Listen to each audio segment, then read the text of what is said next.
Greetings, everybody. It's Thursday in beautiful Cyprus, and Phil Simborg here bringing you all the action. And we are in the round of 32. The players you're about to see have won 3 matches, and it's double elimination, so if they lose, they can play in the fighters bracket. And we have a very, very fantastic match this morning, this afternoon. It's 1 o'clock here. By the way, there'll be another match at 4 o'clock in Cyprus and 9 o'clock. And we're 7 hours ahead of New York to give you a perspective on this. And if you miss the match, that's okay. You can go to YouTube and watch it anyway. And please like the channel, because it'll help traffic to the channel and help backgammon. So here we are at the Merit Open, and we have an incredible match between 2 grandmasters. Everybody knows Jorgen Granstedt, the only 3-time world champion from Monte Carlo. Jorgen lives in Stockholm, and he's a sports bettor by profession, which is very common. The mathematical abilities and the sports abilities, backgammon players, I can name a bunch of guys in that field who have done very, very well. And Jorgen, of course, is just a sensational player. Hold on 1 second. What? Oh, no, not yet. Not yet. Oh, you've been a time. Yes. Excuse me. So, Nick Larson is also a very, very well-known famous player. He lives in Luxembourg, but he's Danish. He's a Grand Master. In 2014, he won the Spring Cyprus event. He's been a Danish champion a couple of times. He's a very, very famous, well-known player, and these are 2 very, very great players and really nice guys. I have no one helping me with the commentary yet, but after this round, there will be people who were knocked out finally, and I'll have some good players to help me. If you missed the match that Mochi and I did together last night, it was incredible. It was exciting. It was fun, but it was very educational. It was like a whole class from Mochi about backgammon. So I recommend you go back and listen to that. We'll get started with the action. I'm going to go out right now and tell the players to get started. You see, we changed the colors of the checkers, and I put in my own black dice because I think they show up much better. I think that's improving quite a bit. We still don't have a clock where you can see the numbers real good, but I'll try and keep you updated on that. And lastly, I am keeping an eye on comments in the chat. So if you have comments, questions, if you want to put something in XG and tell me what was right or wrong, that's great. And we'll get started right now. I'm going to go tell the players to get going.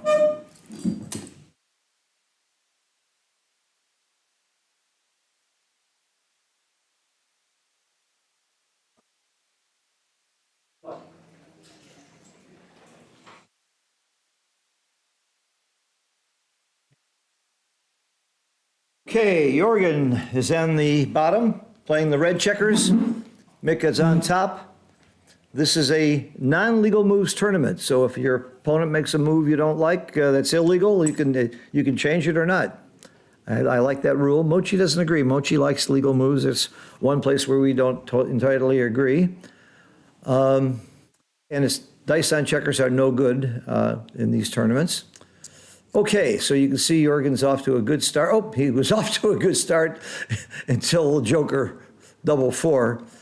I assume you make the 2-point and hit 2. That's my play, but I think, yeah, who knows? This is a tough one. I would make the 2-point, put 2 up, and go for a little bit of a blitzing play. He's thinking about it. He could just come out. You come down with 2. They're all such good plays. I have a saying: when you roll doubles, find a really good play and then look for a better one, because there's no end to the different plays you could make with doubles. So I like what he's doing. He's looking at all the different options. Score matters. If you really want to win gammons, this is the gammonish play. It probably doesn't win quite as many games as some other plays. Now it's a clear pass. The question is he too good? There's no way that Jorgen would take this cube. I use Woolsey's law. I ask myself, would he take? If the answer is no, I only ask if I'm too good. And I think Mick's thinking he's too good. Too good meaning that he thinks he's going to win enough gammons compared to the games he might lose to be worth rolling on. And actually, you only have to worry about it for one roll, because every roll you can decide again. So you're looking at what's called market gainers. Is there a way on the next roll that Jorgen would have a take? And if there's not that many ways he would take, then go ahead and play on and see what happens. And I'm sure that's what's happening here, because I don't think anybody would take this.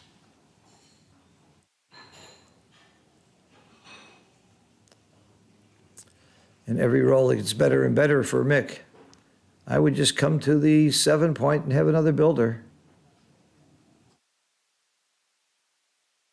Oh ho! I didn't see that coming. I wasn't going to hit off the ace, but I see the logic. The 7-point was automatic for me. This is my play, but I can see the beauty of going after the ace point. If he anchors on that ace point, not only do you not win too many gammons, but you also don't win some games. You lose some games. 3 checkers up. I like this play. I have to admit, I wouldn't have done it, and it's probably right. See what a terrible play that was?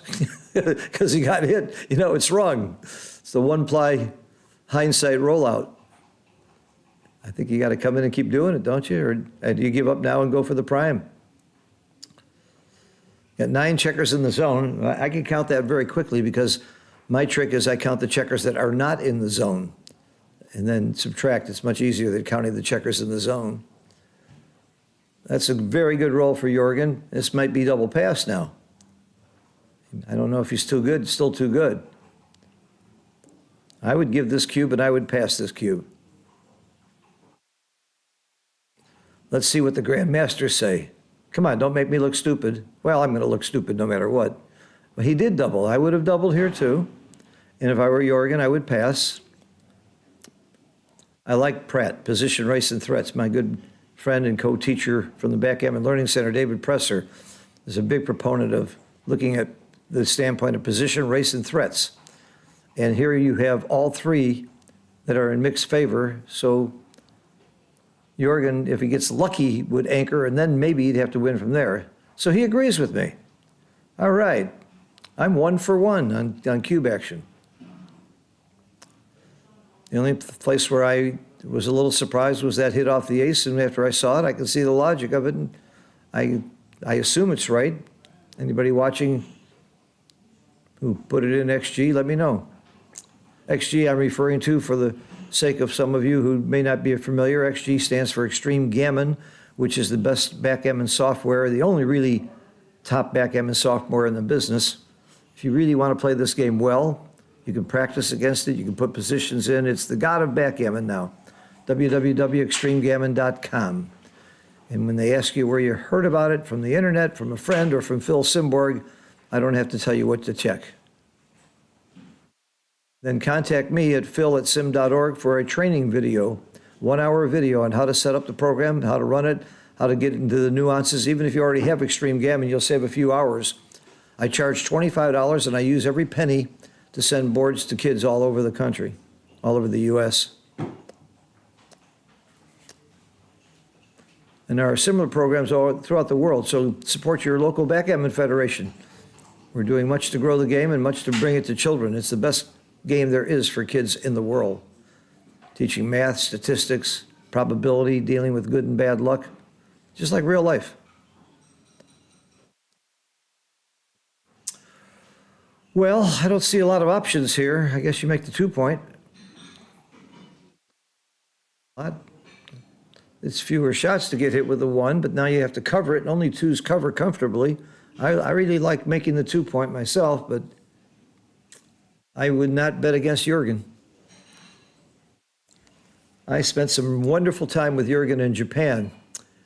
We had a great night in particular where we went and had some of the best sushi. Then we went to Never Never Land, which is the bar that Kenji owns.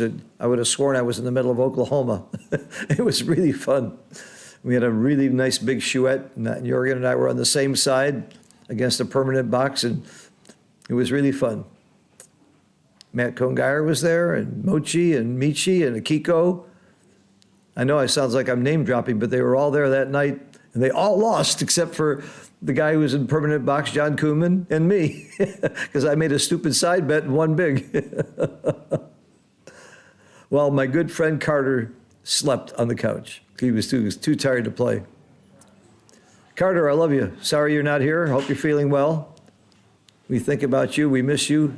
It's Look kind of quiet in Cyprus without you.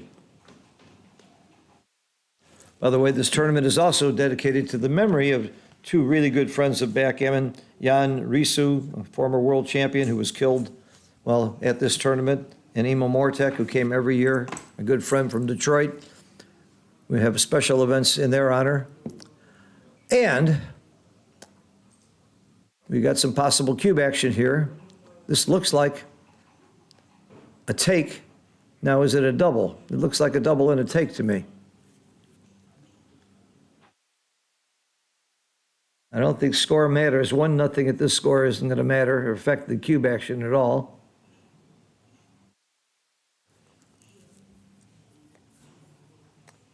This is where you want to use your time on your clock on these cube decisions, because that's where the big swings are in these matches.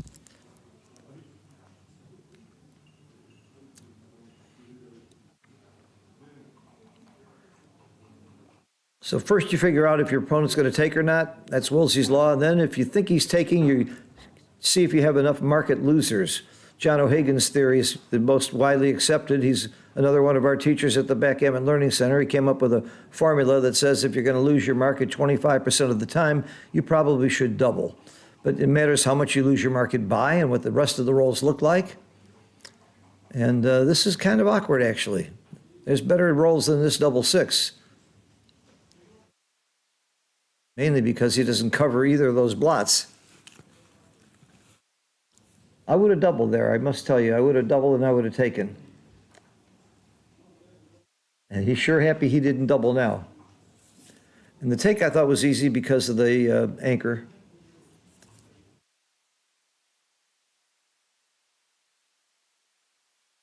It's not an easy play. That's the first part of my play. I make the 18 point, then decide on the rest.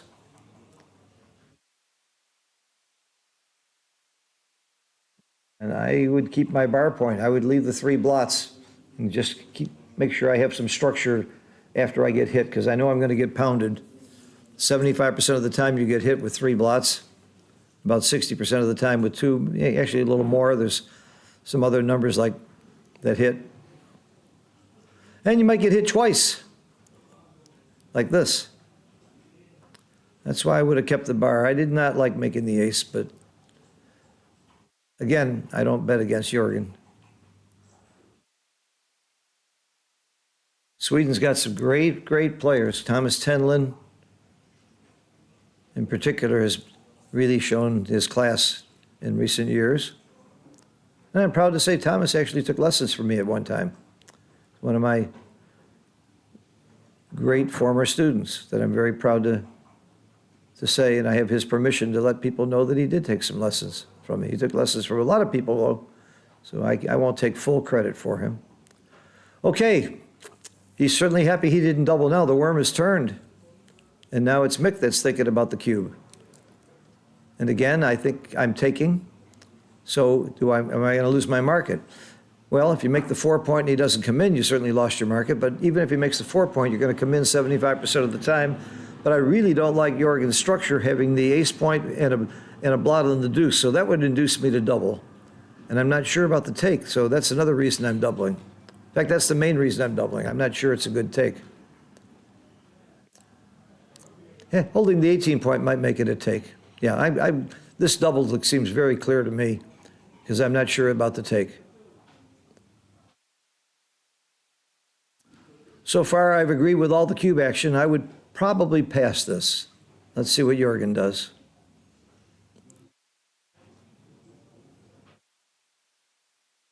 I just hate having my ace point made and a blot on the deuce. That's just not where I want my checkers to be. And he agrees. All right.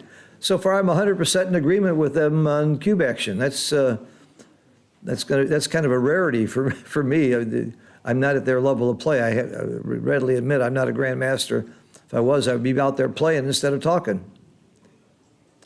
I ain't bad, but I ain't that good. Okay. 2-0. So hit, and you always come down. When you hit with the ace, you always bring the other checker down. You need that backup because you've stripped your 8 point. If you hit with the 6, then you can split. So I have a rule of thumb, basically. Hit with the ace, you come down, hit with the 6, you split.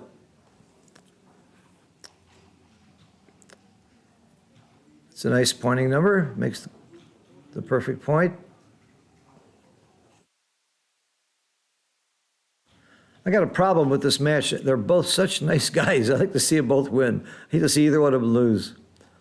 But I have to tell you, Jordan is such a competitor and such an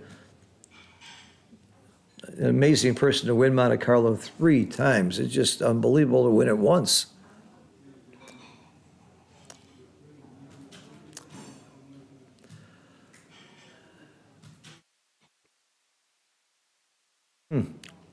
I wasn't sure that was my one. I was thinking 24-23. Make the 8-point. I was going to make the 8-point first and then decide on my ace. He made the ace first, and now he's deciding on the 3-point. So I think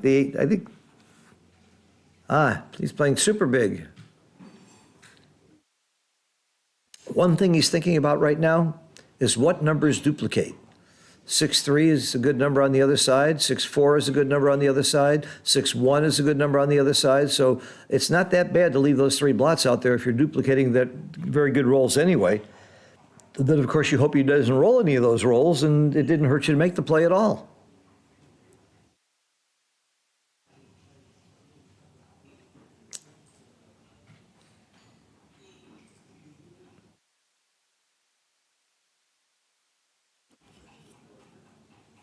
I like the split myself. I really do.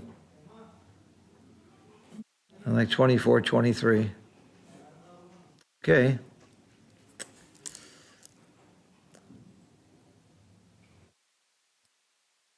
I hope you agree with me that you can really see the dice well now. The black, the opaque dice they were using yesterday, just sometimes I couldn't tell it was a 5 or a 4. So I think this is a real improvement.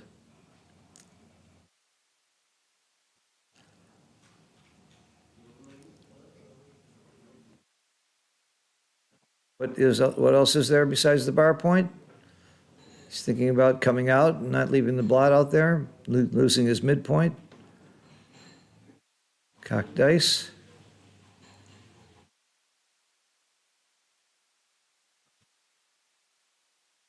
Got a slot, don't you?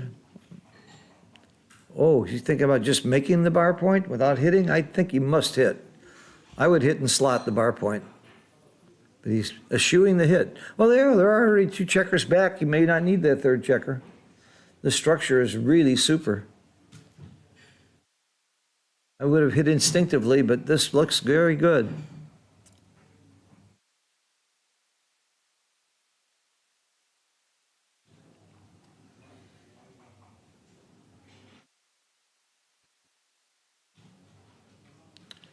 If you do this, I think it's just too ugly to go to the 6-point.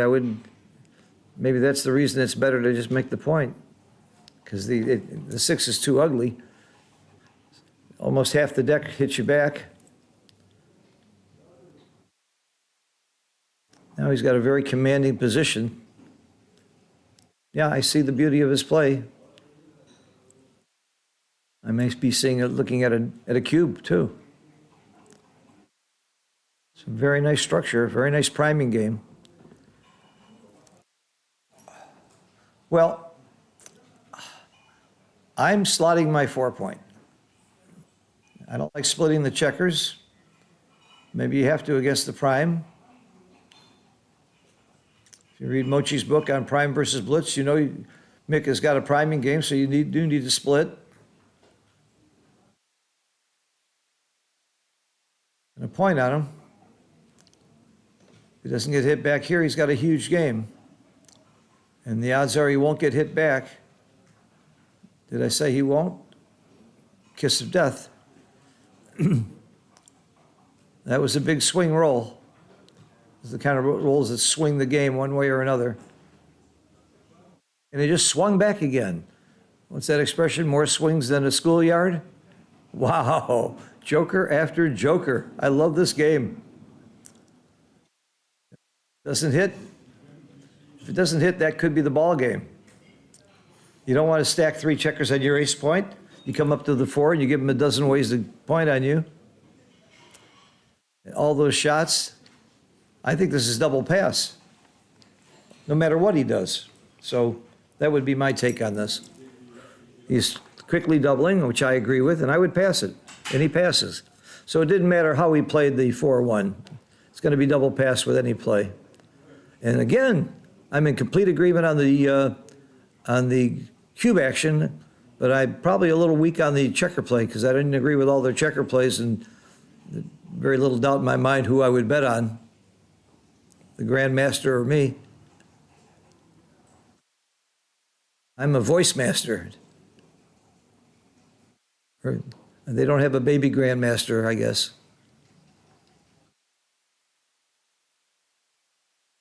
Quickly he played 3 down. So he just ruled out making the 2-point or ace point, which makes sense. This is pretty easy.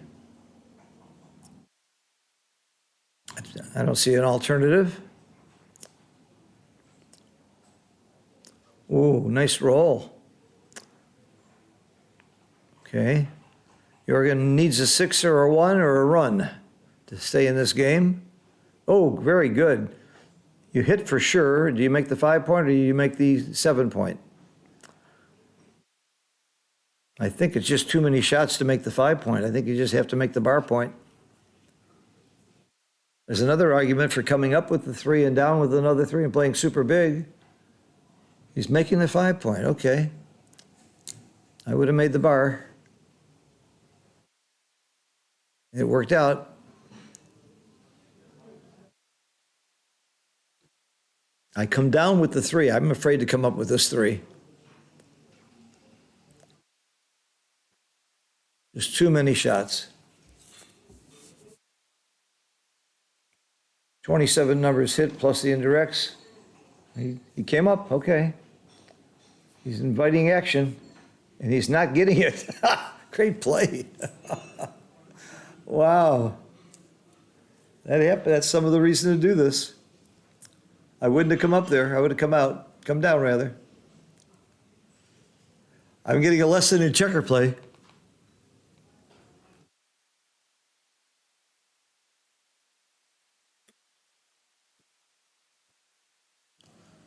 Okay, Mick's got a big advantage now in this game. If he just escaped, which he's not going to make the 2-point here. You just go out and hope you don't get hit. There's no 2, it's game over, isn't it? Oh, double 2. Oh. I said game over, but I didn't know it was going to be this direction. Is it too good? We know it's a pass. Is it too good? Yep, he's going to roll on. Got a good chance to. Now you slot the bar, and I'm not sure about the 2, but I know you slot the bar. I think I play 6 to 4. Oh, he doesn't slot the bar. Oh, that was not on my list. Not saying it's wrong, it just wasn't on my list. He's going to hit loose with a 5 or a 4. If he gets hit back, he's going to be unhappy. Maybe it isn't too good anymore. Maybe it's just double pass. Ooh, there's some action. Now it's double pass. I don't think you can take this cube. It's too gammonish. It might even still be too good. It's closer to being too good than it is to being a take. I might have still played on there. I guess there's too many ways he could lose there if he misses, though. And an undouble gammon at that score isn't that huge. You got to look at gammon value. That's one thing that's interesting about match play. The gammon value compared to the value of winning and losing a game is always 0.5 in a money game or individual games, but it bounces all over the place depending on the match score. Even at this scores, gammons can take on more or less value. And I think that's what drives a lot of your cube action more so than the take point in many of these situations. Okay, are you hitting or making a point? Making your 9-point or hitting? I think you're supposed to hit in the early game pretty much. And he agrees.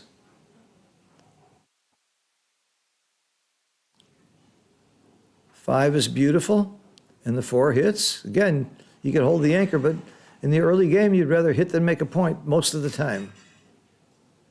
and all generalities are false. I love that saying. I would hit here too, but it might be time to anchor. So many return shots. Yeah, might be time to anchor. There comes a time where it's not the early game anymore, and we're getting into what we call middle game.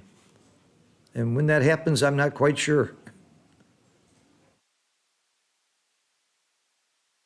But one thing I am sure of, you're always thinking about what's my overall strategy, what's my game plan, how am I going to win this game? And Jorgen's decision was, I'm going to win it with an anchor game, not with hitting, priming, or racing, but I'm going to do it with a hybrid game plan called anchoring. We've got a whole series of lectures on that in our Backgammon Learning Center. And I think there's 11 different types of game situations. I think that's the most important because I think it's the most common. I think you're in a holding or anchor game more than any other type of game. So you better master that first. And that's the way we teach it. If you master that, you've mastered about 60% of all checker play and cube action. Even though it's fun to learn about back games and blitzing and end games and bearing off and all that stuff, but you need to learn everything. But the anchor game is what's going to carry you through most of the backgammon games that you play. So here we have anchor versus anchor, 5-point versus 5-point. I call it spy versus spy. First one who blinks loses. First one who comes off that 5-point, unless it's with a really good double shot or a double roll, is probably giving up the game. And both of these guys know that. So you're not going to see it happen. They're going to hold their anchors until death do us part.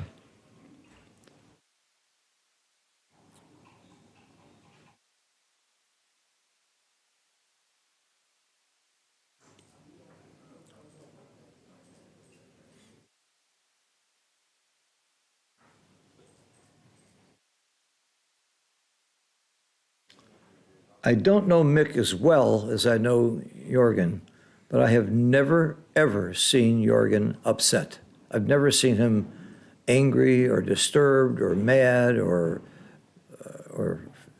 frazzled in any way. I've never seen a calmer person. Mick seems to be pretty unflappable also, by the way. Very professional.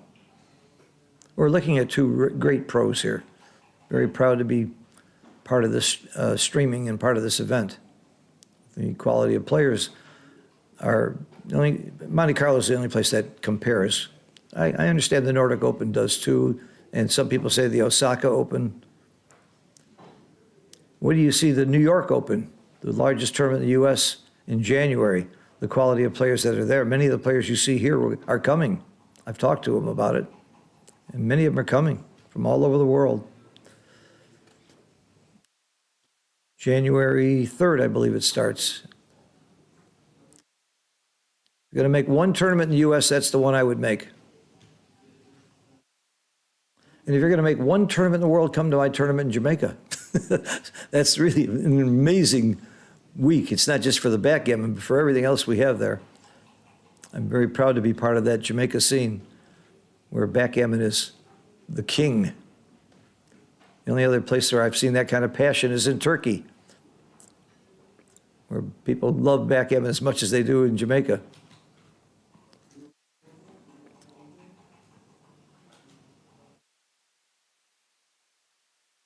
Played in a chouette the other day with my Turkish friends and brought back such great memories.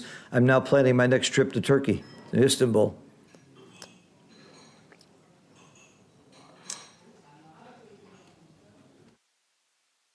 Of course, in May, I want to make it to Japan. That's one of my favorite tournaments and favorite cities, to go to Tokyo as well. Easy run, not much else. Like I said, you're both holding their anchor until they have a really strong reason to come off of it. He's happy that 3-1 is cocked. That was not a very helpful roll. Not much better, 3-2. Very stable positions for both right now. I guess you make the bar. You bring 2 down.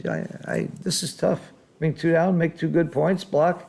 The bar has much less value when your opponent has your 5-point, because you're really not blocking the bigger numbers. So I like this play a lot. blocks two important numbers.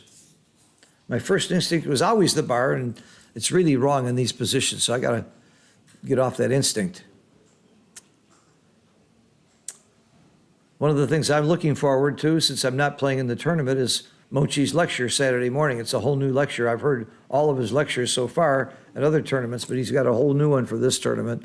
And I'm sure it's going to have a big turnout, and I hope it's going to be streamed or recorded. Mate, do you know? Is Mochi's lecture going to be streamed or recorded? I don't know. You don't know? We're going to work on it. Okay. When it comes to anything about streaming, I talked to the boss here, is Mate. He's in charge, and he's doing an incredible job of recording all these matches, transcribing them, getting them streamed. He's the reason I'm here. Without his streaming, there would be no commentary. And without commentary, you still have a great match. You don't really need me. I'm just here for fun. Boy, am I having fun. I can't tell you. Oh, that's the big roll.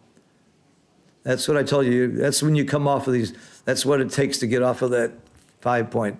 You got to have a super joker. This race is not that sure. It's actually fairly close. It's actually a fairly close race. But what else are you going to do with that number?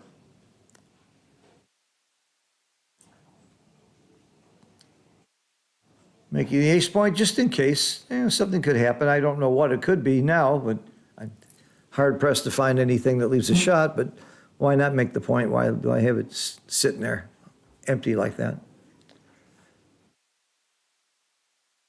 Well, if you're really up in the race, you keep racing and you make the bar point. You want to bring them home. If you're not winning the race, you want to hold them, stay back. So you got to learn how to count these.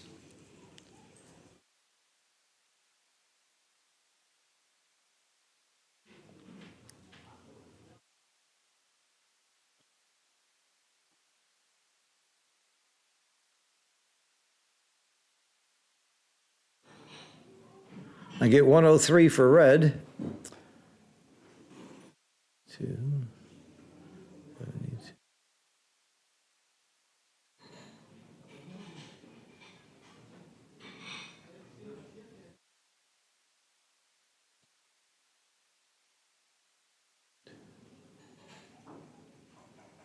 And 110.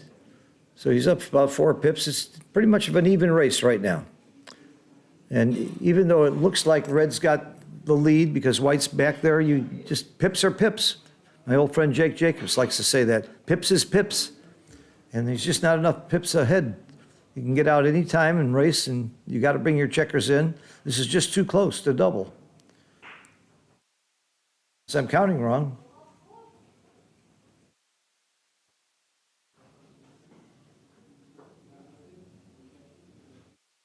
$103 for red.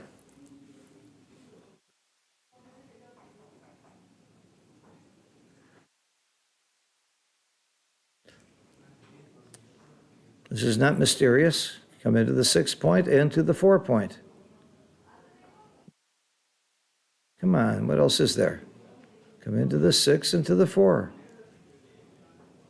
Waste a lot of time on this one. Into the 6, into the 4. Okay. I would have saved 10 seconds on the clock. Now you cross over with the 1. Okay. Now the race is getting a little better.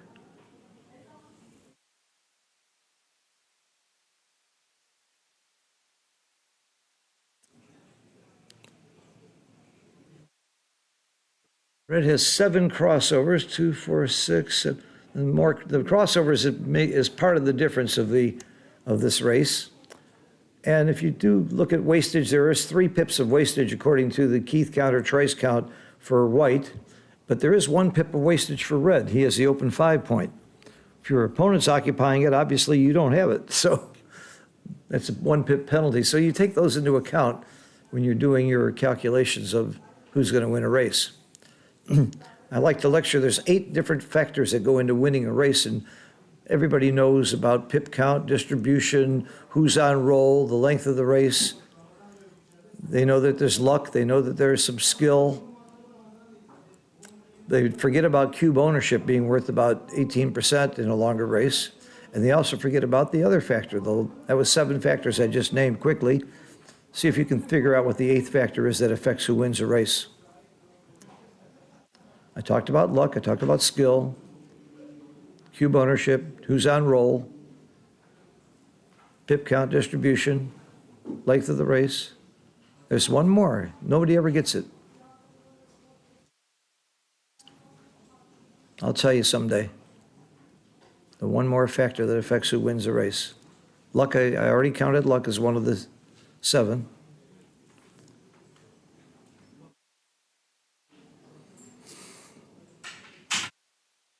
He doesn't want to be forced off with a 6, with 1-6, and have to be pounded on. That's what he's playing for there. I think you just bring 2 in off of the, what else are you going to do between bringing 2 in? Well, you could clear the 7 point or the 9. If you're well up in the race, no, you can't clear the 9.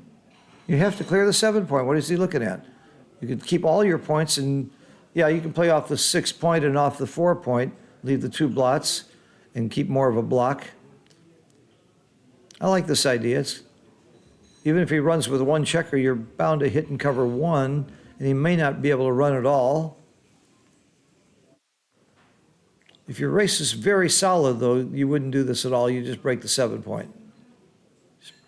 Got to bring him in to take him off. Okay, what's the 8th factor that determines who wins the race, everybody? Cheating.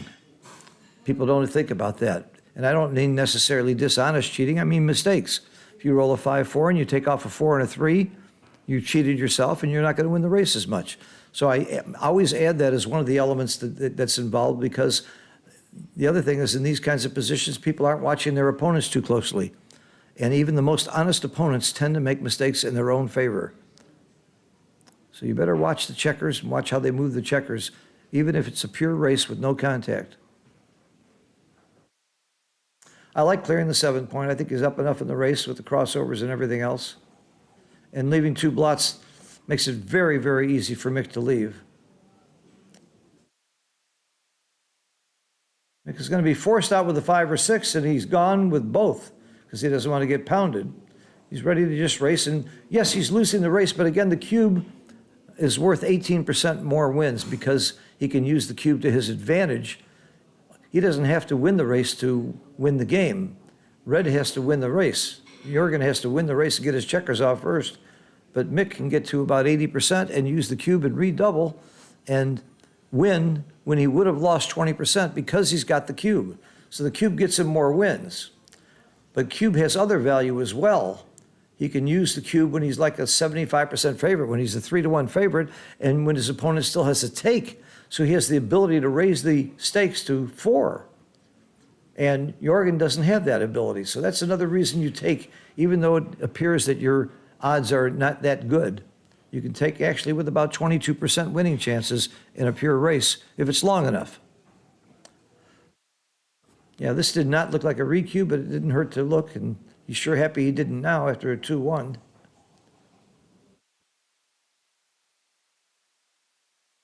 Ah, 2-1 cuts both ways. I just instinctively peel, but I can see the logic of filling points. I don't know. That big stack on the 3 point might be fun to go to the 1 and 2. These are not easy, but I'll promise you one thing, they're not huge. It's going to be very close, the percentages we're talking about.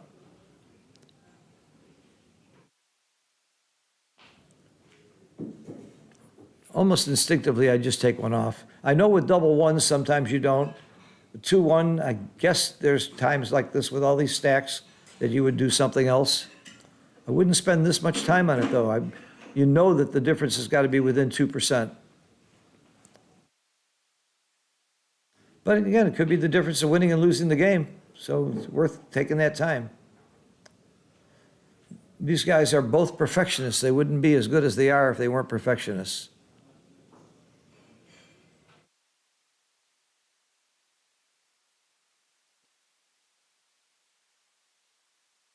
Double fours was a very, very big roll for Jorgen. It was certainly a cube saver and maybe a game winner.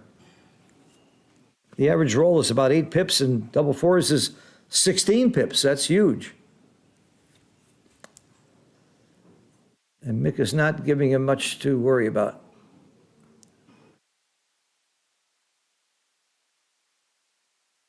Again, I just peel here. I love these black and white dice. Thank you, Phil, for doing this. We can really see the dice easily now. I was straining every roll yesterday.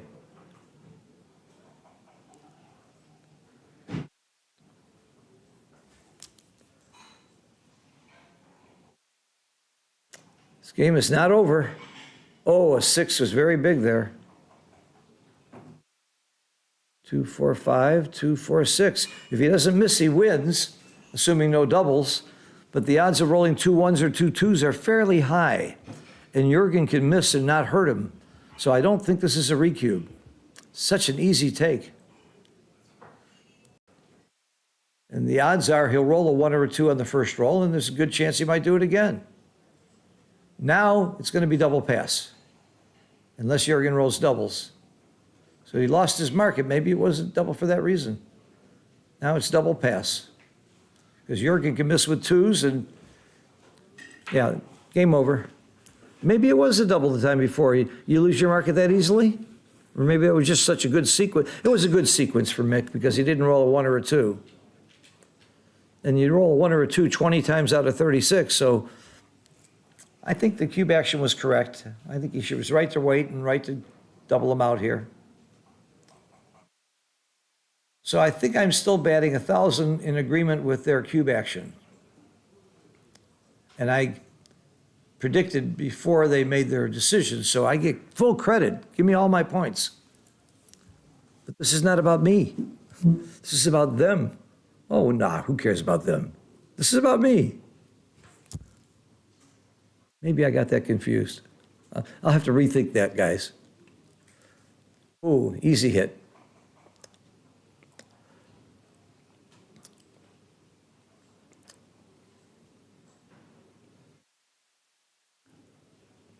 That surprises me. Most people come out there. Maybe I'm wrong. Not sure what's right. I would have come to the 18. 1 is an easy hit. I guess he's going to develop his back game. I love back games myself. 2, and now you hit, of course. Yep, Jurgen's going to play a back game. Now it gets very tricky. I love these games. I invented a game called Pasco Game, and I named it after my good friend and one of my mentors, Jim Pasco. And it's basically a huge back game. And you start out in a big back game, and the other guy starts out normally, and by about the 4th roll, it switches. Because the guy can't go forward against a huge back game and have any hope of winning, so it reverses. But it's really great practice for these kinds of games. We had a Pasco Gavin tournament, a private one with 8 players at Jim Pasco's house many years ago. And Joe Russell, Steve Sachs, Victor Ashkenazi, Mochi, Michi, Falafel. Who else was there? I think Alan Tish and I were the only non-giants there. And the finals was Mochi and Victor Ashkenazi. And they proceeded to challenge and play Jim Pasco. So what I'm talking about is just how exciting and interesting and fun back games are and how counterintuitive they are in many ways. It's all about timing and distribution, keeping your checkers in play, making the right points, and having good timing. And of course, if you're defending the back game, which I think is the hardest game to play in the world,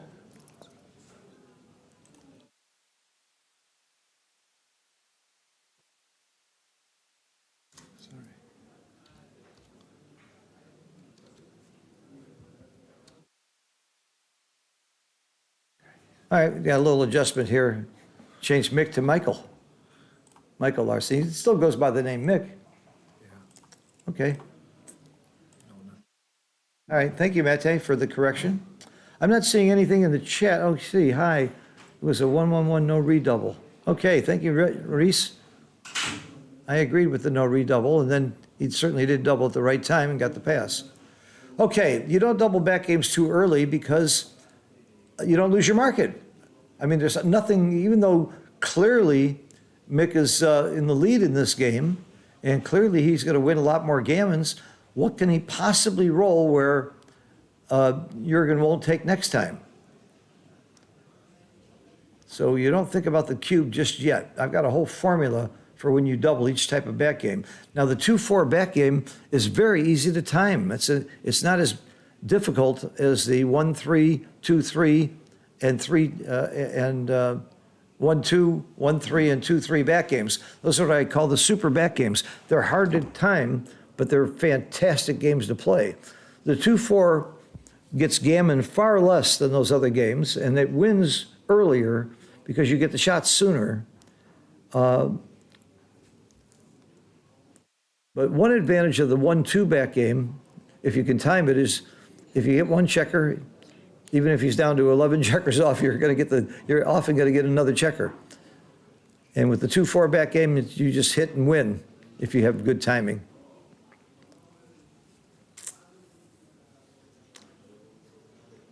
See, everybody would hit here normally, but not Jurgen. He wants to maintain his timing. Hitting could cost him timing. Of course, he could get hit back. But 1993, Kit Woolsey wrote an article on the importance of holding the midpoint in these types of games. And I think Jurgen may have read that article, or he could have written it probably, but he didn't want to give up the midpoint. Outfield control is another factor of playing back games that's so critical.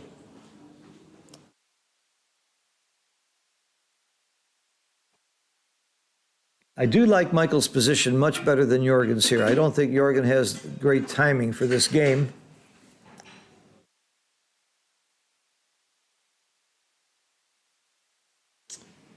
I would bring the checker down, but I'm not sure why he left it on the 14. I would have played that checker down. The goal is to make the outside prime. I'd like to recirculate. If I'm Mick, I want to recirculate those two checkers that are on the 6 point. They're not very helpful for me. I would slot with a 3, for example, and hope to get hit. Like right now, I would slot the, I would have slotted the 3 point, but he wants to make the outside prime. There's 2 blots in the other board. I can see this play. This is what makes back games so much fun to play. And by the way, I'm not sure that Extreme Gammon, in fact, we know Extreme Gammon doesn't get them all right. And I trust Extreme Gammon in most other types of games with my life, but not with back games. You didn't really have to roll it out to be sure, and even then you might be wrong. That's something we hope to improve on. I helped develop Extreme Gammon. I helped Xavier market the program and with some of the features of the program, and I'm hoping to be involved in improving it much more going forward.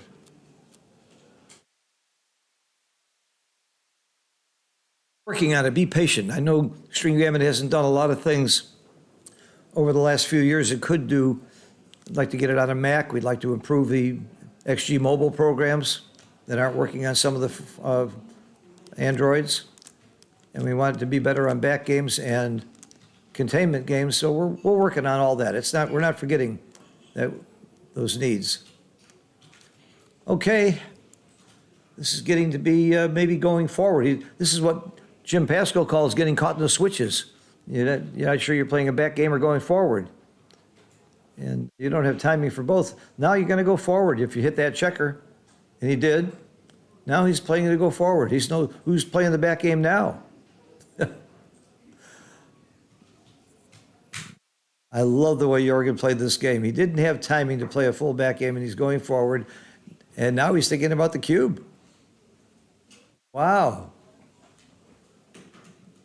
I love Woolsey's Law. Ask yourself, if you were Mick, would you take or pass? If you're not sure, give the cube.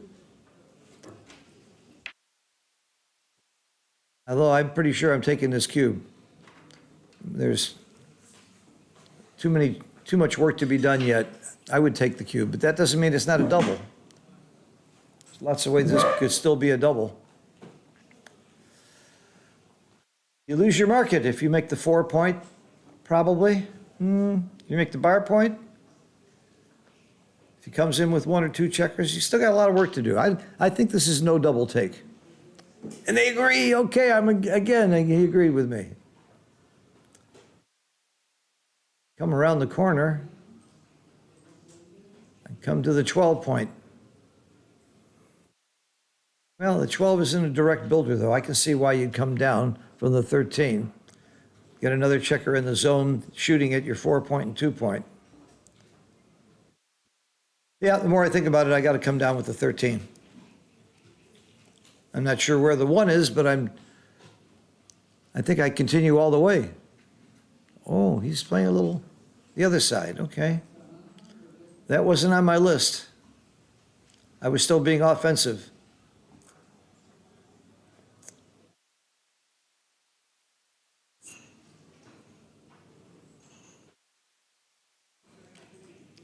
I think if he had brought that checker down now, it would be double pass. I really didn't like that last play. I really didn't agree with it. I didn't like it. And I would almost bet it, even against Jorgen, that coming down, playing offensively and going for your checkers in the zone. I wasn't worried about getting my checkers out of there yet with 2 checkers on the bar. Of course, now he might have a take. If he had made my play, it would have been a pass. He might get a take out of this play. It's called weavering your opponent, making an intentional little bit worse play or waiting until he has to take. I know that's not what Jorgen's thinking. I'm sure he's thinking he made the right play, and he might be right, just because he disagrees with me. Simon, still hello. Simon Bargett saying hello. Yes, happy to see you. And Reese, happy to see you on the chat. Look forward to any comments or questions, suggestions. Okay, so he doubled. This is not a fun take. I think the main reason I give it up is the score. Because I'm winning, I'm going to be a little more conservative. This is a highly gamonish position. And again, they agreed with me. He gave it up, and I would have given it up too. It's just too gamonish. So maybe Jorgen's play was right. I guess that's something I shouldn't be saying. Maybe Jorgen was right. And maybe I was wrong. Probably he was right. I'm going to use the word probably now. Probably his play was right and I was wrong, but I don't understand it. I need more. I need someone to explain to me why you don't play offensively and come down there.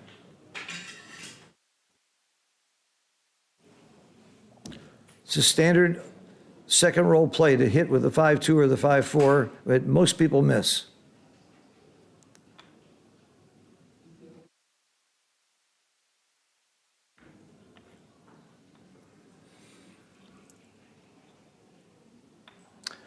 That's called the golden point. It's worth gold. Your opponent can't make it, and now you got it.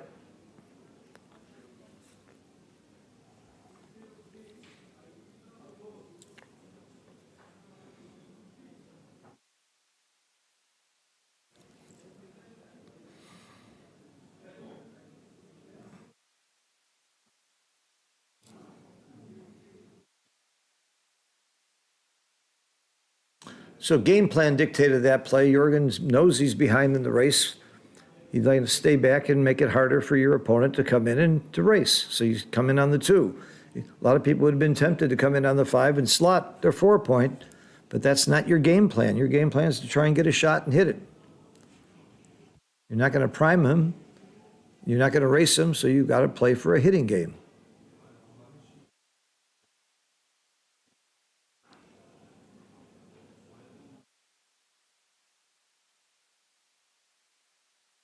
And his strategy paid off. He got to use that checker to hit. Well, this is simple. You come in on the ace and clean up the blot. Yep, just like I said. I would go to the 13 point, come in on the 24 and go to the 13 without thinking. But I guess you shouldn't do anything without thinking.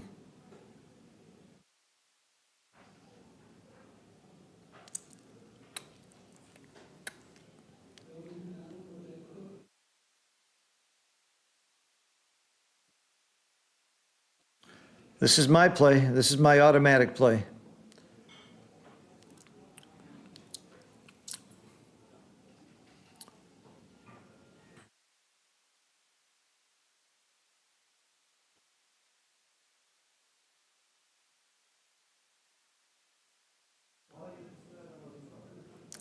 Hit and up. Hit and up. What else? What else? Oh, that's what else. A lot of people are saying now, once you slot that ace point, you need to make it. As ugly as it is. The old days, you'd never make the ace point. They'd laugh at you. Unless your name was Jim Pasco. He was the one that was playing pretty much impurely. It turned out to be correct. I just can't see not hitting here. You want to unstack your midpoint so much anyway with that huge stack. This to me is clear. The 3 wasn't clear, but the hit was clear. 3, I think I would have come up instead of stacking my 6 point.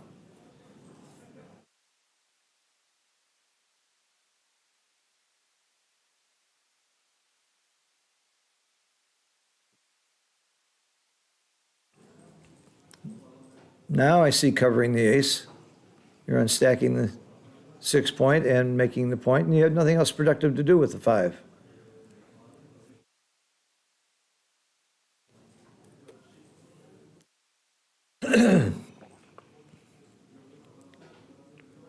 Slotting's very aggressive here.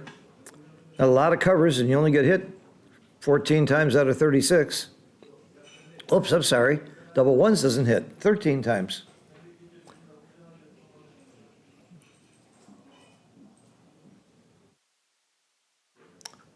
But the 3 does hit.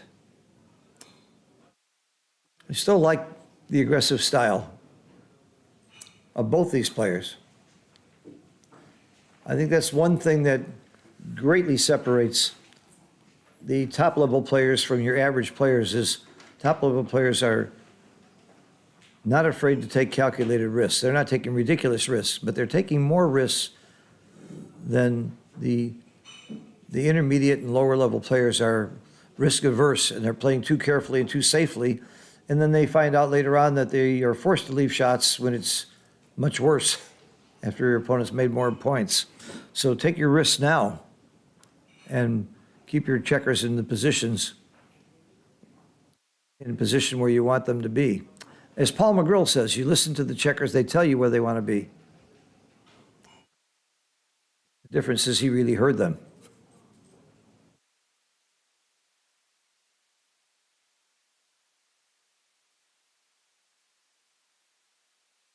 This is uglier and uglier. I have no clue here. I guess I'm hitting twice. Oh, yeah. I like the hit twice, come to think of it. I think that's a very good play. Double Tiger, put 2 up. He's got a blot on his board. Yes, you're leaving 2 blots in your inner board, but what's your alternative here?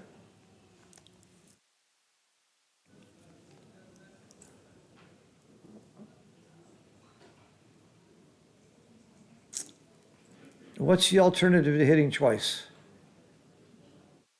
That's it. It's a good play. 16 rolls miss. And that's not one of them. How could he hit twice there? What a dumb play that was, huh?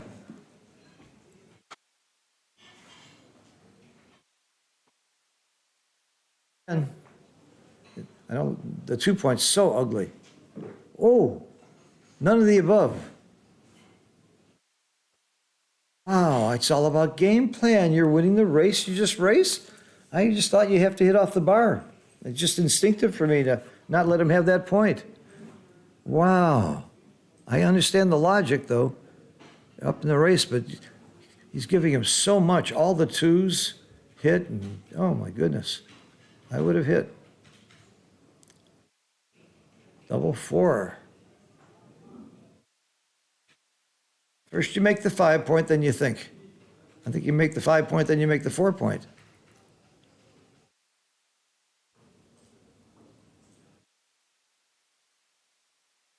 I make the 4-point. Would you come off the 20? You play to the 16 with 2? This is a hard one. I can't wait to see what he comes up with. That's my play. That was my play, so I'm happy to see that. Now he's very happy he did that. He's got a very strong position as a result of that play.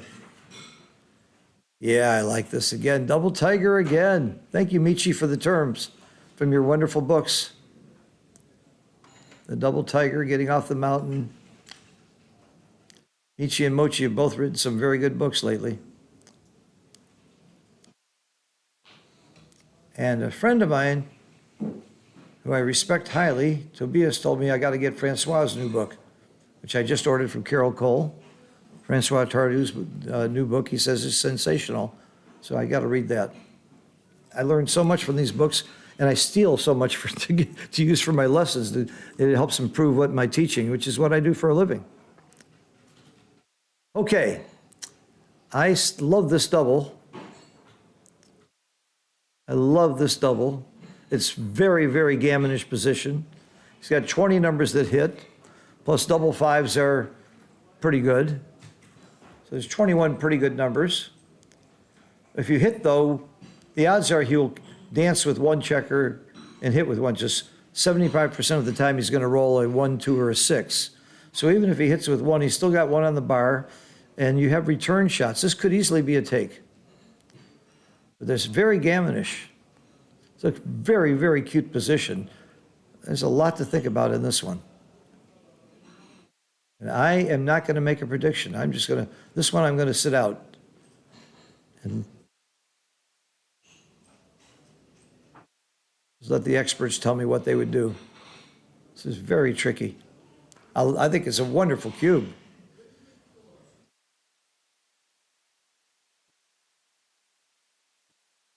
Wonderful, wonderful cube. And he passes. Great cube. I'm not sure of the pass, but I'm sure of the cube because I'm not sure of the pass or take. Wow. That was a very, very exciting cube situation. That's one I want to review. And not just to see if they're right or wrong. Now, I want to check the numbers. I want to see if my estimates for wins and gammons are good. And I recommend you all do that too. Try and come up with a guess. Just how often do you think you'll win the game? How often do you think you'll lose gammons? And before you know it, you're going to get good at it. One of our backgammon teachers from Israel, Ido Levi, who is, in my opinion, one of the great players in the world that people don't realize or know. They're just starting to learn how good he really is. He can estimate wins and gammons, I think, as well as anybody I've ever seen. John O'Hagan's very good at it, too. And you know how they got good at it? By doing it. They just do it over and over again, and they come up with these, and they see what their numbers are, and they get better at it. Again, one of my favorite sayings, excellence is a habit.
Now, hitting doesn't accomplish too much with that board, but Mick's got a very strong position here. I think this is a double. I'm not sure it's a take.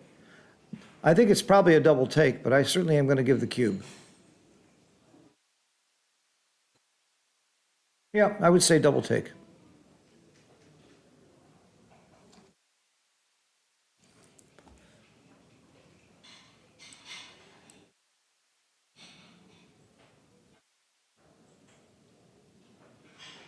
Okay, there's the cube. There's the take.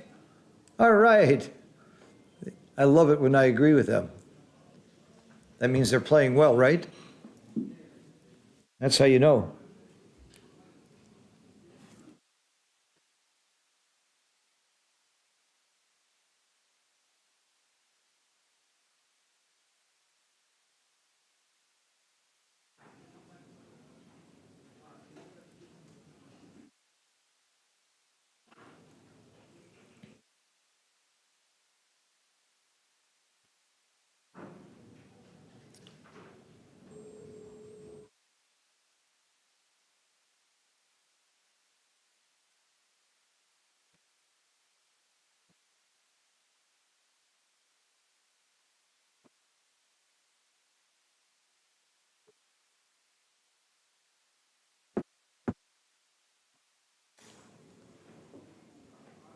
Going for the throat, we call that. Going for the gusto. It's an ugly play, but everything else is uglier, so that's why you make the play. It's all relative to what else you can do.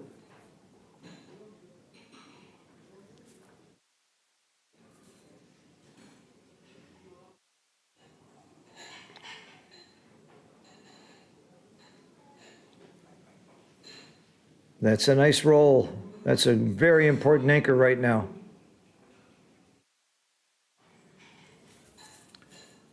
You slot two or do you come up? I think you got to come up because there aren't that many good pointing numbers that don't leave shots.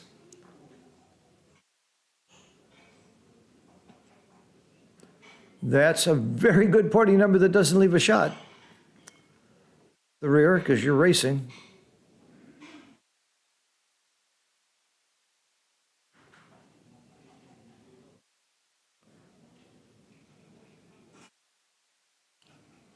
I hope this is showing up well on your screen. I'm sort of off center on my view of the screen here. I hope that's not what you're seeing at home. But I'm going to check with my good buddy Mete. He's the boss. My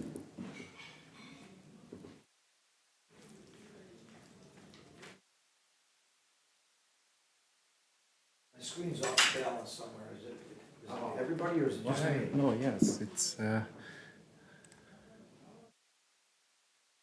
Accidentally hit the mouse a little bit. Okay, shit. I've been texting you and calling you. Okay. Your phone was here. Okay. So they were seeing it off balance too, huh? Yeah. Okay.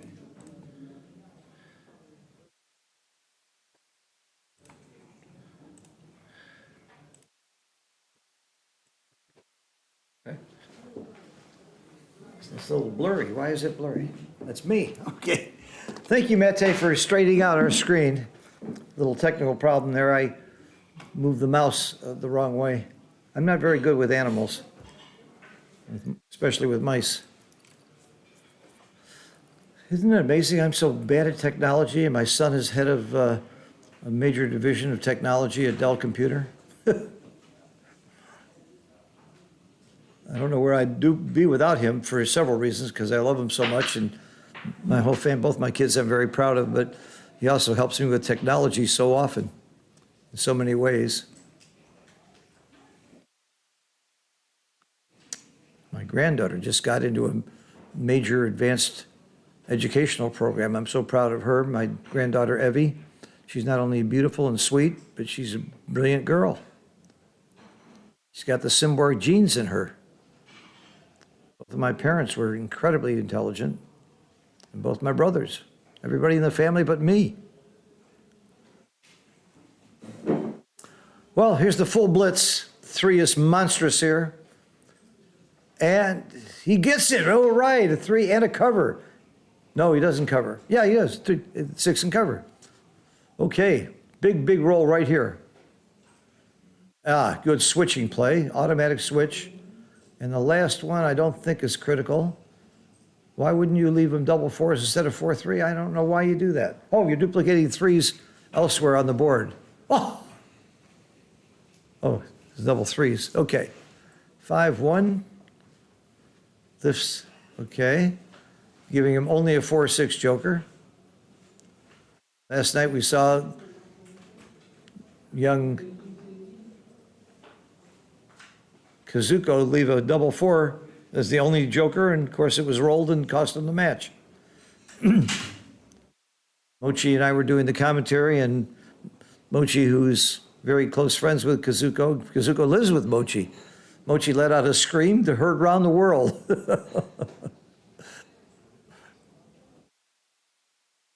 Later, I went and put my arm around my good friend Kazuko, and I said, "Don't feel bad. You're 28 years old. This is going to happen a lot more times."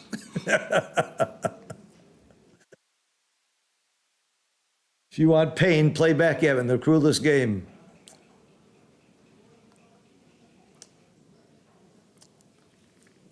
Which is what happened here. Jorgen rolled a beautiful 3-6 to hit and cover, and he's still in big trouble. And the game's not over.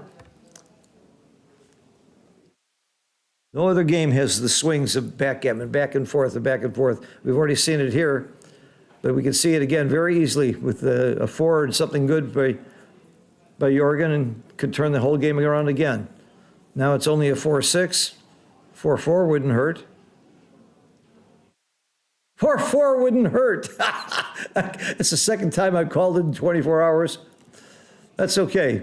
It just ends the gammon. It pretty much assures the game, but he's very happy to roll that and just lose 2 points here. The gammon was looming. And he hasn't lost the game, but he's pretty much lost it. It's going to be almost a miracle for Jorgen to pull this game out, but he's certainly saved the gammon. Pips is pips. He's just down too much in the race. But that was a big, exciting game. The hit, the cover, the hit back, the switch with the double ones, then the double 4s. That's what makes this game so much fun. I am a bridge player. I'm a gin player. I play tennis, golf. There's nothing more fun than backgammon. Nothing is more fun. That's why we're doing it. And it's challenging. No matter how good you are, you're always going to learn something every day from this game. You always have more to learn.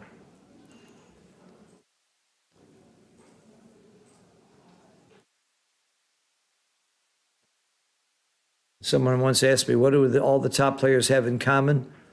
And I think the one thing is the thirst for knowledge. They constantly want to improve.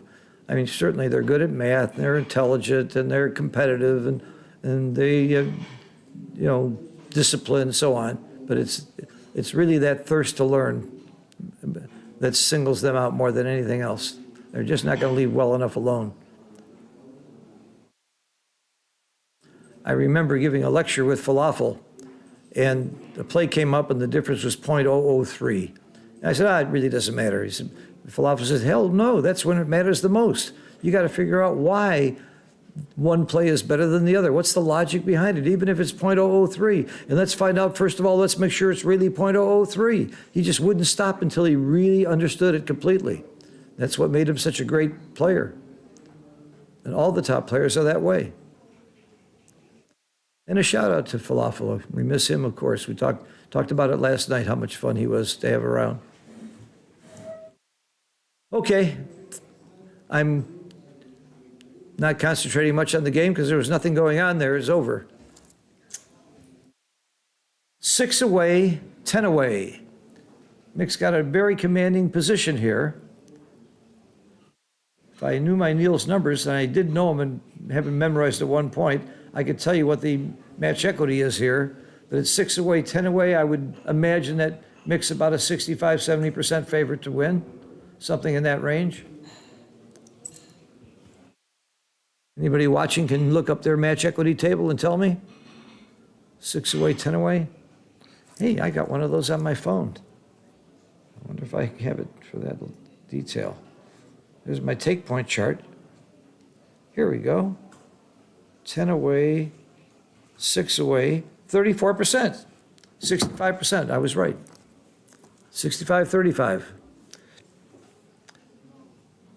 That's another thing that's just like estimating wins and gammons. Just do it and check yourself, and eventually you'll know them.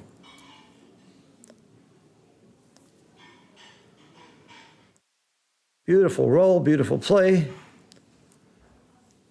It's a way to dig yourself out of a problem is roll double fours. I come out to the bar here. You want to challenge him. You don't want to get stuck back there.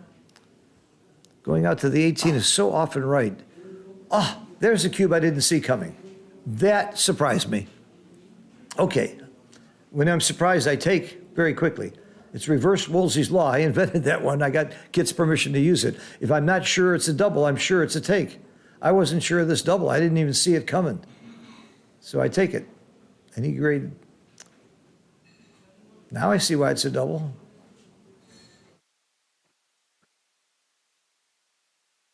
But I think it's still a take, even after this crazy roll. If this great roll, that's why I don't think it was a double. I don't see how often you lose your market here. I didn't like that cube.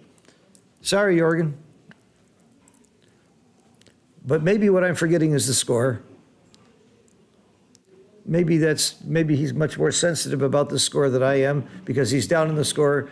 He certainly would double much faster, and maybe that's what I forgot. I'm willing to bet. Anytime you want to bet whether I'm right or Jorgen's right, I'm willing to take that bet. And you know who I'm betting on. Yeah, the score might have made that a double. Otherwise, I didn't even see it coming.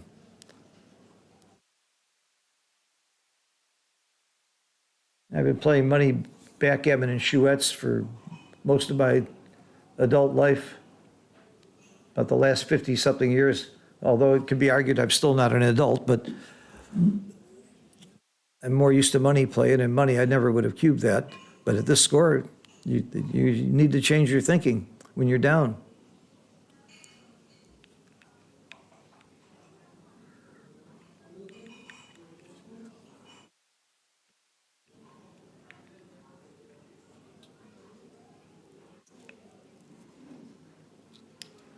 With 2 on the bar, it's better by far to make more points. I don't want to play a priming game here. I want to close them out. I don't want them to anchor and get the second point. I think that's right. I make the ace point.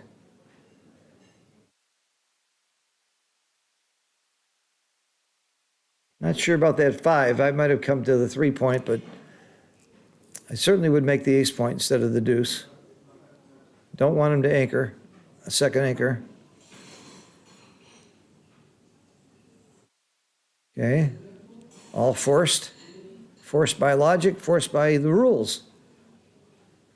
Now you must hit loose with any 1, 6, or 5. 6-1 is perfect. How could he take this cube? You might ask yourself. Well, I grabbed it too because I didn't think it was a double. I would be in the same boat as our friend Mick Larson here.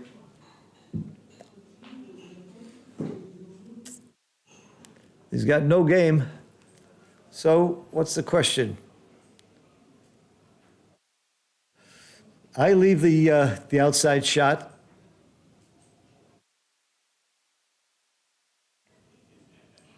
With the checker on the bar, I'm not that scared. Oh, leaving 2 outside shots. That I wasn't sure of. I would have left 1. Makes it much easier to bring them home now. Very nice play. Now you can bring them both in safely. And why don't you bring them both in safely? Give me a good reason. I can't think of one. I wouldn't have done it this way. I don't like 5 checkers on the 6 point. I would do it the other way.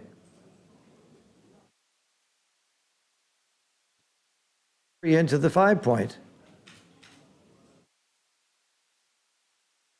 Play the back checker into the 4 point. It's so natural to me. Yes, this. Oh no, why not bring it in? Why give him the Joker 5-5 right now? It's not a bad setup to bring it in. You can't take them off until you bring them in. This to me seems so automatic. To play to the 5 point and the 3 point. Wow. I really missed something there. Ah! Oh, 4-5 it was, not 5-5. Yeah, okay. 4-5. I called it wrong. Which is even worse. 4-5 is twice as often as 5-5. Jorgen just didn't like that configuration. He's thinking further ahead than I do. He knows he's got the gammon if he doesn't leave a shot, so all he's thinking about is how do I clear from the rear without leaving shots. That's all he cares about, which is the right thought, and maybe I wasn't thinking about it enough. Because he's got the gammon assured. If he doesn't roll still, he rolls like 5-1. All right. 6-5, 5-4, 6-4. 6 numbers that leave shots. And there's one of them. 30% hit, and he misses. Stay back and hope for a double one. Hope for a double one followed by a one, which is around 1%. And I know that because it seems to happen all the time. I can't tell you how often that 1% seems to happen. There's the double one, almost.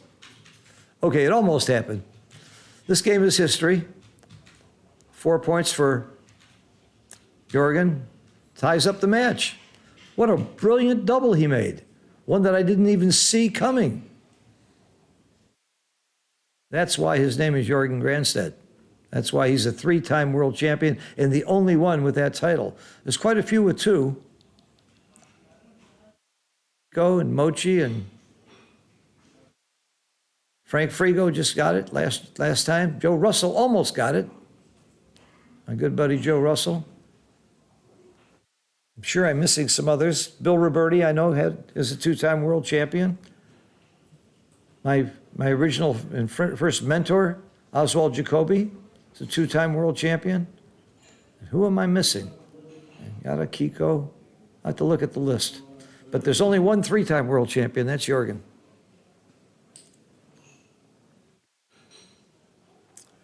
So we got the Swedes against the Danes here, and that's not an uncommon matchup in backgammon. Per capita, I'm sure that the Danish have, we were talking about this morning with my friend Jan on the tennis court. We're playing tennis every morning at 9:30. And per capita, there's no country that compares with Denmark for backgammon activity and the number of players. He said there's a tournament there every day. I live in Florida, and I've been commuting to New York a lot because there's so much action in New York. But in the United States, we have nothing that compares with Denmark. And Sweden and Norway also have incredible, and Germany, all the Nordic and Northern European countries are just real hotbeds for backgammon. And Turkey has become a powerhouse. England and France have always been strong. And of course, we know the new exciting country for backgammon is Japan. So many really top players from Japan. The United States still has a great group of players and not that many new young ones coming up, not like Japan. That's where the hotbed of these young new players is right now. Got Mr. Robello up in Canada. Oh, how about Kerry Hardy from the U.S.? He's a great young player coming up.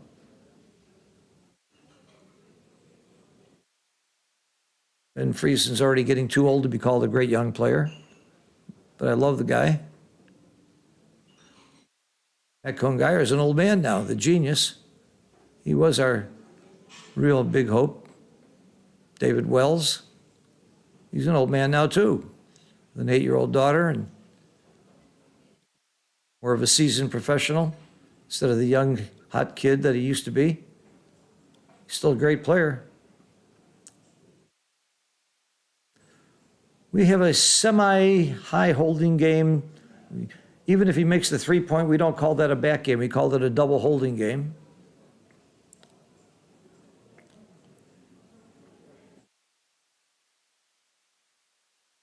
Is he thinking about coming in and hitting? I would think about that. I like coming in on the 2 and hitting off with the 3. I actually love that play. He's not doing it. He's going to play more conservatively. It's 6 away, 6 away. Fairly much normal score. Nothing is that much elevated here. The take points and gammon values are pretty close to money. The recubes get exciting at these scores. I do not hit. Don't want to give up my anchor. I think I'm not sure which one I play, but I'm going to run with one of those 2 back checkers. I sort of like running with the front one, coming off the 22 point. Yeah, that's my play. Come off the 22 point. Gives me a nice builder for my 4 point. Keeps the checker back as a catcher.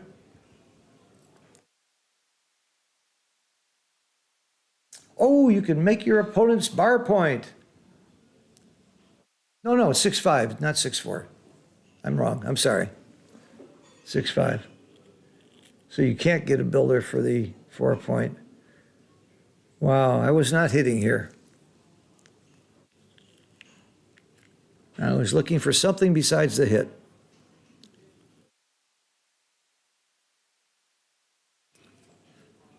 It's so ugly.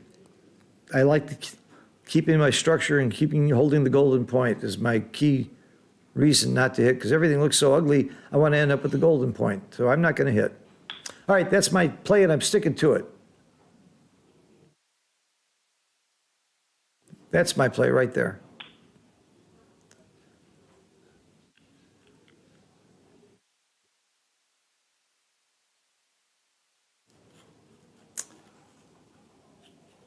That was my play. You probably heard me and figured if Phil would make this play, it must be right. Yeah, right.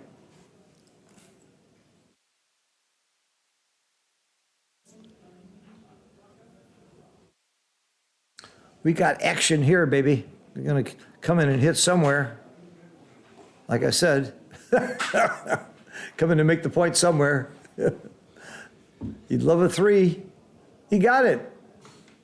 That 3 is big. He needed that anchor. He needed that 18 point there.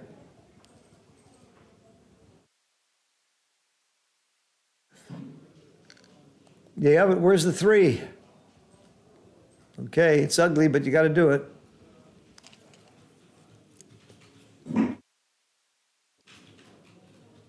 Yeah, this play is clear.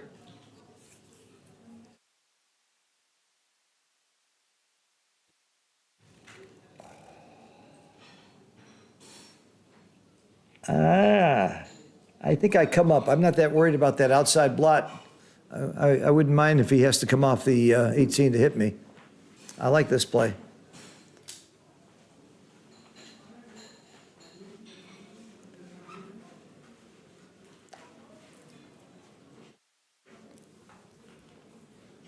Make the bar, make the 4. Hit 2. Ooh, hit 2. Ooh. I like the hit 2. Okay. I would have hit 2 there.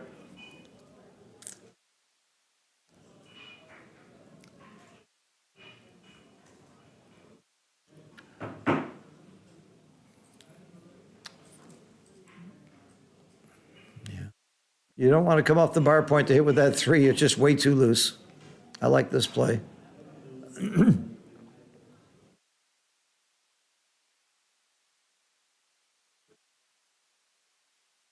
Well, I don't see what's so hard about this.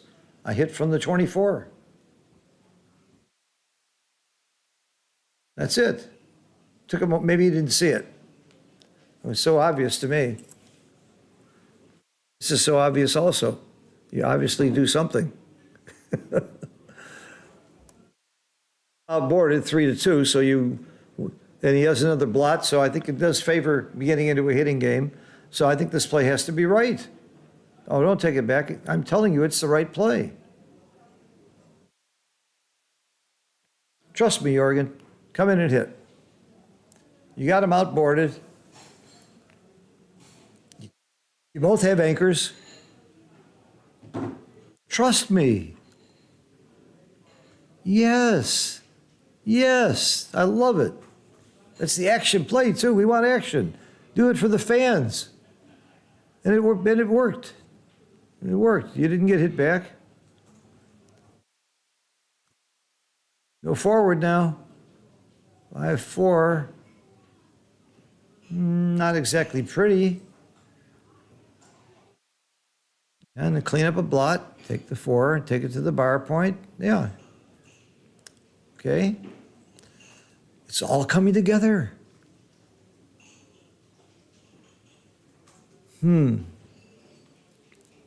Well,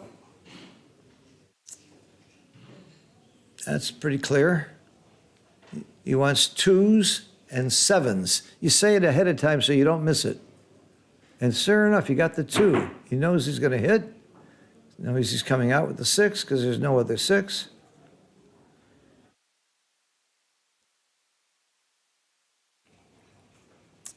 And there are no market losers. So oops, that's an anti-joker. That's a bad roll. Double 6 is not always great. This is one of those times where it actually hurts you. And double 5s could be much better than double 6s at the right time. Just bring it all the way around, leave everything in place. That's it. That's clear. Pick up your dice and let's look at it. Or hit the clock and let's look at it. What alternative is there? Oh, there's the alternative of coming out with 3. Just racing because you're up in the race. There is that possibility, but you're not up in the race that much. Maybe that's the reason the play is right. But you certainly would be happy to hit here with a 3. And the 2 comes out also. Now you might start counting this race. Crashalicious. Got a crash board, and the race is probably very close, so you probably can't double because of the race. Although there's a lot of wastage there for red. He is doubling. He doesn't like it, the structure. Even if you get into a hitting battle at all, you've got it 1-2. So you've got the race and a hitting battle in your favor. That's why you double. It's a very good double by Mick. I think it's a take. I have to do more. I got to spend more time counting this race, figuring out the wastage, and that's exactly what is going through Jorgen's head right now. Let's be scientific instead of emotional. Emotionally, I want to take it.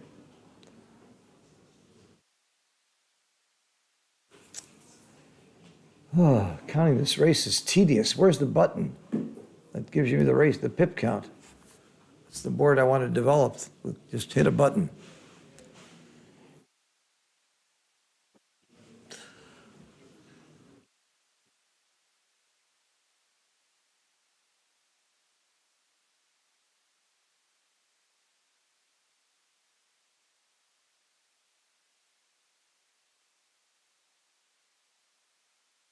$21 for red. That took a while. This is not easy to count for me.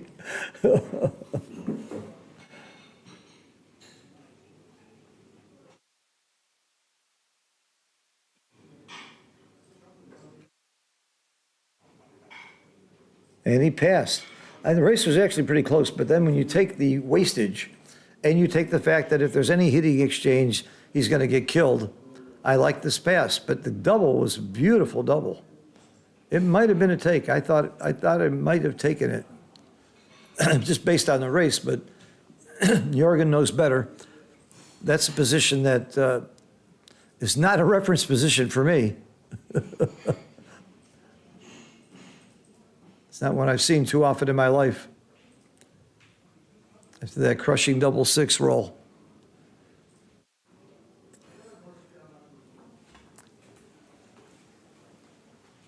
Five away, 6 away. Just as you would predict with 2 great players, it's a close battle all the way through. It's going to be no easy games here.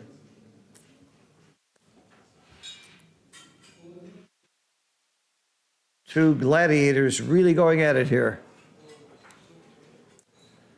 Wow, this is really something here. I almost always just hit off the 5 point here, but then you're leaving so many blots.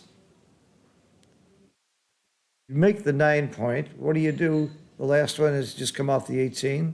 That's for sure. Now the last two is the real question. I like this. That's great structure. No matter what, you've got good structure.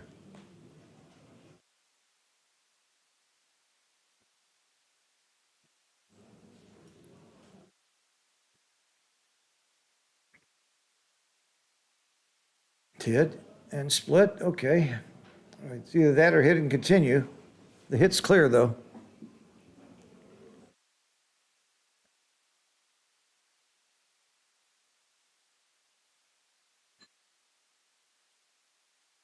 Very nice roll. Comes in and hits, and then down. There it is. Right back in the game. Jorgen's made his ace point. He's only got one game plan, and that's a hitting game or racing. He's certainly not going to play a priming game. He could play an anchor game. An anchor holding game is one of the 4 game plans that we call at the Backgammon Learning Center. Racing, blocking, hitting, or anchor as the 4 strategic games that you would think about.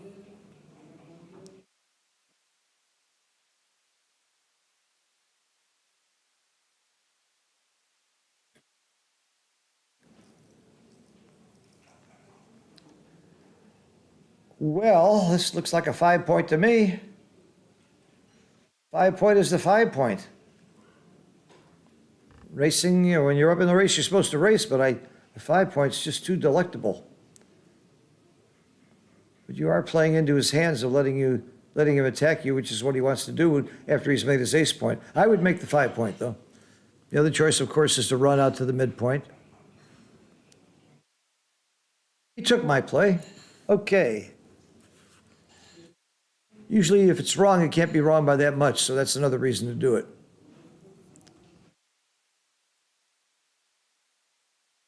The 2 is big. I knew ahead of time I wanted a 2. I thought about 2, and I rolled the 2, and I hit him. And I thought about the 1 for the same reason. Think about what you need before you roll so you don't miss the shot when it happens. That's why you rarely see top players miss a shot and just not see it.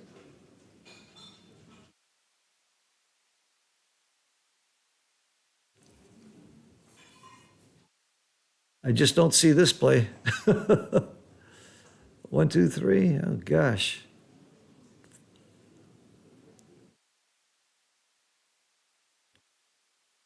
It's all ugly. I just keep coming out. I don't make the 2 point. I don't like throwing checkers down that deep. It might be right to slot the 3 point and come out. I don't like this, but I can see it. Everything else looks pretty ugly.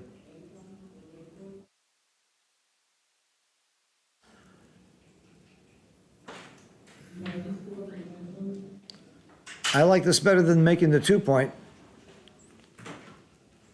but looks like Mick doesn't.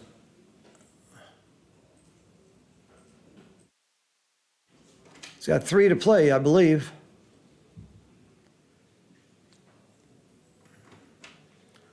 Okay, he made the wrong play, quote unquote, wrong by my definition.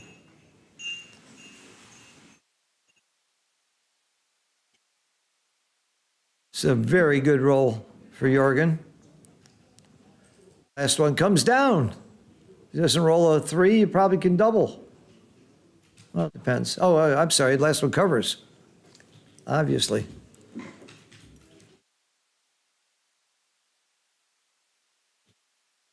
Great roll. Nick better perform. He better roll a 4. Well, obviously it's a take. Is it a cube? I don't think it's a cube. Because I know I'm taking, and I don't think there's enough market losers. Even if you get really lucky and make the 5 or the 4 point here, I didn't think this was a double. Maybe that outside extra blot out there makes the difference, the 4 on the outside. grabbed it. I would not sure it was a double, so I would have grabbed it also. Too many ways to anchor here. I think you have to hit. Hit, Pray, Love. Is that the name of the book?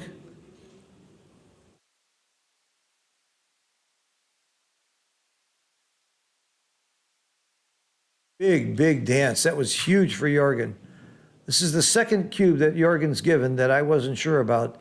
That seems to be working out pretty good. This is a horrible roll, however.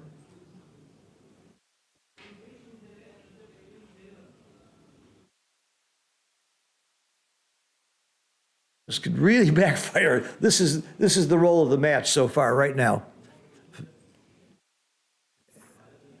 He really needs a 4 or a 5. Oh, a double 3 dance. That was huge. Absolutely huge. Makes both points. Oh, my goodness. That was a monster swing in favor of Jorgen, making his double look brilliant. Just like I said, it was a brilliant double. Wow. What a swing. This is another great roll.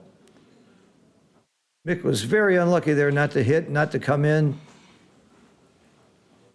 But you make your own luck in backgammon. In the end, in fact, I don't even call it luck. I call it odds. You're playing the odds. And the better you play, the more the odds are going to be with you. So Jorgen's in this position because he was smart enough to see the cube and see how this is going to go, where I would not have seen it. That's why he's a 3-time world champion and I'm not. He needs to get out of there. He knows he needs a 6 or a 3. Ooh, it's getting tight. He needs a 6 or a 3 or he cracks. Guess a 2-1 doesn't crack. 6 or 3. He's favored to roll it. Uh-oh. You still got some time. 4 checkers on the bar. He's still a big favorite to roll a 6 or a 3 in time. And he doesn't. Cracks again. Again, still with 4 checkers on the bar. I still like Jorgen's position, but it's gotten much weaker. It's getting exciting. Mick needs to bring some checkers in. Get some wood in the game. All right, brought 1 in. 6 or 3. He's wondering if they're on the dice at all. There's a 3. Whew. Just in the nick of time, too. He was running out of time.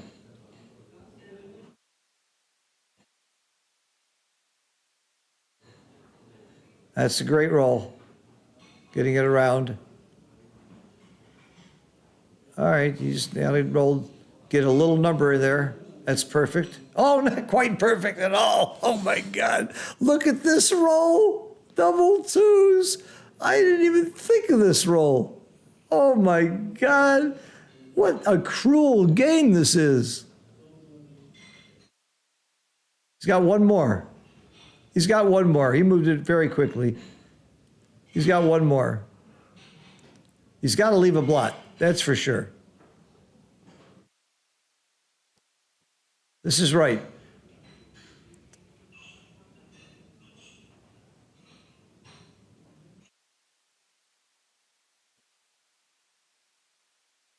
Making sure the clock's running. Okay. Yeah, he left a 3 shot. Oh my God, what a game. And of course he doesn't hit it. I would have bet anything that he would have rolled a 3 there. He just couldn't make it easy. Oh. I had to hold my breath on that one. Look at it from Michael's standpoint. Wow. How sad that was, and what a tough loss this was to get gammoned here. Down 2 away, 5 away. Oh my goodness. What a swing. What a huge swing this game was. I'm out of breath.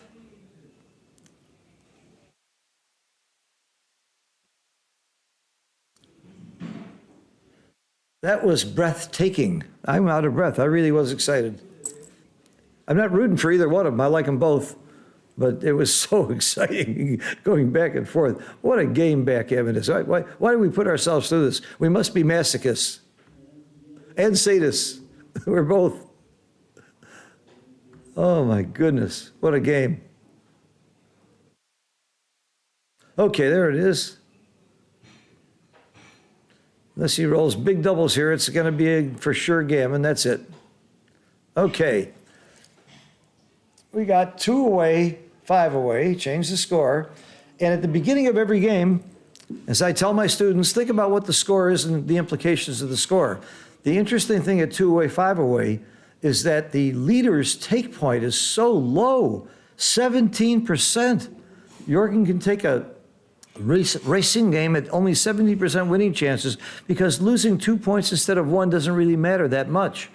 Your opponent still has to win the same number of games to win the match. So he's got a very low take point. But there is a big gammon value. If your opponent turns the cube and gammons you, when he's 5 away, he gets to Crawford, which gives him an artificial advantage to win. So the gammon value is higher and elevated for Michael. So Michael's going to double faster if there's some gammons involved. He's going to double slower if there's not gammons involved. And Jorgen is going to drop faster if there's gammons involved and take much faster if they're not. So it's all about the gammons and the take point getting lopsided, which is, again, part of what makes backgammon matches so much more fascinating than playing pure money games. Now, if the cube never gets turned, the value of winning a gammon for Jorgen is very high. He can win the match. So that's another incentive for Michael to turn the cube. First of all, it's a dead cube that Jorgen could never return because he only needs 2 points. And secondly, the gammons that he might lose if he doubles no longer have any cost to him. So there's a big incentive for him to double sooner, even though the take point is 17%. If there's gammons involved either way, and this is a great roll for Michael. He's pretty much assured now he's not going to get gammon and he's not going to get primed. And he's thinking about something else? Thinking about more offensive play because of the score? I don't see this at all. I think the 20 point is clear. But that's just me. That's just me sitting here trying to second guess these grandmasters. I make the 20 point.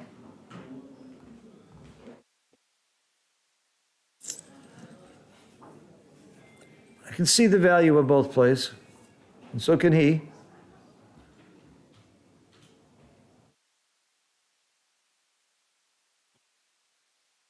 So I like to use what I call Simborg's law. Put yourself in your opponent's shoes and ask yourself what you would like to see, what you would hate to see your opponent do. That's what you do.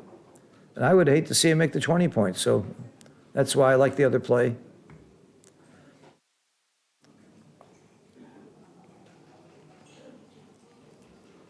Mick needs a 4.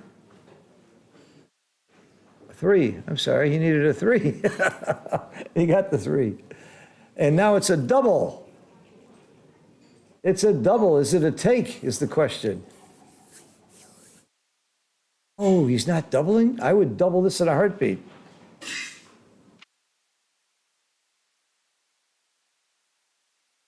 I would have doubled that in a heartbeat. Wow. I guess because the take point's so low and he didn't think there were enough gammons. I thought that was a cube. Nice anchor, very, very important anchor for Jorgen.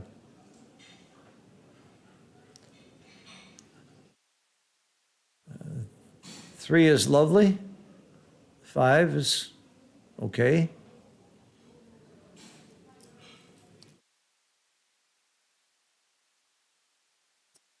He's not afraid of that lone checker back there with the blot and the inner board and everything stripped.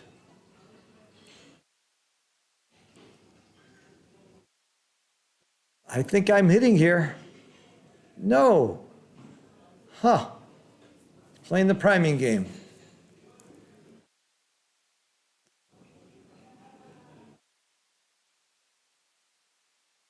Sure looks like it was a good not to double. I'm sure Mick is glad he didn't give the cube. He's afraid of leaving too many blots out there if he starts getting hit loose, but I don't think it's likely to happen. I like this play a lot. Wow, what do you do here? What do you do? That? Just a 4 is big here. Didn't get it. He needed that 4.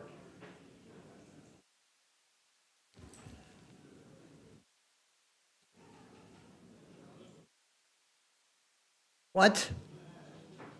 Didn't 6-5 point on him? You didn't want to point on him, huh? You didn't even think about it.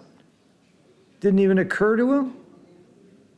That's how wrong it was to make the point? I guess so, with the blot inside.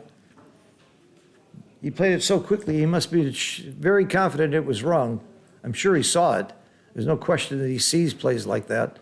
But I would have thought long and hard about making the 4 point on his head.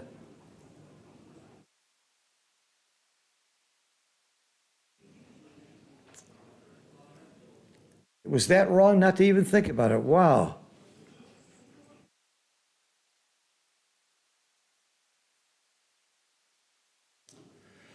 Well, the only thing here is the race.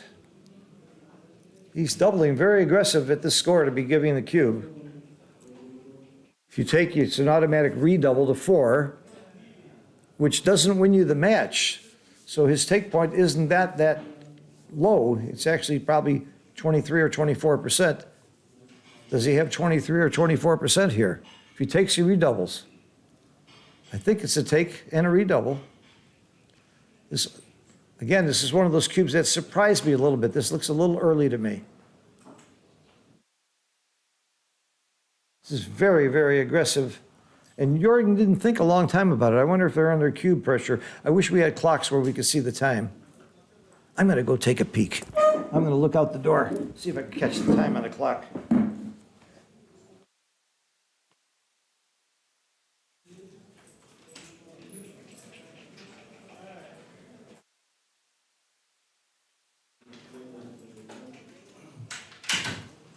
I couldn't see it. The clock's facing the other way, and I didn't want to go up to the table to disturb him or call attention to it. That wouldn't be nice or fair, because maybe somebody was in time pressure and I'm calling attention to it. So you don't want to ever do that. That's like people walking up and saying, "What's the score?" to remind somebody that it's post Crawford. I forgot the double. Or what? Oh, let's wait. I just wanted to see the clock. He passed. So here's what I thought was an early double, and he got a pass. 1 away, 5 away. Has he got 18% here? 82%.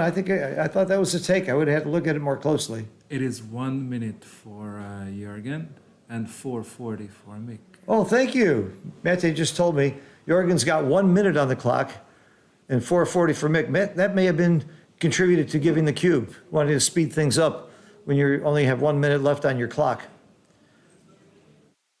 We got to get clocks where we can see it so that the people watching at home can be involved in what's going on with the clocks and timing. These guys aren't going to clock time out, but knowing that they have a short time does change the play. It does change the drama. It actually probably changed his cube. I bet you part of the reason for his cube. Although he got a pass, so it had to be probably a very solid cube anyway. That's another one I'd have to look at because I would have taken it. I didn't think it was a cube. It's a big roll. This is a Crawford game, and then the real question is, do gammons matter? How much do they matter? Very little with an even score. Because if he gets to 10, he's still got to win 2 more games. If he wins 1, he's still got to win 2 more games. So it doesn't matter whether he wins 1 or 2 points here. So you don't really try. You're playing this game at DMP for both players. And lots of people get this wrong. They just assume, oh, I'm losing. I need to win gammons. So they throw away some wins. And the other player is winning and saying, oh, I don't want to lose a gammon. So they play too carefully.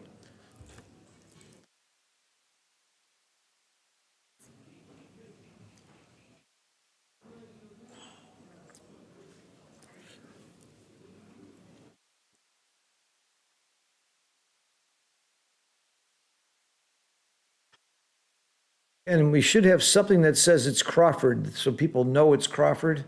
I want to change the scoreboards. And I would have the scoreboard say Crawford here. And for those who aren't real familiar with the terminology, that means that for one game, nobody can double. After this game, if Michael wins the game, of course he's going to double on the first roll every time. But for this time, he's not allowed to give the cube. That was a very, very big roll for Michael, making that solid 5 prime that gives him a big edge in this game. And again, see, because he's not caring about getting gammon, he can make plays like this. And if he gets hit, okay. If you're going to lose, you're going to lose. Losing 2 points or 1 point doesn't matter. Mickey Nilsson, you can see the clock on the stream. Good for you. I can't. So I'm glad you can see it. It could just be my eyes or my lighting here or whatever. But I'm glad you can see the clock. He's not going to time out. Although everybody has. Mochi mentioned it last night. He timed out. Matt Cohn-Geyer timed out in the finals of the duel in San Antonio against Kiko, and he was winning. Even I timed out once. No way. I timed out. I was playing doubles and got a little aggravated with my partner, and I leaned over so he couldn't see the clock so we could time out. So the time I timed out, I did it on purpose. Whoa, big roll. We got prime versus prime. And I don't know who's got better timing here. This is tough. He doesn't want to roll big numbers, I can tell you that. This just helped Jorgen quite a bit to see a 6-5. I would have left the shot. I would want to get hit if he rolled a 6. And I'm coming out with the 6. And see, I would rather have been hit here for timing. So I didn't agree with that play. But there's nothing harder than prime versus prime checker plays. I would have left the blot. Because getting hit would be a good thing. You don't care about gammons, it helps your timing.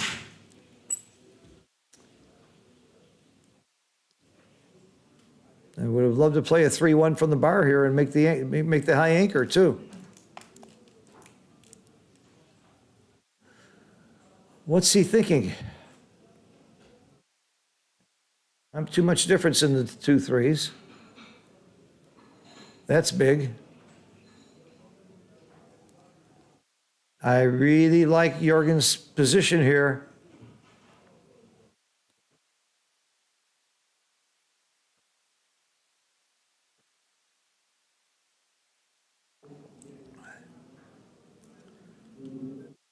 Now I'm slotting. Again, I want to get hit. He doesn't. Okay.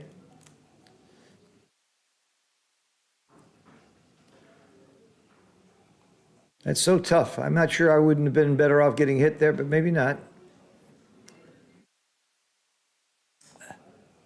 Oh, tough play. I'm slotting. I'm playing every one of these too big, I guess. I would have slotted my 3-point. Playing every one too big, and I would have been hit. I would have been hit on 3 occasions where they weren't hit. Am I right or are they right? Who I would bet on. These are so tough, these prime versus prime plays. That's a big hit. He would love to dance or come in with a 6. Dancing is probably best. Oh, this is not good. Keeping his structure. He'd rather get hit than give up his 5 prime.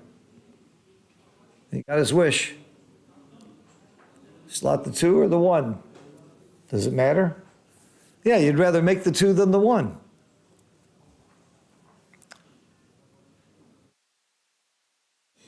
Oh, now what do you do? I come in on the 3 and hit. I play Pasco gammon.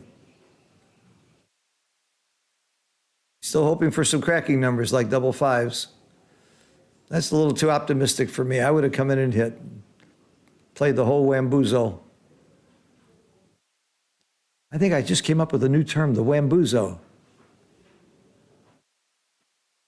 That's nice, maybe. Just didn't see how Jorgen was going to win this game going forward. He needs sixes right now to make it happen. Just duplicated his six.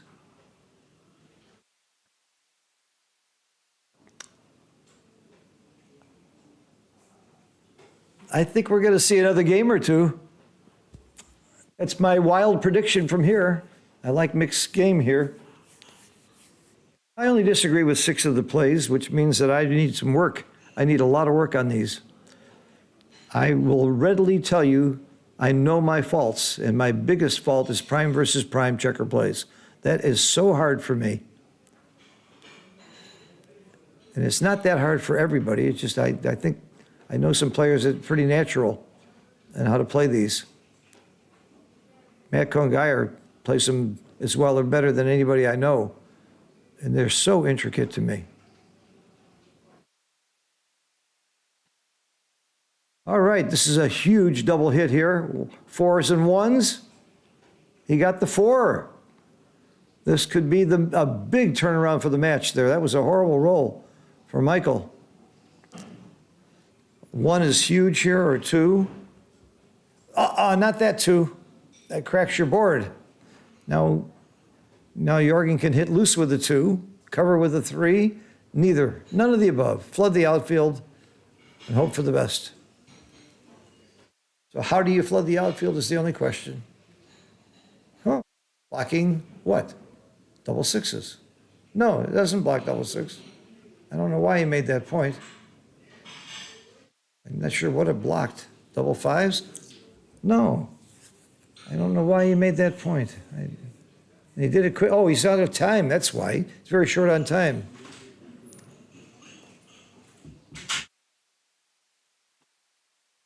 Very short on time is why. They're both running down on time. This is getting very exciting, especially when the time is low. You're getting into speed gammon. Last couple of weeks, I've been playing with David Wells and I were in New York together, and before that in Jamaica, we were playing super speed gammon. 30 seconds of the clock, 7-second delay, 5-point match. That's really great practice for situations like this. It's taking a long time on this play. I think you go forward with the 3. I think I saved that. I wouldn't do that. I would have gone forward, given more shots right now.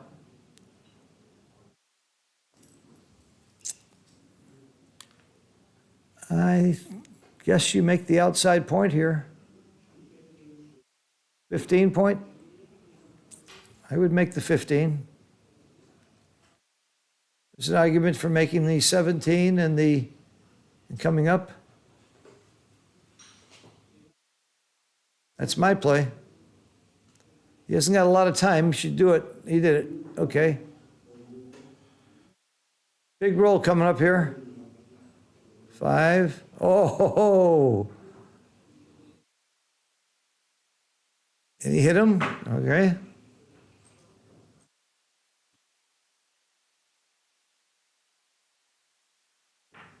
Actually, I'm not sure that Jorgen minds this at all. He loves getting hit and loves having the other shot. That's actually a very good roll for Jorgen. All right, he hits the second checker. Now he's a huge favorite to win the match. Big favorite.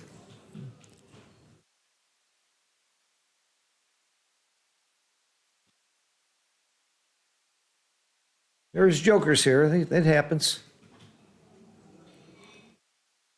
Starts with a 6-5 or something like that. 6-3. I feel a little bit helpless now if I'm Michael. Had some really bad luck in a couple of these games.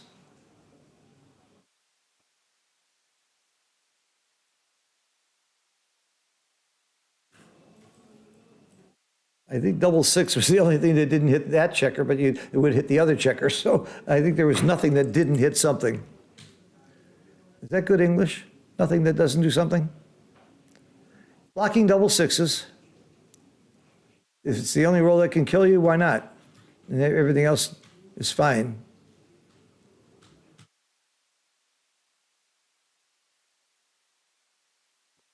your goal here isn't necessarily to make your 7-point. You'd like them to get out with 1-6 and then pound them and close them out.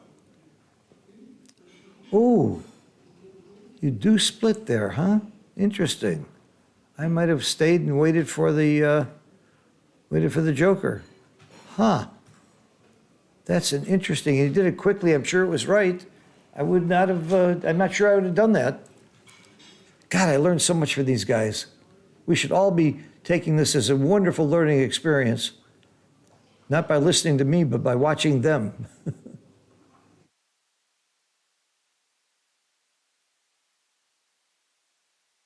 Okay, going for the closeout, going for the kill. Jorgen Granstedt.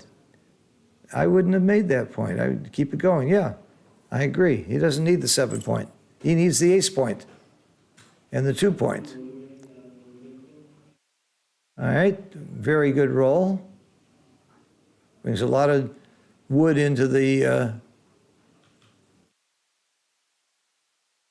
range. Well, barring miracles, you're going to see Jorgen going forward. But Mick is not out of it because it's his first loss, and he can still win the tournament. And he does get into an advanced position in the fighter's bracket. I'm talking like it's over because it is pretty much over. I can't wait to see the transcription of this match, put it in Extreme Gammon, and look at all the places where I disagreed. And most of the cube action I did agree with, or it was close. But there were some plays that really threw me. You clear the 6-point or play it 2 off? You take this play, okay. Clearing the 6-point would have left a bad number. Maybe it was 6-5, by the way. I think that was. Now he's going to just clear from the rear, let him come in, and the match is over. Clear from the rear, there you go. Nothing leaves a shot. He rolls a 5 or a 6, and you can shake hands.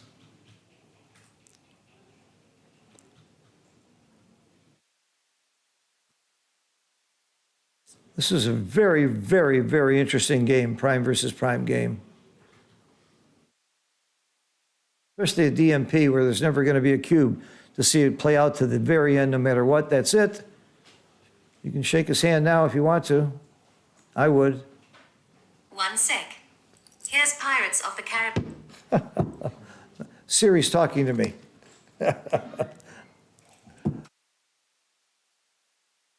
We go out and congratulate Jorgen and congratulate Mick too on a very good match.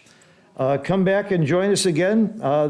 We are at 4 o'clock, which is about, hey, it's already 3:20. In about 40 minutes from now, we'll be having another round and then have a big dinner break and then at 9 o'clock. So come back and join us, and I will have guest commentaries with me. There will be people who have lost twice and are out of it. They may be playing in side events, but I should be able to find somebody really good who had an unfortunate set of dice for 2 rounds and have a good guest commentary with me, so you won't just have to listen to my voice for an hour and a half. Thank you all for watching. Hit the like button, and see you later. Bye-bye.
Öyle abi biz de işte kurabiye veriyoruz bir de kart veriyoruz.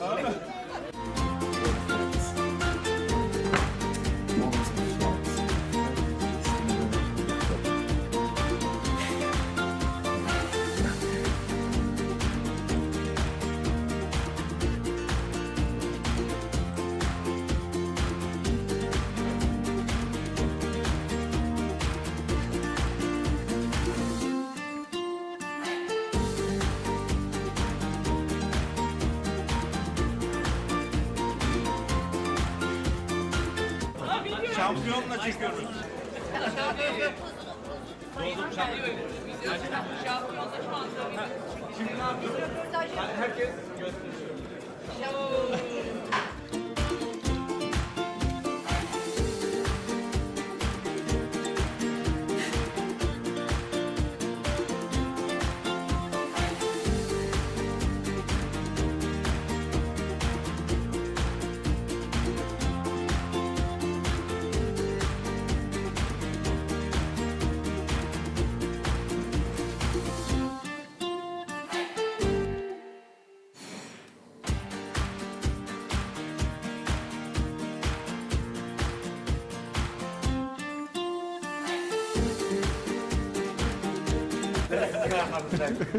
Destekliyorum sizleri.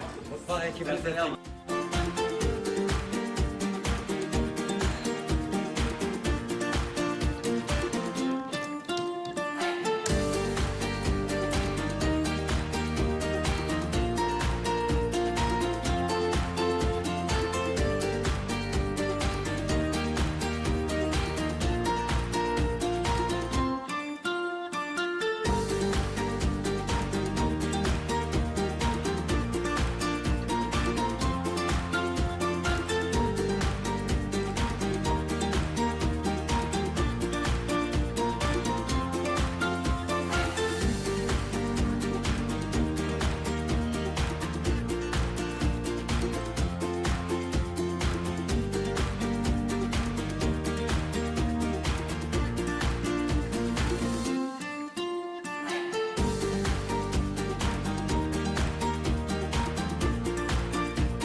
Yani şu anda yaşayacağımız şey, bütün operasyonun sizler tarafından en zor anı. Çünkü Cengiz'in de dolu olacak.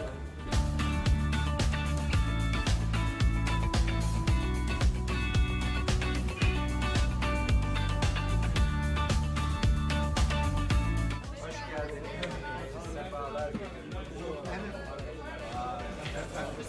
You got Thomas Devlin. He's back. Herb Roman and Mila Angela. Herb's a good old friend of mine. I don't know this other guy. Yeah, Thomas is gonna help me. Thomas,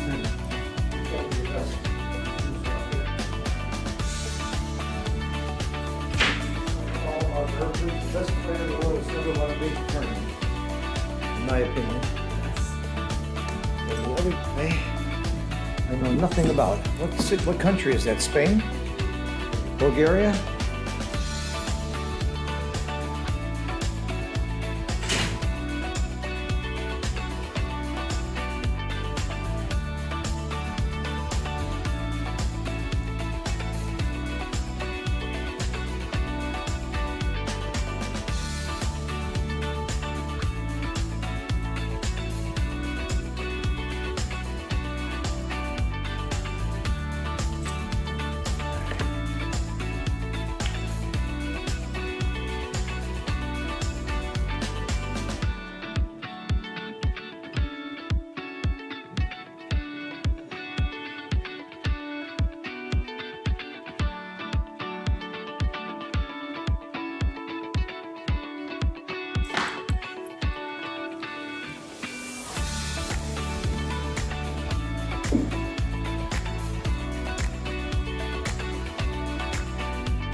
And I am proud to be doing the commentary on this match along with Thomas Tenlund, Sweden's superstar.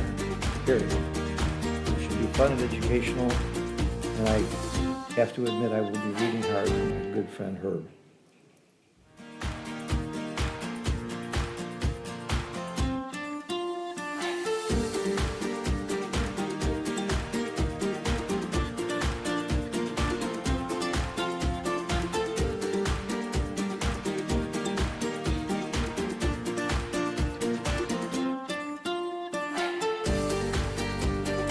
May you have a very successful and a lucky day.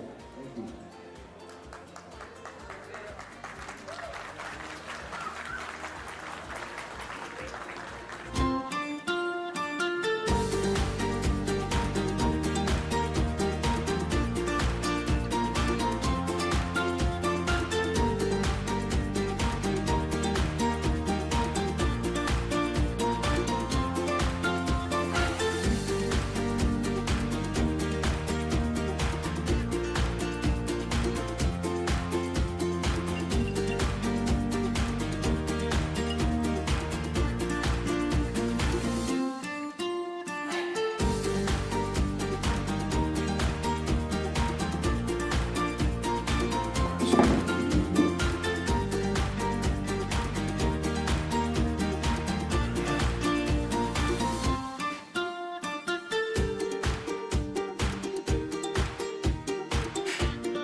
Öyle abi biz de işte kurabiye veriyoruz bir de kart veriyoruz.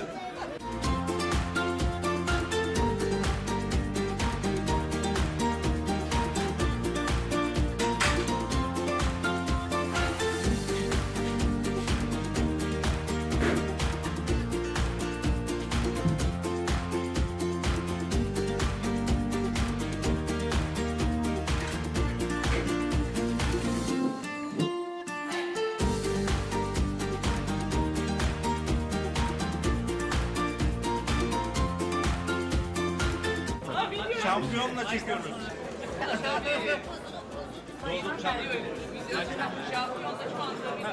Şimdi ne yapıyoruz? Herkes gösteriyor.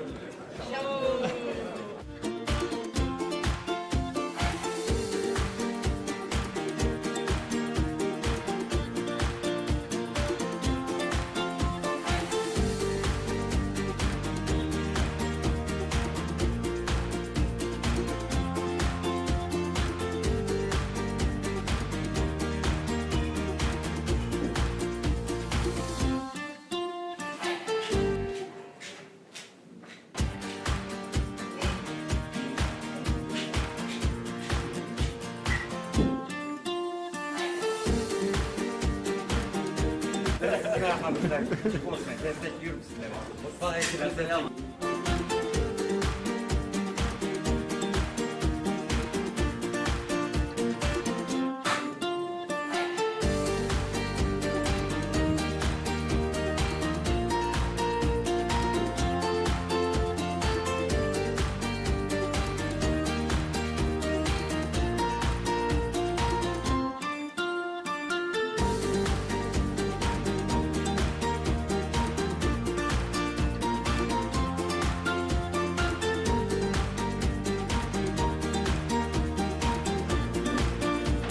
Good.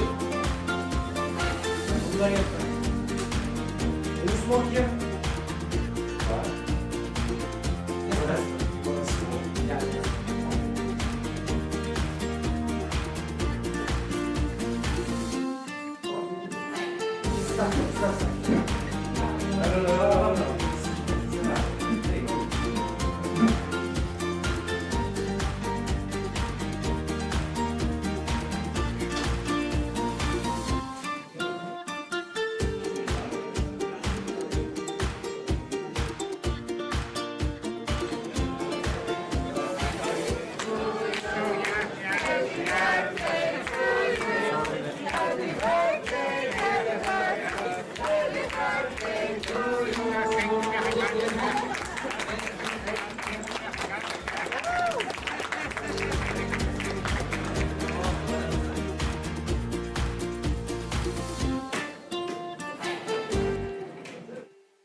Yani şu anda yaşayacağımız şey, bütün operasyonu sizler tarafından en zor anı. Çünkü Cengiz'in de dolu olacak.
This is Arthur Caller.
smoking in here?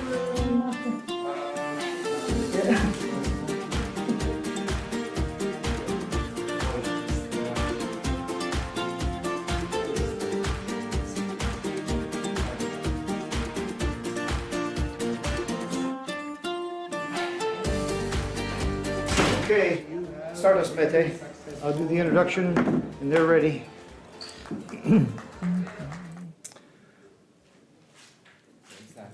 We're on? Hello again, everybody from Cyprus, from the Merit Open Championships. And I am very proud to be here today doing the commentary along with Thomas Tenlin from Sweden, the great Grandmaster from Sweden. And we have a very, very exciting match for you. This is the undefeated round of 16. And we have my very close friend from many, many years who I've been playing with and shared a lot of travel with and fun with, Herb Roman from Chicago. And I have always said that Herb is the best player in the world that's never won a major tournament, because he's been to so many all over the years. He's just not that good on Sunday. He does the rest of the time, he's great. And he's playing a fellow that I just met, a very nice young man named Milan Angelov. Last year he played here in Cyprus in the intermediate and was a semifinalist, and he's decided he's good enough to move up. So this is his first time in the championship division, and here he is undefeated in the round of 16. And we've got players like Thomas Tenlin who are sitting out, who have lost twice. Thomas, what are you doing here? Yeah, you said you needed me, Phil, so I took care of business. I want to see the chat too, thank you. We got Mete, our expert, setting up so that we can see the chat. Please make any comments or questions along the way. And I'm about to signal the players to start. Now I want to tell you, we're having a big break after this for dinner, but our next match will be at 9 o'clock. It's now 4 o'clock here in Cyprus, but 5 hours from now, we'll start the next match, which will be the round of 8 of the undefeated. Now remember, the way this works is if you lose once, you go into the fighters bracket or the once lost bracket, and the winner of that will play a single match with the undefeated winner for the championship. So you're not out completely unless you're like Thomas and have lost twice. I'm just rubbing it in because I didn't lose twice. I haven't lost at all. I'm going to go signal the players to start. We'll get going. You see Herb Roman is on the top playing with the white checkers, and Milan is on the bottom with the red checkers.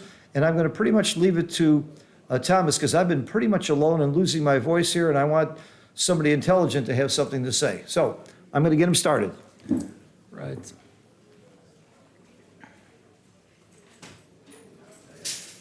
Herb, anytime.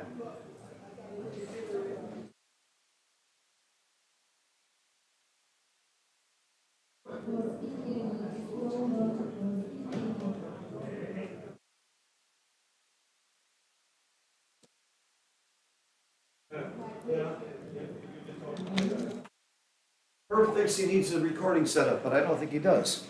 Better tell Herb he doesn't need it. Not ready to start. He thinks he needs a recording channel.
Okay, we were ready to go, but they weren't because they didn't have a clock set. So they're going to get a clock, and actually, Milan was saying, well, I don't need a clock, I play fast, and that's not how it works. You must have a clock, it adds to the game tremendously. And he doesn't know Herb Roman like we do in Chicago. You don't put a clock on Herb Roman, and this match might not end until next Tuesday. But you put a clock on Herb, and he plays very reasonably. As a matter of fact, I was shocked earlier when I came in the room 2 days ago, and Herb was playing in the speed gammon event. I mean, this is like a turtle in a race.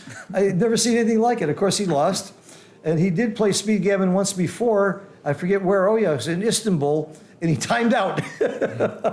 I think he timed out before the match started. To be honest with you, he didn't show up on time. But Herb is not known to be a fast player. But with the clock, everybody can play reasonably fast, and we need that. Otherwise, not just to keep a tournament moving, but just to make the game more interesting.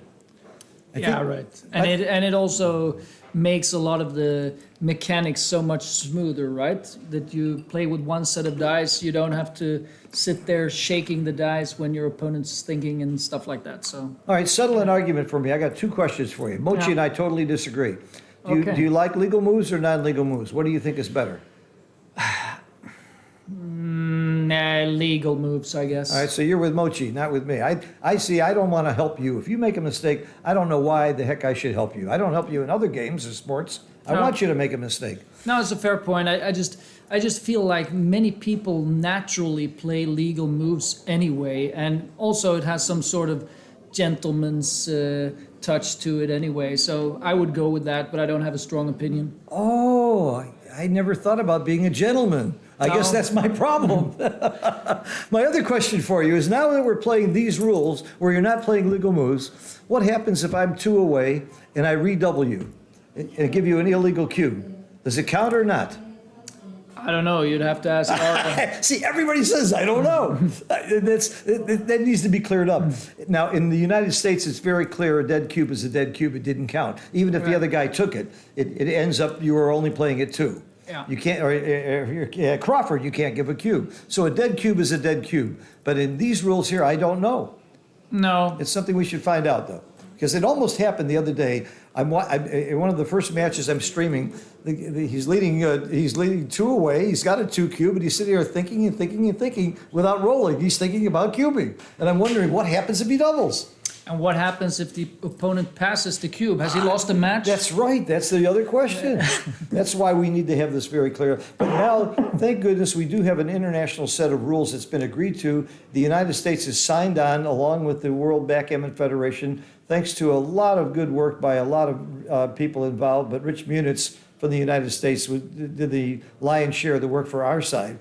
And I'm so happy there's a single set of rules, even though there are several rules I don't like. One rule that's a very controversial rule that Mochi likes and I don't is between matches, between games, you can call timeout and get help and get coaching. Really? Coaching? Yeah. Let's say it's Yeah. 5 away, 3 away. You can call a timeout and open up your phone and find out what your take points are and your gammon values. Yeah. Or you Yeah, can get that coaching. is again. Doing that would go against the gentleman's behavior, as I see it as well. But I mean, on the other hand, some things I believe should be legal that are close to that. For example, let's say you played a game. Some position came up and you want to check on your phone what the best play was in that position. That should be legal in my Really? opinion. In the middle of a match? On a break in the middle of a match. I feel like that because I don't see how that is relevant to the remainder of the match. On a break? I mean, after yeah. the game is over, you mean? Right, After the game is over. Okay. After the game is Okay, over, yeah. you made some play, you want to check, was that right? I mean, Well, if you that, can that get I coaching, believe- that's the same as getting coaching. Yeah. It should be legal. You're right. right. So I Under mean, the new rules, that should be legal. yeah, but I mean, it's but at least one good thing is you have a limited number of breaks anyway, right? So if you need your coaching, you can only get it once at least, or at most twice, perhaps. But still, yeah. Well, here's another factor. You just brought this up. I was told the other day that you no longer should be able to take a picture during the match because there is a program now where you can take the picture and it automatically goes into XG. Yeah, this Snap Gammon or Gammon Snap or something like that. Yeah. I just heard of that. If that's the case, I could actually look at my phone, take a picture, have it in XG, and get an analysis. Yep. So I can understand why not taking pictures. However, if I take a picture and I'm showing you my phone while I'm doing it, you should have no objection. Yeah, and I think Rory said in some tournament that your allowed to do it as long as you don't have Gammon Snap installed on your phone, etc. Well, then, So, yeah. that's a little nebulous as to whether you have it installed. We're going to start checking people's phones. It's starting to get tough. You have it in some secret it's folder highly- that. It's highly questionable that you're quoting Rory here too, by the way. But I'll let that go because Rory and I are good friends, and he does a really good job in the United States promoting his tournaments, as do many others. But I'm really excited about the New York tournament coming up in January. And are you going to come? You've been to that many not this times. time. Not many times. I've been there once, but Oh. I really enjoyed it. I think it's Great tournament. Yeah, and I think it's one of the most attractive locations Oh. for players as well. It's, Overlooking Manhattan, the Hyatt Regency is so gorgeous. yeah. It's a great tournament. Okay, here we go. Let's start with the action. They're going in the wrong direction, but I can live with this. Everybody has their own preferences. Yours is the other. I don't care. Yeah. All right, Milan. Milan looks a little bit like Novak Djokovic. Yes, he actually. does. He does. So let's see if he's equally proficient at his game. Yeah, I should have asked him if he's vaccinated. Yeah, that's a pretty solid roll. Close to a double already, I guess. Unless he enters both guys, he's gonna get doubled. Okay, maybe. No, I don't. Could it be too good? Yeah. I mean, it must be in the ballpark, but I think it was definitely a reasonable cube. Yeah. I would have guessed that it was not too good, but I don't know. At 208, I know that's too good.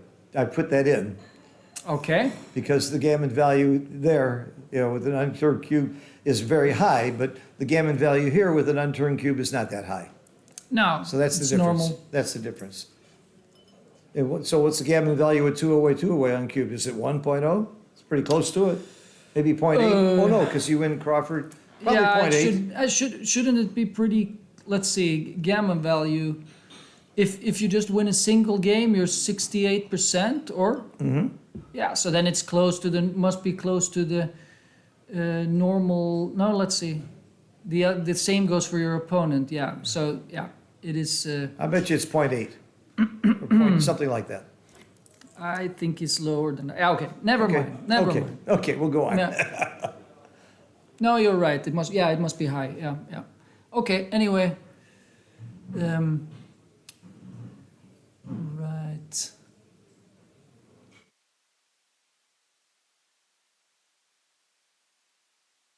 Okay. You like making the 23 point there? I don't. Oh, of Well, course, I guess that's the problem. alternative, yeah. Right. I guess Yeah. that's the problem. Yeah. Where else do you play a 1? He could have lifted, of course, 9 to 8 and split the checkers, the back Yeah. checkers or something. I guess that was the alternative. Oh, it worked out very well. If you know you're going to roll doubles, putting your checkers together is great. True. Otherwise, I hated it because you just get stuck there too early. Yeah, yeah. But sometimes you need to do that anyway, just because you have nothing else. So I don't know. They call it any port in a storm. Yeah. All right. Does he have to leave a shot still? I guess he does. Yeah. And if he doesn't get hit, it's all over. Yeah. But he does. Okay. And it's not all over. Yeah. But anyway, I agree with your high gamma value at 2 away. Yeah, because it must be the difference of 32 versus 68%, and then it's 68 versus 100. So yeah, must be like 0.9 or something. That's what I thought. So it would have been too good at two-way. And at that score, probably right to double, and couldn't have been a big mistake. Okay, Herb is making a very good attacking play here, which I like. I think he needs to. Take away half your opponent's roll. We got a pretty even game all of a sudden. I guess Herb is up by a lot in the race still, isn't he? Yeah, I like Herb's position better, but Yeah. not by enough to cube, of course. 4-1, huh? It looks like he has to step up because he wants to come home with that straggler. Yeah, it leaves a couple shots, but he can't afford to wait on the 23 points. I cannot see that. Good play. Yeah, I think so. I agree. Herb, if you can hear us, that's Thomas's play. That's the reason to make it. We don't have an XG feed, but we got the next best thing here. We got Thomas Tenlin. The worst thing is it's not completely impossible that he can hear us.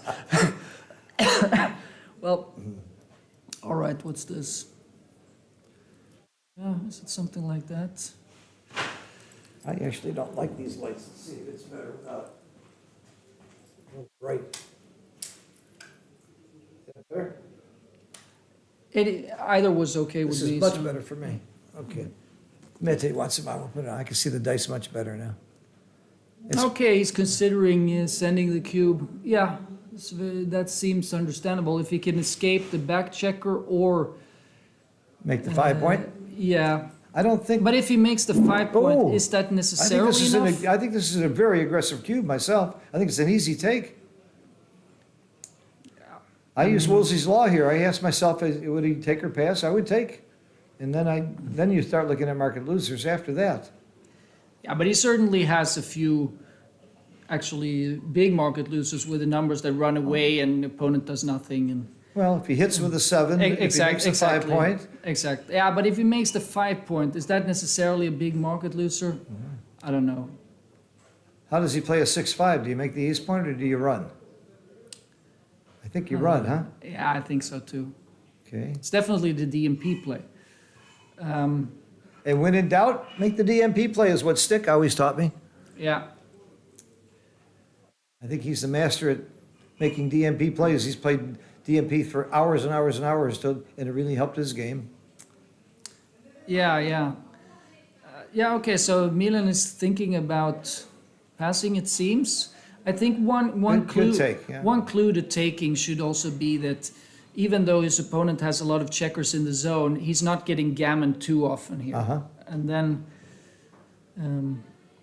then it often looks like a take. This play looks pretty simple to me. Coming out leaves a double shot plus the indirect. So I think this is right.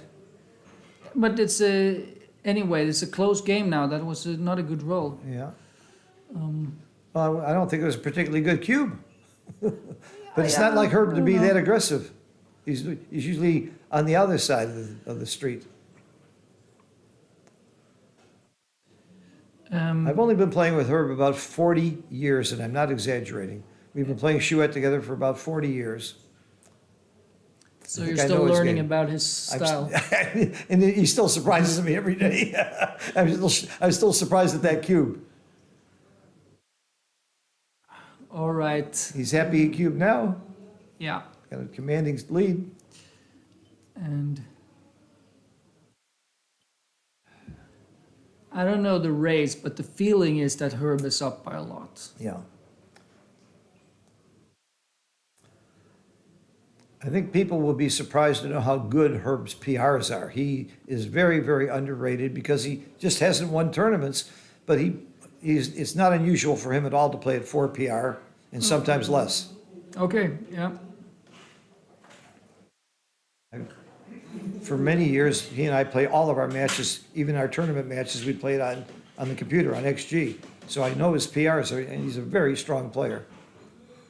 You played your tournament matches Yes, on the even computer.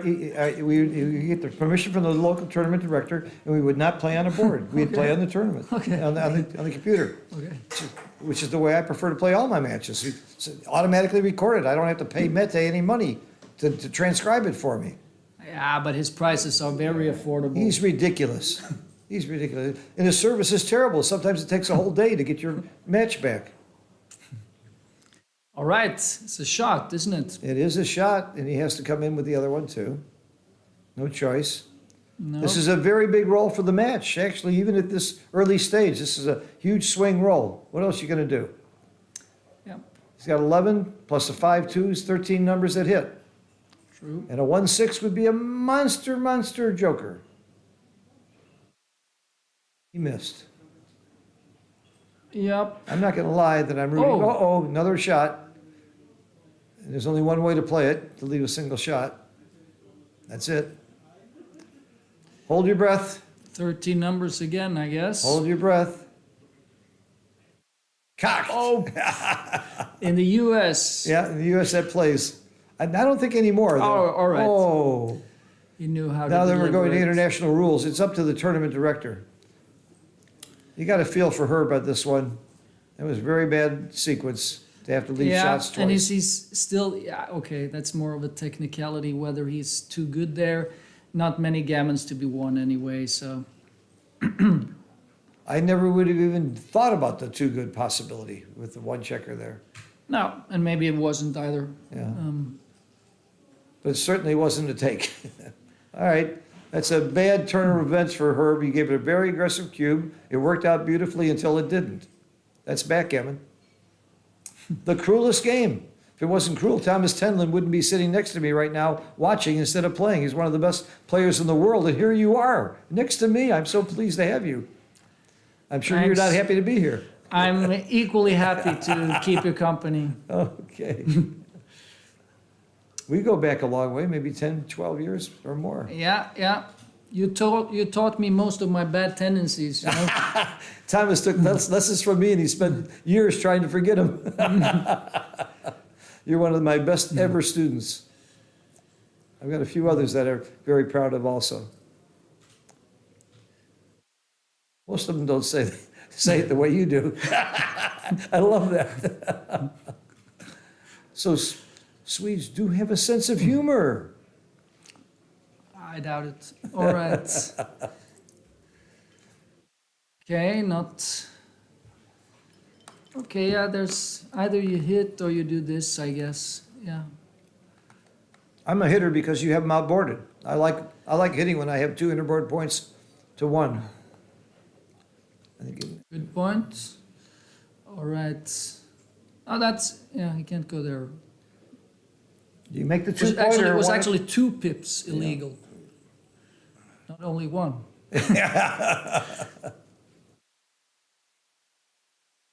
Could have let it go. Yeah, He didn't have but to then say- Herb would have had the deuce point. That's right. Or, yeah. All right, let's see. And then Mete would have had a transcription problem with an illegal move, but he gets that all the time. Yeah. He knows how to handle it. Yeah, right. Okay, we got some possible action soon here. Not with that. That's a very bad roll for Malin. Yeah, I guess that's the best he can do. It's all he can do. Just roll, Herb. Don't think. Hit and cover? Or come out. It's either that or run, yeah. I mean, you can also step up 1 pip and cover. That's also a play, but I mean, the problem is, I mean, it's Milan has a good board, but I guess the problem with trying to step up and run is that Milan can run himself, and then he covers the outfield, and then you're not. It's not that easy for you to escape anyway. But So you would have hit. I don't know. I mean, there were arguments to be made for both plays. I think. I would have hit. Yeah. I would have hit. It looked. I mean, in general, with these double 5s-ish positions, it is very natural to hit. So, but he must be up by a lot in the race. So, and the opponent has a very strong 3-point board after all. So, there were arguments. Let's see if Milan can contain him with that huge stack. Okay. It's a good roll. Yeah, it's okay, but the problem is any 5 or 6 is just a single shot, so. Yeah, okay. He has to hit him loose with a 2 or a 10. And this is no question. No other play. Herb would like to jump. His best game is the race. And he jumped all the way. Yeah. Leaves the minimum number of Yep. shots. This is the 3 for the game. Ooh, there's another way to win this game.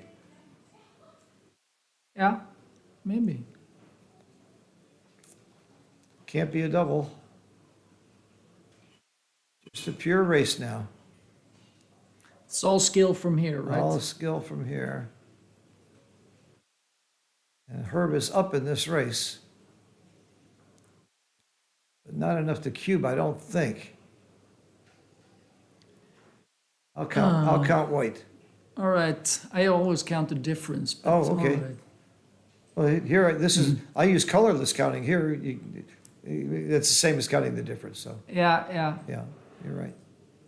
It looks like white is up marginally, right?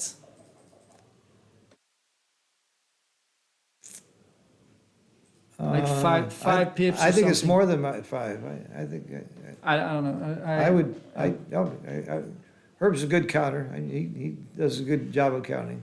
And I think one point here is that white has his ace point made, so that's going to cost him some wastage in the race. Uh-huh. So his race is a little bit worse than the raw pip count would indicate. Well, according to Trice and Keith, it's a 1 pip penalty for the 2 pip penalty for the extra checker on the ace point. Yeah, I guess with Art Benjamin's new paper, I think it's 1 pip, but Oh, yeah. really? Yeah, I think in his system it is 1 pip per checker on the ace point. So in this case, It would still be 2 pips then. right, but in this case the difference would only be 1 pip I since see. since Milan has Oh. won. But yeah, What does Art no big Benjamin deal. know about math, though? Yeah, not a lot. By the way, I've had 400 students or more. I've asked every single one of them to buy Art Benjamin's book, Secrets of Mental Math. It is amazing. Just the first chapter will change how you multiply and divide numbers. It's really, really terrific. It's changed my life. The Secrets of Mental Math by Art Benjamin and somebody else. I forgot who else. It's one of his several very good books. Here, EPC is the answer. John O'Hagan taught me how to do this. And who was it the other day? I was doing commentary. Oh, Mochi. He said, I don't use EPC here. I use common sense. Yeah. I've never read about that in a book. I don't know. I don't know how to use that. If your idea of common sense is precise enough, then it's equal to EPC. So yeah. Mochi said, just use common sense. I said, that's what I've been missing all these years. Nobody ever told me that. Right. So in this position, we still have this issue with the ace point checkers. Now there are 3 of them. So that is Still up enough in the race.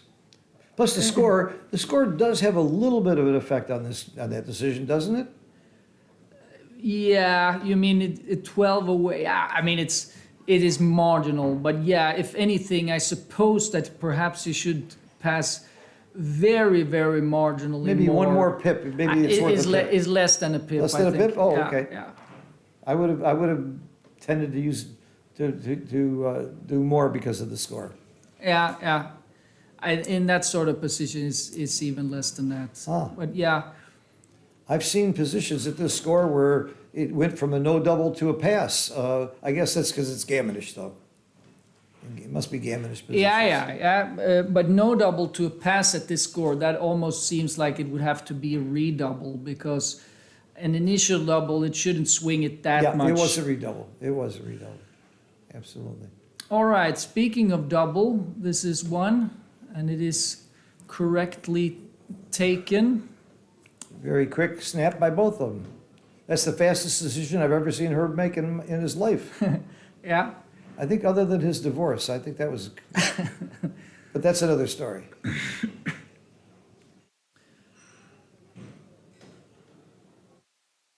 Yeah, and Milan has one of these strong positions with both priming and blitzing potential, right? Yeah. Isn't that beautiful? Not for her, but for Yeah. Milan. There goes the blitzing potential, It does. but it still is a great priming game. And racing game. Yeah, Oops. and there goes Herb's priming potential. And there goes the racing game too. Yeah. There's the race, okay. It was an aggressive cube, but clearly a take, in your opinion? It was very clearly a double, and I would say, given that Milan is up 10, 12, yeah, then it was definitely a take, but it was not I mean, we've seen bigger passes bigger mistakes than a pass would have been, in my opinion. I don't think it is, I would have guessed that it can be a little bit more than 100 maybe. Okay. But it looked very referencey, so that's why you can have a more precise opinion. So Thomas, what Thomas is demonstrating by saying referencing is what I've always believed about top players. They don't sit there and do a lot of calculations. 90% of the positions, they've seen it 1,000 times, and they remember this is a take, or this is a pass. It's just a lot of memory from a lot of study, previous study. It's not just calculation over the board. Right. That's part of it. I would also say that I think most strong players also just have a stronger understanding of the game that just solves many problems naturally. I mean, I think that is also one reason that less calculation is needed. Oh, yeah. But When I have a student that absolutely cannot understand how this could possibly be a take, I say, well, you got to play it out 10, 15 times and see. And the expert has already done that. He's already played that game 10, 15, 100 times. So you can see how it plays out and why it's a take. But if you don't understand the position at all, you have to, if you don't have that experience, you've got to play it out. Looking at the XG numbers is not going to tell you much. But it is a good start. It's a start. It gives you the end result, but it doesn't tell you how you got there. It doesn't tell you why you're going to get gammon so much or why you're going to anchor as often as you do.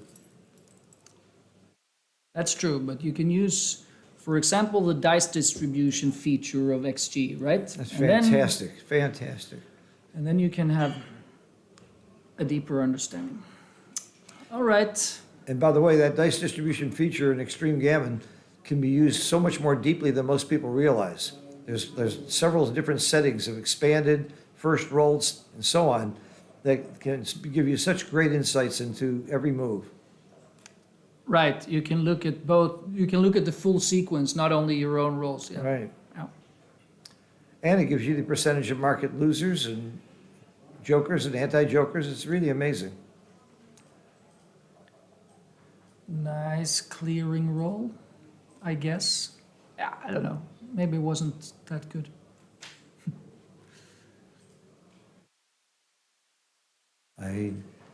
Why would he volunteer?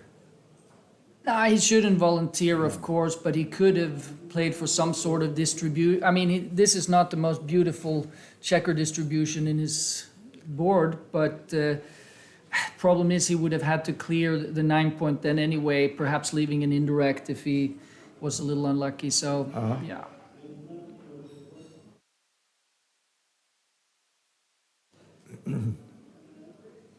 Okay, so this is still somewhat gammonish, isn't it? Oh, yeah. Herb's right to run there. You don't want to waste those 5 pips making the ace point because you're not going to get a shot this roll probably. In fact, I'm not sure what gives a shot this roll. So just get those pips moving. Definitely. Same here, just keep it going. You want to run off the gammon. And maybe you'll get lucky and get a shot, like right now. There it is. Yep.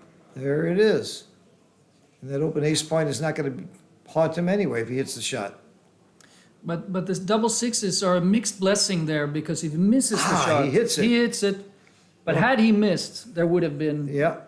very many gammons. Oh, yeah. It's a big roll here. Very big roll. Oh, great roll. Great roll. Yep. It's a cube saver. Well, it wouldn't have been a cube anyway. He's got too many checkers off. 2, 4, 6, 8, 7 checkers off. Herb would have to close the board, get a few checkers off before he could even read the cube. Yeah. But That was big that he didn't get out there and had to break Yeah. the board. Things are starting to go Herb's way a little bit if he can just come in here and do something. Okay, 5 and 2. 5 comes I in, I of would make, course. do you make the point or do you bring in the blot? You split. Well, it Wow. doesn't seem like the end of the world if you get hit, if he rolls a 5 anyway, does it? So, I mean, either you split or you cover, I would say. And I would argue that you split. Yeah, I would have split there too. It's just because your coverage is actually not the best if he rolls any 6. Or for that matter, a 5, but then you had one guy more back. Ooh, sigh of relief. Now, Herb, you got to hit him. Yep. And you can't lift No. because you need to make the board. Like you said, he needs to take checkers off. I have a formula for this. With 7 checkers off, you can, in a normal game, you can redouble when you have 4 fewer checkers off and he still has 1 on the bar. So you have to take 3 checkers off and he still has 1 on the bar, and then it would be a redouble and a take for money. Yeah, yeah.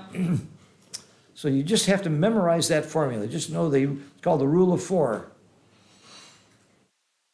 That's assuming that you have, the other player has only checkers on the ace and the deuce. Pardon me. If the ace point is open, then it's the rule of 5. You can do it with 5 fewer checkers off. And there's also, it's also of some significance how many checkers the player has off. Oh, yeah. Is it just 4 or is it like 12? That also makes some difference to the formula. But yeah, This works when he has 5, 6, 7, 8, or 9 checkers off. yeah, okay, good. More or less, it's more on reference positions then. Yeah, that's a good and useful one. Here in this precise situation, actually, Milan will be able to take a little bit less than he would, at 0-0 or in a money game. Because he's leading in the score. He's leading Yeah. in the score, and it's a recube. And when it's a recube, it matters a little bit, even in these positions with no gammon threat. So when Herb gets maybe 2 checkers off, it's probably a recube and maybe a take. With 3 checkers off, it's probably a recube and a pass, if he's still on the bar. This is a very good roll. I'm sure he played that right. He's gonna open up anyway, he must get 3 checkers off, and you're not afraid of his opponent's board. Now, this is a real good question.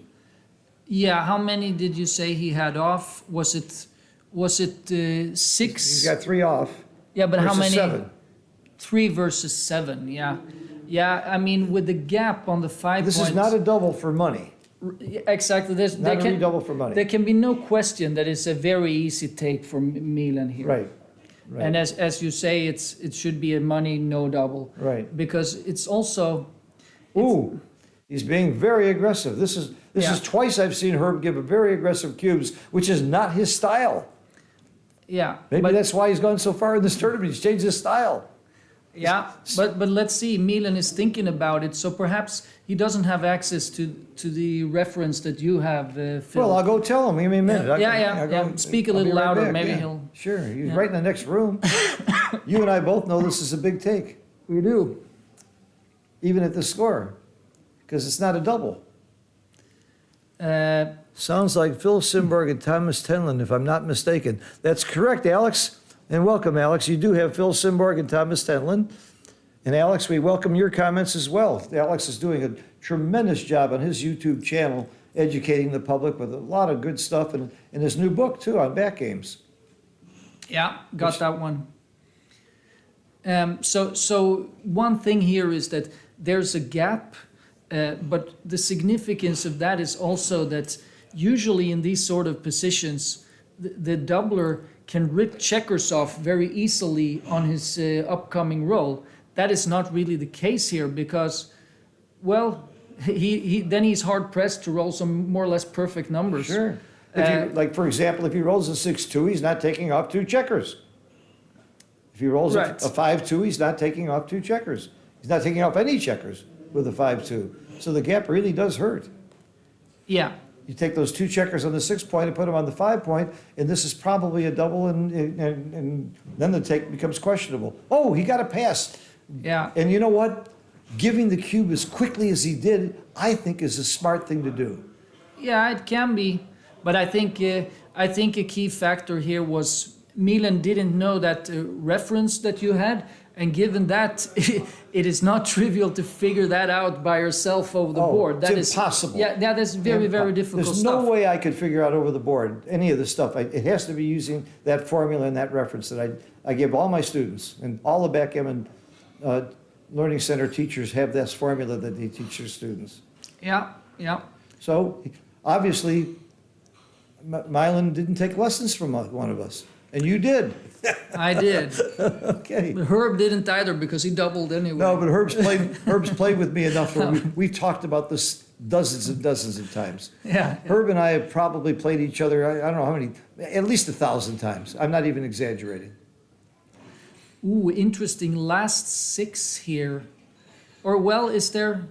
Yeah, right. You have 1 up, 1 down. But Ooh, then, I don't like this. Oh, yeah. I didn't even see that as an alternative. I didn't to the like option. that at all. I would. To be honest, I thought it was between making the, You make the 7-point. leaving the offensive double shot or the Sure. defensive single shot. Sure, you make the 7-point and leave a shot on the 18. I think that's almost automatic there.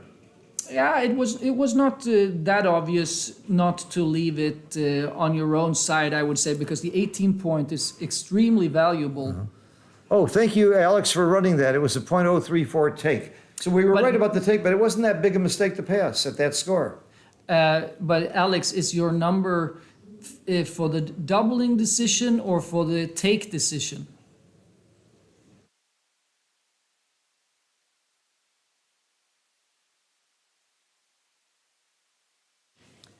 All right, anyway. I'm pretty sure that's his take decision number. That it was a take by .034. Yeah, big take no, by more big take by 300. Yeah, right. So it was. Okay. So it was the doubling decision was marginal. Yeah. That seems. The take was huge, like we said. That seems reasonable because the take was not in question. So it was a blunder to pass. And again, I like the fact that Herb just shot that cube right out there. He's not playing a grandmaster. He knows this guy. He heard my interview with him. He knows this guy is playing in the championship division for the first time. He came up from the intermediate. So you do play some poker with these people. When you think you want your opponent to pass, you give the cube faster. I like that. Yeah. Plus, also maybe he thought it was a double. I mean, it was a close decision.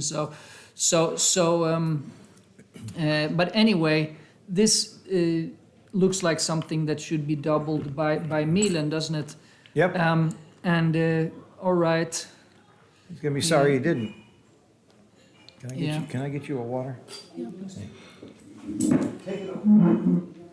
All right, huge roll. And all of a sudden, obviously a no double.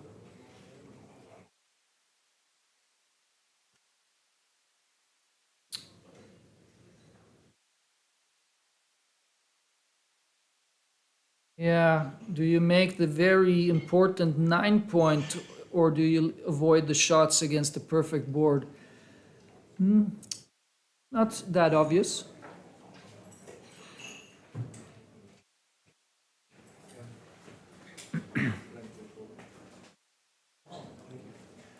You could perhaps still double this. I mean, because it looks like Milan. Go ahead. That's fine.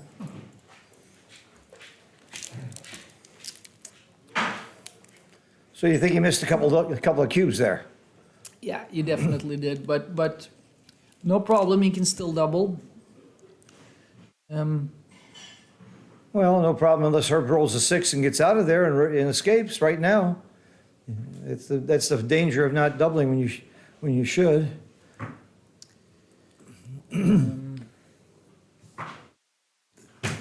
I just keep him going.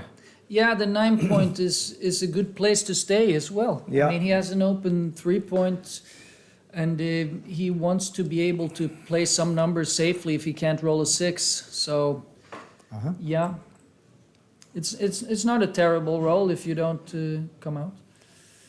Okay, 6-2 is a terrible roll. What do? I bring 2 down. At least you definitely bring 1 down. Let's see. If you bring 2 down, problem is when he hits, he is also out, right? Ah. If you bring 2 down when he misses, that must be stronger. So But I was doing this because I want to make my bar point. So you're bringing up another. So you would not have made this play? I don't know, but I mean, both of them are Yeah. worth considering. All right, but which one are you going to make though? Yeah, but I would spontaneously, I would say 2 down, just because, as you say, most of the time he misses, and when he misses, it is much better. Yeah, So that now- would be spontaneously my play. Right now you could cube him out, and if you made the other play, you couldn't. That's another big reason, I think. Yeah, I don't know. I mean, could not have been that far away from it anyway, perhaps. Really? Oh. But it's also, it leaves one shot less. I mean, the one left 12 shots and one left 11 shots. Uh-huh. All of these things matter. Yeah, But if he hits with an ace, if I remember correctly, he would have had to break his midpoint. So much less expensive hit. So yeah, I don't know. Much more complex than I thought the position was. Yeah, there were some things to consider for sure. Yeah. See, that's the problem with you. You know too much. A player like me only sees one good play. You see two good plays. Yeah, and I find the worst one and hit the corner. All right, here, this is a special position because 13 to 8 is actually best here. I know this because I studied it for my third roll. Because of the stack on the other side? He doesn't have that much flexibility. Well, it's also, yeah, there are several factors in this, but one is that playing 13 to 8 is strong when your 8 point is stripped. One is that you have 6-5 blocked anyway, so you don't have to be afraid of that. And yeah, there are several reasons. Oh, that's really good to know. Oh, that's really very useful. I might have hit twice there. I might have made the mistake. I think I would have made Yeah. that mistake. It is a mistake, but I think it's a mistake that vast majority of players would have made. Yeah, put me in the majority there. I would have hit twice. Well, there's a saying, you don't know what you don't know. Now I know one thing I don't know that I got to work Yeah. on. Yeah, but now you know it, so you don't have to work on it. No, anymore. I don't know yet. I'm not sure exactly which positions it's right and when it's wrong. I'm going to have to explore that a little bit more. Yeah. As it comes up enough to be very important. It's a second roll, third roll position. Right. So yeah, even though he's outboarded, he has to hit here, duplicating fives, and he doesn't have much else.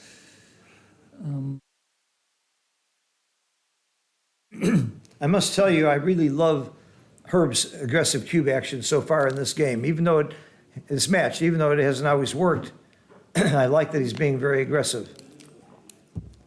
He had two cubes I wouldn't have given, and one of them he got a pass. Yep. Well, the one he got a pass, I would have given. Yeah, that was a take. That was a give. But it's very aggressive cubing. I like that.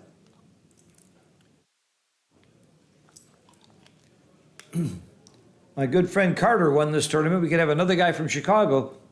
If Herb continues, be a record to have two people from one city winning this tournament. I wonder if that's been done. Yeah. I don't know if it's been done. If this is the 10th year, I don't think there's been two winners from one city yet. No, I doubt it. I doubt it. There hasn't been- Statistically, it seems Yeah, it seems unlikely. And there's nobody that's won this one twice that I know of, so Not yet. I don't know too many of the previous winners that are still alive to think about it.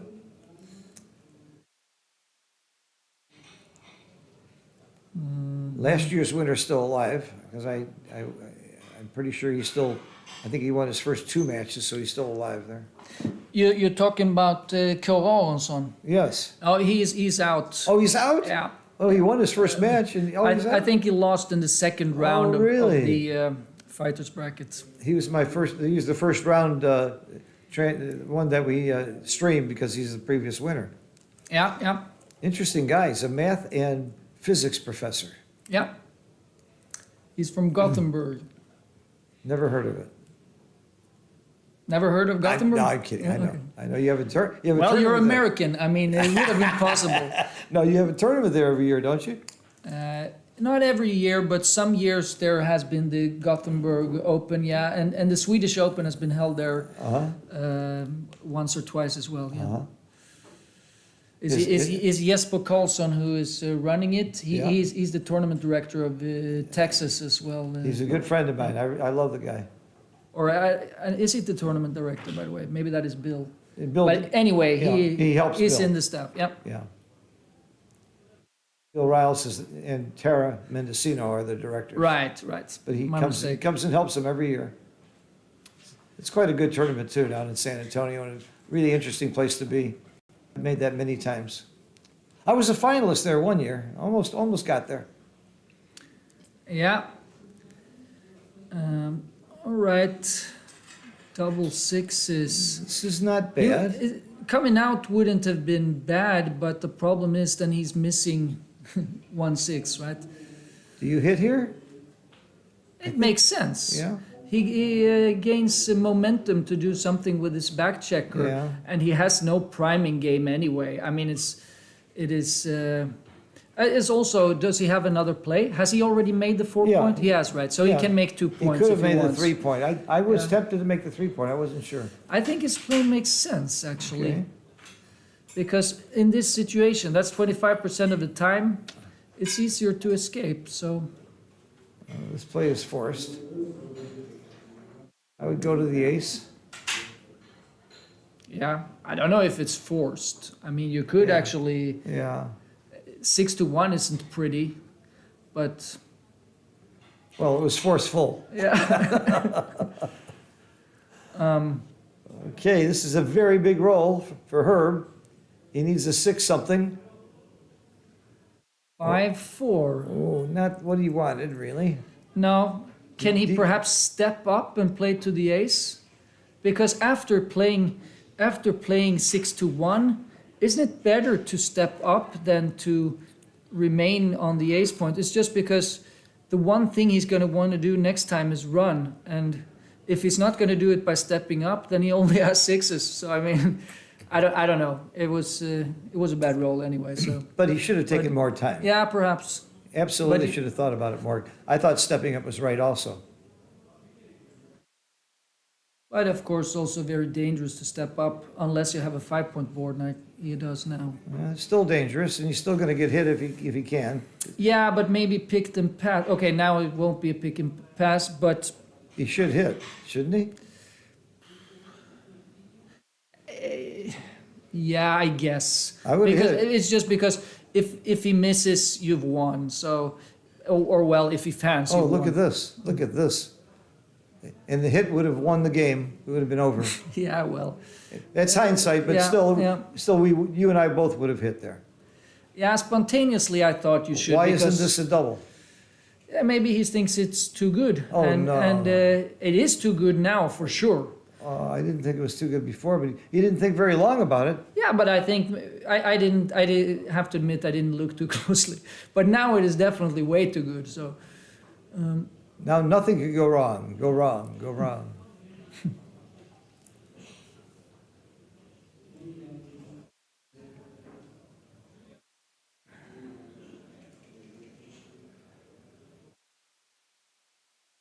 It's still too good.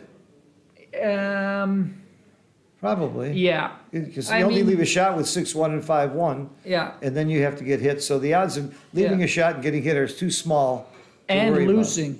I mean, And you then have to get hit and lose. And lose. But here I clear the 6 point. I guarantee my win. Yeah, probably because Guarantee the win, and maybe you'll get lucky and win a gammon. Is And is it's the also- undouble gammon that worth that much? and it's also in these positions. I mean, one thing is, yeah, you take two checkers off, but when you don't take checkers off here, you create more or less a no-miss position. So you're going to take two checkers off every time for the rest of the game. Whereas if you take two off here, it's likely you're going to miss at some point anyway. So the difference is smaller than it may appear, I think, as well. I see. So you agree with me, you would have cleared the 6. Yeah, probably. But in these positions where the gammon is close and it's not many shots, then I mean it is not unreasonable to take off either. But also usually when you're too good and playing on, you don't want to take too big risks. That is usually the case, because Yeah.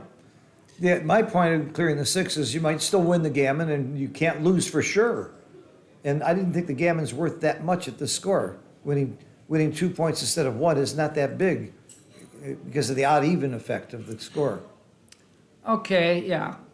But they're pretty far from 13 still, so the odd even effect is small this far away, I would see. say. Okay. But I overemphasize it then, I guess. no, but you are right. I mean, technically it is correct, but So once in my life I'm writing, but it's only technically right? Yeah, Thanks, well, Thomas. Nobody's ever just said, Phil, you're right.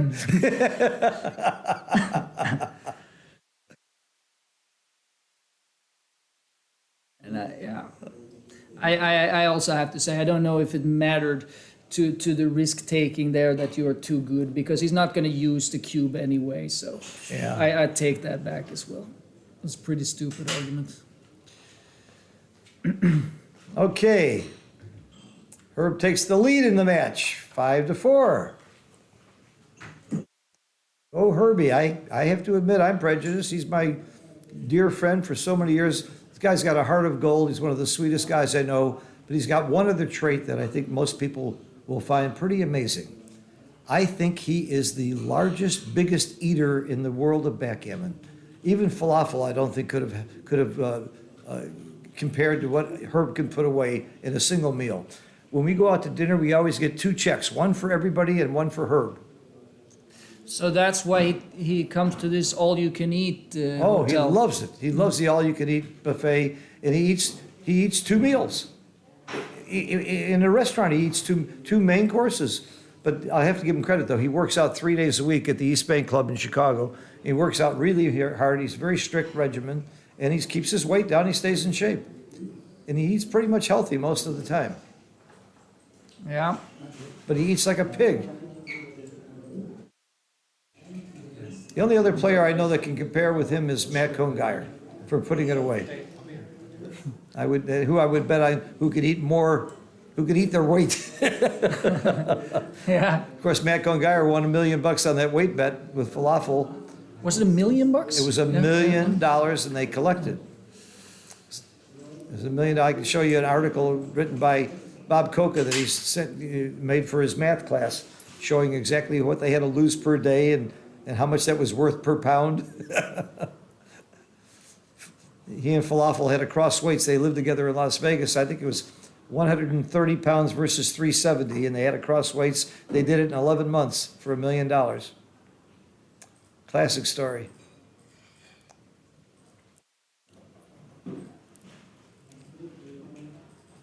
And the guy who made the bet is right here in town. I'm not going to talk about that right now, but why should I rub it in? Maybe he'll bet me I could lose some weight for $1 million. Yeah, that sounds like a winning bet. Yeah, I think that would get me to lose weight. It got falafel to lose a lot of weight, but he put it right back on. All right. 6-5 is not what you're hoping for. Pretty obvious play, though. I think Yeah. you don't want to leave the double shot by hitting. And Yeah, Not he getting hit stays is back, big. of course. Could have made the ace, but it seems right to try for the 4-point later instead. And should he play completely? No, it's clear he should cover, of course. cover and come down. Yeah, yeah. Cover and come down. I don't think you hit here. No, you can't do it. Even though this play too leaves a few shots, it's not as many, and not getting hit is basically everything.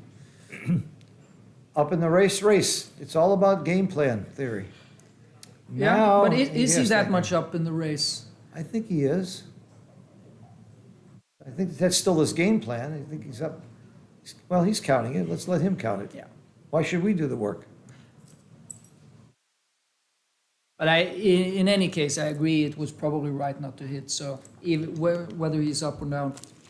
The blot in Milan's inner board would be tempting to hit, but Yeah, but it will very often be covered once you Yeah. get hit anyway.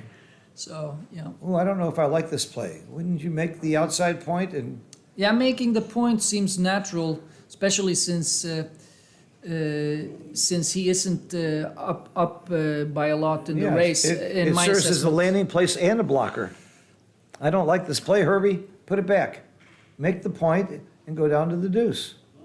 Yeah. That's it. Of course, going to the deuce is very ugly, but it seems to be the right. He scared me. It would spontaneously looks good. This is good for the race, double fours. Slot Yeah. 2 points, or do you bring it down? I think bringing it down seemed natural because you have to do it very soon anyway. Uh-huh. Um, Instead of burying checkers. and we Okay. can see now how important the 10 point is. Yeah, I mean, sure. Very important block and landing place. 6-3. Ooh, play not pleasant. safely. He's gotta break the 8 point. Yeah. What else can you do? Yeah, against that board, it's not even a decision as I see it.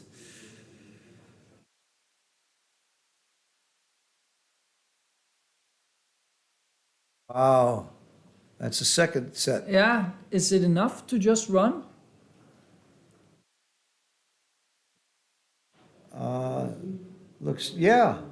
Looks very close to your alternative, trying to wait and get a shot. I like this play. It looks very close.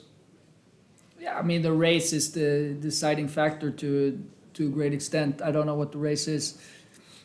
Well, you can see visually how close it is, and you can see that Nyland has a little better distribution in the inner board. So I like the race. I think it was, I think it was actually quite close, but I'm Uh-huh. not sure. But you're right. Herb is wasting a bit due to the deuce point. Alex says white is up 18. Was that before double fours then or after? Sounds too much if it was no, after. couldn't be after. Yeah. Yeah, couldn't be after. It's still too close right now. Oh, look at this. Okay, he's doubling. Yeah, white wasn't up 18 after, for him to be having a cube now. Okay, so what's the race now? This looks like it's, oh, Herb's leading by a point. That doesn't really matter here. Is he down by 4 pips? That was my quick count, but I don't. If that's the case, it was a terrible cube. Yeah, I could be wrong. I just counted very quickly. It didn't look like a cube to me. Didn't count either. Yeah, well, it's It's completely all about race the count. dependent. Yeah. So I mean, It's all about the count. Yeah. Right.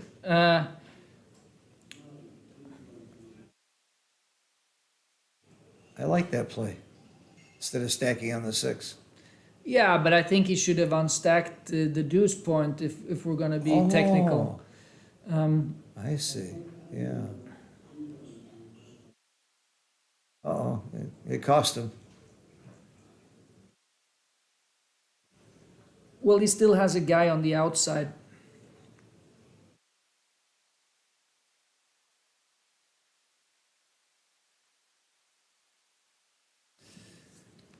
I bring it in. I would not bring it in if it meant putting a checker on an open 4 or 5 point. Otherwise, you're supposed to bring it in, I'm pretty sure. Oops. This is gin, almost.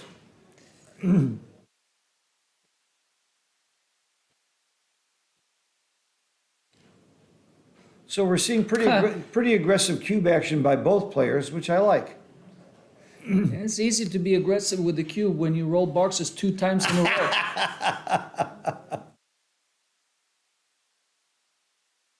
row. We saw last night when Mochi and I were looking at Kenji's game, Kenji rolled in a race 2 double sixes and lost the race. Yeah. All right. Give up, That's Herb. it. Give up. Save time on your He, clock. what, didn't he have a chance with 2-1, 2-1? No, I don't know. no. Okay. No, maybe not. No, it was Jid.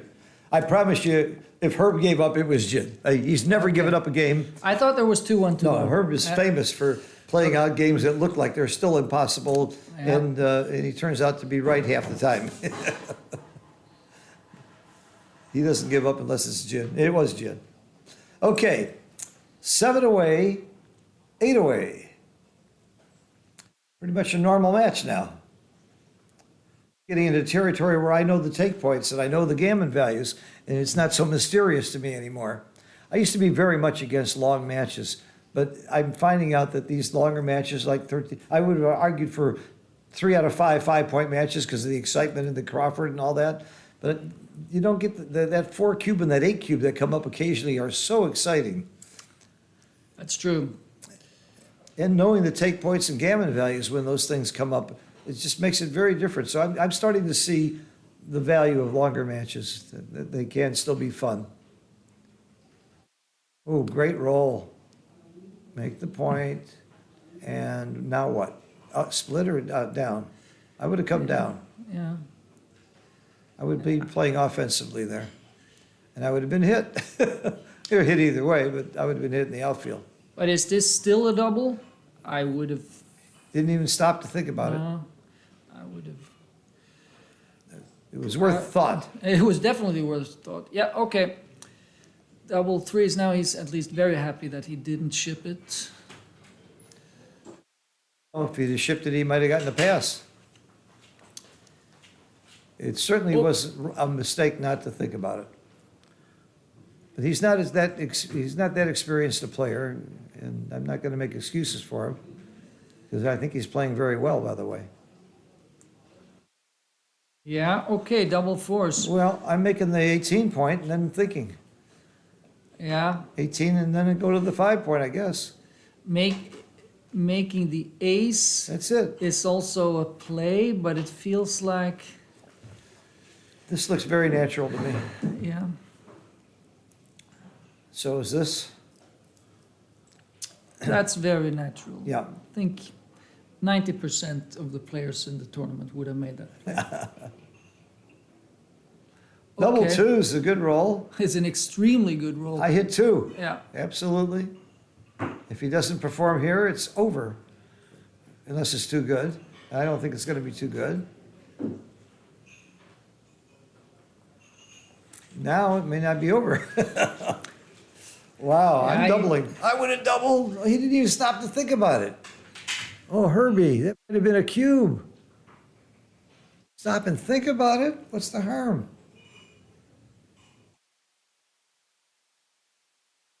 Uh-huh. Now I bet he is. I think he missed the cube last time. And Herbie's been so aggressive with the cube so far, this match, to roll that quickly, it surprises me. I'm going to go slap him for playing too fast. Herb Roman played too fast? How could that possibly be? Totally out of his nature. Yeah.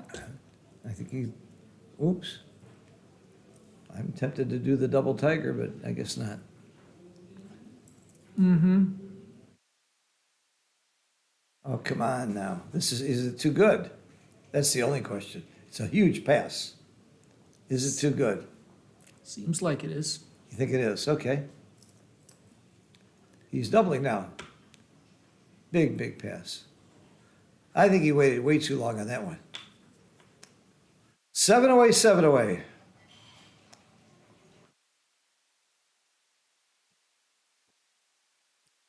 Yeah. So we're down to a 7-point match like you like him, Phil. I like 5 point matches. Yeah, okay, 5. Let's see if Yeah. we get there as By well. the way, I like 5 point matches, but I like to change one rule in backgammon. At 2 away, I want to play Crawford for the rest of the match. Yeah. I think it's yeah. a much better game. Yeah, then you need to know that 0.9 gammon value if that is correct. That's right. Yeah. It changes the game. You have a lot more intrigue. People aren't going to do it because it lengthens the time of the matches. But so play a 7 point match instead of a 9 and have that rule. I love that rule. I think I've been using it and it's really fun. Otherwise, a 2 away, somebody just turns the cube real fast and it's DMP. Game's over. So you might have 2 or 3 more games that way, and the gammons, and you're playing gammon go, gammon save. It's really fun. That's true. But it saves time for the organizer. The current rule. I mean. Yeah, but time isn't an issue. Here, we got plenty of time between matches here. Yeah. It is an issue in your weekend tournaments where you got to try and get everything done on Saturday and Sunday. But in tournaments like this in Monte Carlo, look, we didn't start playing until 1 o'clock in the afternoon. You got the whole morning. We played tennis and went swimming. I had a great morning, leisurely time. So if the matches were another half hour longer, so what? Fair point.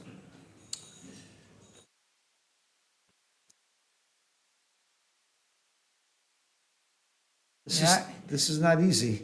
No, but he needs to come out sooner or later. So I mean, it doesn't look tempting to step up to the 20 point. But I mean, on the other hand, what's the alternative? Just getting prime.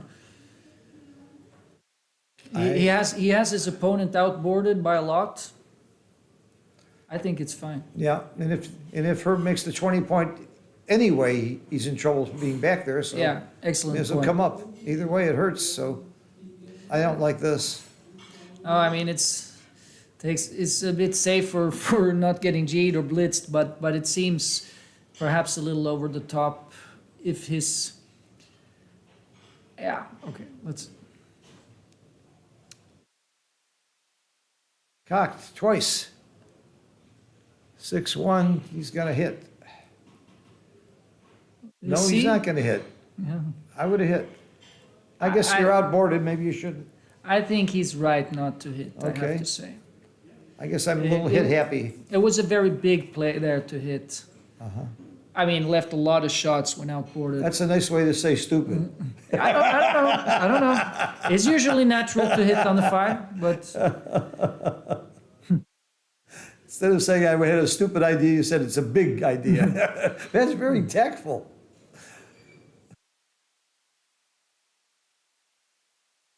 You're being way too kind. Tell me when I'm stupid. I like to know that. I got a great saying, don't try to play stupid with me. You can't win that game. I have too much experience. Right? I'm way too good at that game. Yeah. Another cocked dice. Okay. That's why I like the Simborg Baffle Box.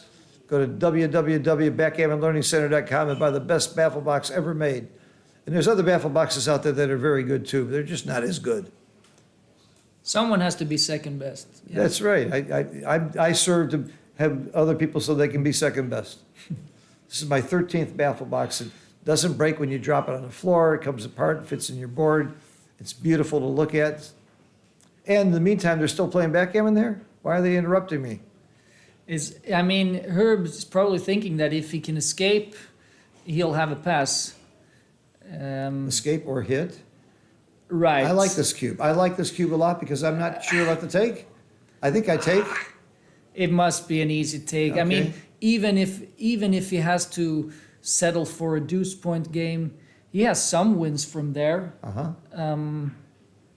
So, but I mean, this is just a Ooh. pretty common variation, and this is Yeah. not beautiful It for. was an Herb. easy take. Yeah. It was an easy, but I like the cube anyway. He might have gotten a pass. He saw him pass the take before, That's true. and that should enter your mind. You're playing a guy you know who's dropped a cube that was a big take, and Herb knew that.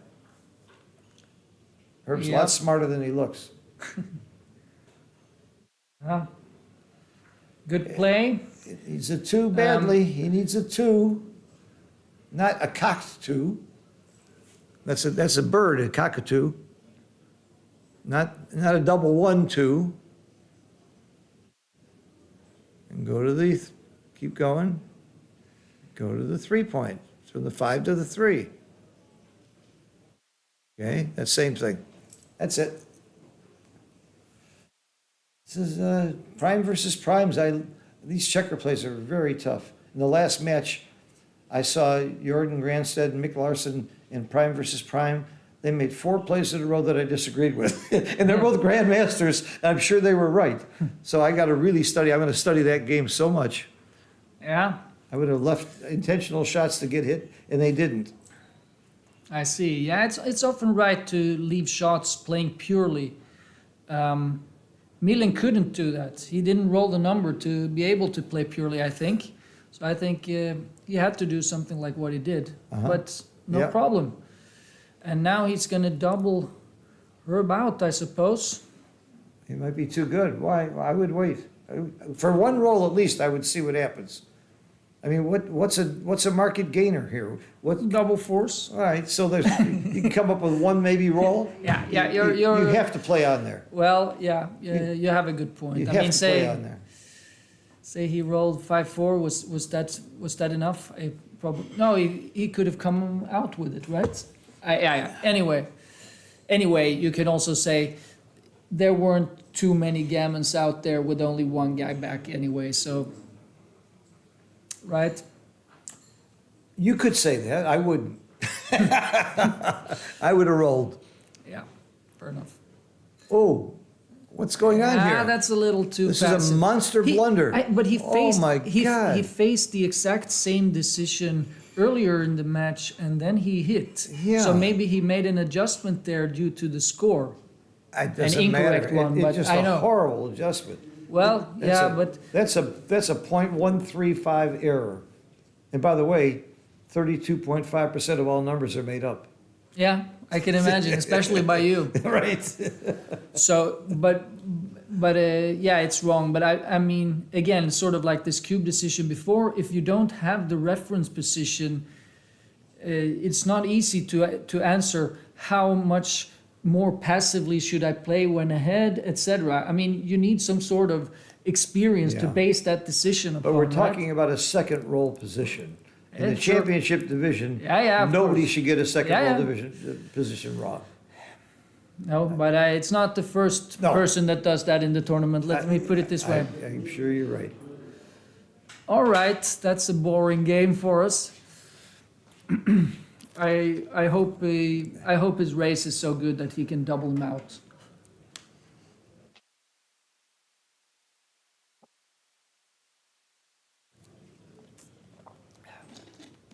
Yeah, and you're rooting for her because the mistake, you want the mistake to be punished.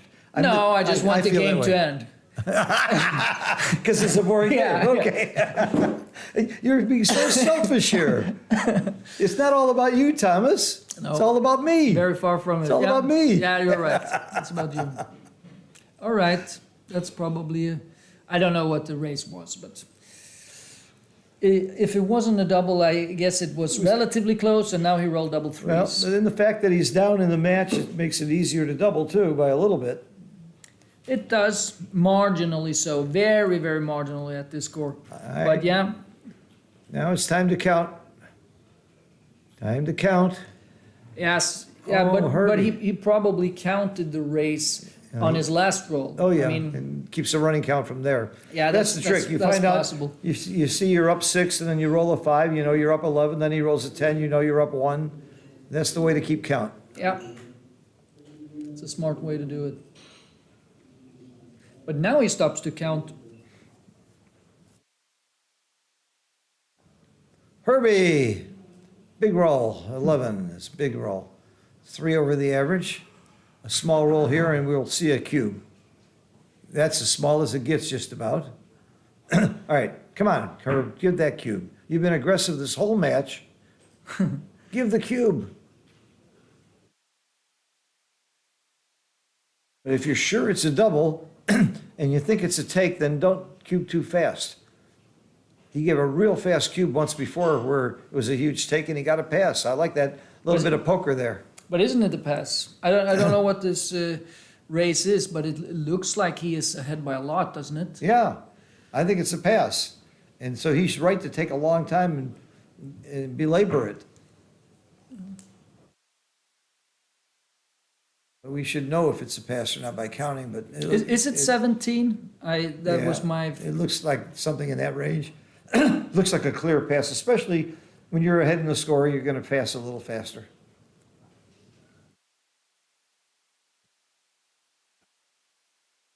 Okay. 8-7. 6 away, 5 away.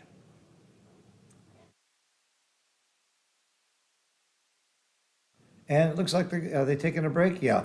I'm going to put a sign up that says they're on break. It's classic Novak Djokovic move before the match is settled for the final set. He Well- takes a break in the locker room. I'm going to put this break sign on.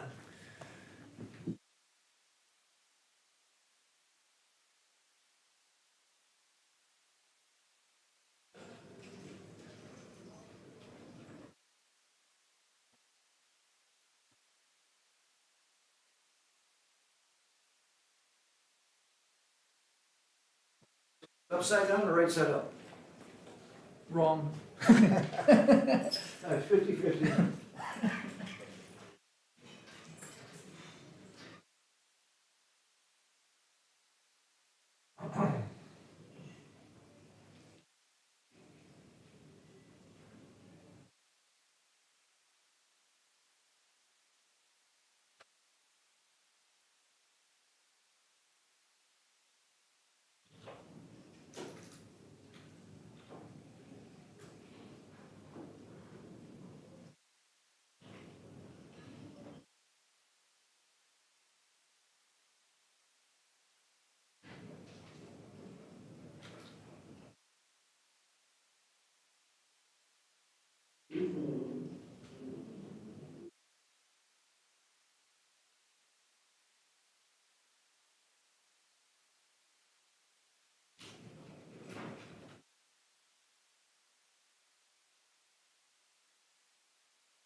Okay, we're back in business. Got a very close match here. 5 away, 6 away. With Milan having a slight edge over Herbie. I want to remind you all that we'll have a dinner break and then our next match is at 9 o'clock. It's now 5:30 here in Cyprus. So I think that's about 3.5 hours from now. Give me plenty of time to eat a lot of food, and the food here is amazing. I saw a lady obviously walking through with her husband, and she was saying, "I don't see anything here I like." It. I felt so sorry for her husband to walk through that buffet and have your wife complain that she can't find anything to eat. Oh my.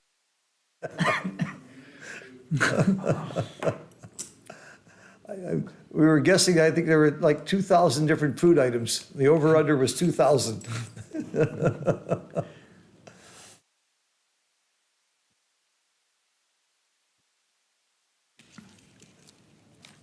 It's like going to have dim sum and not liking anything. Which I did a couple weeks ago in Chinatown with David Wells and his family and Lynn Ehrlich. We had a ball. The dim sum was the best. I love New York. I'm going to the tournament in New York again. I want to remind you all, early January, biggest tournament in the U.S. I might even go myself. 2. Seems like a good I think- idea. I think he heard me. Yeah, he must have. He wouldn't have found it otherwise. No way he would have found it. Uh-oh, shouldn't have hit 2. Come in and hit 1 though, with an ace or a 4. Not with a 5, 6. Oh, you can hit 1, yeah. Okay. What else you gonna do? Take away half the roll.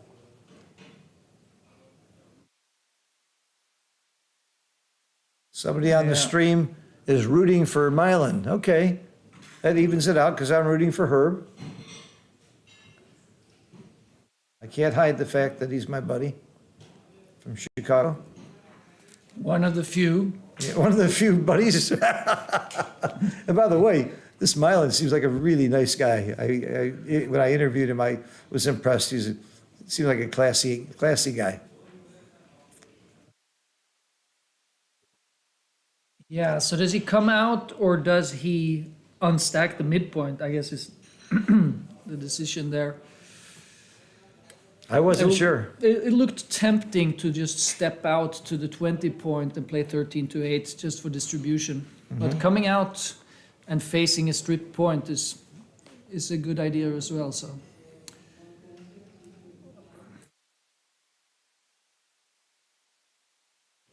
yeah, he can make a point or he can hit. I really don't know. You make the 16 point? Could have also made the 18 point. Lots of things they do here. Double twos gives so much variety in what you can do. It's really one of the most fun rolls. Okay, so step up and unstack the midpoint looks attractive, doesn't it?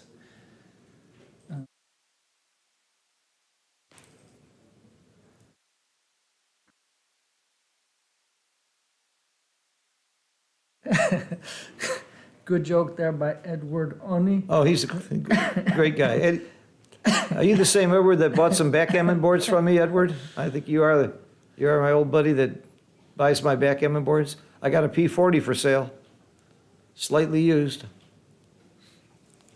And an Earhand Turkish board for sale, unused. Contact me later. We'll do some business.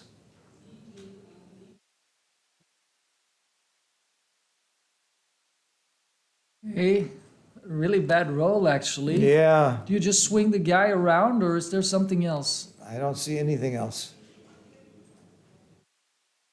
Keep it going. What else is there? This is just too ugly to think about anything else. You can come down and move 1, leave a single shot and stack the 8 point. That might have been right. This is close. Hit and continue. And a dance here. No dance. Ooh, he come in and hit, but I think hitting's way too rich here. Is it? You don't think so? I mean, he only has a 2-point board after all. He can remake the point. I don't know. He has 4 guys back, but I guess one disadvantage of hitting is he still doesn't take the lead in the race. That is usually an argument for not doing it, but I would not have hit there. So no, it looks I agree, it looked dangerous, but there were arguments for doing it as well. I can't stand when I come up with a good argument and somebody uses logic to defeat it.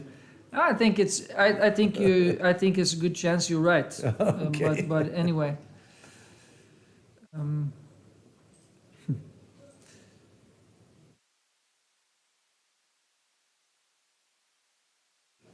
All right. He hits and comes down, I suppose. I don't see an alternative. But this is must be getting close to a double unless Milan can deliver here of some way. There's a lot of rolls that would deliver like this. No, he Yeah. comes in and hits. Yeah. He doesn't see the hit. He's got a hit. Yeah. He sees it. Okay, he sees it. Can't fault the guy for looking around. I don't think this is a double, Herbie. I think it's a hit, though. It is a hit, but where? Well, now you're asking me to be specific. I like that play. And that's a big shot, very, very big shot from Island. That's a cube saver and maybe a game winner.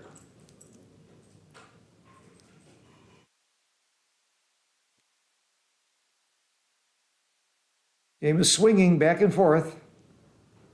Yep. We're just waiting for the phase where they both Yeah, where stay on somebody their dances. anchors and hope for doubles. Yep. Somebody dances and that's it. Here's the dance. Still not quite a double though. Got too many checkers back. You got 4 checkers back to bring around. Well, yeah, and he has the 20 points, so that's some sort of security until your board gets better. Which is right now, if he dances, it still may be a take. I don't know. Can't be a double then. Even a dance there might not have been a double.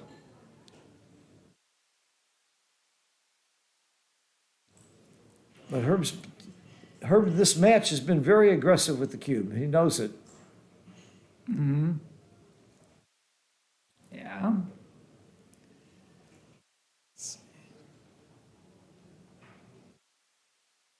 Well, the 5's not pretty, but that's my play.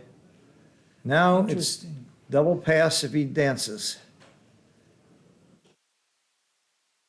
That's not quite a doesn't dance. dance. Not quite a dance. Coming in, making a point and hitting 2. You're gonna hit again. He is gonna hit again, yes.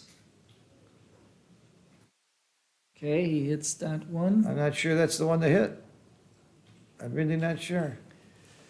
Now, I think in this particular position, the 20 point is better than the 18 point, but he could hit the other one next, and he wins against a lot in the race.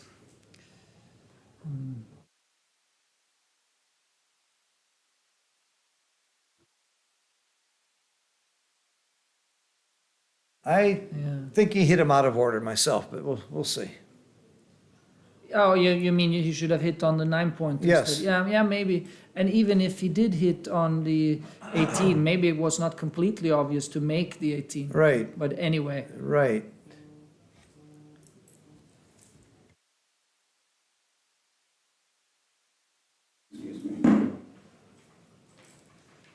right, now all of a sudden, Milan has a strong position because Herb's checkers on the 23 point are very poorly placed.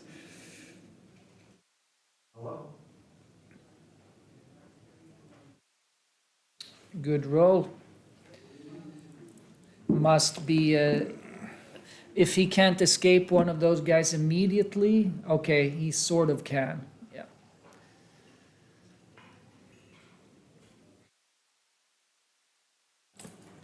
The 2-5 back game is very hard to cube. If it's got any kind of timing at all, it's almost always a take.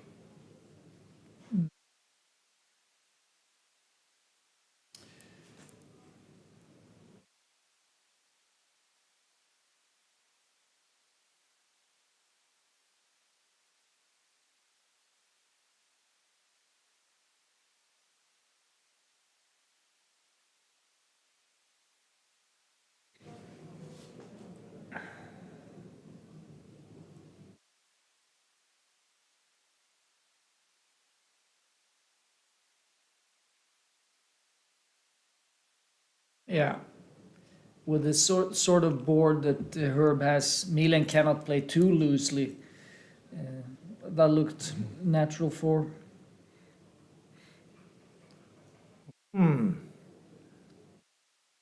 Yeah. Yeah.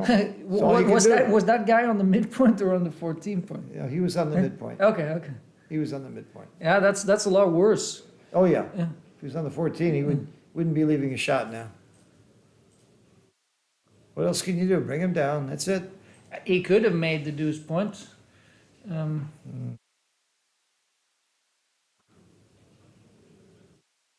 Okay, he makes the. Oh yeah, he hits, of course. Didn't see that. But I mean, the cube. What about that? What about that? I mean, maybe, yeah. I mean,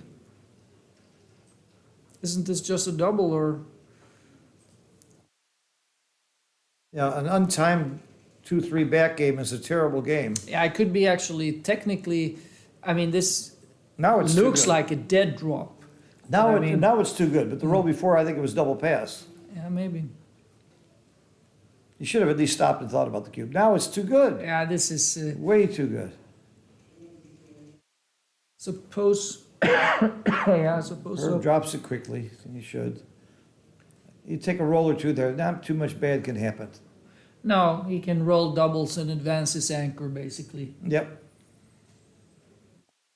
Okay.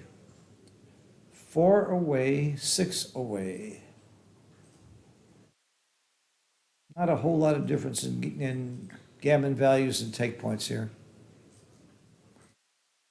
No, but it's interesting to note that at 4 away you have very, very strong cubes despite being in the lead, right? Because the gammon wins you the match, exactly. Yeah, and just So you have bigger takes too, for that and- reason. yeah, I don't know. Not, I mean, somehow it seems to matter most when you double when you are the one doubling. But all right. Well, the rolls are swinging towards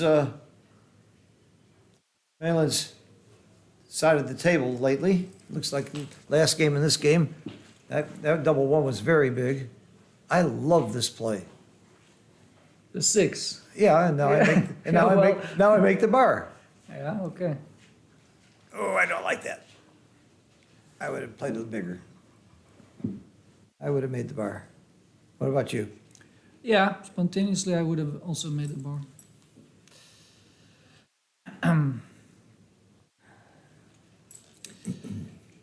But I mean, at this score, Milan can double just as early as he would have at 0-0. Really? Yeah. Wow. I would have thought he'd be a little slower. No, Wow. and as a matter of fact, in the gammonish position, yeah, also in the non-gammonish positions, Herb should even pass a little bit more than normal. For example, now this must look like a reasonable double, doesn't it? I mean, Oh, yeah. he has a fantastic position. After this 2-1, I think it's double pass. How should he play it? I don't think it matters. Oh, I think it's double pass no matter how he plays it. But that's just me. it You is. still want to find the best play because maybe you'll stop him from doubling by making He a better helped play. him by putting the cube in by himself. That's what I call a prophetic. You touch the cube, you have to give your opponent the double. Oh, Herbie, you did help him there. That was fun. Let the guy find the cube on his own. Maybe he forgot. That's very funny. Yeah. I've never seen that before. That was a great move. I'm going to call that the Herbie cube from now on. A Herbie cube. Got a new term. It's when you help your opponent give yourself the cube. You should only do that when you have a big take and it's not a double, by the way. All right, 3 away, 6 away. Yeah. So this is very, very different from 4 away, 6 away. The This is now, gammon's not so yeah, efficient. now in these gammonish positions, Herb can take almost everything, and to a great extent, Milan must wait for positions with very few gammons before thinking about sending the double. Ah, very interesting. This is part of why match play is so interesting. Yeah. But on the flip side, Herb can double a lot of things if there are some gammons in them. I got you. Oh, Bill Riles' comment. Phil and me and Herb have something else in common. We both lost in the finals of the Texas Championship. Again, I mentioned this earlier, a great tournament. I lost to Ron Lareo in the finals. And it was a great, great tournament.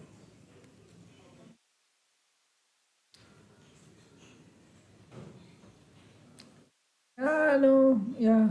Because, I mean, he can just make the 11 points. Would you have Yeah. would you have made the 11 point? Yeah. You would have, okay.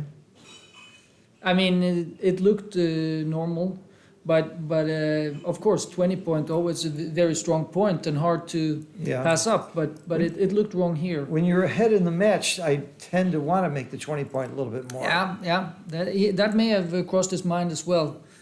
We could see before that he played a bit more cautiously when he was ahead. So maybe he's better off being behind. Maybe.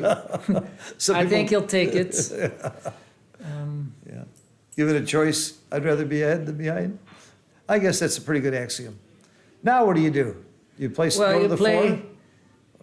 four? Ooh, I think you go to the 4 I just would've just because gone to the 4. shots are expensive. I mean, yeah. And double 5 doesn't do anything for Herb. Helps the race a little bit. yeah. Go to the 2 point. What else? You could leave it, I guess. But.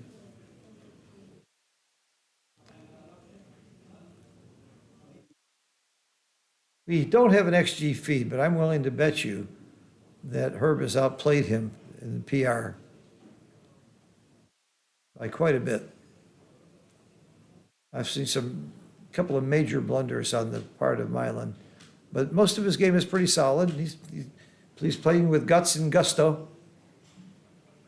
And I mean, almost everyone makes a few blunders in a long match. So, I mean, just Yeah. because he made a few blunders doesn't mean his performance overall wasn't fine.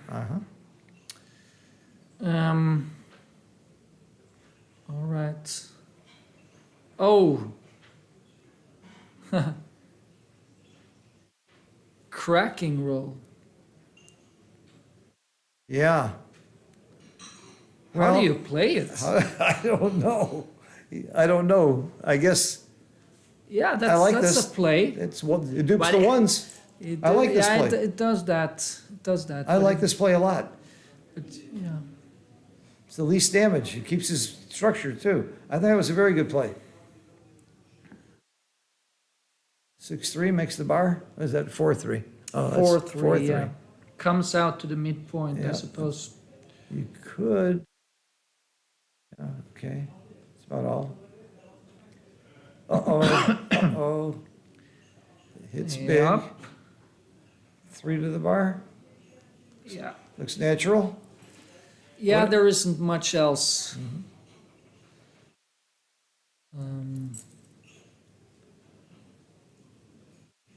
Yeah. If Milan comes out. Herb has better start getting his act together here. He's going to come in 75% of the time. It's time to come in and hit. And he does. Yeah. Very strong roll, obviously. Yep.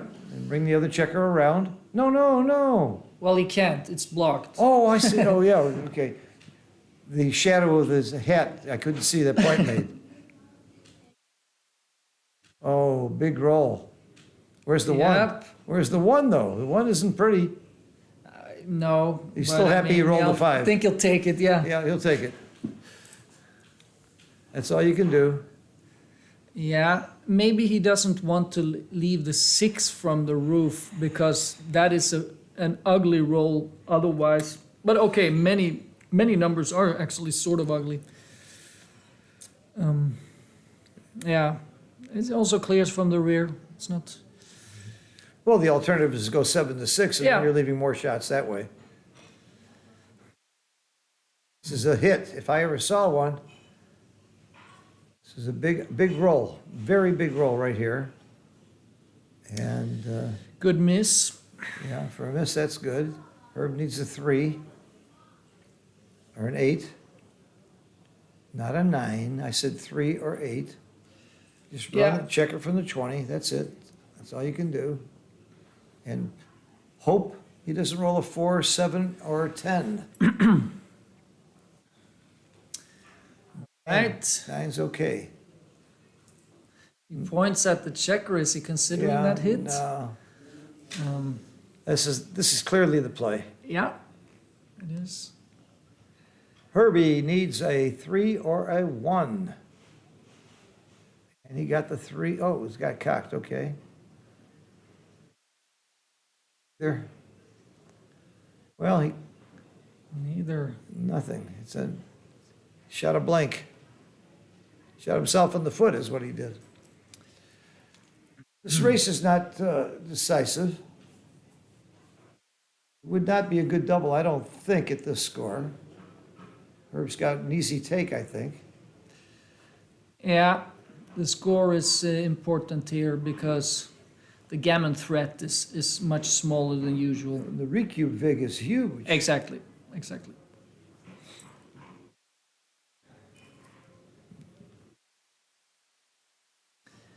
Fantastic roll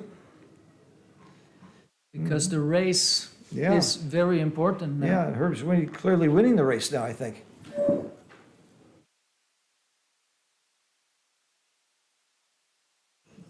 White has 109. Yeah, I it's think it's pretty it is close. close.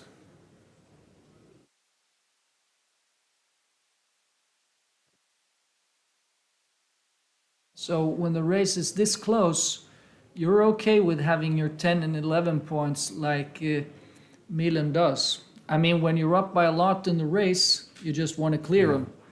Here, it's okay to have them. It's a nice block Yeah. combination. All right. Make the 2 point, come closer. Oh, no, it's got That's the wrong one guy on roll. possibility. there you go. Yeah. Okay. It's very easy to play safely Yeah. after this one. Yeah. Doesn't block double sixes anymore, of course, but okay, it blocks double fours.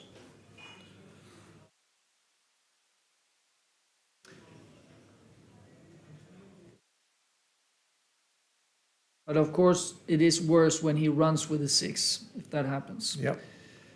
All right. Yeah, you have to slot the deuce point, I suppose. Is there anything else? Nothing. Okay, Oh, there's just, sliding these points. there's that possibility. Yeah, he keeps the guy outside to keep all his points for next time, I suppose. I guess that's his idea. I would have gone for the better point, but it has, yeah, there's an argument for that play. I wouldn't have seen it.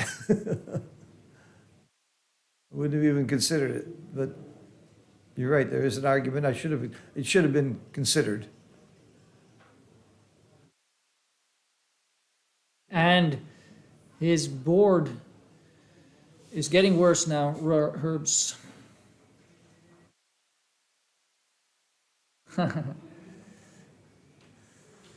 Big John ordered the book of Art Benjamin. He owes me a commission. I'll tell you something, Art owes me a lot of commissions. I guarantee you, every single student I've ever had and everybody I've ever talked to in lectures, I recommend that book. I think this is still a take at this score. It's a pass. Does he have a good race? Yeah, That's the deciding factor. I think for money, this is a reference position for me. I think it's a pass for money, and it's at this score. I think it's a take. But why would you pass it for money if he's up in the race? Because you're going to break and leave a single checker and get hit and get pounded, and Yeah, after you've lost your, if he still had the 5 point, it wouldn't be a double. And after you lose the 5 point, it's usually a double and a pass for money. uh-huh. I like this take very much. I like the cube very much too, of course. See, it's getting awkward already. Of course, Herb may have to run with one checker with a lot of rolls here. Yeah, but he wants Fours and to. sixes. There he goes. Yeah, Yeah, he but wants that's to. fine. Yeah, he wants to. Only sixes and fives and twos hit. All right. Now It's- Herb may even have a recube right now. Oh, no, he hit him loose. That's right. I didn't see the hit. Yep, he's considering. Yeah, All right. he missed. Big, big roll for Milan. Yeah. Yeah. Well, I like the cube action by both of them.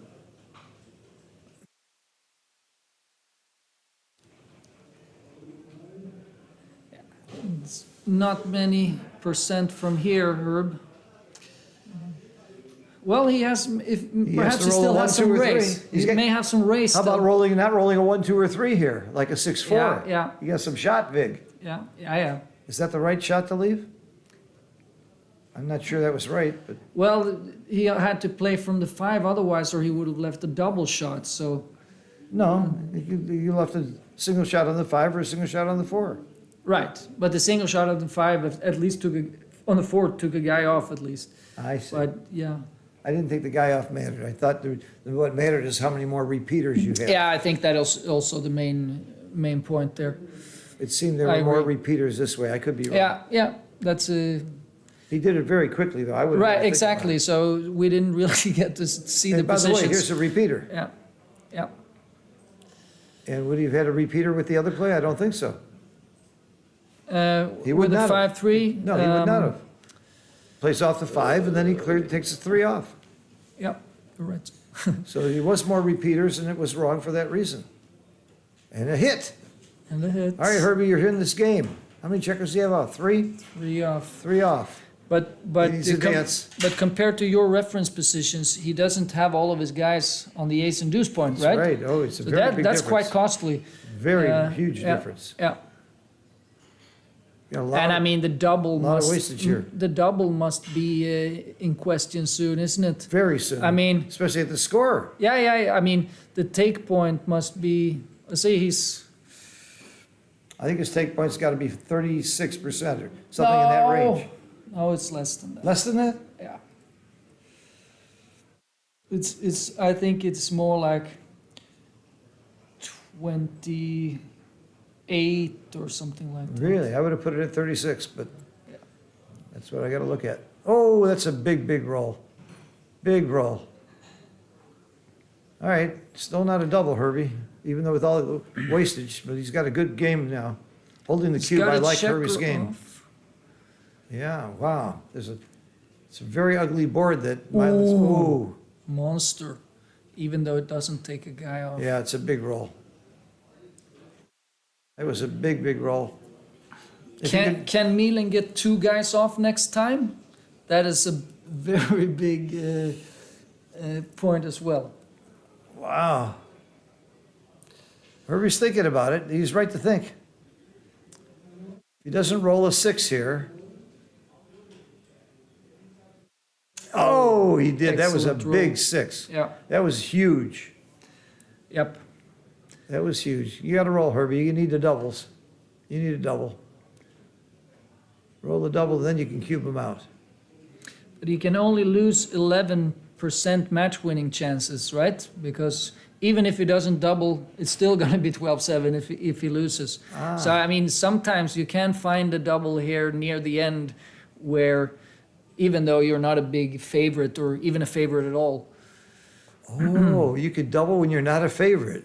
Yeah, but I'm not saying here. I'm not saying here, but yeah. But towards the end, Yeah. maybe on a last roll position.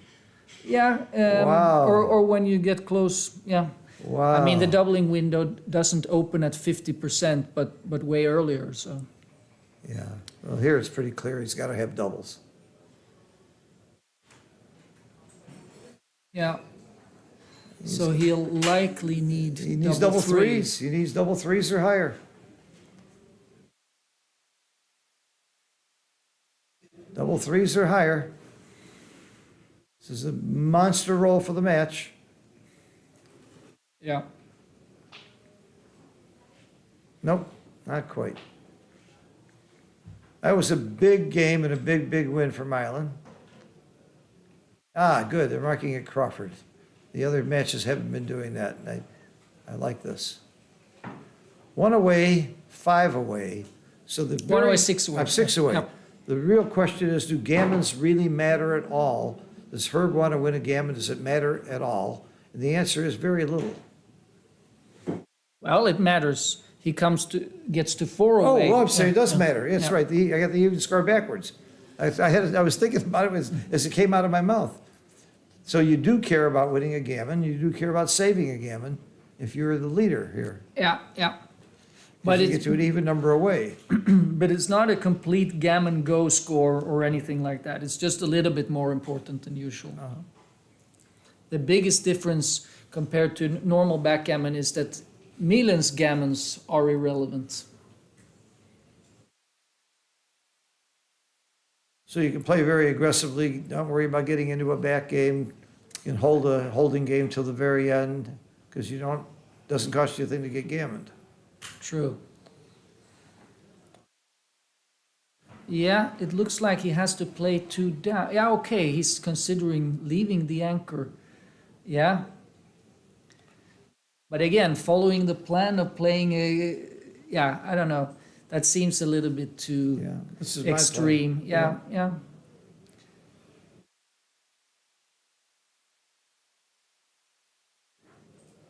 Good roll. Whoa, that is a hell of a roll.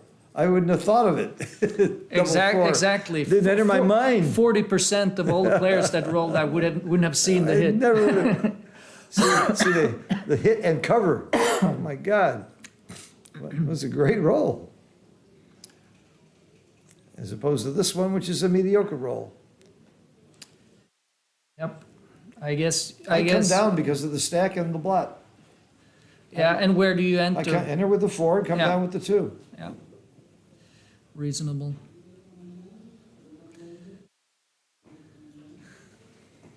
There's the safe alternative, but I didn't like the safe alternative. And I'd rather come in higher. Yeah. So play very very safely or pick and pass. I pick and pass. I guess the race matters here.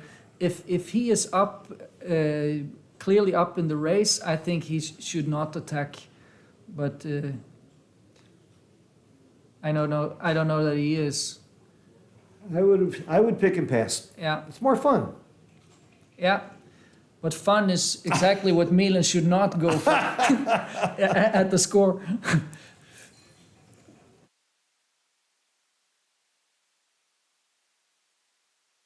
They're both reasonable. Yeah. Can't fault them for either play. No, I think it should be determined by the race to some extent there. I think Herb If he should can, race. if Milan can race this home, I think it is smart of him not to Yeah, hit. that's generally what you should try to do when you don't want to get gammoned. This is all about the race again. Herb's up in the race enough to make this play. Yeah, but what's not so attractive about it is that he somehow takes the gammons out of play a little bit with this sort of move, right? I mean, he removes contact from the position. Yeah. But obviously you have to make good backgammon moves. You can't only play for contact. But I mean, it's some sort of argument that he's probably All right, but considering. I want to pin you down. Which is your play? Coming out. Okay. Because I mean, yeah.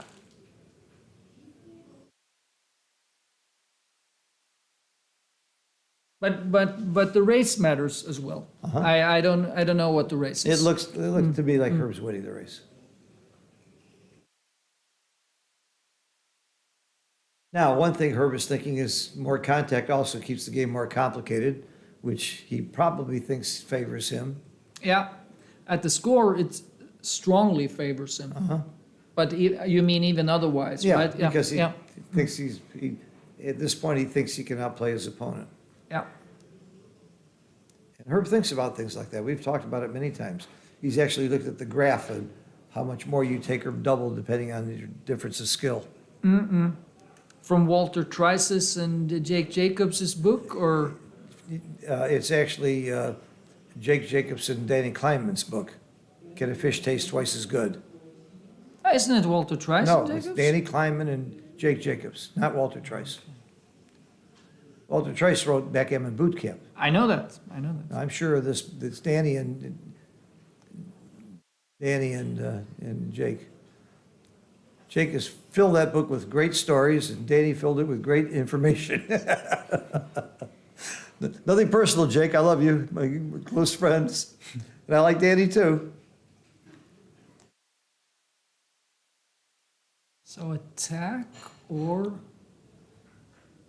Come around. come off the war point. I think you want to not be attacking here. I would play the quiet. I would play around and hope not to get hit. Oh, he's attacking. Okay. Yeah, but again, the race is a point. If he's down in the race, it makes sense to try to Yeah. create some, like this fan. Yep. That was big. That was big, and the cover is big. Yep. Herbie's in big trouble now. Herbie, you got to get in there. Keep fighting. Cocked.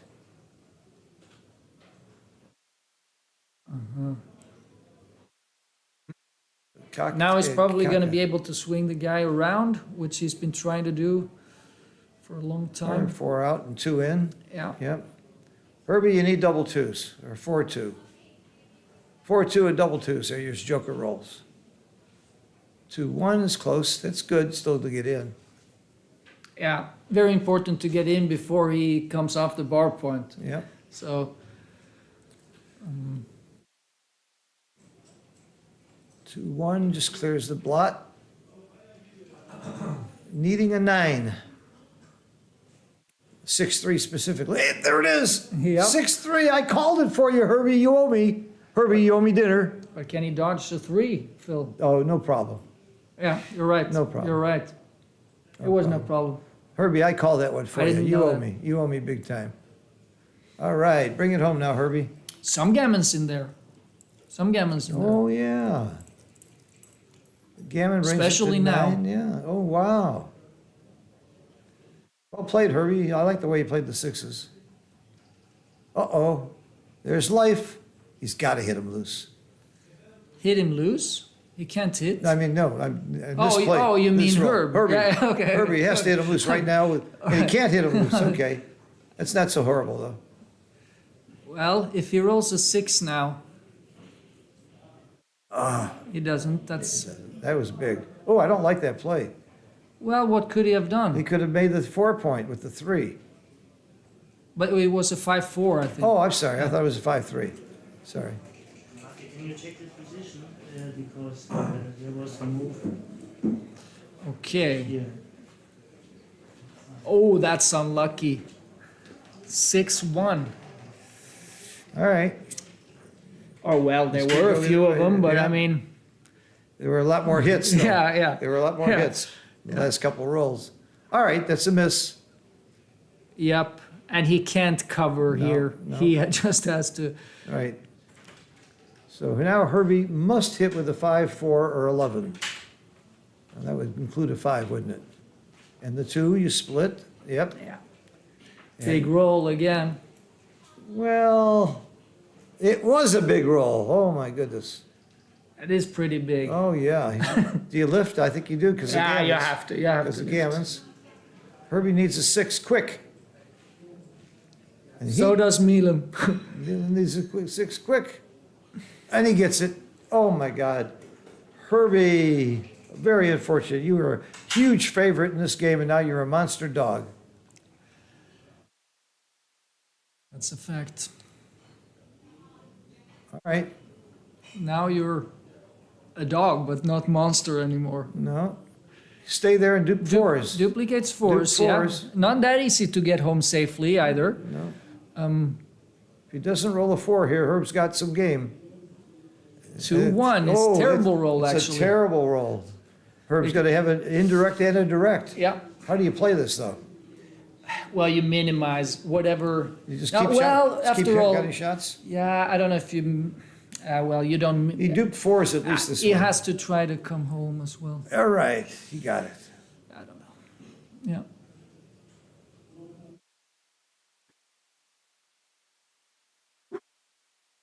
Herbie went to a huge dog, huge favorite, to a huge dog, to a huge favorite again. Wow, Yep. this game was a lot of good swings both ways.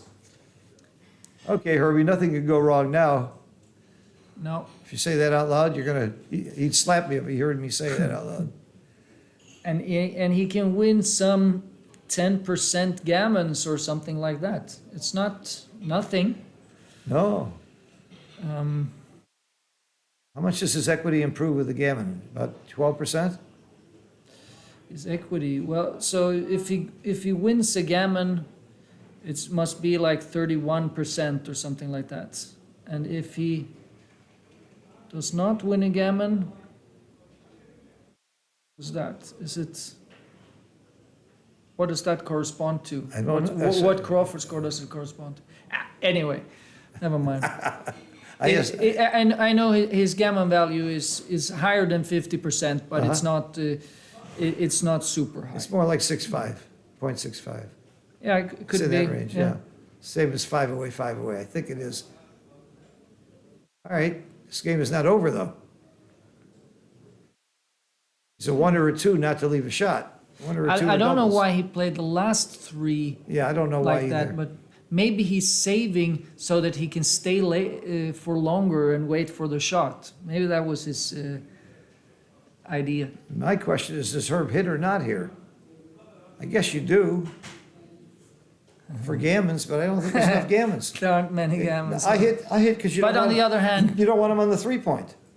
exactly. I mean, what do you have to lose by hitting? Yeah, you might have to come in higher. Yeah.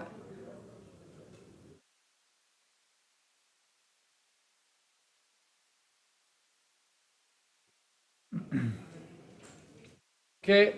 That's it. Well, He had to come in higher. That's why you hit, and it also Yeah. saves some pips. yeah, that's All right, it. no gammon, but still in the game.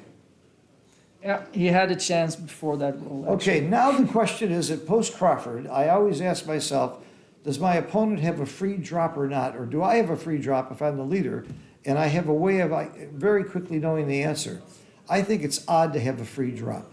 So if your score is odd, there's a free drop. But Herb's score is even, so he does not have a free drop.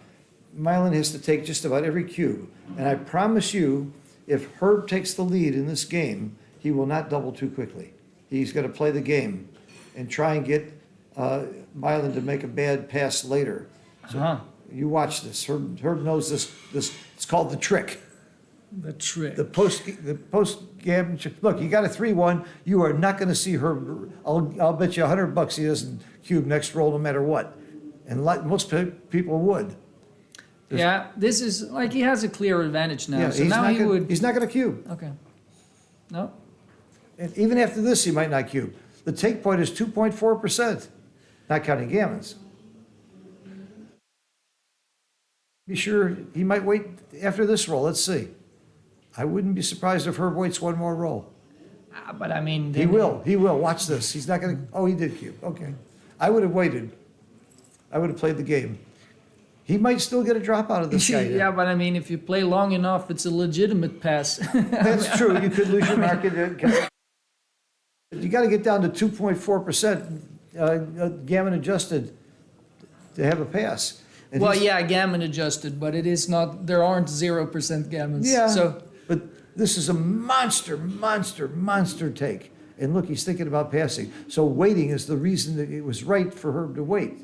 He could have doubled on the first roll, which most people would do. But Herb is right to make this game, especially if he gets a pass here. It's monster equity swing. This would be a terrible, terrible pass. And he did. He did. He fell for the trick. I just can't even imagine how big a blunder that is.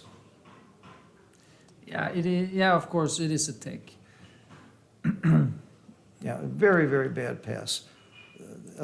I like Milan's guts, I like his game, I like his play, but he lacks some polish, he lacks some study. He needs some Yeah, things he needs exactly. to learn.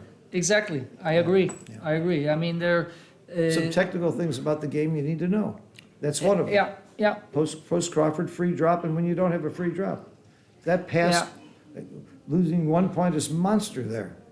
But perhaps he knew about the free drop, but didn't know just how loosely he can take when he doesn't have it. I mean, Right. it's again, if you haven't studied it and looked at it, it's difficult to come up with off the top of your head. You know? I give this lesson to every student.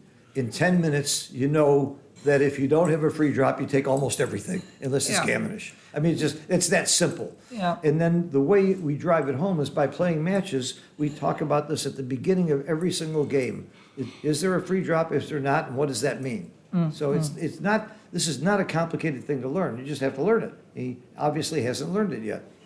No, I mean, in theory, he could just tell Herb at the start of the game, just so you know, I'm going to take every cube. Then there is no trick anymore. I mean, Right. if he still takes Well, I mean, then it has the exact same consequence. Right, as- if I'm playing Thomas Tenlin, I don't play the trick, because I could lose my market, and I'm never gonna get you to drop wrong. I'm more likely to lose my market by rolling something great, and when you really have a drop.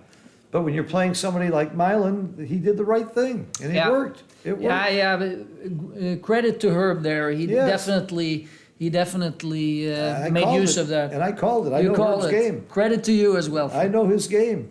I would have done the same thing. At this level, at the round of 16 in one of the biggest tournaments in the world for a lot of money, this shouldn't happen. No, normally not. It won't happen. Herb's lucky to have an opponent that he could do that with. And again, True. I'm not trying to belittle Milan. He just doesn't have the experience yet. But when he gets there, I'm sure he'll be a great player. But he just doesn't have some of the technical skills yet.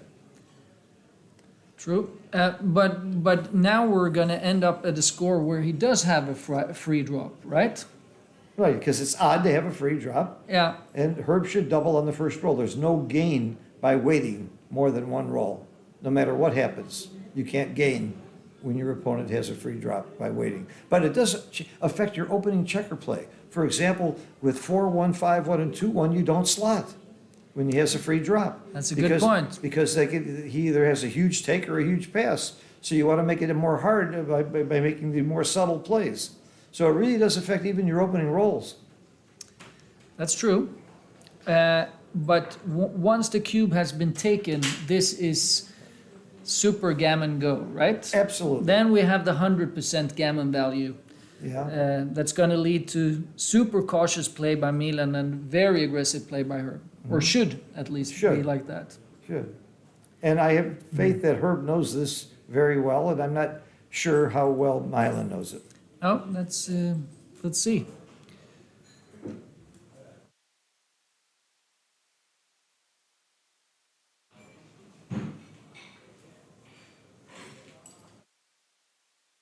Comment by Barak. This guy could be great if he just learned a couple of these technical things. That's my point. He's playing very well in spite of not knowing some of these technical things. With a little education, either by books or lessons or a mentor, he can become a very great player. There are some basic things you have to know to come to the table. You have to know your Crawford and post-Crawford, and your two-way, you need to know what to do. There's just some basic things. You need to know the two-way, four-way concept of how you cube and take at that score. You just have to learn those. 1993, 94, I think Kit Woolsey wrote an article on the 5-point match that to this day I think is still great. You can find it at Backgammon Galore. You can also find Nick Blazer's book, Uh-huh. Yeah, Adjusting to Match Play, right. which I think is great as well. I think It's not free like Kit's Right. article, but But Nick's book is a book and Kit's article is an article. true. That is, no one can argue with that. No one can argue with I that. think you get the same amount of information. Nick's book is very insightful. He has a lot of good things. Nick's my buddy. You know, he's another one of my ex-students that I'm very, very proud of, and a very good friend. We've been to Japan together. We were in Jamaica together. His book is excellent. I'm not saying not to read it. I think you should read both. I think the point is that Nick's book is very easy to read. I mean, it doesn't focus too much on calculating things like precisely what the basic take point is or something like that. Yeah. It focuses on what you need to do when you play. It's positional, and it's about the game. Yeah, I agree. As opposed to Dirk Schieman's book. Yeah, that's theoretical, but they're both great in their Oh, own yeah. way. Absolutely. Um, Have you read Francois' new book? yes, I have. It's a great book as well. I was told it was. I just ordered it yesterday. It's really great. It's very well written as well. Tobias, my roommate Tobias, told me it's one of his favorite books ever. Yeah, I agree. It's a great book. Okay, so all Milan really wants to do now is anchor up. If he can get an anchor, he's just never going to leave it, more or less. He just wants to keep his anchor forever if he can get one. And But he can't. He can. So, Isn't that a 5-1? or well, he can in principle. He can actually make make the 2-point. yeah, he can. But Ooh, this is risky. yeah, that's This is risque. yeah, but it's yeah. 2-3. It invites a hit, of course, but hitting but down. against a 1-point board, so he's still But you still got to come hitting down. You got to play very aggressive here. definitely. Sure. Herb has to play extremely aggressively.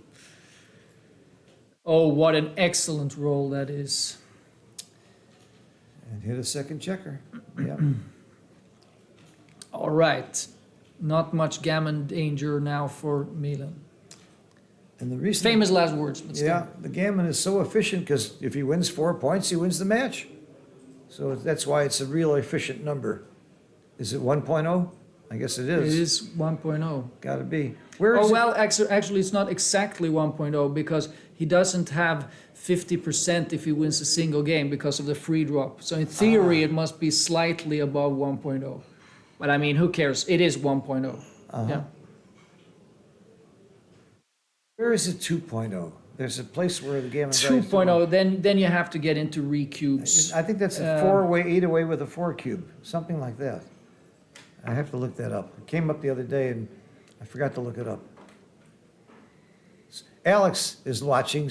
You can look it up. Tell me where the gammon value is 2. I had a bet with somebody who said it's not possible. I know it's possible.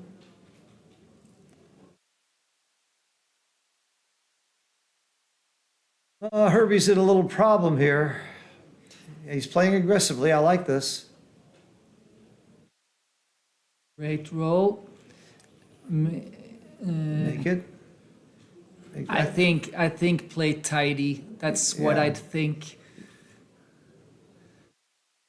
Is there an argument mean- to hit off the ace point to stop him from making there? I don't know. Could be. Well, coming out is also something that he wants to do, but I mean, this looks too tidy and solid at the score. I don't think he wants to mix it up like this.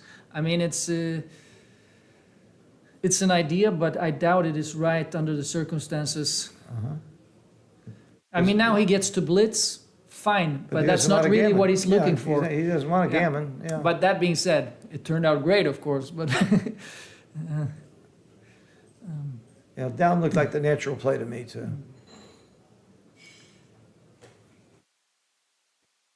I am not liking Herbie's chances now.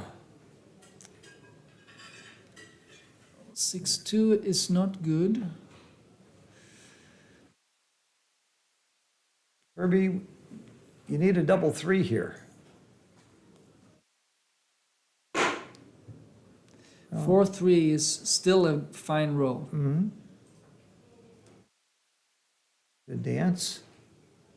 Oh, double 5 is a hit. It makes a 1, point. 2, Makes the 2 point. well, Or you can continue. He didn't think very long. Is he a short of time? Maybe he is not short of time. No, then he He should has have like thought longer. 13 minutes or something. there's no excuse for playing it that fast then. Point. Yeah. But, I mean, if Herb can just contain Milan for a little while, he can start to crack a little bit here. I think you have to hit with the 6. Just because of what happens otherwise, I guess. Well, with the 6, yeah. And then what do you do then with the ace?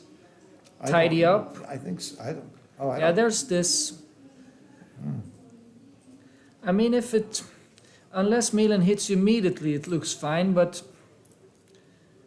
Yeah, I would have hit. yeah. Right, he's got 6s and 7s. 6s and 7s, the way to heavens. Important roll, extremely Oh, important. no. He missed. It's.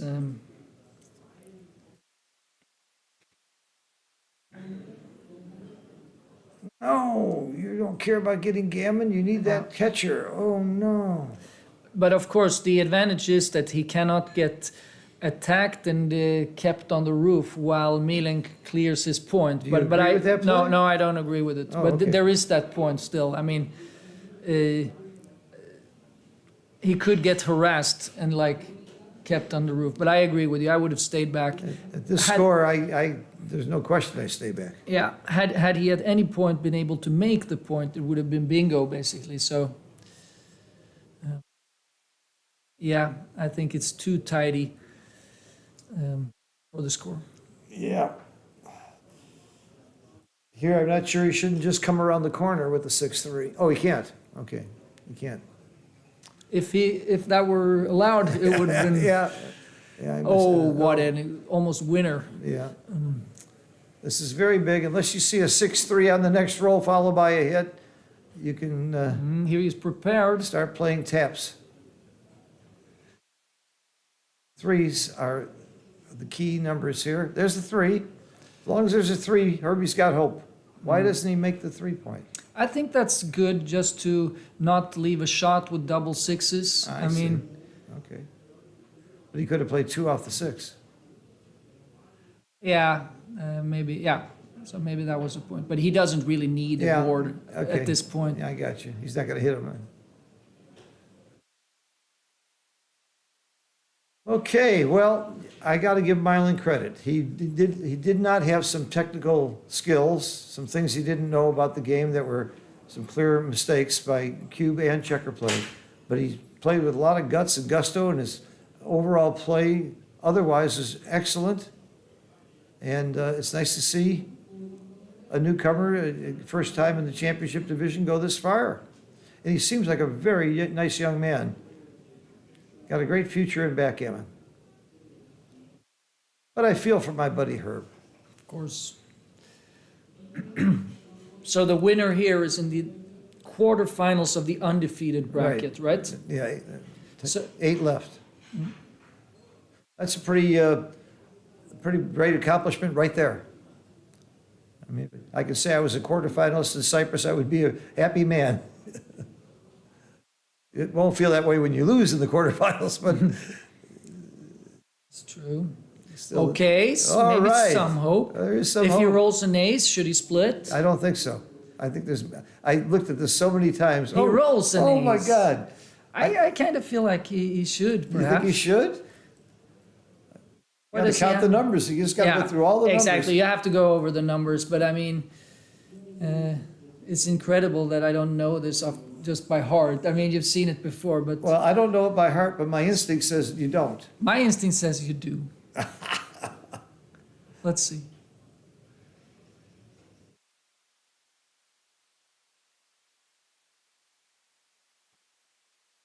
Ones and double twos. It certainly was a Okay, that's it. nice game. Shake his hand. Even Herb, you can give up now. Herb won't give up. See, I told you Herb doesn't give up until it's gin. Remember that Yeah, other but that's position you right. asked?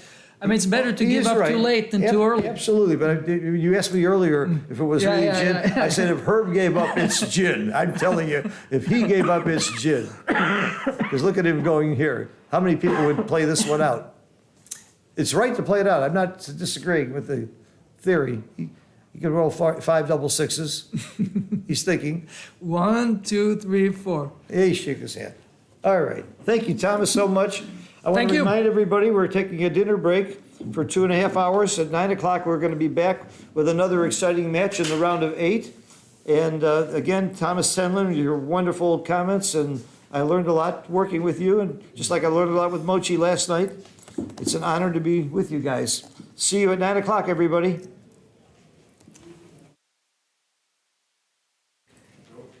Console my buddy.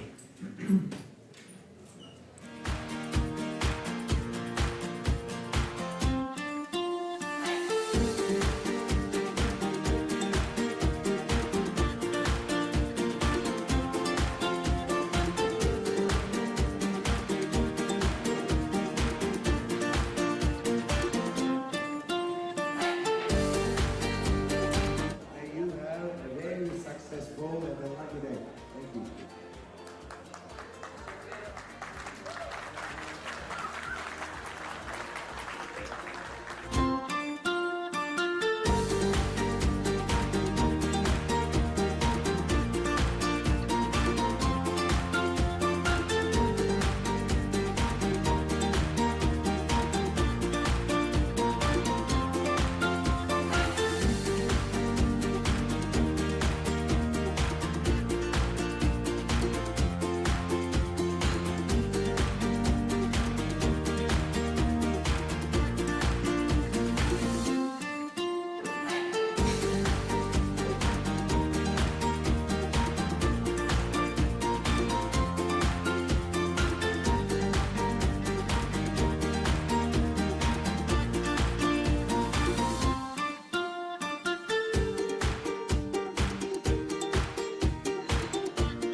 Öyle abi biz de işte kurabiye veriyoruz bir de kart veriyoruz.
Destekliyorum sizleri.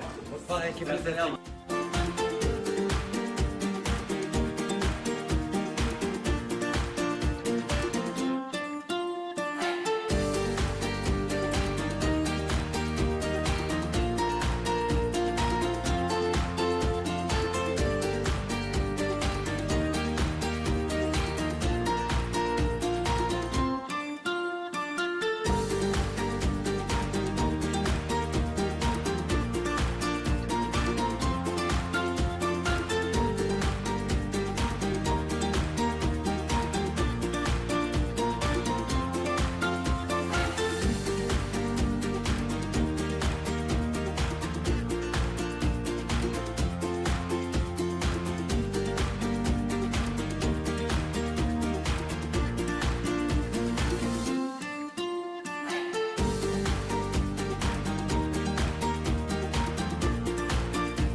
şu anda yaşayacağımız şey, bütün operasyonu sizler tarafından en zor anı. Çünkü cebiniz de dolu olacak.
success bowl and a lucky day.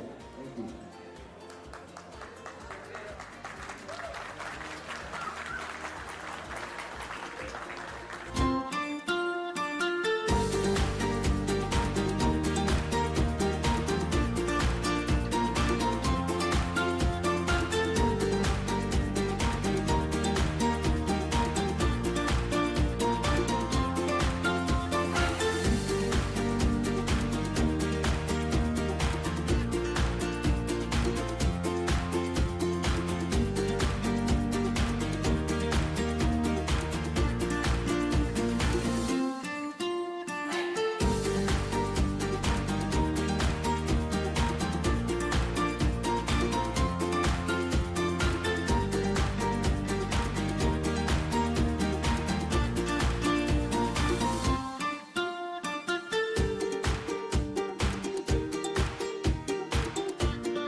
Öyle abi biz de işte kurabiye veriyoruz bir de kart veriyoruz.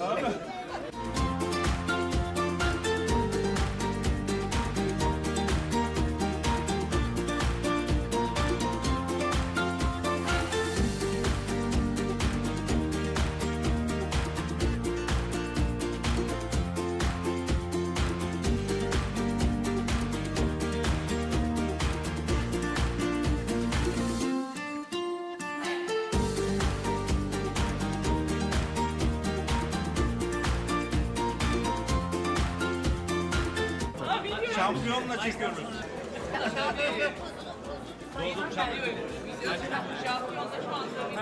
Şimdi ne yapıyoruz? Herkes gösteriyor.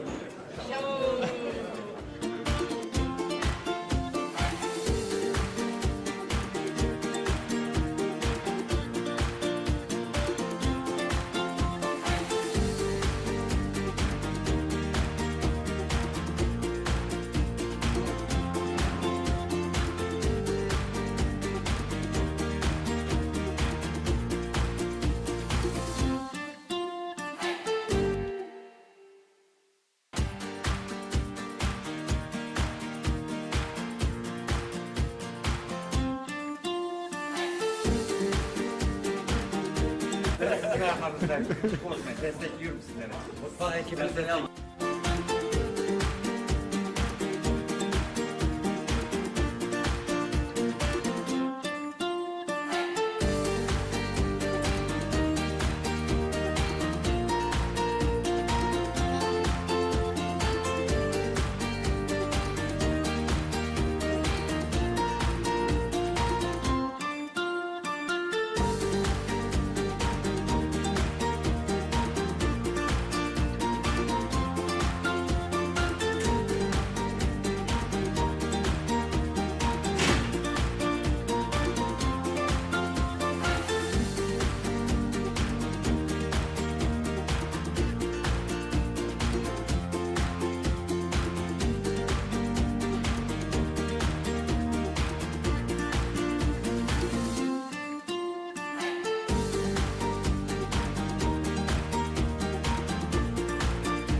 yaşayacağımız şey, bütün operasyonun sizler tarafından en zor anı. Çünkü cebimiz de dolu olacak.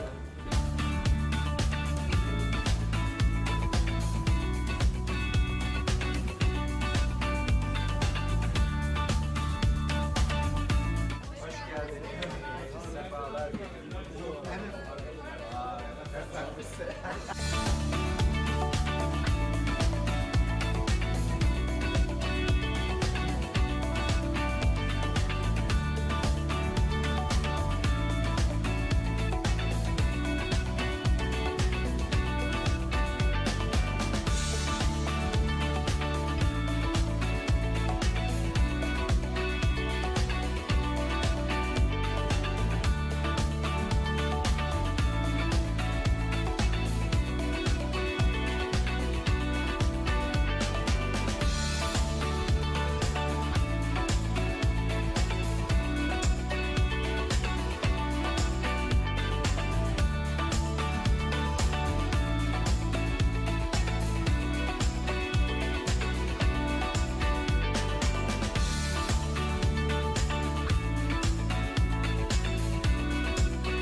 abi bizde işte.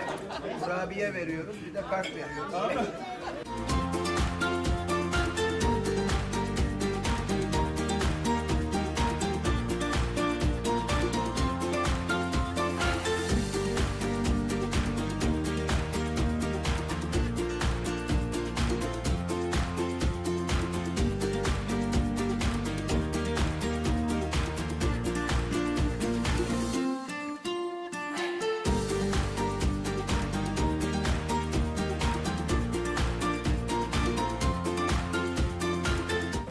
Şampiyonla çekiyoruz.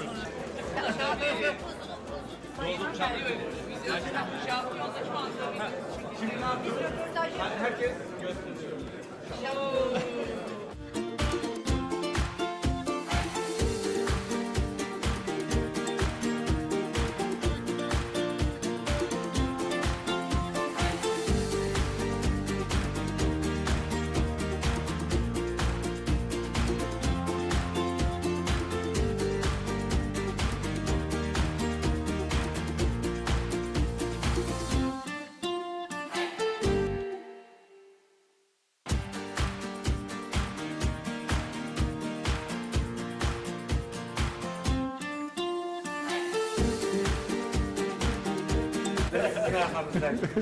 Destekliyorum sizleri. Mutfağı ekibini destekliyorum.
Şu anda yaşayacağımız şey, bütün operasyonu sizler tarafından en zor anı. Çünkü Jameson de dolu olacak.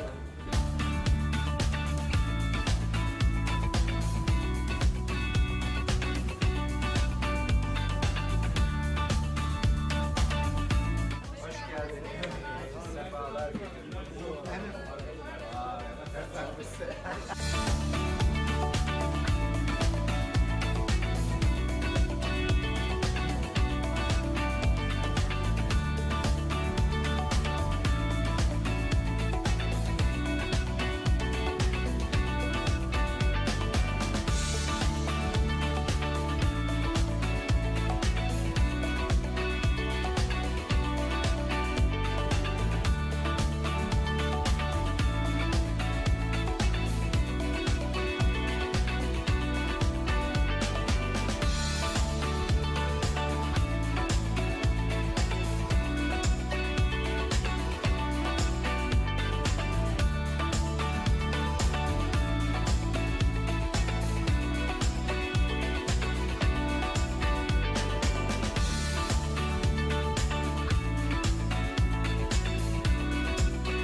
abi bizde işte kurabiye veriyoruz bir de kart veriyoruz.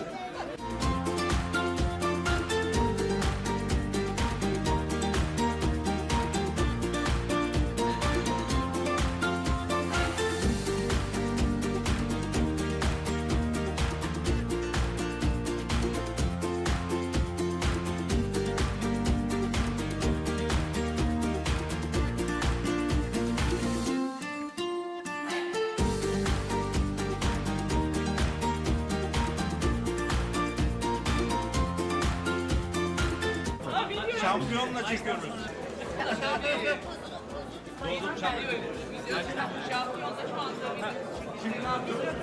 Herkes gösteriyor.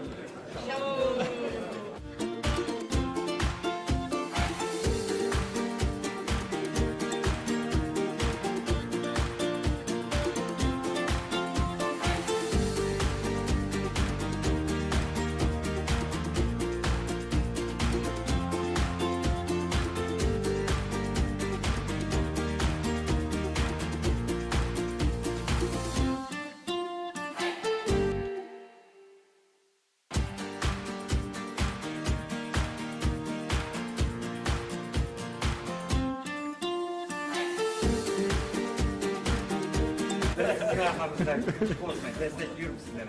Mutfağı ekibini selam.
Şu anda yaşayacağımız şey, bütün operasyonu sizler tarafından en zor anı. Çünkü Jackson'da dolu olacak.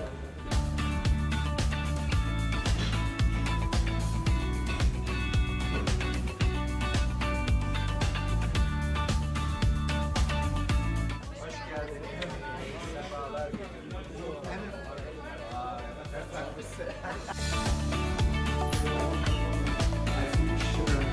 Yes, I won. This is good. I don't think here. It's good. Yes. It's not so easy.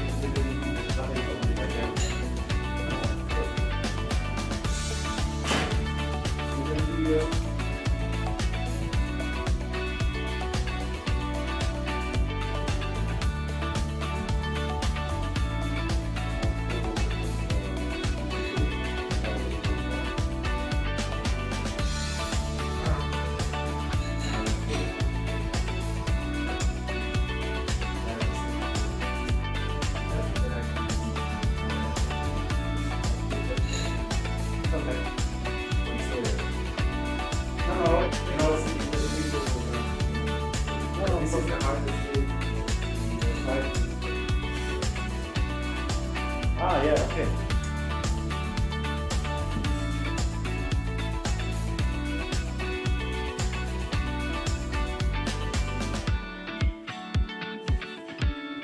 talked a little bit in the morning. And I told him about our event. He liked it, and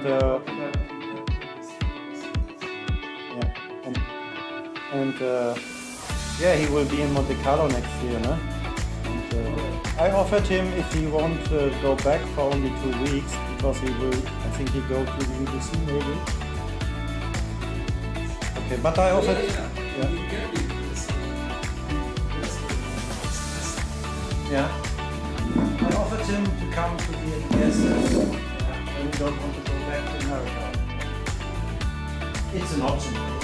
He was good connected.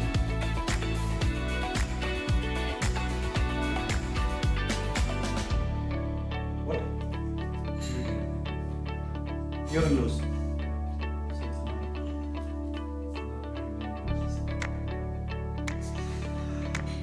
The one Yes, yes, yes, I know.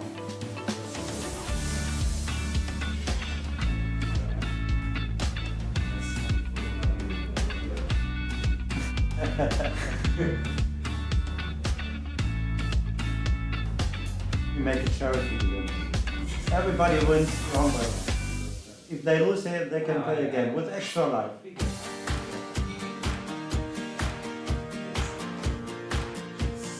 Who's on the street? On the street is Jonathan Hart.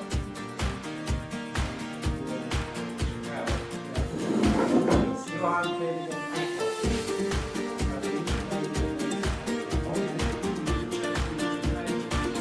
yeah, okay.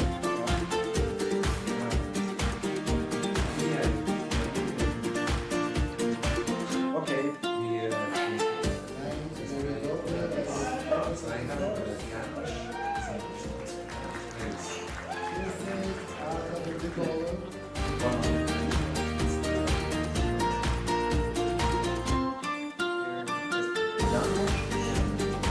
I don't know. Maybe I said it twice. Oh, fine.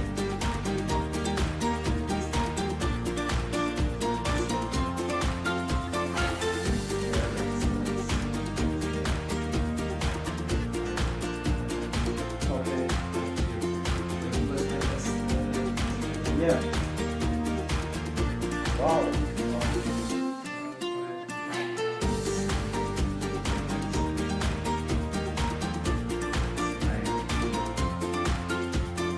How many? Yeah. How many controllers?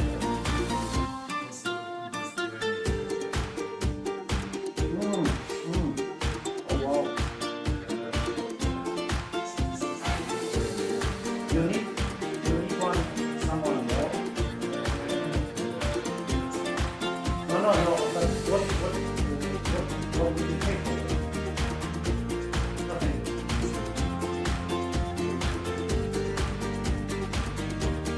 But what is it? What would you?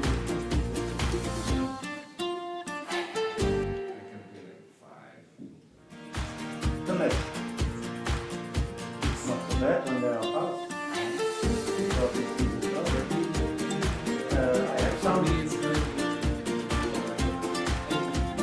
No, I can better. I have some young teenagers. They are really good in computer. You have a very successful and a happy day. Yeah. I understand. I know.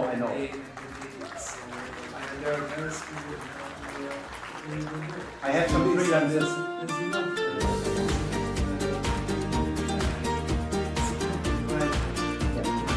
I know that because I used some freelancers from Iranian to do some.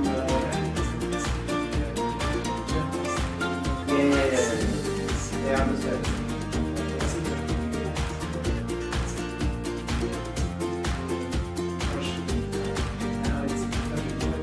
Yeah. You have to give them. No, when you need one. Only when you need one. It's for sure you take your friends and socialize.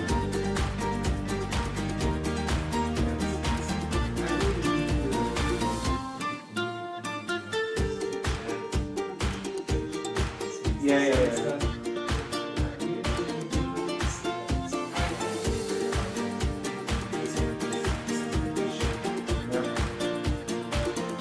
Yeah, yeah. Between one guy.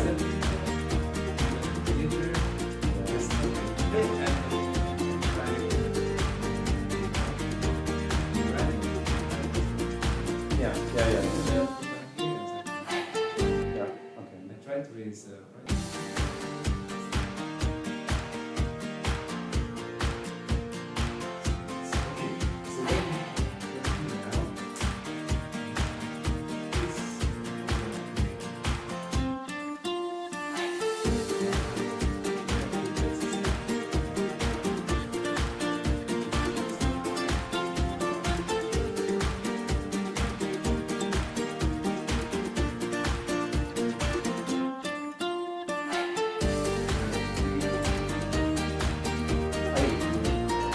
But we can look at that. Have to check. But let us look. Who's the interesting match? Okay, I know Tobias, that's not there. Öyle abi biz de işte kurabiye veriyoruz bir de kart veriyoruz.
Destekliyorum sizleri. Mutfağı ekibinize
Şu anda yaşayacağımız şey, bütün operasyonun sizler tarafından en zor anı. Çünkü cebimizde dolu olacak.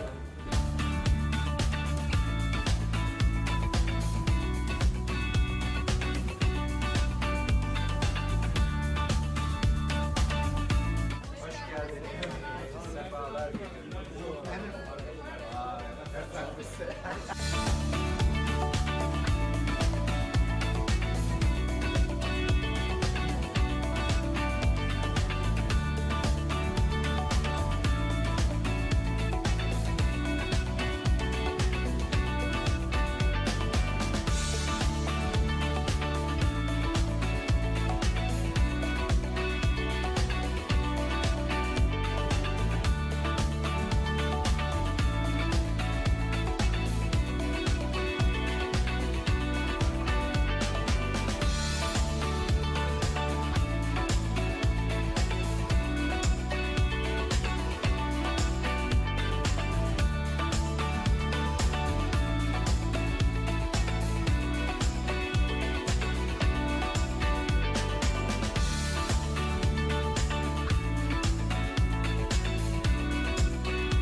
ball and a lucky day.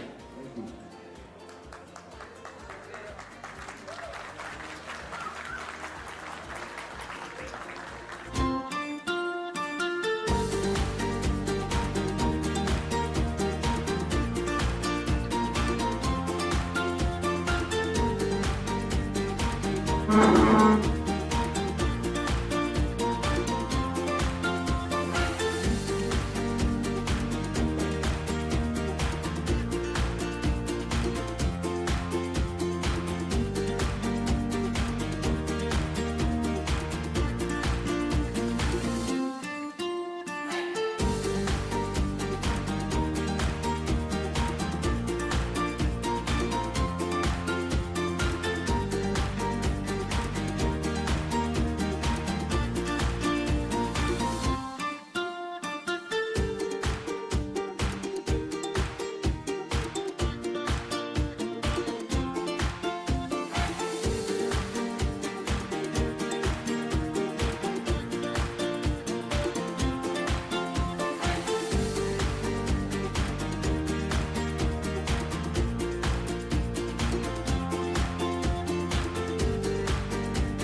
Öyle abi biz de işte kurabiye veriyoruz bir de kart veriyoruz.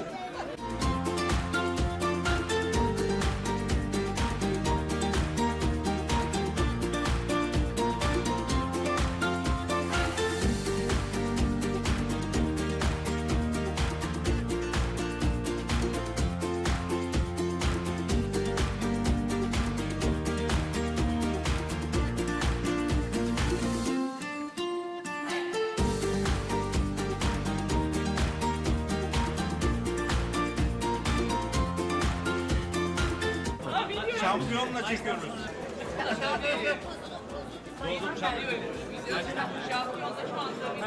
Şimdi ne yapıyoruz? Herkes gösteriyor.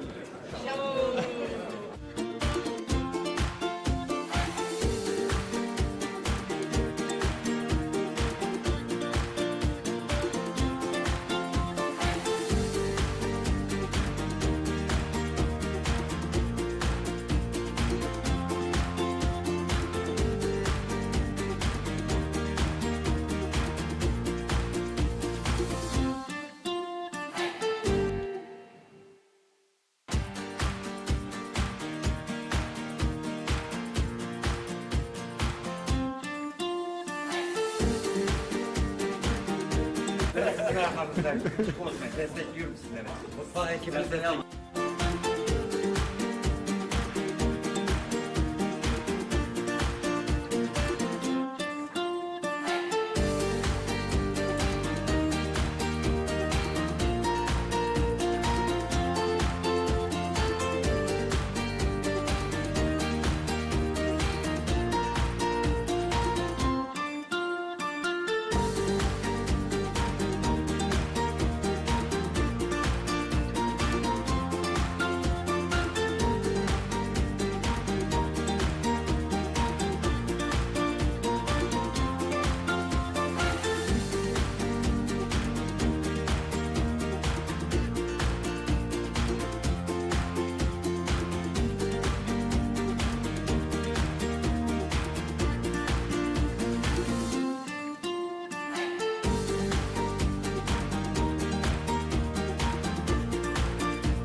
yaşayacağımız şey, bütün operasyonun sizler tarafından en zor anı. Çünkü Cengiz de dolu olacak.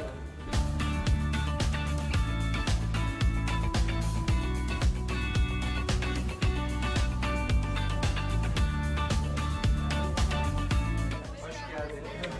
Sefalar getirdiniz.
lucky day. Thank you.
Öyle abi biz de işte kurabiye veriyoruz bir de kart veriyoruz.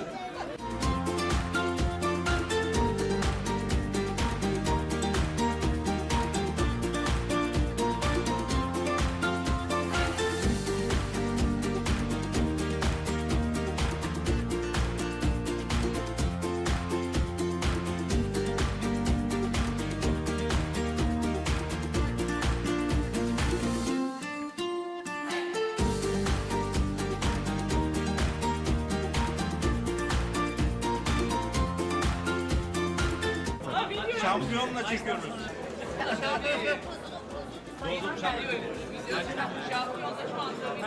Şimdi ne yapıyoruz? Herkes gösteriyor.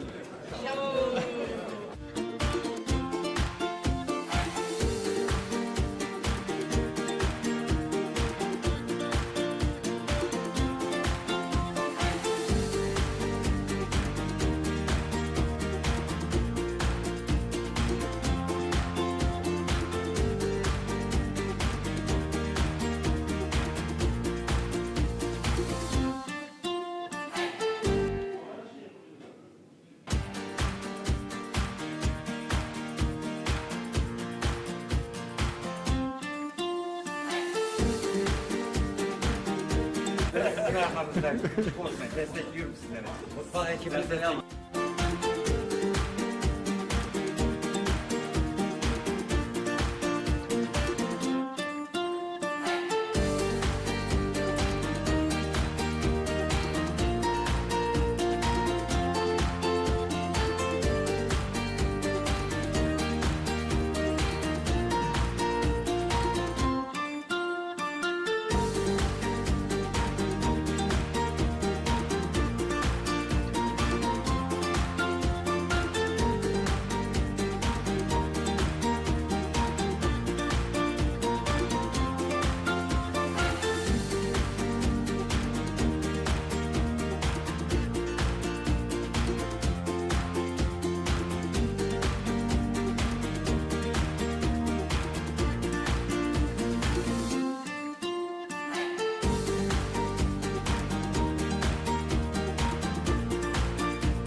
şey, bütün operasyonun sizler tarafından en zor anı. Çünkü James de dolu olacak.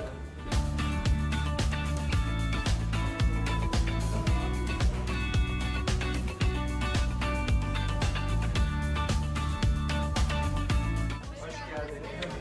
Sefalar getirdiniz.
abi bizde işte kurabiye veriyoruz bir de kart veriyoruz.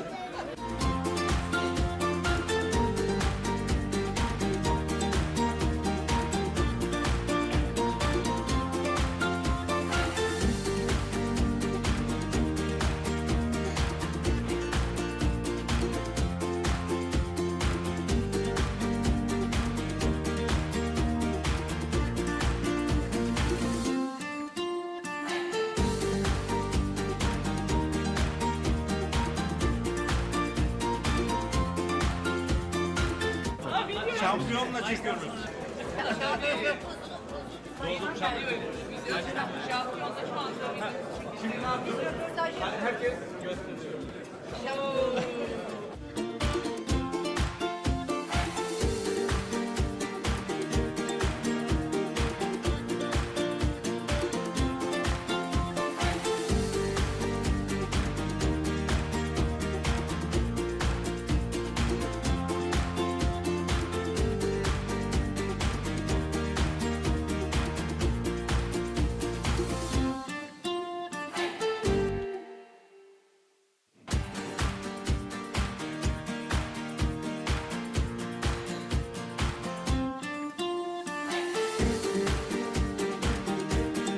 Ne yapabilirsiniz? Konuşmayın. Destekliyorum sizleri. Mutfağı ekibine selam.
Yani şu anda yaşayacağımız şey bütün operasyonun sizler tarafından en zor anı. Çünkü Cengiz'in de dolu olacak.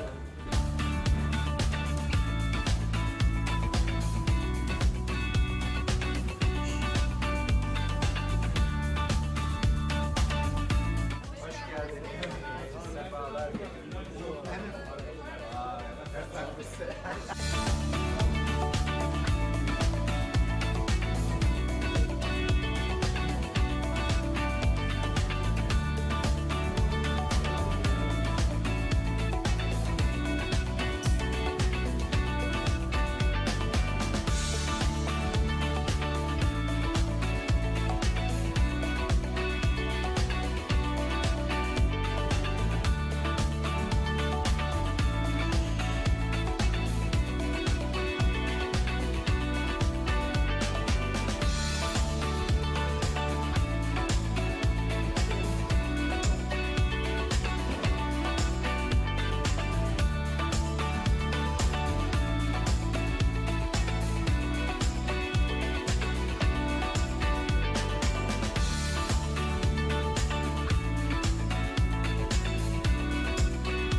bowl and a lucky day. Thank you.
Öyle abi biz de işte kurabiye veriyoruz bir de kart veriyoruz.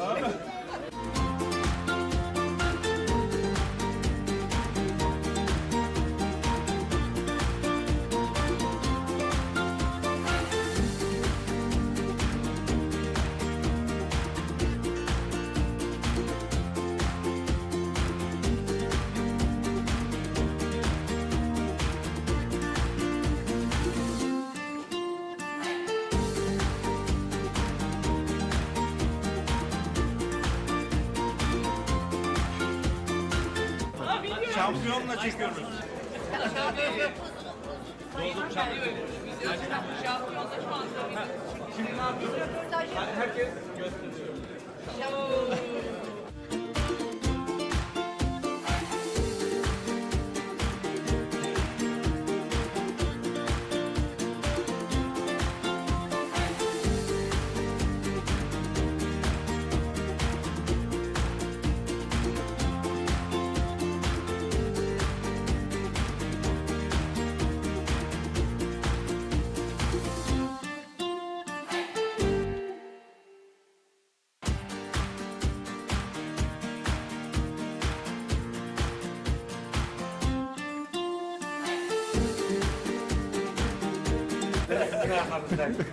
Destekliyorum sizleri.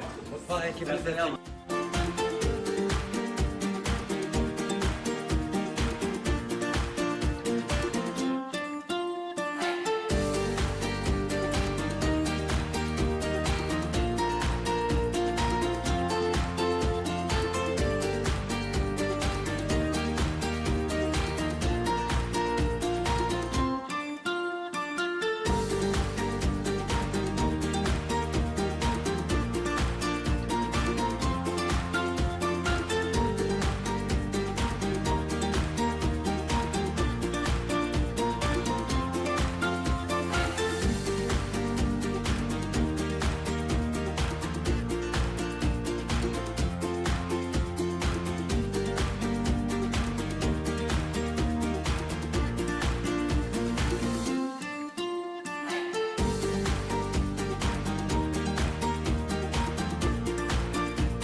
Yani şu anda yaşayacağımız şey, bütün operasyonun sizler tarafından en zor anı. Çünkü Cengiz de dolu olacak.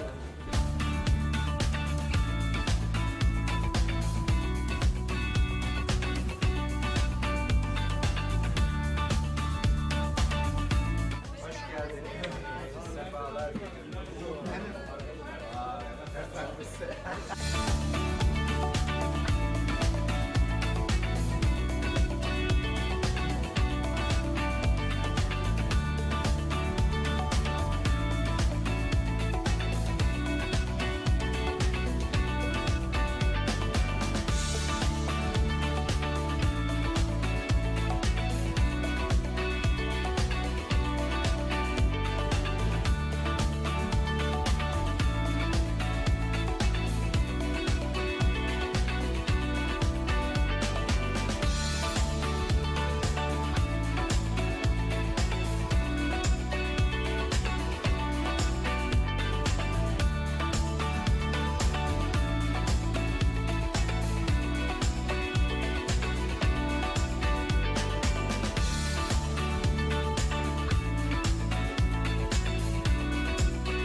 lucky day. Thank you.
Öyle abi biz de işte kurabiye veriyoruz bir de kart veriyoruz.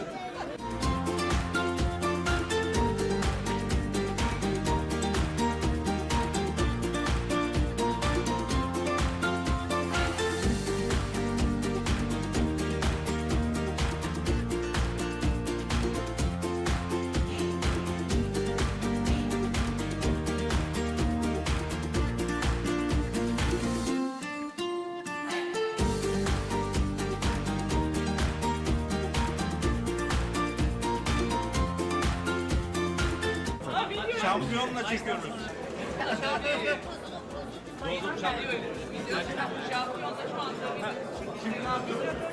Herkes gösteriyor.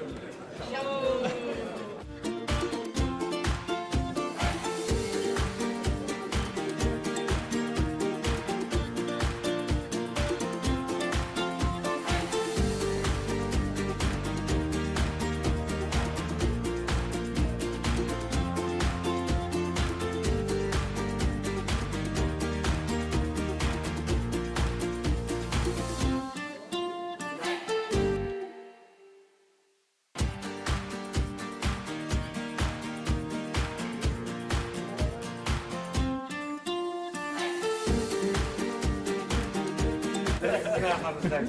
Unutmayın, destekliyorum sizleri. Mutfağı ekibimize ne yapalım?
Yani şu anda yaşayacağımız şey, bütün operasyonun sizler tarafından en zor anı. Çünkü cebimizin de dolu olacak.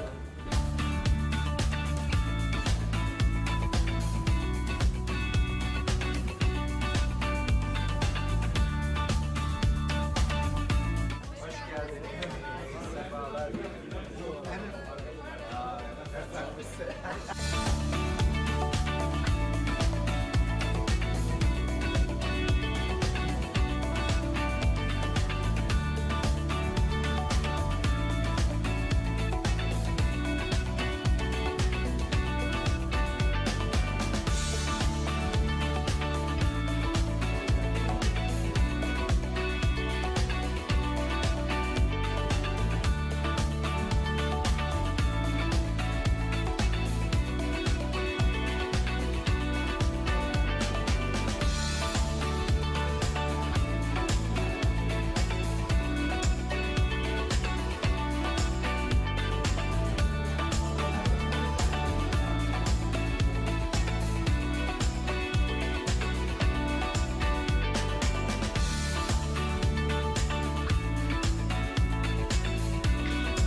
abi biz de işte kurabiye veriyoruz bir de kart veriyoruz.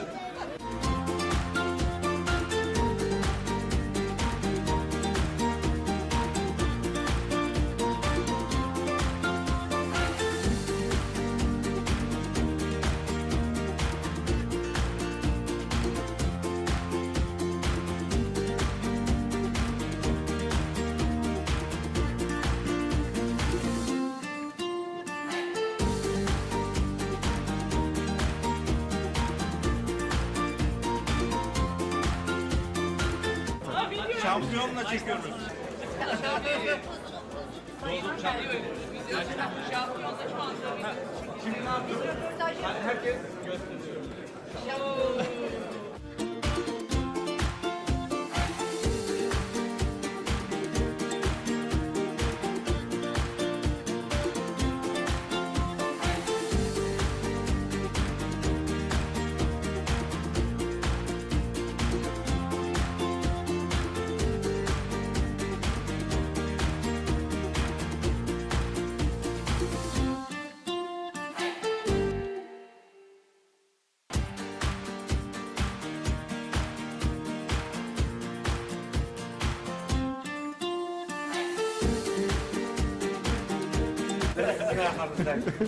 Destekliyorum sizleri. Mutfağı ekibini selam.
Yani şu anda yaşayacağımız şey, bütün operasyonu sizler tarafından en zor anı. Çünkü Cengiz'in de dolu olacak.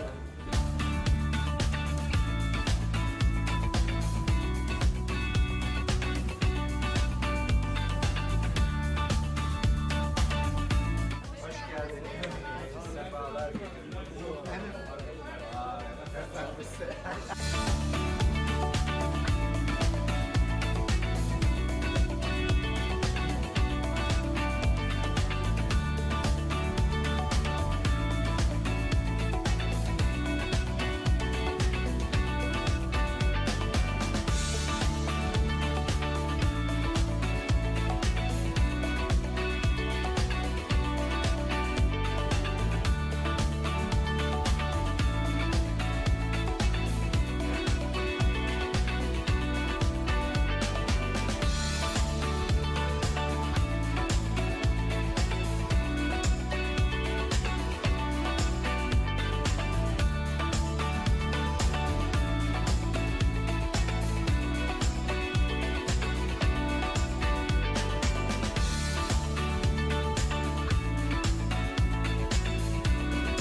bowl and a lucky day. Thank you.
Öyle abi biz de işte kurabiye veriyoruz bir de kart veriyoruz.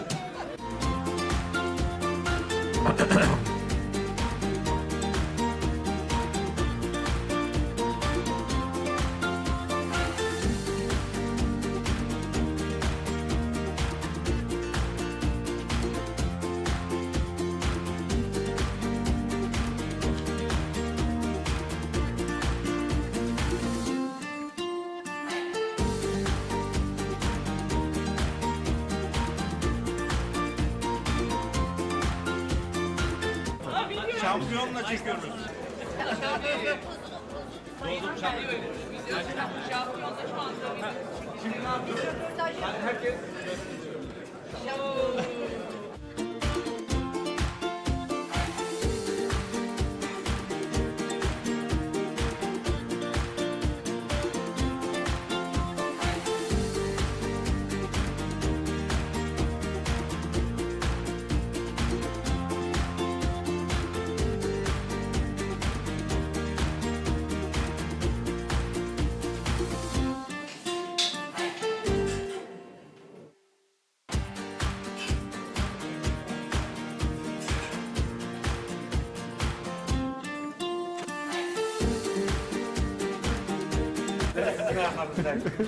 Destekliyorum sizleri. Mutfağı ekibini selam.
şey, bütün operasyonu sizler tarafından en zor anı. Çünkü cebimizde dolu olacak.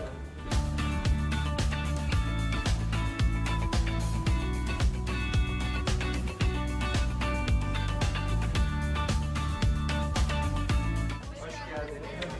Sefalar getirdiniz.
abi bizde işte kurabiye veriyoruz bir de kart veriyoruz.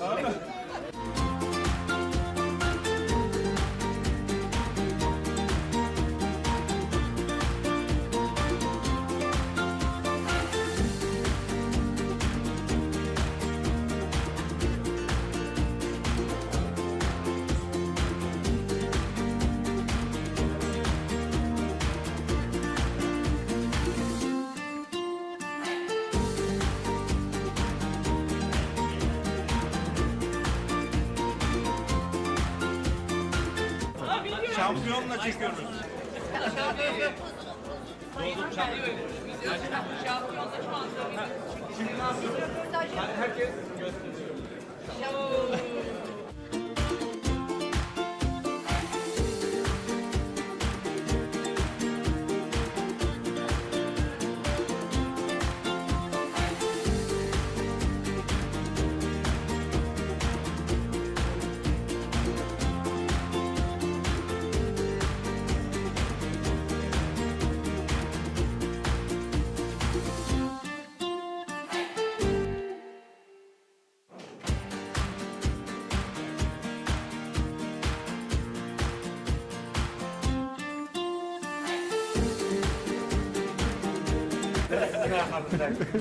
Destekliyorum sizleri.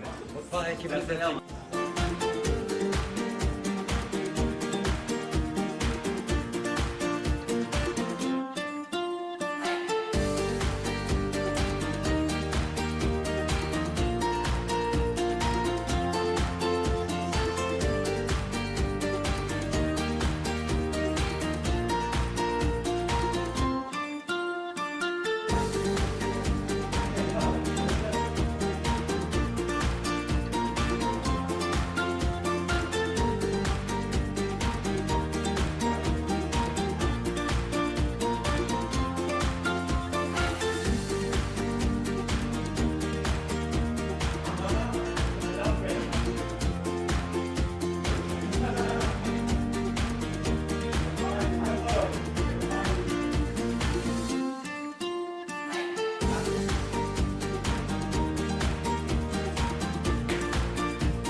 Phil, we are only on a voice on the screen or always with a face?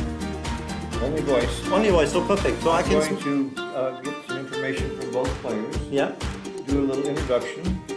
I'll introduce you as a top German player, one of the top BMAB, and I'm going to ask you a little bit before we start about what you're doing with the website, 'cause that's interesting for the people. Uh-huh, okay. What you're doing for children, Yeah. what you're doing for children in Germany, Yeah, okay. and your website. And I think it's more. before the match starts. So Let's say backgammon in January. Okay. Yeah. When we go in detail. I'll let you do that. Yeah. And then I'm going to tell, and then they'll start the match. I tell them when to start. But let me get the information on those two guys first. I know Yeah. Chris Rogers, but I don't know the other guy. I want to say something. I love the commentary you did in our Bütün operasyonu my match. sizler tarafından The small problem sometimes is when we talked about the streaming, about there is a professional player who plays high stakes and whatever, yeah. In Germany, it could be that the government come and say, I have an extra job as a professional backgammon player. So they can check, when you win something, you have to pay tax for it. You understand? So we all did it, but I didn't pay tax when I win money.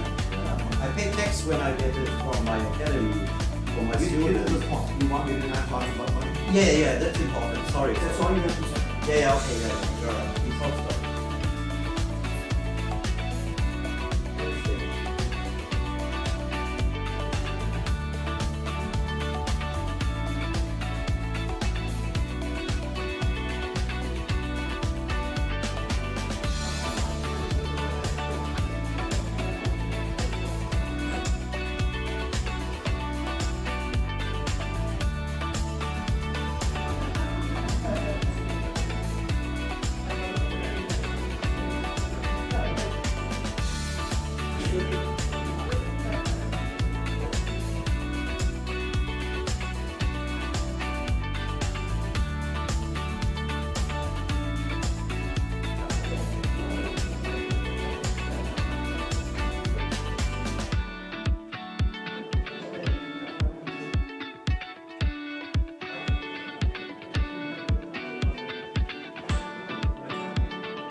Martin, it's allowed to smoke here, yeah? Yes, yeah. I took something for you. Yeah, okay. So, you are prepared?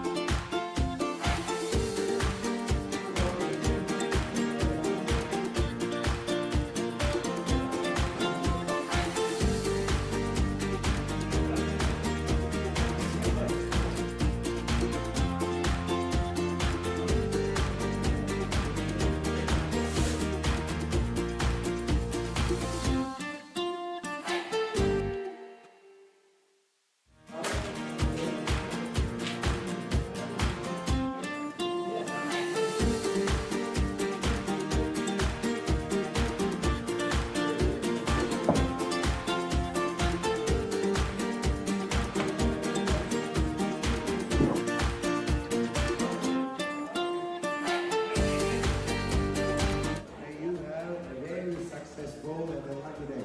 Thank you.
Can you take a beer from the bar?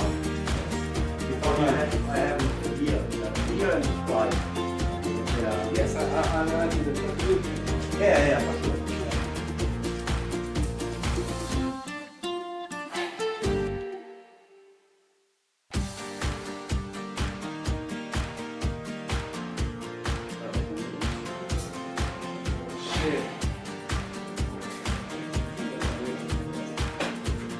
There's like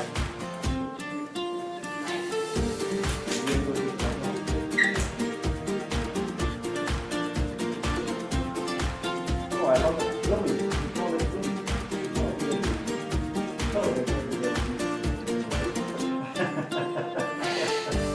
That is not good.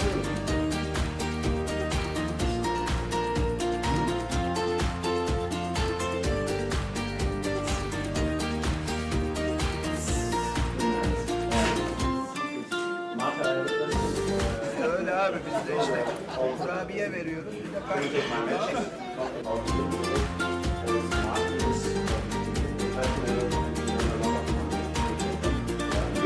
Yeah, something like that. And just when it's possible. Maybe a small sequence. So this could be a problem because yeah, something like that. And the one is you want to promote our sport. Şampiyonla çekiyoruz. Okay, Becca, hurry that. Let's get the show started.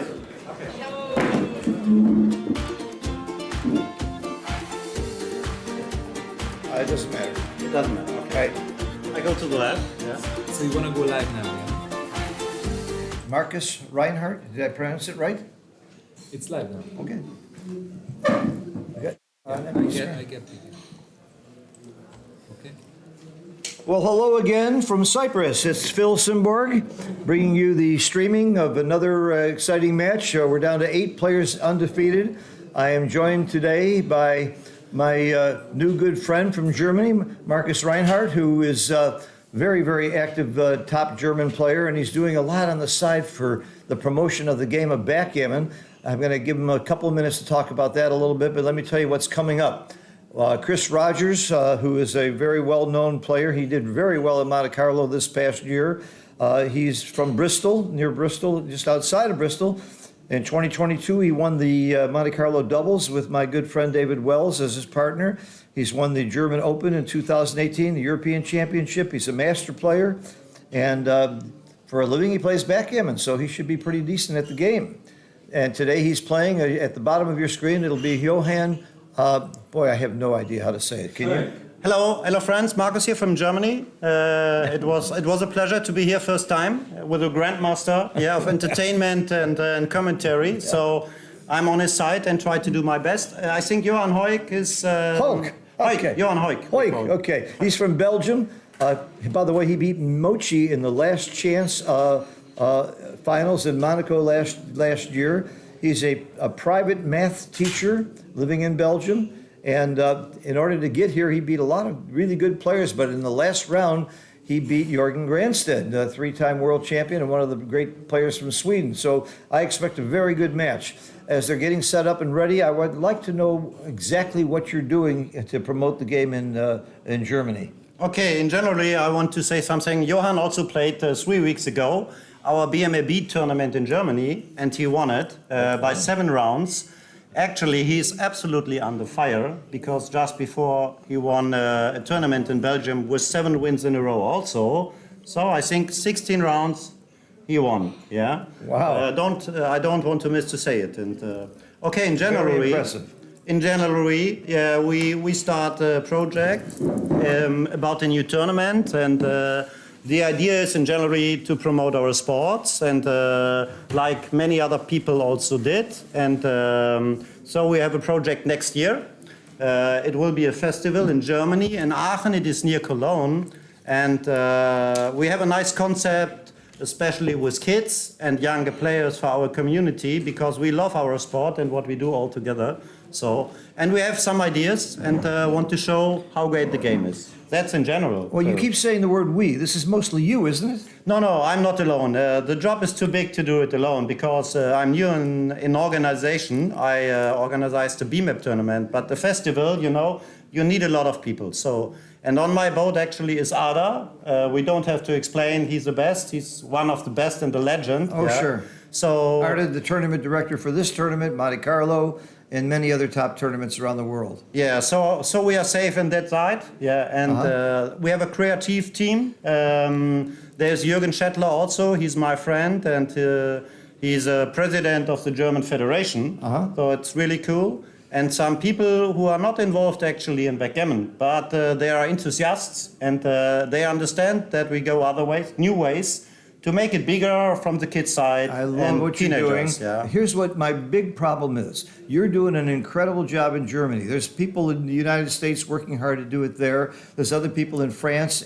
Mochi's doing incredible things with kids and to promote the game in Japan. Somehow we need to link everybody together and use the best ideas for all of us. And maybe by linking us together, we can also get some sponsorship and some money behind this. Yeah. By being a bigger group. So this all really needs to come together. I love what you're doing. I think it's great. And I want to copy it. I really am going to look forward to... You want to copy it? I want to copy what you're doing and do the same thing in some ways in the United States. And maybe there's a few things we can show you that you can do. Mochi's done an incredible job in Japan of bringing new people into the game and young people. And of course, Denmark has done an amazing thing over the years. Yeah, right. So we need to copy a lot of the things that have worked in the past, see what has worked for chess and for bridge and other games, and use it. I think that's what you're doing a lot too. The first what I did is in January I was a player at first and then I realized I have to learn a lot before I start such a project.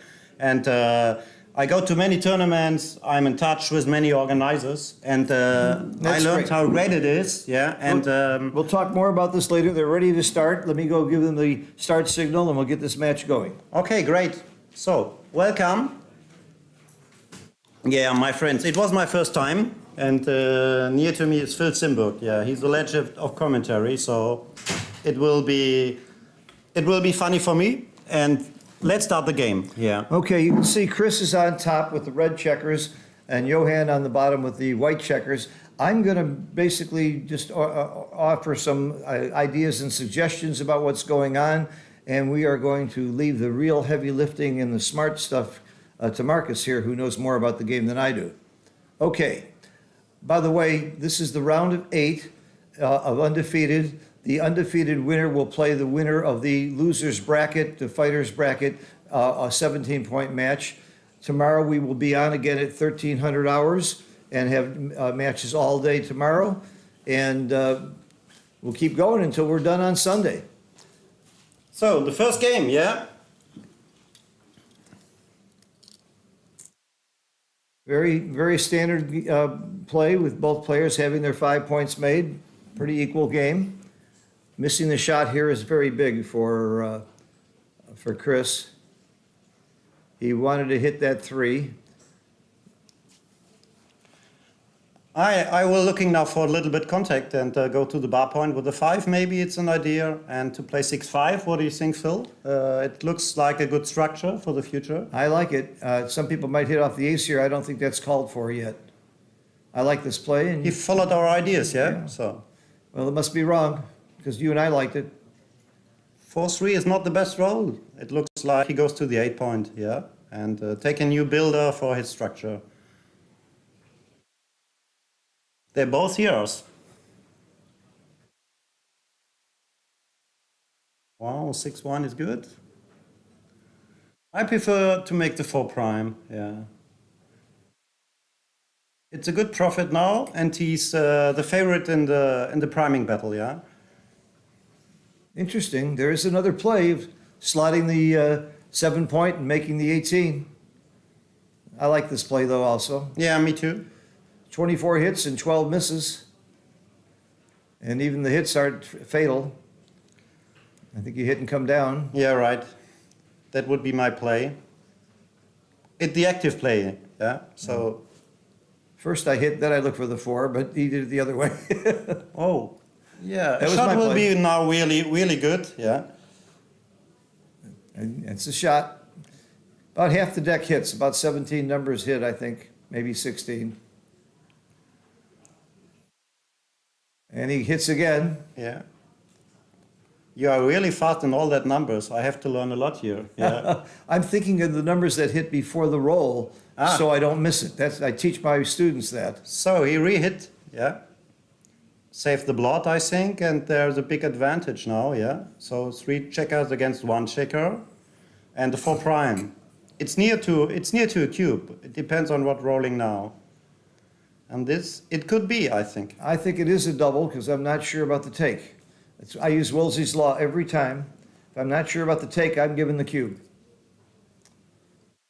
And I also use position, race, and threats, Pratt. And all 3, I think, favor Chris in this game, so I know I'm doubling. Okay, I think I would take. Oh, this is a bit difficult. Yeah.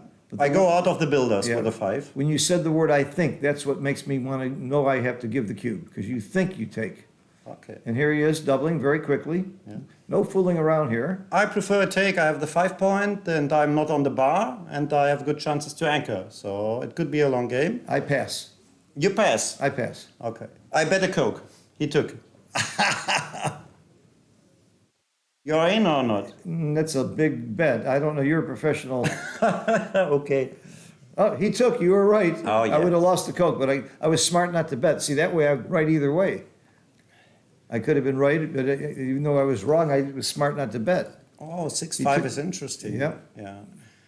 There's the blitz option with so many checkers in the zone, like 10 now. Or I prefer to play 2 down, have a great structure, and good opportunities for the future. I might play 1 out and 1 down. I'm not sure. Ah, this is an option. Yeah, right. Yeah, I think you are right. I like 1 out and 1 down because I don't want to be attacked inside. I bring the 6 down and the 5 out. Yeah, that's the best play in Well, my mind. he did the 6 out and he did the opposite, but same idea. Wow, great hit. Yeah, I would not have been hit because I would have been 1 short. It goes to an equal game now. It depends on the roll. With the cube on your side, not so bad for Johan. proving you were right to take the cube. That's why you're sitting here. You're the expert. Yeah. But I'm losing in the tournament, so. Yeah. Well- And I wanted to commentate with you, so I'm a winner now. That's yeah? right. And look, you're in good company. I've had Mochi and Thomas Tenlin. I've had some. You're in good company as a commentator. I'm afraid I couldn't find anything about that. My Siri is talking to me whether I like her or not. So. 1-6 is not the best shot. I will play down, I think. Yeah. Too many opportunities. Yeah. Actually, the blot on the 1 point could be safe.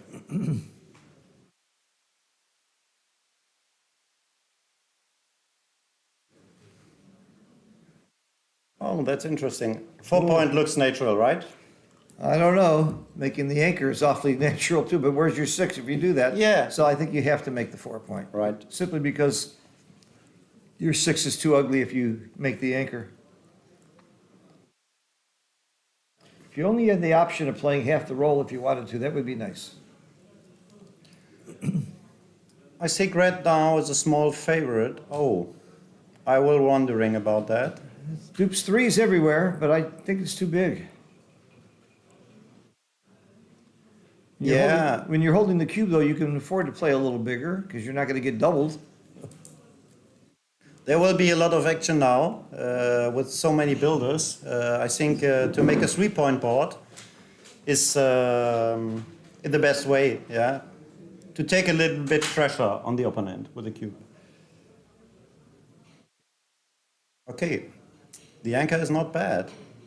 I still like making the 4 point. So we are on the same ship, yeah? Uh-oh, must be wrong. Johan will change his mind.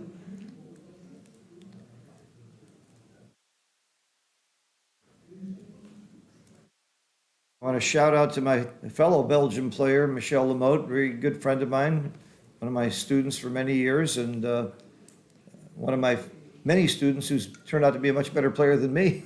I'm very proud of that. I should be a little ashamed, but I'm actually very proud that I have so many students that are better than me. Michel is also a great commentator in the Oh. game. Yeah. I love to hear him. He is very good. I've done commentary with him in Monte Carlo recently. Yeah, I followed it and I learned it because I hope I get one chance to come in the commentary.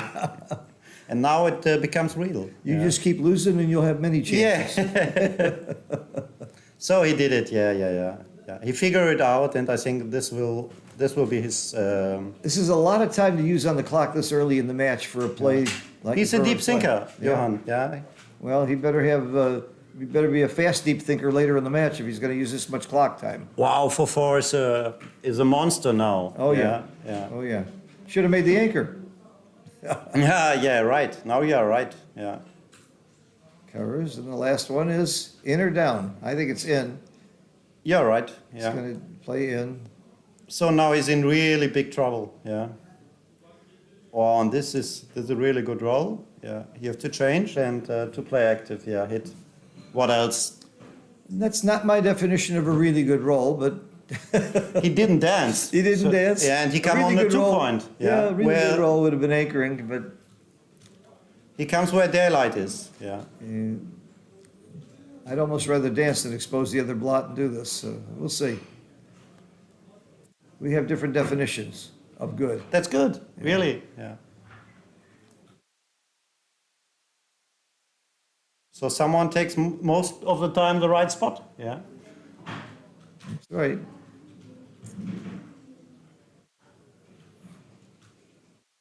I like this play. It's a total out and out blitz. You don't want him to anchor. Stopping the anchor is very, very big in these He's games. fighting. He's fighting. He's Yeah. fighting. Yeah. And he's got 12 checkers in the zone. And how do I know that? I count the ones that aren't in the zone. A lot of people don't know that trick. I can see there's 3 checkers not in the zone, so I'm able to count to 12. I need something to write to all these tricks now. Yeah. It's a boot camp for me here. Yeah, right. Yeah.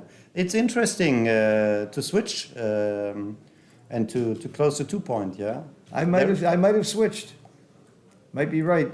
When you're blitzing, it usually doesn't matter which point. You want the most covers and the most way to complete the blitz. So sometimes it is right to give up the high point. A lot of it depends on your opponent's board too, though. He's got a good board on his side. So the blitz is not that easy. He needs to come in with a 5 is what he really wants. He's happy to come in. Yeah. Ah, the 4 is interesting. Yeah. I bring it in. To the I bring 6. it also in. I want to have maximum builders to close him out. Yeah. Yeah, yeah. If he anchors on the 2, I'm dead anyway. If he doesn't, I really want that builder. Oh, Oh, wow. anchor. We have a new game now. Yeah. It could be changed really fast. And it's fun to be holding the cube. He can roll a 2, and anytime soon, he's got a good game. 5-1. Wow. I will jump out. That was my first instinct. When I make the 5 prime now, and he comes in, then I'm in trouble. Yeah. I'm with you. Hello to the chat. Yes, hello to the chat. If you've got any questions or comments, we'll keep our eye on the chat. Thanks to a great work and setup by Mette Ferrer, we are able to see the chat and see and respond. What do you think about the 6 now? We will hit? I think I will hit. I would definitely hit. Definitely. Wow, definitely. Definitely hit. So I jump in the pool with you. Come on. I learned this game from a guy named Dean Munch from Chicago, who's a professional backgammon player, and his favorite saying is, "Hitting is fun."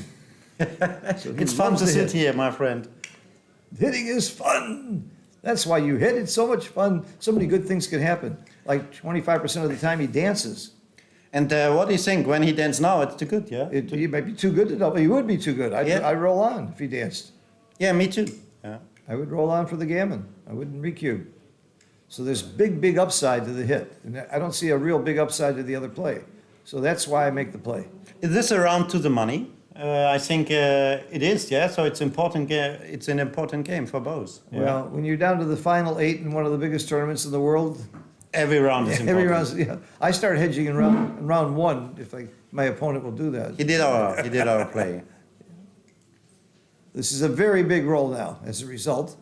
Oh wow! Yeah, now I think you're too good to double because you might win too many gammons and you don't lose the game that often. What happens now if you roll a 5 or a 1, even a 6, and then there's pointing numbers? All those great numbers, you hold on to this cube.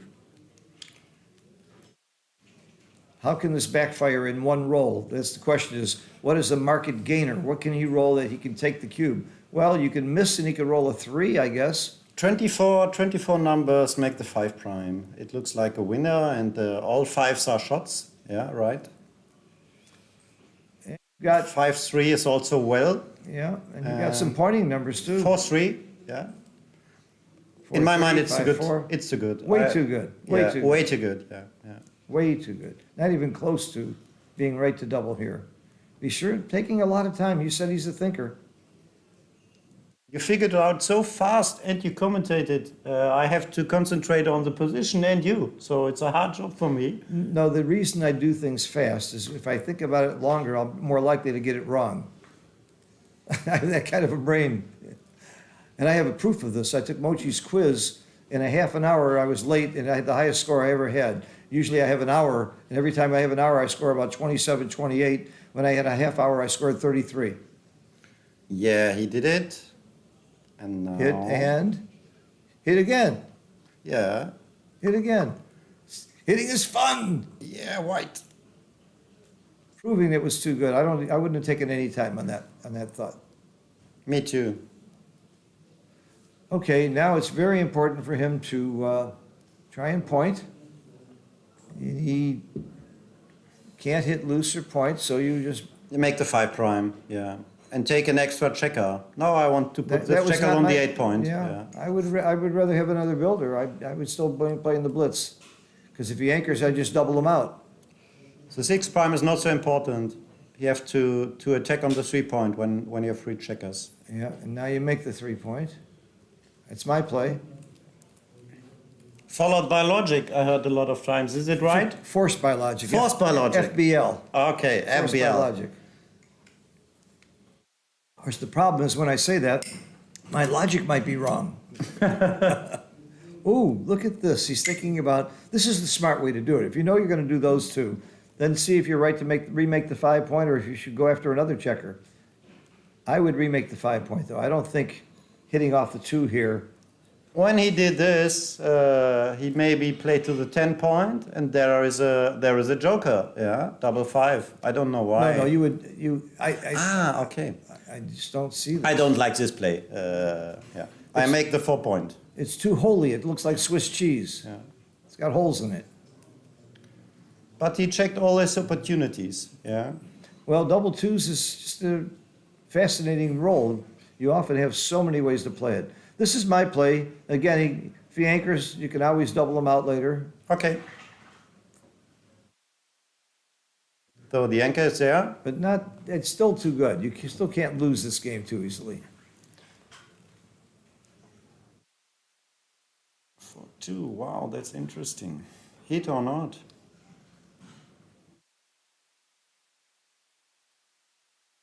I don't want to hit.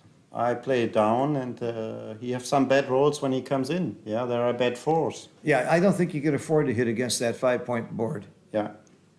Plus the fact that you have the cube, and you can always use the cube if things go wrong.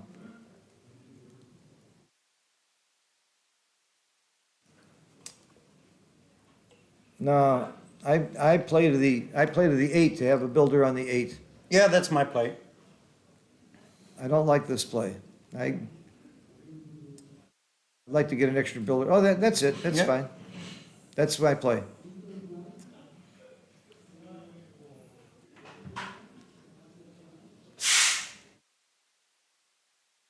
One 6.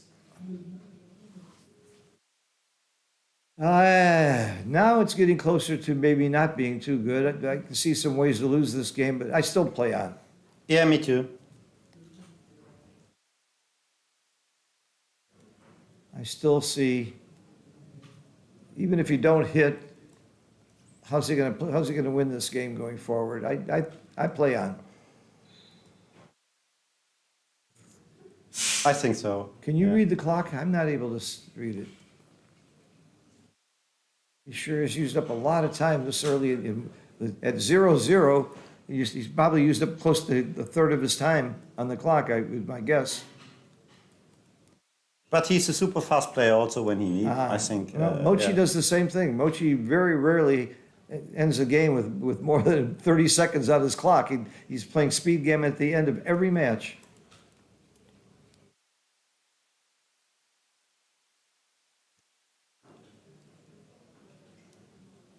What he's thinking about now? He's thinking about the cube, Okay. but whether he's too good or not. Yeah.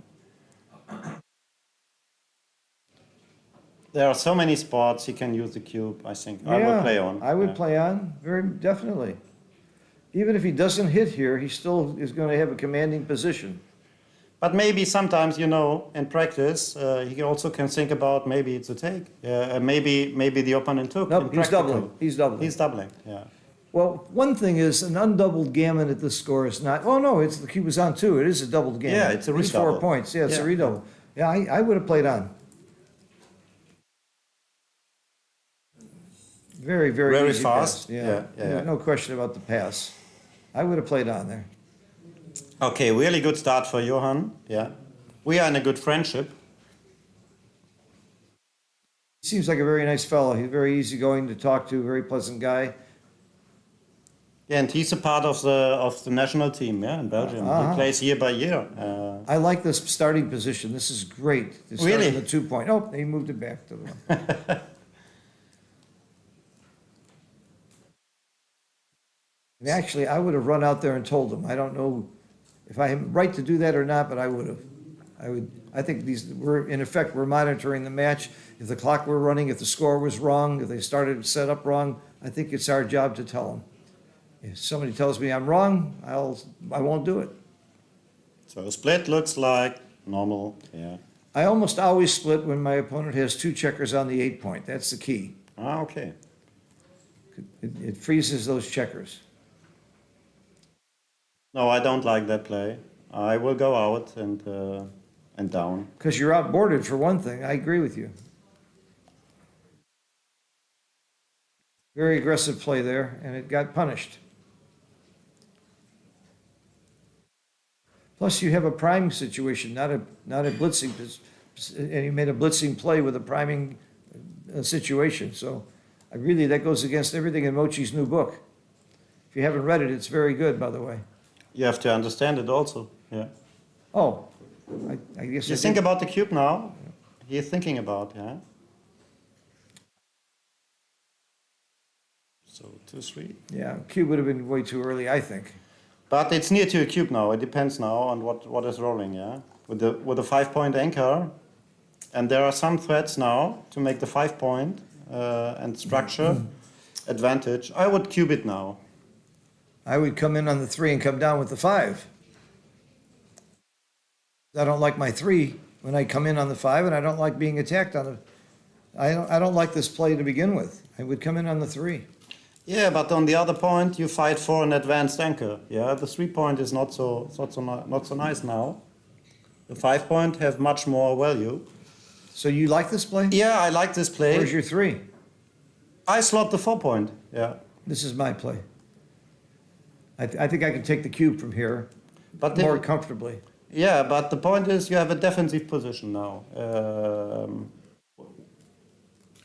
Well, we disagree. If we agreed on every play, there'd be no point in playing.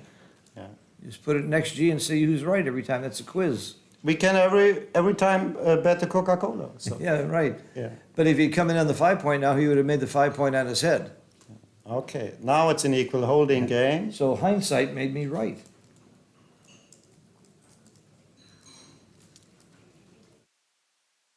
It's also, he's happy he didn't cube here. Now you're right. Yeah. So 6-4. I think the 2-point is a normal way, or to go down to go out. It's double falcon, right? How it calls to jump out with both. What's it called? There is a proverb from Michi when you jumped out with 2, leaving the anchor. Yeah. What's it jump called? in the outfield. Double falcon, is it Oh, right? double falcon, right, yes. Yeah. Why didn't you just say falcon? Falcon. Oh, falcon, okay. Yeah.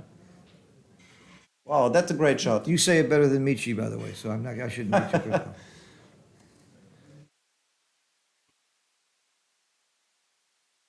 I saw 6-4, not 6-5, because Yeah. he made 1 point. Yeah. Sorry about that.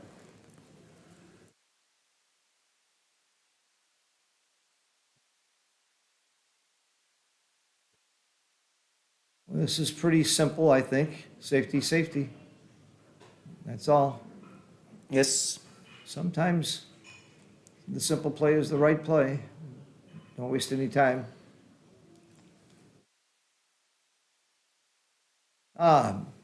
Barry is telling us what's on the clock. Thank you so much. Obviously, Johan has used up a lot more time. That's a nice roll. Yeah, really. Blocking 6 there is very nice because you are losing the race. Chris is clearly ahead in this race. Wow, double 4 is a monster. Oh, yeah. Well, with the other one, and then cash. Cash with almost any roll, I think. Are you sure? Yeah.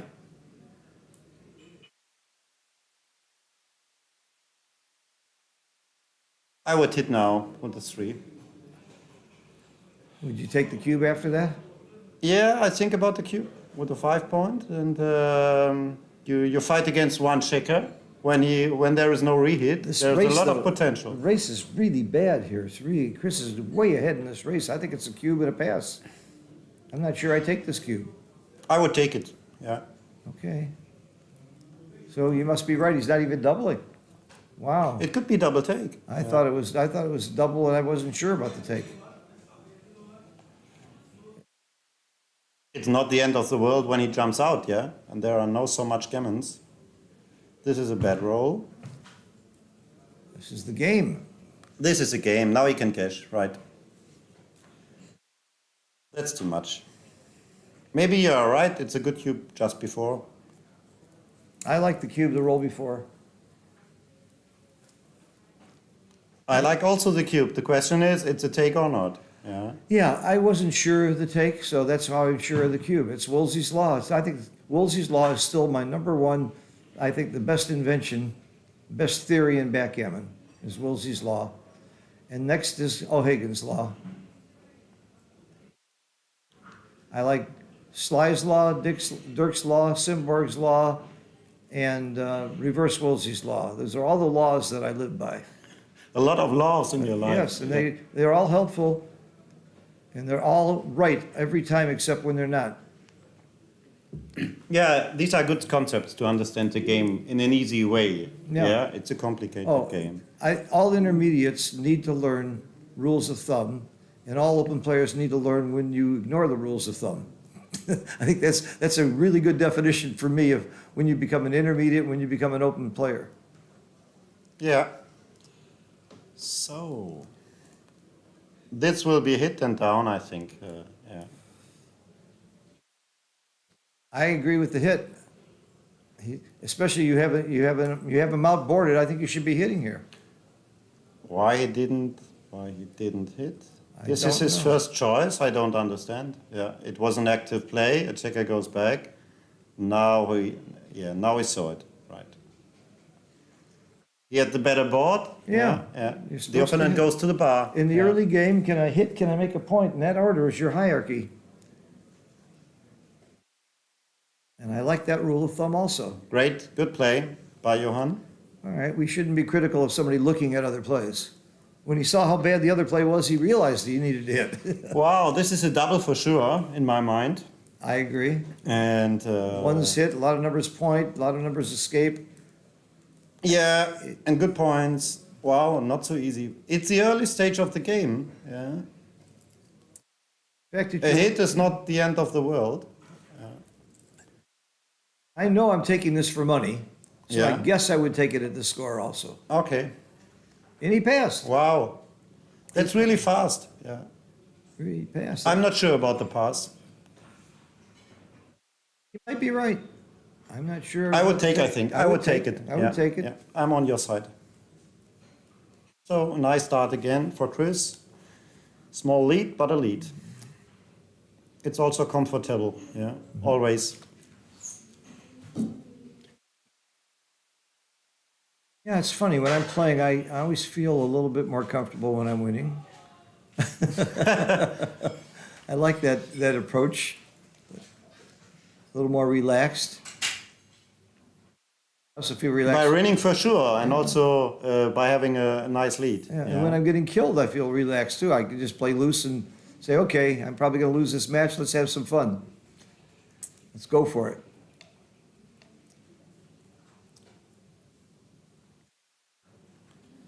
Yeah, this is a bad one. I'm not sure about it. That would be my play. Just because everything else looks too ugly.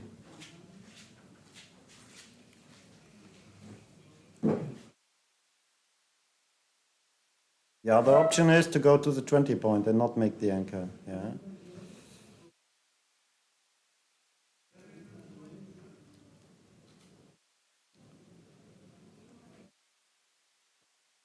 Double two, really strong. Very great roll. Yep.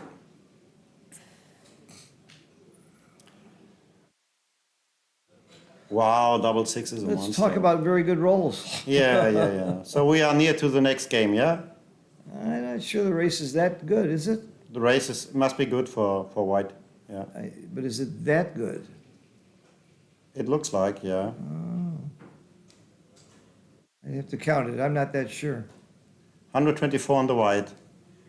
You did that fast? Yeah, I hope I'm right. Oh my God. I throw out numbers like that and people know I'm kidding.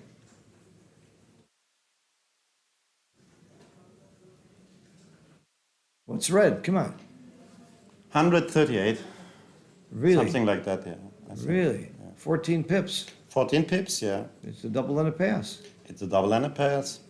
So Oh, you I saw told that it was quickly? near the next game. So this is, I thought, when there is no big joker. I like thought you number were a 6. chess player, not a backgammon player. Yeah. And bridge, too. You play bridge also. Yeah, also. Yeah. Me too. I'm not a Yeah. chess But player. I stopped to play it because you have to decide for something special. Yeah, when you all did a little bit, how you can be really good in something. So, yeah. I did the same thing. You can't be good at everything. You got, it's too much work now to try and be good at one thing. I enjoyed these now, yeah, in my free time, and but my focus is on backgammon and the project who comes near in the future.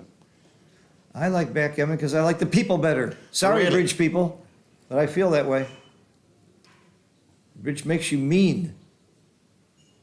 I don't know what there is about bridge tournaments, but people aren't as open and friendly as they are in backgammon.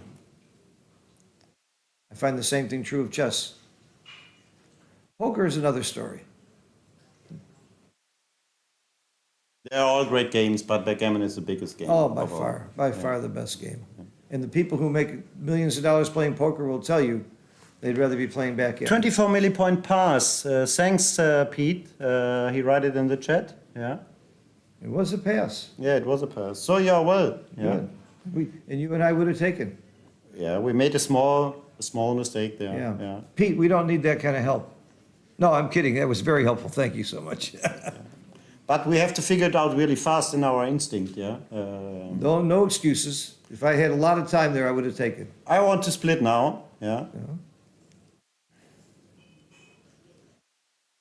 I like the down. I didn't split. I wouldn't have split there either. I like this play. Okay. I'm playing pure offense here. I'm not worried about the defense right now. Wish I'd have split now. But with the lead, it looks like not so bad to look for an advanced anchor and make it a little bit more conservative. Yeah. Yeah. Yeah, you're right. The score does lead to being more conservative. I'm not sure you want to change it that much, but could be right. Yeah, it's in generally. Yeah. Oh, double one is really strong. You make yeah. the 5 point, You then you make look the around. 5 point. Yeah. Then you and look now around. the question is. I play 24-23 because there's 2 checkers on the 8 point again. 24, 23. No, I don't like that. I would go to the 21 point, or I take another builder from the 11 point to the 10 point, and there is a lot of pressure then. This builder on the 11 point does not so much, and now he works for the bar point and the 4 point. Yeah. Michi, I learned by Michi a lot on the 23 point. Mostly, is a bad position for that. Yeah. I like, now that I see the play and hear your logic, I like it. What is it, 4-2, yeah? Wow, that's interesting.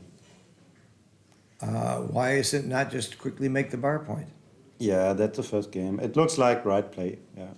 But the idea is to hit and to split with 3 checkers on the ace point.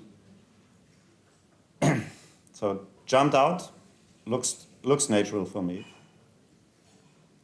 5-1. I gotta get closer. My eyes are going, staring at the screen all day. 6-5 is a great roll. Well, he might have been happy with a hit there too. Yeah, you're right. We have a different definition of great, you and I. Make Okay. the 4 point, I think. I'm making the 4 point and then looking for the other one. Hit is a monster roll, and 6-5 is a great roll. Okay. Okay. Okay. So we figure it out. Yeah. And the next one, interesting. I step up from the 24. It's called connectivity. Connectivity, right? So we are connectivity now. Right, now we're connected. Perfect. And now we're hitting. And yeah. Splitting, hitting and splitting. Yeah. It's thematic.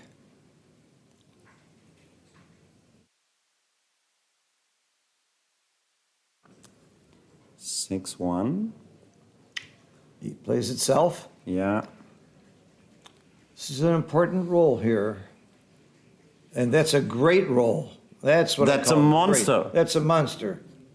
A great monster roll. Yes. We can call it. Okay. We're getting into our definitions in sync. When I can come back, then I was more prepared. Yeah.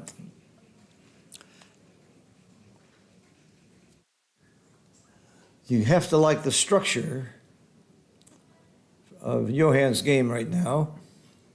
Points in a row is very important. Ah, bad He's got one. no ace. Yeah, he has an ace from the 8-point, yeah. No other options. Yes.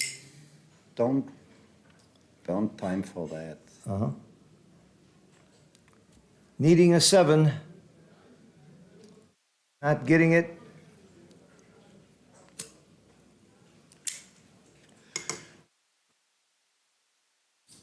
Is it an option to clear the 10-point now? Yeah, I don't think you can hold that many points. Yeah. All points are stripped, yeah. So 4 is good. Yeah, I like that play. I like it because I don't see any other. Oh, I'm sure there are others, but nothing I like. there are other plays, but maybe they are not really good. Yeah.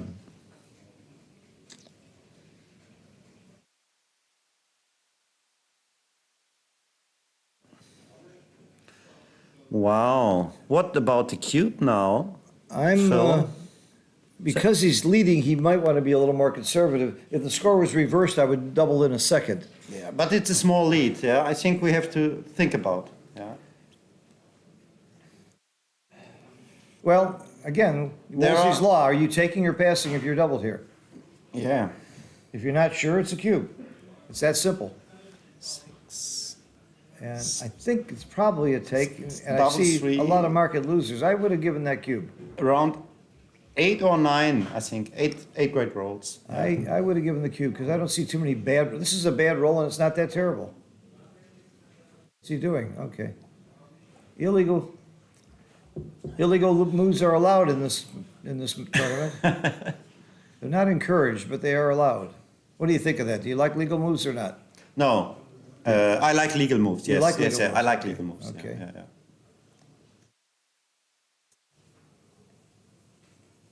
It's more professional, I think. No one is in doubt. Oh, double 6 is bad, so I would double now. Well, it's a clear pass. Yes. So you always think, if it's a clear pass, am I too good? And I don't think so. There's not enough gammons here to be worth the risk. And things could go wrong. So double pass, pretty simple game. Don't take any time on this one. Get out of there. The game before he passed really fast, so I was a little bit wondering that he think about now. Yeah, but the race maybe is close. But it's not a race game here. Yeah. How many rolls make the 4 point? 1, 2, 3, 4. That's 16, but not all doubles work. So that's 14 rolls plus. Double 4 is strong, double 5 is strong. Yeah. Yeah. So about half the deck. Wow. Oh, he took it. Wow. I was wondering. Maybe he's putting too much emphasis on the race.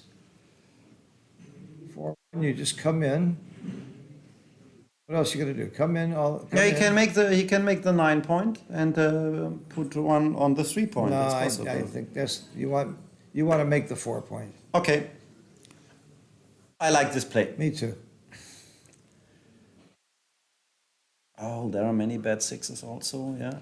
Well, he needs 1s and 3s. You got Wow, this is super. This Yes. is a super roll. this justifies his take. This shows you why it was a pass. Oh, where's the 6? Got to slot Slot. the 2. Yeah, Or slot the the 1. 2 Do you point. slot the 2 or the 1? The 2 point. Only one blood. That's a major reason, and you're slotting a better point. Also, right. Yeah. He has to hit, otherwise he's in trouble in the race. Wow, maybe the take was justified. If he could jump He out can that make the soon. 4 point without hitting. It's possible. Yeah. Big roll. And a big miss, and that's going to hurt.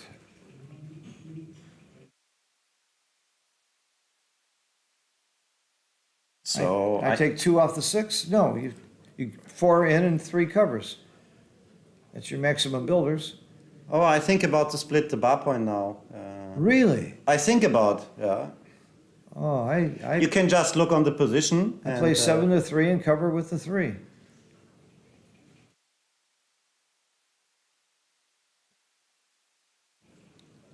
but you destroy a builder for your 4-point, right?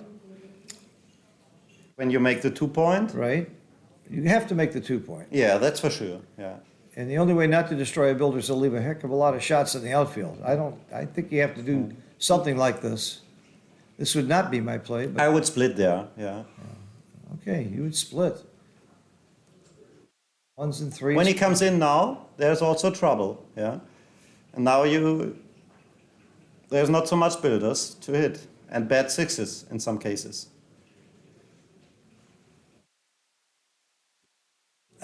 Now the 5. Yeah, the action comes. Wow. You can dupe 1s by splitting, but wow. That's too much. I think that's too You much. gammon way too often. Yeah. Things go wrong. So you go to the 2-point. Yes, I go to the 2-point now. Maybe not in DMP, but here I go to the 2-point.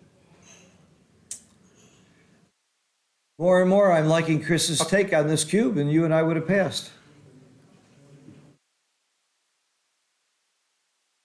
Okay, you have more builders to close the 4-point when you split the 18-point, but so many blots. Okay. But there are chances still for red now. Oh, absolutely. Yeah. Wow, double 5 is great. Yeah. Great. Yeah, it's a great roll. Yeah. It is? Yeah, this is a problem point. You want to clear it, and Okay. Gosh, you and I differ on what great means. but there are many bad numbers, and double 5 is a good yeah, roll. Yeah. okay. It was a good roll. I agree. Not great, but good. Yeah, he didn't cover. Turns out to be a great roll. I just changed my mind after he saw the miss there, Yeah. especially if he covers. Play safe looks normal. Well, you got a lot of bad rolls next time. Yeah, but why give 11 shots? Yeah, where's the big profit? Yeah, if things go bad, you're giving 11 shots next time. So Yes. why not just wait and maybe things will go good.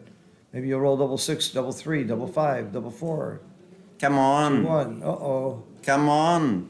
Some action. There it is. Uh-oh. It was 11 shots Uh-oh. either way, like you said. Yeah. This board's better now, though, too.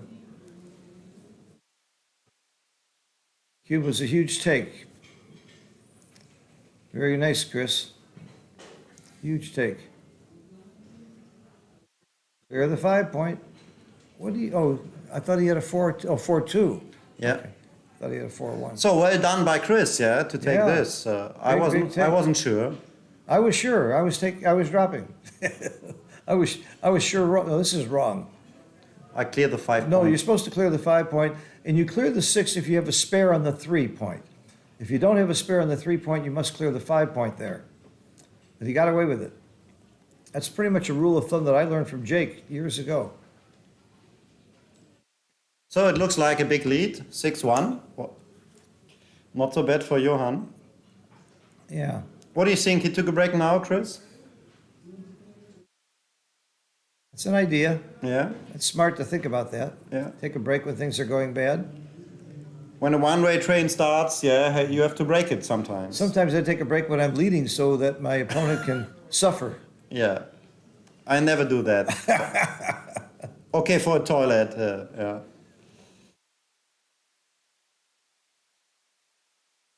So it was a big, big take. Congratulations for Chris for playing well, and he's punished for it. Get a 20-pip lead, okay. The race is that critical in any game.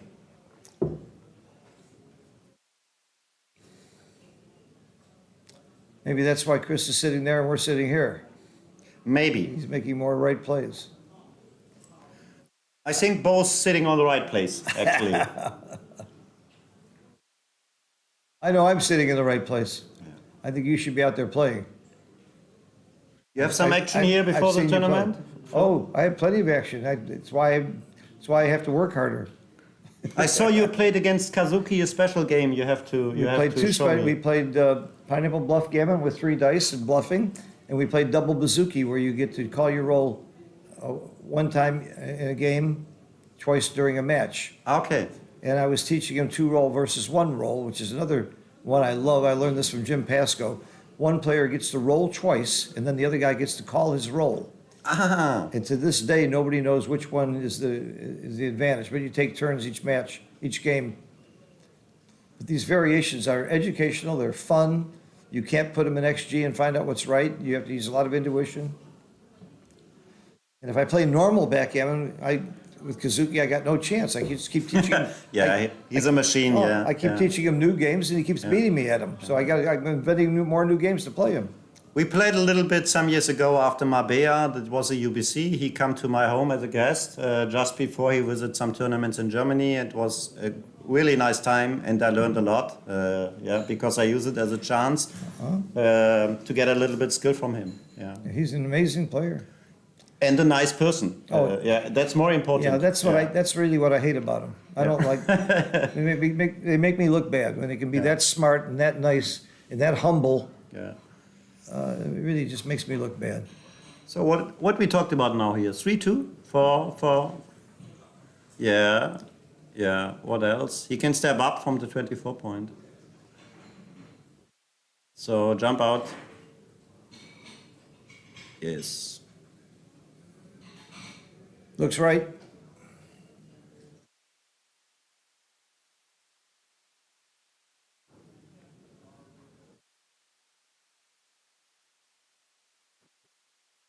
If you missed watching Kazuki's match last night, where Mochi and I were doing the commentary, it's a classic. I'm not going to tell you what happened, but you've got to see that match. It's on YouTube. And it's a real, tremendously educational for Mochi, and the match itself was really fun.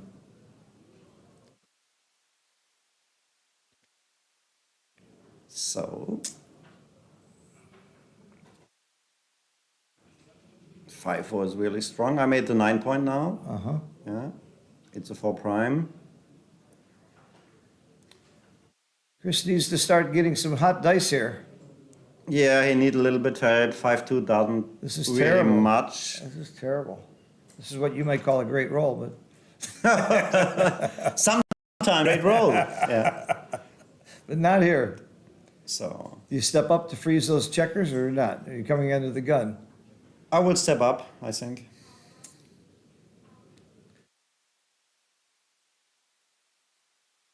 But not sure actually. I don't see any other fives that I like other than down. The 5 is for sure. Well, he put it back, but I start out with the 5 and then think about the 2. I think that's a good lesson. Anytime you know one part of your play or any part is forced, do that and then look. But maybe I'm wrong. Maybe the 5 isn't forced. Maybe The he's got 5 some is other forced, ideas. yeah. He may have some other ideas. But if we're right and the 5 is forced and he should come down, then do it and then look at the 2. Okay. People use different thought processes. They get to the same place. We don't all think alike. Oh, double 3. He's on fire. Yeah. Make the 5 point. Yeah. So we are near to the cube. Yeah.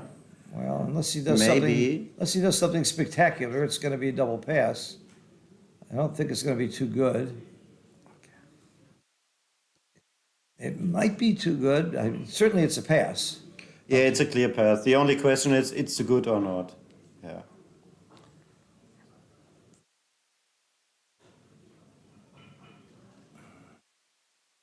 Now we are 6 away. Yeah. After the pass, it's quite good. It's yeah. good to be an even number away. Yeah, right. So the games are not so important. I don't know what he's thinking about. But we were wrong last time when we thought it was a big pass. Okay, he agrees finally. But you have to check the score. Yeah, everything changed with the score. Yeah, we both know that. Yep. But there are really no counter chances in that. The race is bad. The position, yeah. Taking a break. Points. That's smart. Yeah. That's smart. Okay. So I use it as a chance. I want to know what you're doing for kids, specifically for children, in backgammon. Okay, yeah, we start some projects now with our festival next year, and there are some school projects we start in Germany to teach kids in backgammon. Yeah, it starts with the basics, what all starts in any games, and one idea is there are 3 schools. I will visit it every week with other people who are on my side and who will help. And it's a project we figured out with the schools to implement backgammon in the school in January, yeah, regularly. And the idea is on our festival we make it one day a big event for our kids, yeah. So we have some stars at our event, I'm sure, and it will be great for them to beat Mochi or Michi or you, yeah, for sure. And on that way we will work next year.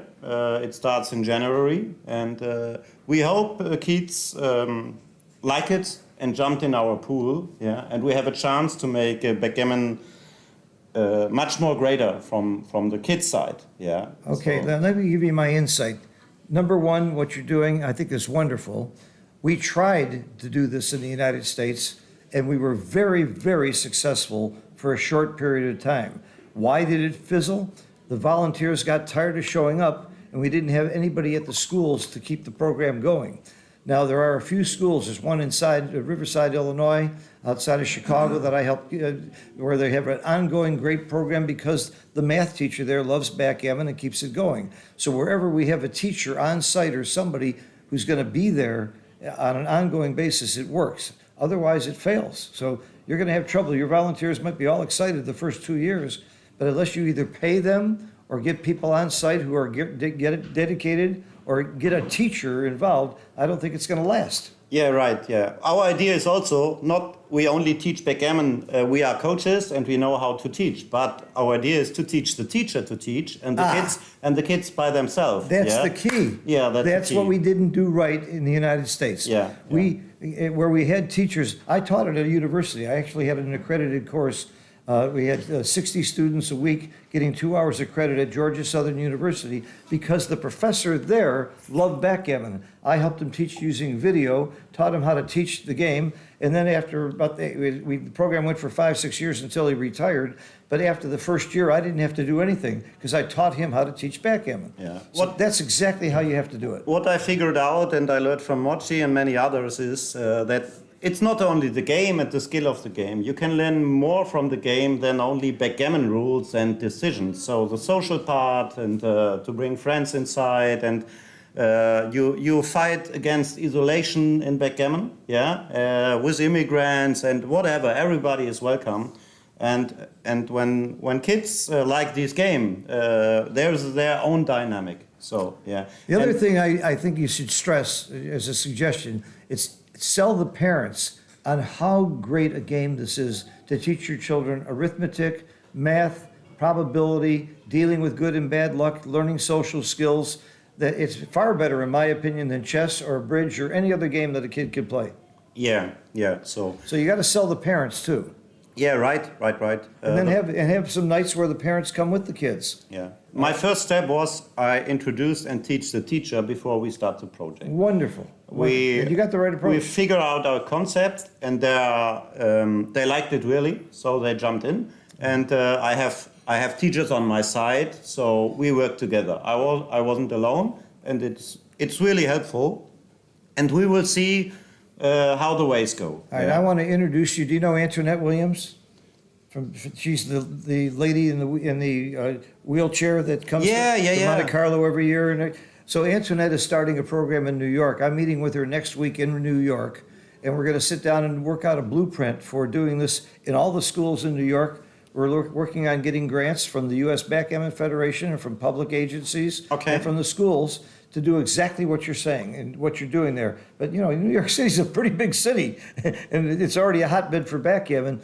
It's a very ambitious program. So my goal is to start with 2 or 3 schools, just like you, and then expand from there. Okay, I worked just before a long time before I start this project because I have a concept, and the idea is not to make real my own ideas. I try to find a concept which works in every part of the world. So when it works, I can share it for free, and so it will be easier for us to get more people to teach it. And we can start it and look how it works. Yeah, you go into a chess tournament, you see lots of young kids playing. you don't see a lot of young kids playing in a backgammon tournament. So Yeah. we need to have more of that. And part of that is because our backgammon tournaments are all about money. We need to take the money out of the lower divisions completely, in my opinion. But And have children's divisions too. yeah, but okay, money is another part. I think when we work out now these kind of concepts, it's a sport, yeah. Right. And when we do it as a sport, the money comes from alone. It's a mind sport. Yeah. Okay, great. And it's more than a sport, yeah. So yeah, I think there will come other people who jumped in the pool, and in some years we have a big profit. Well, yeah? I'll tell you, all it takes is one person like you pushing the boat and getting other people on board. I did it, and again, I did it wrong. I fully admit I didn't spend enough time teaching the teachers. No. That's where we needed to I be. think you don't did it wrong. Everybody did what he can, and everything is great for the community. Well- Yeah. Without you, I'm sitting here and there are no viewers because yeah, I can maybe talk about some positions, but I'm not. I have no skills in that. So we need all these people who are enthusiasts and bring it, make it bigger. That's a Yeah. good point. So We'll all contribute what we can. we can mistakes and we learn from it. And we so, learn from the yeah. mistakes, that's But right. Let's make mistakes. Well, yeah. one of my favorite sayings is you don't learn from experience, you learn from your mistakes. Yeah. And I really, but in backgammon, when I make a big mistake, I learn the most. So we have to learn both. Yeah. A lot. Yeah. Yeah. Okay, let's go on now. At this score, I play complete gammon go and gammon save. What is it? Tell me. Explain it me, please. A gammon go Yeah. means you're trying to win a gammon and go for the gammon as much as possible. Okay. And gammon save means you just don't want to get gammon. You play more safely. So on the opening roll, if you're trying to win gammons with a 4-3 and 3-2, you bring 2 down. With a 5-1 and 4-1, you slot. You go for gammons because you don't worry that much about losing gammons. You're trying to win the gammons. And if you're the leader and you're playing gammon save, you split. You try to make an advanced anchor because you hardly ever get gammon if you make your opponent's 5-point or 4-point. So it's gammon go and gammon save. Now the classic, if you use extreme gammon, you'll see that there's a G and an S and a U and a D, those little things at the bottom. They stand for gammon go, gammon save, DMP, and U is unlimited or money game. So in easy words and in a short story, it's you change your strategy. You play Totally. hyper-aggressive. Yeah. Absolutely. And Yeah. and I learned before the computers agreed, when Snowy, before Extreme Gammon, there was Snowy. Snowy did not change the game. And Joe Sylvester, who was one of my mentors and lived with me for a while, said, I don't care what the computers say. I'm going to play gammon go. He coined the terms, by the way, gammon go and gammon save, whether the computer likes it or not. And he was breaking the rules of the computer. Yeah. I try to explain it on another way. When you are 0-3 down in a football match, it's easy. You play hyper-aggressive to Yes. make goals. Yeah. Right. And this strategy is the same in every part when you are down. When you're losing, you're passing, and when you're winning, you play a ground game and you're talking about a different kind of football. Yeah. Yeah. You're right. Yeah. Okay, let's go back in the game. I think. They're yeah. playing? Yeah, they are playing. Why are they interrupting me like this? I don't know. Very rude. We have to tell them Very that rude. they have to wait for Right, us. right. Yeah. So it looks like a next good start for Johan with a lead of 7-1. Yeah. Wow. 6 away, 12 away. He's probably, about a 75%, 80% favorite in this match. So it is for sure. And then he is also in the next good position. Yeah. Oh, it was a 6. Sorry, Yeah. I saw 2-4. Okay. Yeah. I was too deep in our conversation. Yeah. So I'm back now. Hit and cover. Wow, great roll. Anything with the word and in it is good in backgammon. You hit and cover. So 3-2. So make the 11 point. Yeah. Looks natural. Uh-huh. Well, the other reason is if you make the innerboard anchor, where's your 3? Where's your 2? Yeah, just too difficult to play. This is a nice roll. So many people I talk to say, oh, I hate making the 18 point. I can never get off of there. But it's still a very, very valuable point to make. 3-2. Okay. This is one option. The other option is jump out to the bar point. Yeah. Because the spare on the 23 point is not well placed. It's a good point. Yeah. I don't see another play.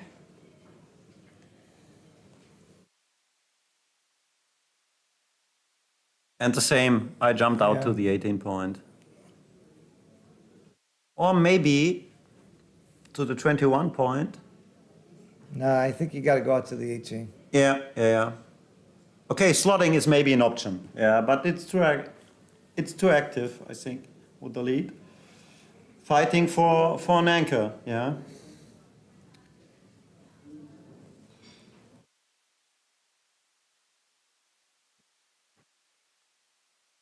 Okay, he made our play. I didn't see too many good options, so. So double hit, yeah, hit two, right. hit two. Hit two is fun. Hitting is fun. Hitting twice is much fun. It's too early for a cube, I think. Oh yeah, you got 6 checkers back. But not bad to think about, yeah. Because there is a lot of activities now. And yeah. you're losing 7-1. Yeah. You want to be a little more aggressive, but I don't think this is a double yet. It's such an easy take.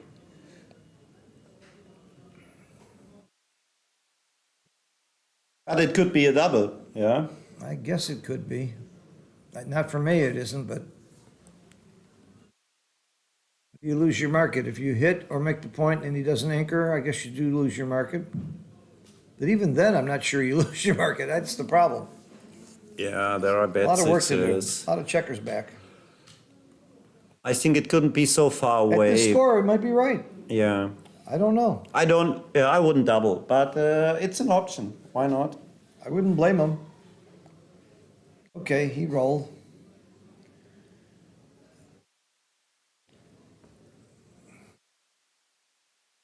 Yeah, there are the bad sixes. Okay. What is there besides down? I don't know. Yeah, down must be right. Now, he's lost his Now. market if he doesn't anchor. Oh, Okay. I think he's lost his market. Not only does he have a double, I think it's a pass. No, the it's a score? take for sure. It's a take for sure. Yeah, in my mind, it's a take for sure. He jumped out He's then, going to come out with a 5. and then, yeah. All right, well, maybe it's double take then. I think it's no double take. Oh, he didn't double. You're right. No, I'm not right, but that will be my decision. I yeah. think you're right. Open 4 point, 4 checkers If behind. you and Chris say no double, you're probably right, and I was wrong. Yeah. I hit 2 here. You could play the priming play, but then where's your 6? It's terrible. So Double hit, double hit is I an think the option. double hit is the only way. Okay, you're right.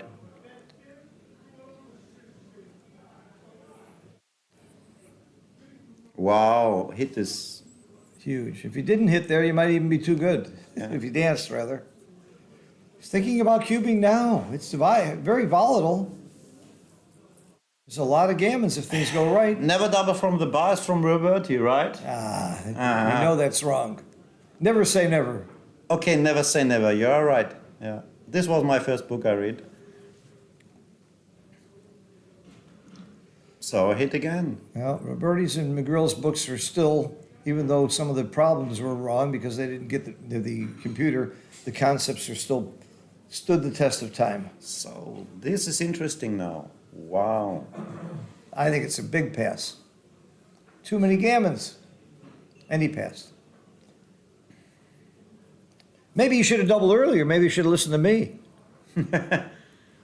Hindsight's always right. Let's change the score. He does. Okay. That's good. A point for Chris. Maybe I get too scared when I'm losing 7-1, but I would have given that cube a couple times before.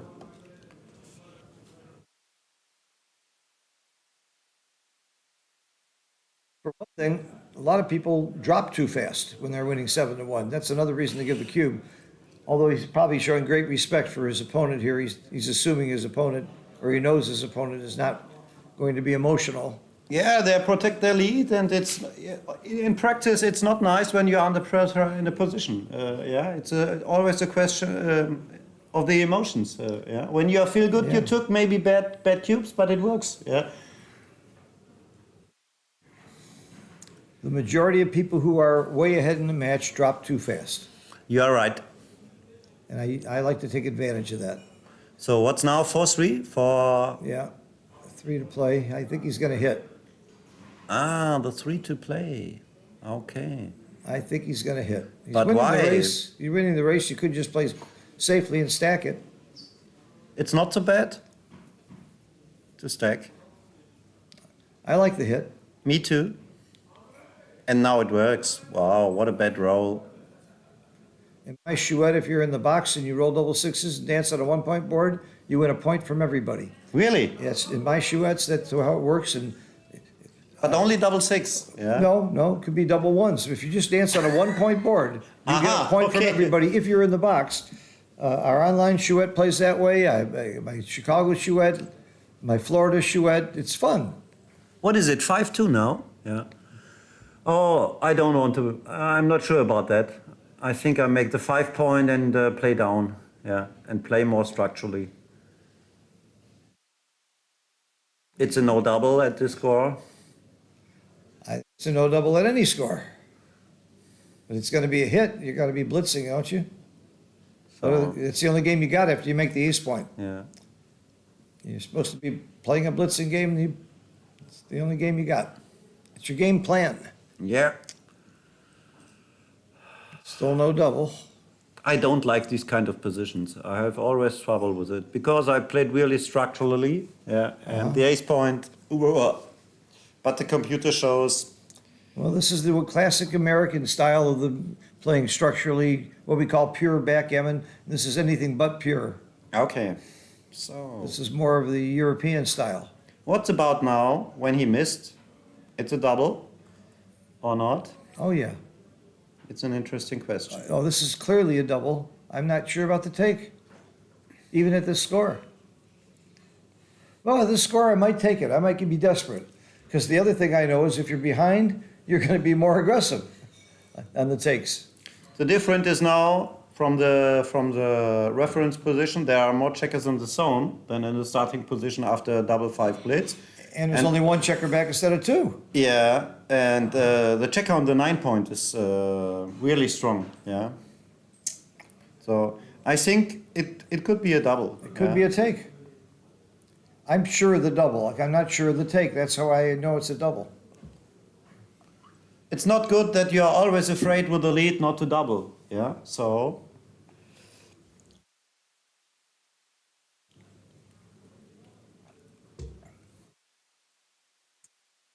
I mean, just look at Chris's position. He's got nothing. Yeah, he's got nothing, and he's under pressure with such a cube. Yeah. In practical part, you have a chance to get a pass from the other side. Yeah. We know how bad it is when a blitz work. Yeah. It feels so okay, not so good, I would say now. Problem is the 9 checkers in the zone. You'd like to have 10 in the zone. With 10 in the zone, it's a clear pass. Yeah.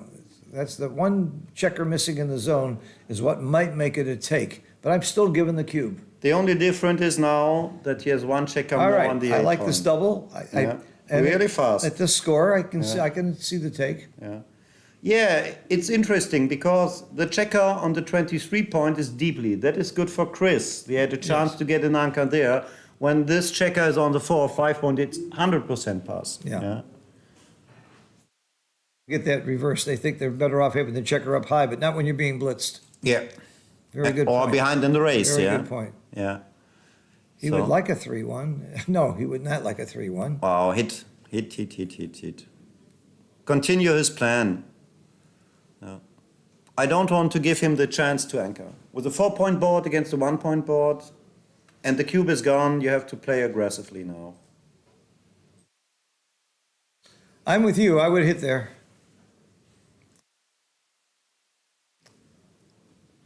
I don't like this play either. Because the 2 now could change a lot, yeah? Certainly going to hit now because he's got more chance to cover. And now you switch. I think, I would switch and play break down. builders, yes. Yeah. 2 checkers, yeah. Wow, he's in trouble. Chris is really in trouble. So we hope he get a good rolls. Make it more enjoyable for the viewers, yeah. For some viewers, the ones who are rooting for Chris will find it more enjoyable. Okay, we split it, yeah. For the viewers of Chris and the Yeah, fans. right. Yeah.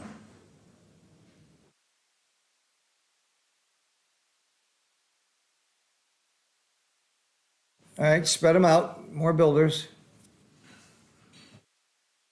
Yeah, and one down. One down also, yeah. Then double 6 works really fine because you can make the 5 point. Yeah, and double 3. And double 3 also. Yeah, I agree with you. I like coming off the midpoint. You don't need the midpoint anymore. Yeah.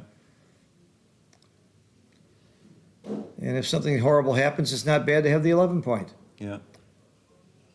Yeah, I don't like this play. I like your play. I like this play, but the other play has a little bit more profit. Yeah. Okay.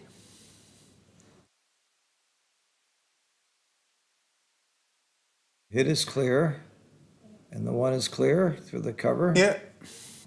Continue the blitz is better than make the point there. The closeout is a goal. Yes, he's fighting. Come on, Chris. Hit. Come in and hit. Blitz, blitz, blitz. Important roll now. Come on. Ooh. 6s and 5s and 9s cover. Yes, wow. This is a monster roll or a great roll, Phil? That's a great monster roll. He survived, but blitz continues. Yes, Yeah. yes.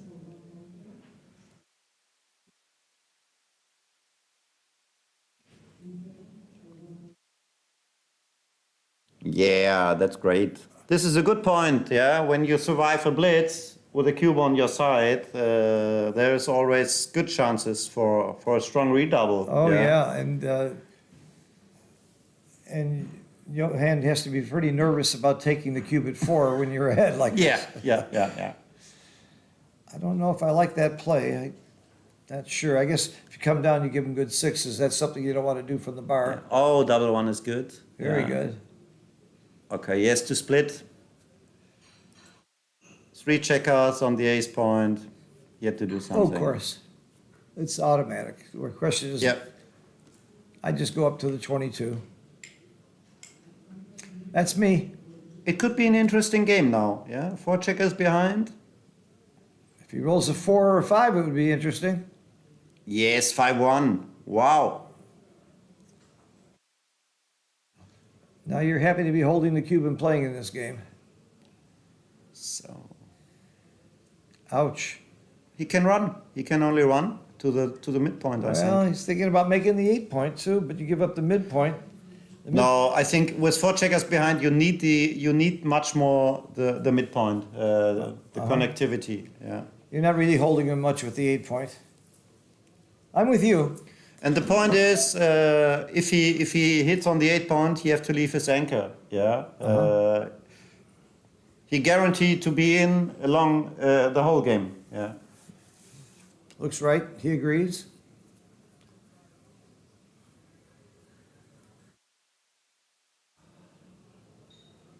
Not the best. Ooh. Double hit. Double hit. Is it the double hit? Yep. Yeah.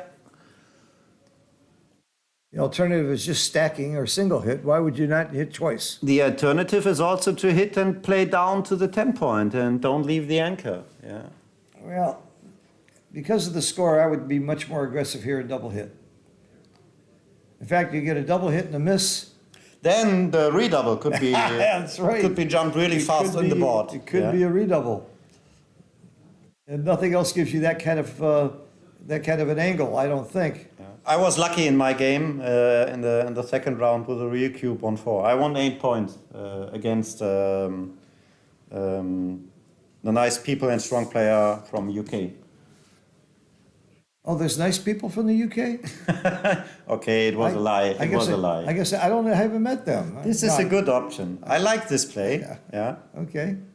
I would hit twice. Double one is really strong because it hits. Gus. How do you do anything but hit? Yeah. It was Gazone. Oh, Gas Owens, sure. Yeah. I remember the match. Gaz is a nice guy. He's one of many of the nice guys from the UK. I play tennis every morning with Seb Wilkinson. I really enjoy his company. And Chris is a nice guy. There are a lot of nice guys there. What do you think now, the 3? The 10 point is not so bad. That's my 3. There it is. I like his play. I'm not sure it's right, but I like it. Wow, for 1. So the structure changed a little bit. The blitz is over.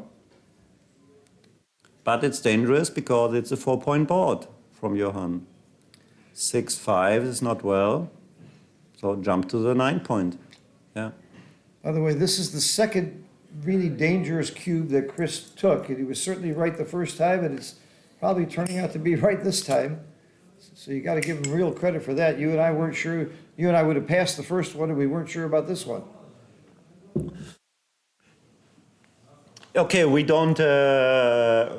We are sure it's a double, and we are not sure about the take. Right. Yeah.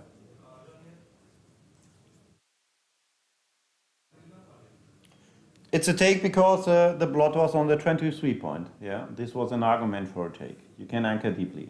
Yeah. Well, the score was the biggest argument. Yeah, you're right. I think that was without the score, with a normal score, I would have passed. It changed a little bit, and Johan rolled really well.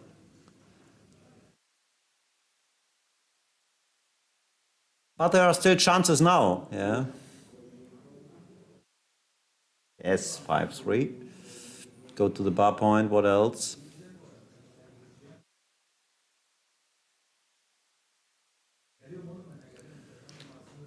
Chris has got to have 35% here or more. And with the shot right now, he's probably got 35% winning chances in this game. Yes, I think so. I'm happy to be holding the cube. I agree.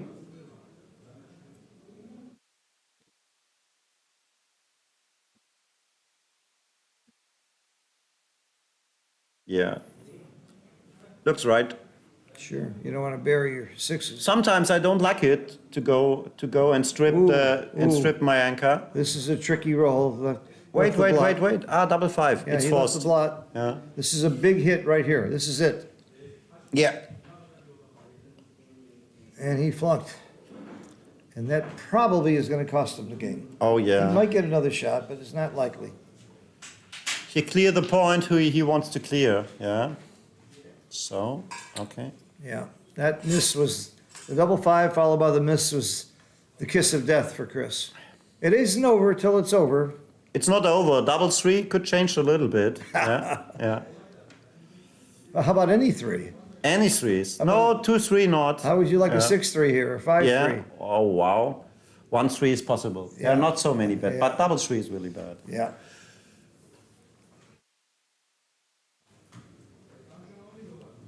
It smells like a one-way train. A one-way train. A one-way train. One-way train.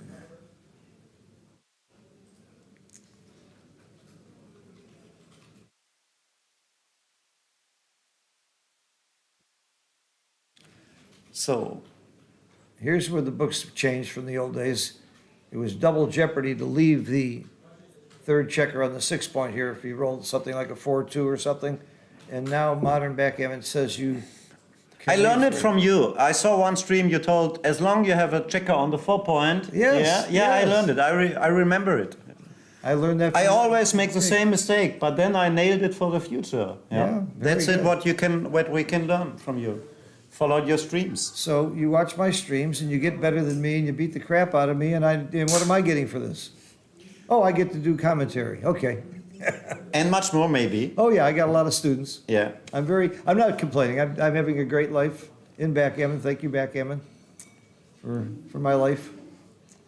Being able to see the world. Oh, I'm certainly going to make the 4 point here. Yes, I think I will risk a little bit. No. There are not so much gammons. Yeah. But why? Why not just make the 4 point? Switch both checkers off. Okay. I don't see this. You're not going to get any gammons. There are four bad numbers. You guarantee the wins the other way. I don't like this play. I think you're right.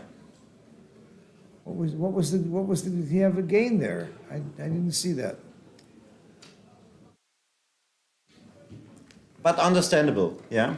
No. No? No, I don't- Okay. I I can don't- go out and tell him no, no. I don't have, someone would have to explain to me why he didn't switch there. I don't. Because it's a legal move. It's possible. I love you. You're German. You're not supposed to have a good sense of humor like that. Come on. And I am kidding about We that. played legal moves, we talked about. Yeah. Oh, that's funny. All right, commanding lead here. Yeah. He we never need should have taken this cube. He was right in the game. He really. What I love is when I watch streams is the comeback. Yeah, when you're really down and you fight for your life and Well, Kazuki did it last night up till the last game. yeah. He left a 1 out of 36 shot that he was supposed to leave, and of course, you know the rest of the story. The point is when someone has a big lead, the pressure goes much more higher because he have to fend his lead. Yeah? Absolutely. And The one that gets scared in a backgammon game is the one who's winning, not the one who's losing. yeah. That's the one who's got the fear in his belly. Nothing is worse than having a huge lead. And you're thinking, oh my God, I'm going to throw this away. All right, 4 away is, we've talked about this in other streams. It's a magic score. But it's not over, and Chris is a fighter. Yeah, he's so much experience and he's so successful. And I often followed him watching. He's like a cold stone sometimes when he's sitting there. Yeah, he is. Yeah, you know, you'll see any emotion. None at Yeah. all. There are a lot of emotions, but Inside. he controlled that. Yeah. So the 4-way score is very important for Johan because he can, if the cube is turned, the gammon wins the match. So it's a magic score, really, to be 4 away. Yeah, this is right. But to find the right spot to double is really hard. Edward Ani, what is the rule with 3? If you have 3 checkers on the 6 point and your opponent's holding the 5 point, as long as you have a 4 to play, in other words, a spare on your 4 point, you can leave the 3 checkers on the 6 point because you only leave a shot on the next roll with a 6-5. But if you take a checker off of the 6 point, you leave a shot with a 6-1 and a 5-1. So you do leave more shots. And the other play, you're getting more checkers off as well. Now, if you read Roberti's and McGill's books back in the 70s and 80s before the computer, they would have said that was double jeopardy to leave the 3 checkers on the 6 point, but now we know it's wrong. I hope that explains it. If not, Edward, you've got my email address. Shoot me a note and I'll send you some examples. It's perfectly explained. Thank you. I will copy this. 6-1 was interesting. It could be interesting to make the bar point.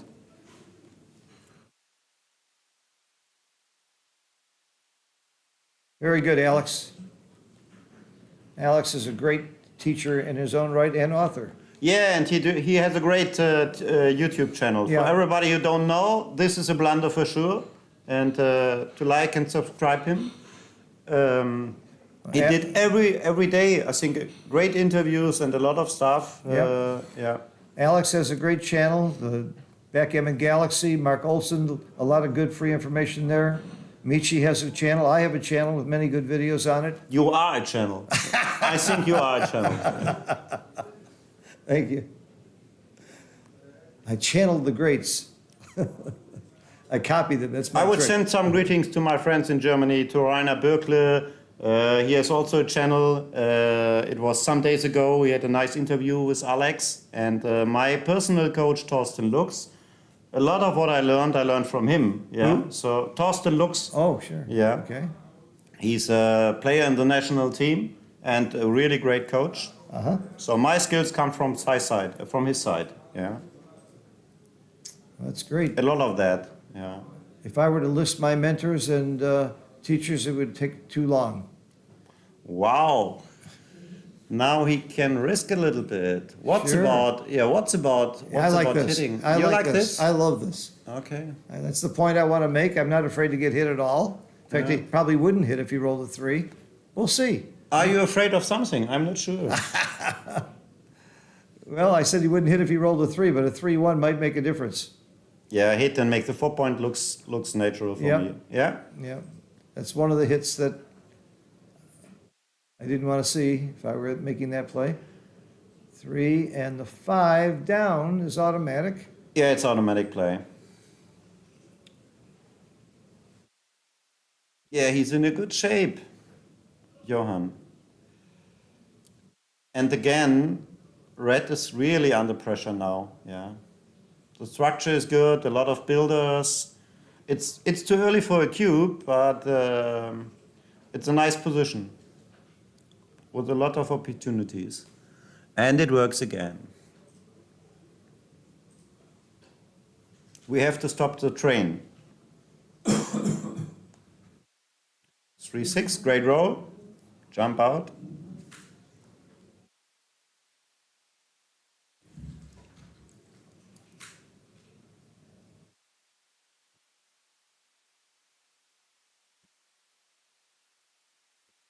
$125 on the white side.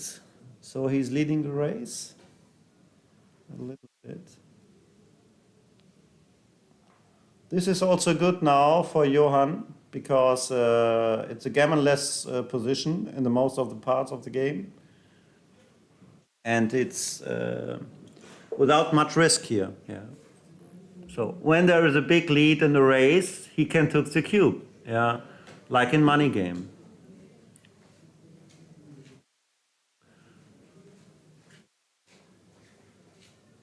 Looks like slotting the 2 point. Yes, build your board and prepare for the future. 6-1. What else? Yes.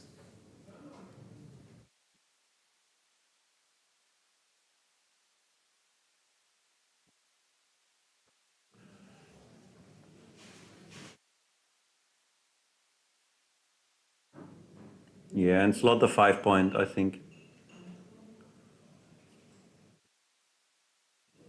What else?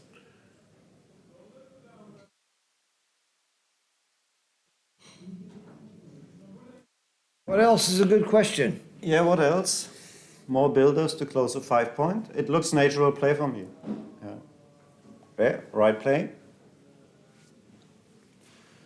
I love these games. It's very tricky, and a 6-1 is not a great roll. Is there another play? There's no other 6. There is a 6, but a bad 6. Yeah. Yeah. No other. Build your board and yeah, what else? Ones are duped at least. Oh, wow. One hits but doesn't cover. I don't. You want to hit now? No, No. Why not? Tell me why not? because I'm scared. No, no. Yeah.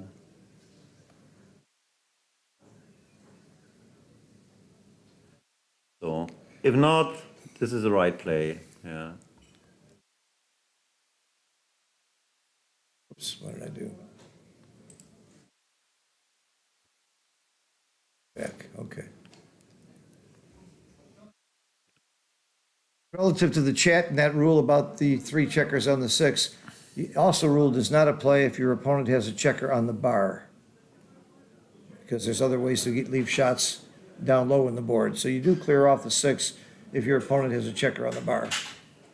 Wow, this is good. This is clear. Yep, I think minimize shots here will be right. and the 1s are duped, so it's only 1s and 3s. You can play from the 10 point. Yeah, It's 11 shots. but is it a cube No, it isn't a at cube. this score? I think it isn't a cube. No. You would cube me when we play a match? Well, yeah, you especially because you're so good. I would take. Oh, I see. I thought the move was over. It was only a 1 shot. Okay, no, I thought then he it's had a a- 1 and a 3 shot. I would have Okay, cubed. then it will be a cube. Okay, I thought the move was done. Yes, he hit it. See, it was a cube.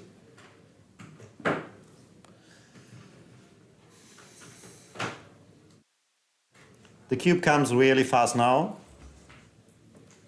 Wow, 1-2 is really great. Oh, I'm not sure about that.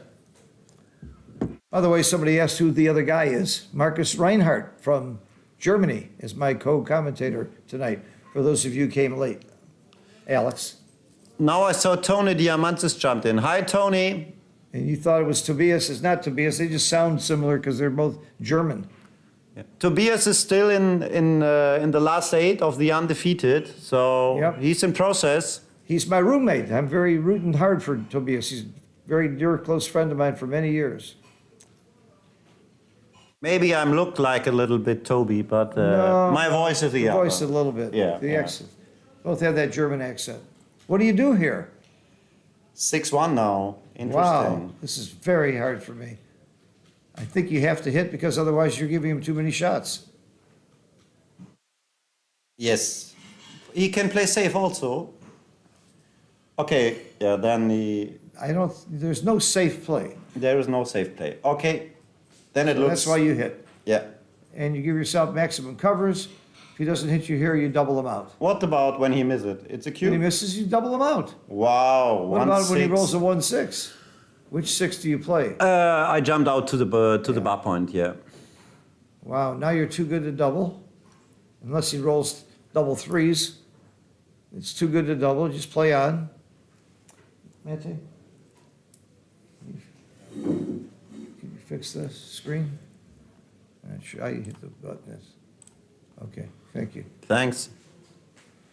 Yeah, this is a play on. And a big. That 1-6 was a monster roll. I think if you look at the luck factor in this match, you're going to see pretty much one-sided for Johan. Not that he hasn't played well, too. I think both played really well. Oh, yeah. Yeah, the Absolutely. cube action. We made some blunders in commentary, but they did their job really well. Absolutely. Chris's guts on a couple of those takes was Come really on, great. roll a 3, please. Nope.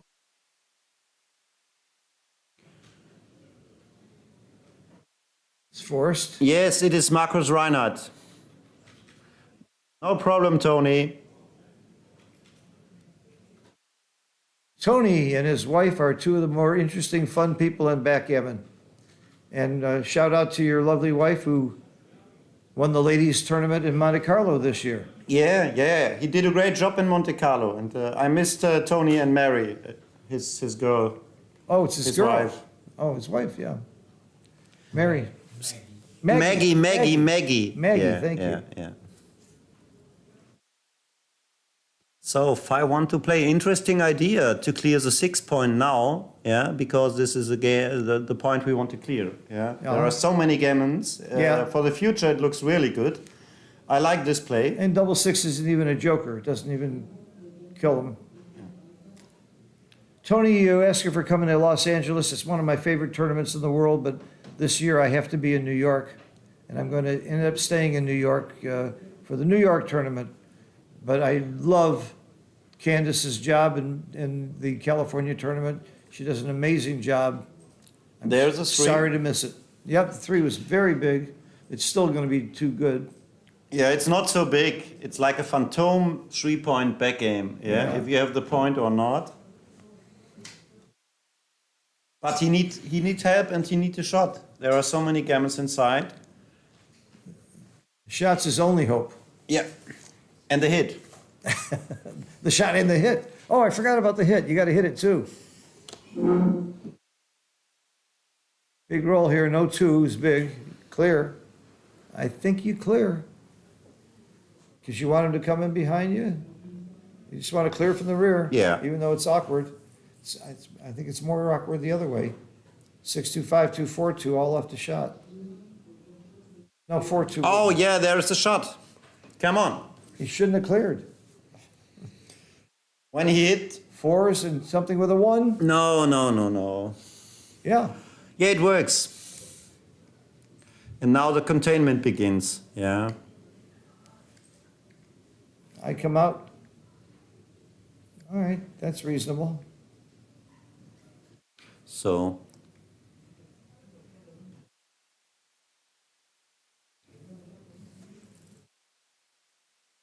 We have a game. I'm not sure about that play. Yes, I like that play. You do? Yeah, I like it. Yeah. Okay, he did it. It doesn't matter now, really. Yeah, yeah. And now he needs control, outfield control, as maximum as possible. Yeah. Don't look on jokers. You need builders to make the 4-point. Yeah, or the bar point. This is a basic strategy in this kind of positions. I wasn't sure of that switch, but I'm learning something here. Containment games are very difficult. Yeah, for everybody. Yeah. And for XG. XG doesn't always get these right either.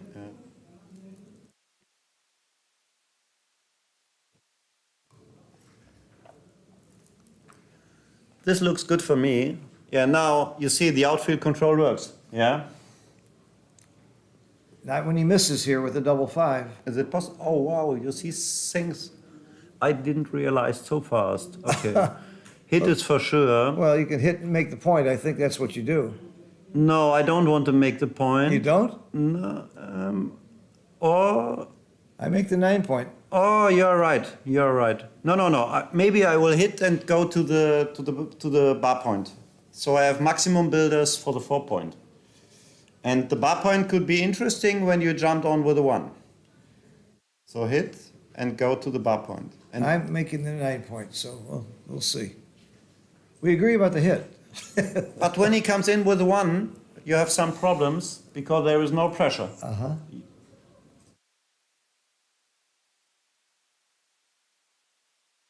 It's another play. Okay.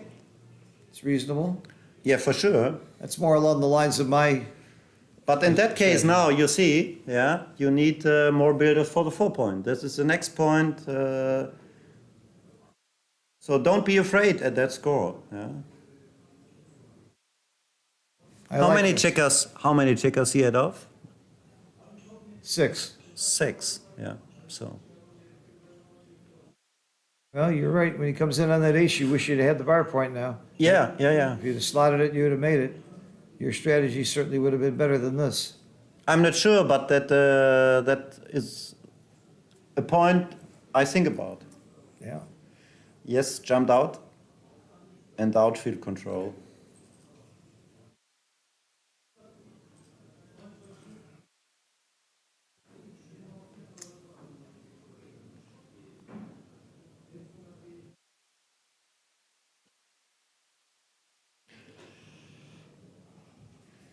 Okay. This is a must-hit situation. Yeah. Yeah, and it works. Great. And the cube is still in the center. That's an interesting place for the cube right now. No, it's too early for a cube. Yeah, I understand, Yeah. but it's just Absolutely. it's available to both players is what's interesting. Yeah. Usually in this position, the one who's doing the containing is holding the cube. That's what makes this different from your normal containment. Game. It's also a cube when you close out your opponent. Yeah. What is he doing? That was for humor, I think. There's no way you do a banana split here. I think I would go, okay, double 6, what you can do nothing. So outfield control, yeah, jumped out from the 22 point with the 3. I might bring the 3 in to hit off the ace. Yeah, okay. Yeah, that's an option, you're right. I'd like having a checker on my 6 point now. I'd hit him with a 5. Really difficult, these containments, yeah. Yeah. 6-4 doesn't hit or make a point. So it's time to put in 1 checker, yeah? I would have last time. Yeah.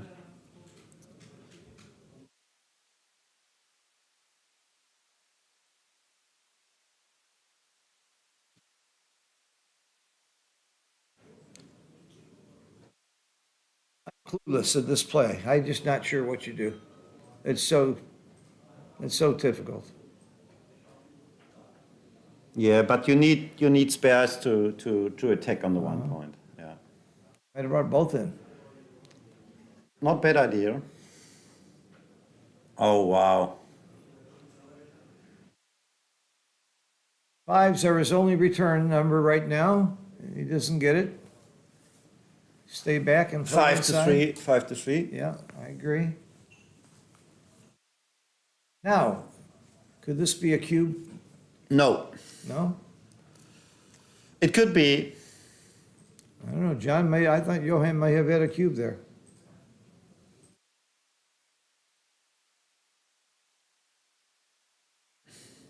It's interesting because there are some gammons, yeah. So the gammons work. I would play on. Yeah, there's too many good rolls here. Yes. Hit and take it off. Yeah. Because 2 away is really important for Johan from his side. Yeah. So Yep. the gammons has big profit. Absolutely. Ah, this went very, very well for Johan, which is the story of this match. Maybe it's a story of the tournament. Yeah. He's in a really good position. Yeah. And he's a strong player also. Sure.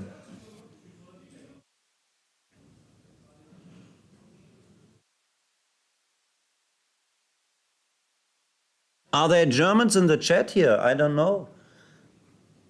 I can't follow. I missed my glasses, so I can't read the chat. Are there Germans in the chat? Say something. Klaus Bergmann. Hello, Klaus. Okay, I think there is a break now, or what? What do you think? Or they continue? They continue. I know if I was Chris, I'd take a break. Yeah, me too. 2 away, 11 away. Not really a comfortable position to be in. But you can double faster when you're giving your opponent a dead cube. So Chris can double a little faster here than normal, even though 2 gives him the match. The fact that there's no recube and just losing 1 point is pretty disastrous anyway. So Yeah. you're going to be pretty trigger happy on the cube, which a lot of people are afraid to do. He have to activate his gammons. Right. But now, okay, with the 5 point, this idea blows away for a while. But if there are any gammons, you have to do it. Yeah, 5-2 makes a 3 point. What else?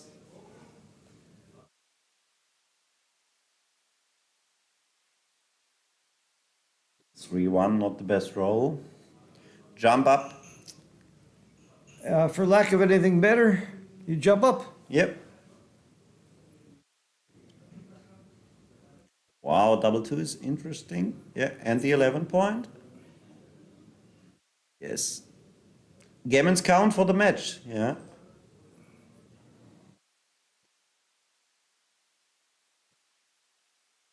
Come out. Yes. You've got to come out. You don't want to get hit on in the 5 point. You don't want to fight for the 5 point here, and it's a losing battle. Oh no, he disagreed. I was wondering a little bit. Wow, not me. You think about some return shots maybe or some cubes. To me, it was clear to come out. Wow, that's what I've got to study. That looked clear to me.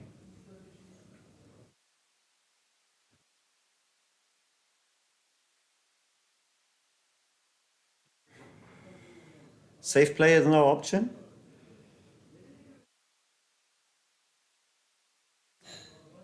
And if he flunks here, it's game.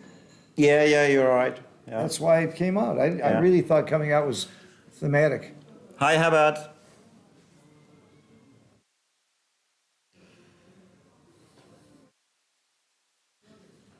Yeah, and we have 2 other players from Germany, yeah, in the last 8. It was Tobias Hellwag and also Thomas Kasemi from Hamburg. Yeah, Tobias from Berlin.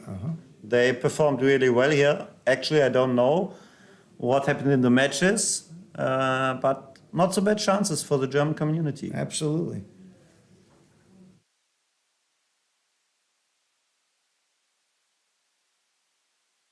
That's a big 4.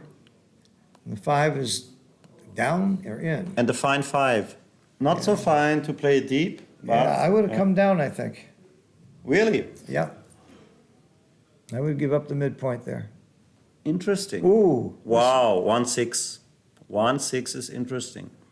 I hit outside. Yeah, what else? What else? Come on. You got to get the checker out. Okay, you can make a 3-point board, but you give your No. opponent a free roll and play really active. Yeah, I think you got to play out from the 24. I like your play.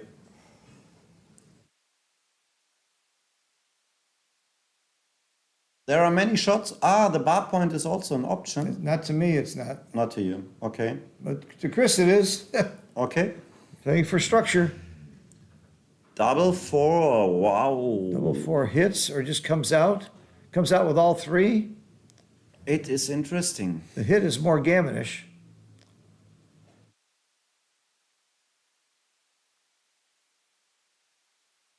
This is a less gammonish play, but I think it wins the most. At this score, winning an undoubled gammon and wins the match. That's a reason to hit. Maybe count the race. I count around, let me check, 121 must be for white, so he has also an advantage in the race, yeah. It could be a game plan. But with a better board, the gammons count. It would be my play. Yeah, the gammon value isn't as big as you think because just winning 1 point is very big also. I like that play. I like that play I do really. too. I do Yeah. too. I didn't see it, but It's the first play I saw. I usually see the hit first and then I look around. you have a my little bit nature. more experience than No, myself. it's not experience, it's just my nature. Thank you, Paul. That's a good compliment to hear that the commentary is not so bad. Is it a compliment? That might be a compliment.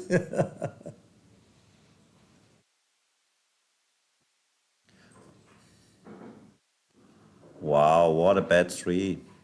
I'm not sure about that. Yeah. Down.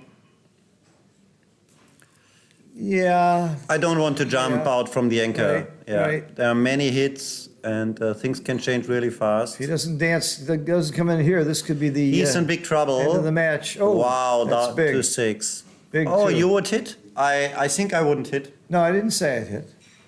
I play down. I didn't say I would hit here. In fact, I wouldn't hit here. I'm with you. Oh, hitting is the winning play. It wins more. I'm not sure. It's the I thi- DMP play, and it maybe, you know, I'm also not sure about that because if there is no 6 now, there are really bad numbers. Yeah, because all the checkers are deep. You have a good structure and maybe a good cube action. I think about that to find a spot where I can double with on Chris' side. uh-huh. I wouldn't hit. A Coke, come on. No, I'm with you. I agree. Ah, okay. We're on the So- same side. I So wouldn't we hit ask either. Martin maybe he bet a Coke. That's 2 Cokes I've saved. Is he Yeah, I like this play. He's got to come in quietly. No, I will make the 1 point maybe. Really? And leave a shot? It's not so clear that he hit from the anchor against the 5-point I board. think it's going to be clear now. That's my play. That's not my play. Okay. Because now you have bet 5s in the future and you have to leave the anchor. So when you will look how the position can goes, you can get trouble. Hit and close, I'm not sure. Uh-oh. Something happened. Terrible roll. That's the anti-joker. That's his worst roll. He's better off dancing. Now the shoe is on the other foot. Chris seems to have gotten an edge in this game where before he was in big, big trouble not long ago. 4-2 is not the best. Safe play looks the right play here. Just go to the 2 point. Yeah. Yeah, I agree. No better opportunities. There is It's a great roll. He's able to keep his anchor. it's was a very monster big. roll. Very big. And a 5 would be very important here. Oh, 2-6 is a bad roll Chris again. is just not getting the rolls of this game, this match. He's just not getting the key rolls when he needs them.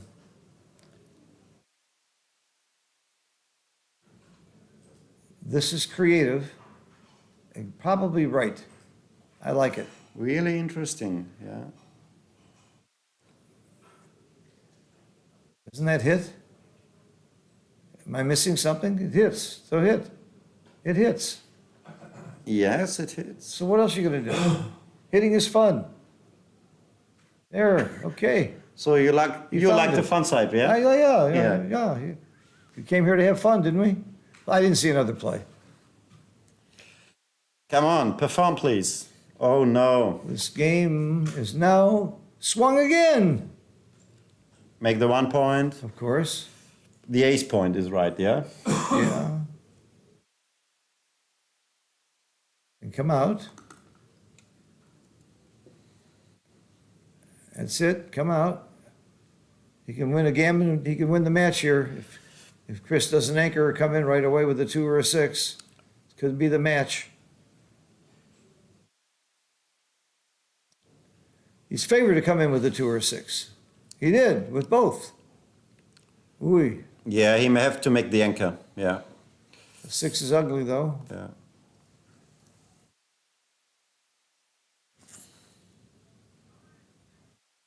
Make the 10 point? Yeah. Yeah. Looks good. Okay, Chris, you have to perform again. You need a 3 and a cover. 3-1, 3-5, 3-6, 4-1. Okay. Okay. Prepare the board and hope the best. Slot. Yep. Yeah. How could he be thinking about cubing here? Yeah, he can cubing. No. He could win the whole match with a gammon if things go well, and if things don't go well, he doesn't want to give the cube. He can cube. I don't say it's a good cube. Oh. He can cube. Yeah. He can legally cube. Yeah, Okay. yeah. We are in legal moves Oh, okay. territory. Yeah. So Yeah, there are not so many gammons now. Yeah. So So how often does he does cube? yeah, he does cube. So what's the take point here? Take Good point, question. Take point's got to be like 18, 20%, because when you recube, it's nowhere near for the match. Does he have? Yeah, but 18? when you pass, you have it's 1 away, 11 away. Yeah, one so away, it's- 11 away. I don't know. It's maybe near 5% or what. Yeah, it's- but remember, when you recube to 4, you're not winning the match. It's not. You're doesn't right. work that way. yeah. So 5% is not his take point. His take point's No, you are right. You are right. Yeah. This is what I don't want to say. he passed. He passed I think really it- fast. I think it was a pass. Yeah, the race is really bad. And he almost yeah. cubed the roll before. Okay, it's a good time to take a break. Yeah. I took a small break also. Yeah. Okay. And I'm back for the Crawford. Back for the kill, maybe. Okay, so I see Bill Riles advertising his wonderful tournament in San Antonio, and I can attest to it. I've been there many times. It is a wonderful tournament. Coming up is the LA tournament, which is an amazing tournament. I'm going to the New York tournament only because I can't make LA, and I've got some commitments to have to be in New York. I'm doing a lot of business in New York, a lot of lectures and teaching and games and so on. And I love New York. I'm spending about half my time there. So I'll definitely make the New York tournament January 3rd. It's the largest in the US. But there's so many great tournaments all over the world. I wish I could do nothing but make it to all the tournaments. And I don't want to do commentary only. I like to play too, but I'm having fun doing both. But I would encourage anybody who hasn't been to these tournaments to go, because they're really, really fun. You sit down and it's what happens between the games that to me is just as exciting, to be able to sit there and watch and listen to the top players, have dinner with them, talk about the games, and then the games themselves are fun. The competition's great. It'll sharpen your game and increase your love of backgammon. And I really enjoy just having dinner with friends, and the 90% of my closest friends are from backgammon, and over the years and all over the world. So it's just a great thing to be a part of the backgammon world and the backgammon tournament world. So wherever you can make it to any of these major tournaments, go. Texas, LA, New York. There's another tournament after this one right here in Cyprus that I can't make because I have to go to New York on business. But the Turks are running great tournaments in Cyprus and in Istanbul. Chiva, I was always running, Chiva and Arda are running great tournaments all over Europe and Asia. Mochi's involved in a new tournament in Macau. And there's Japan in May that I'm planning on making. One of my favorite tournaments and one of my favorite cities to go to Tokyo. And of course, Monte Carlo, Dubai. I've been there this year. It was really great. Both of those events were amazing. And I have never been to the Nordic Open. It's on my bucket list. It's one of the great tournaments, one of the great cities that I haven't been to.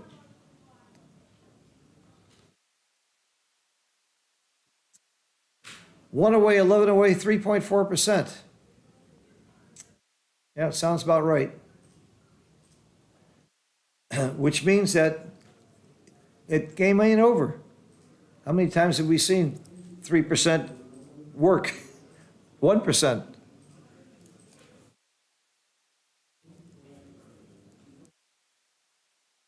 I was losing, actually, not this score, but a very similar score against Malcolm Davis in the semifinals of a major tournament. We were playing to 11. He had 10, and I had 2. And I lost.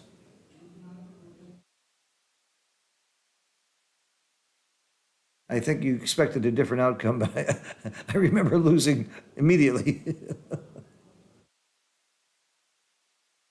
However, in a very similar situation, I think it was 8-2 in a match to 11, or 9-2 in a match to 11 against Matt Cohn-Geyer, and I won. I don't know what the equity was there, but when you take into account the skill difference, my equity was probably like 2%.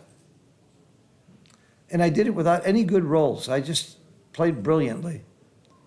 Didn't have any luck at all. I just outplayed him. And if you believe that,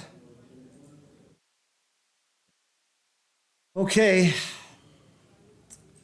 I like that Chris called the timeout. He isn't saying, I'm not going to just give up. I'm going to think about this. I'm going to try and change my luck. I'm going to keep fighting.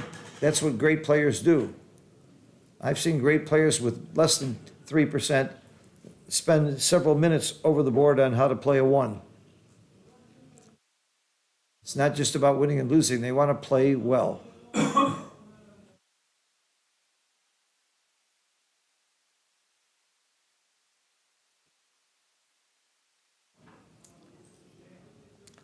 Chris is back and ready, waiting for Johan.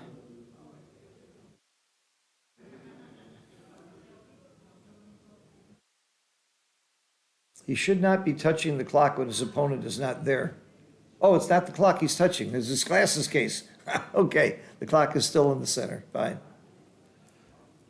He's playing with the clock.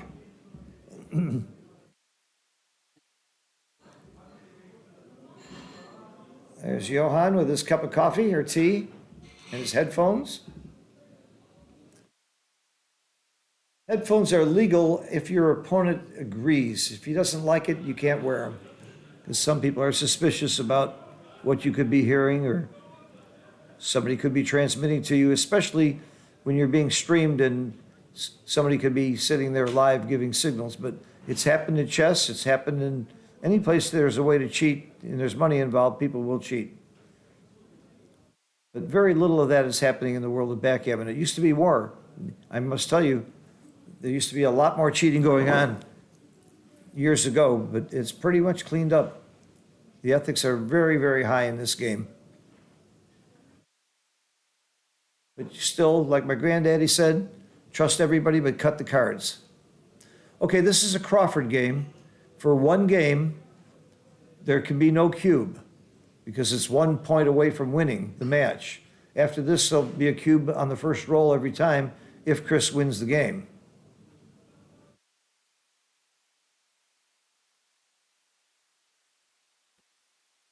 That's very good anchor for Johan. Gammons are not that critical at this score. But it's still nice to have an anchor just to win more. You don't get blitzed. You don't get primed. You're looking for a 3. Hey, that may be the first time Johann's missed this game, this match. I'm not saying he's winning because he's lucky, because he's played well too, but he certainly has had the rolls. So I'm back, Phil. Glad to hear it. That continues, yeah. What happened? Well, you can see. Yeah, now I can see it. Yeah. Johann made his anchor, which is very nice to have that anchor. And again, gammons aren't that important at this score, but it's nice to have an anchor just to win. 4-2. Interesting idea to clear the 15 point, yeah. Because 3s are duplicated. Well, with that weak inner board, I think attacking makes sense. Oops, look at this.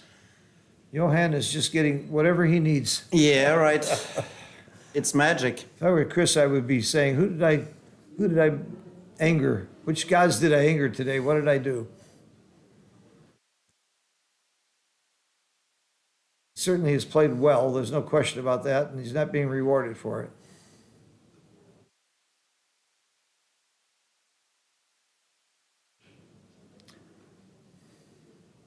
Double 2 is a great roll. Make the 4 point. Yep, make the 4-pointed hit. There we agree. That was a great roll.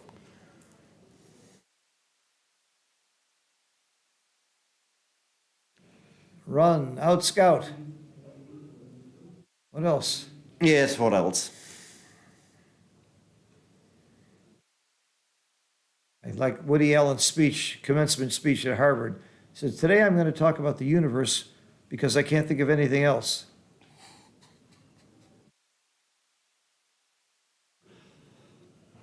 There's nothing else to do there, so you do it.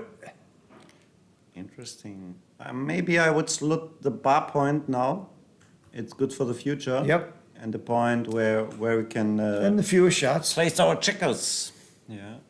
And of course, he gets away with it. Okay. Okay, Chris has finally got a game that he can't lose. You believe that? Or 1. Clear the 8-point. Do you hit? If gammons mattered, I would hit, but I don't think they matter. No, he's in DMP mode. Yeah, I think you clear the 8. Yeah. It's an option to hit now because there is a blot in the home board and This is my play. yeah. Me too. I agree.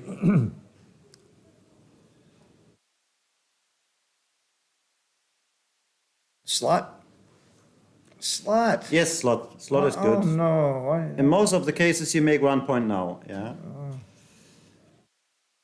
Thinks he might get a shot this roll, so he doesn't want to slot. And he's right. He He's probably right. will get a shot this roll. I don't break the 7 point. He is going to get that shot, so having Yeah. the double blot might be right. To be not to have. But when you hit with the 3, every dice makes a point. Yeah. Yeah, but there's still a blot. Yeah.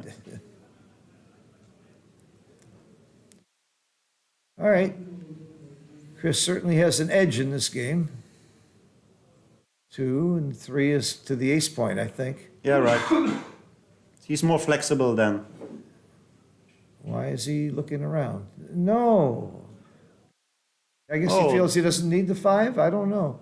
I would've gone No, to the that ace. wasn't the right play. Yeah. Make the 4 points, slot the 2 point. Makes the points you want to make. Yeah. Yeah. He's thinking about just running out. I like your play, though.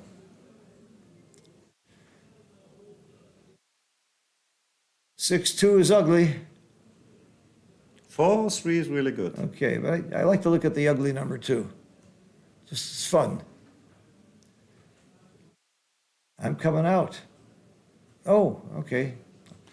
Coming out helps to clear the point with some hits. Yeah. 5-4, is it right? I think it's the right time to volunteer because of the 2 blots on the inner board. Yeah. Pay now, we called it. And there's a saying, never volunteer also, but I think you do volunteer here. And he's not. Okay. He could be right. No, I would clear the point now.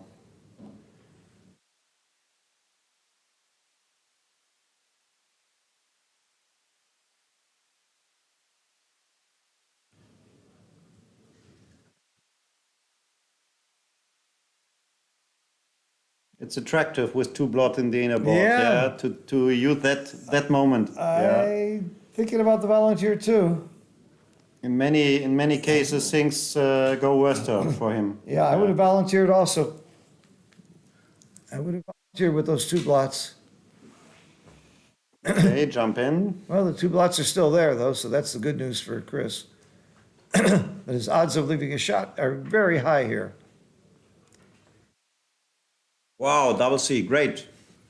We're gonna see at least another game, unless he rolls something with a two. It would with a cube. With the two. Stay away from twos. Oops, there's a two. Now he's got some other numbers. Twos and ones. 6151, 6252, Yeah, burn a checker. 42, 41. 8 shots, A right? lot of numbers. But you only have a single hit. There it is. Oh, that's not it. It's a two I saw. That was a very good roll if you're not going to clear. Because he can't stay now and keep his board. Yes, good play. Okay. Still 8 numbers. Double 2 is also bad, but it works. 5-1, there's the All right. shot. Here is the match. Here is the match. Wow, the way things are going, I was sure he was going to hit. I was just sure of it.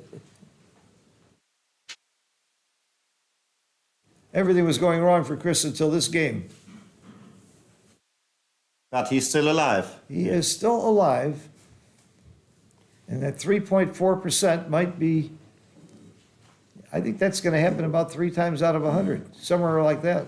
Yeah, it's not 0, so. It's- yeah.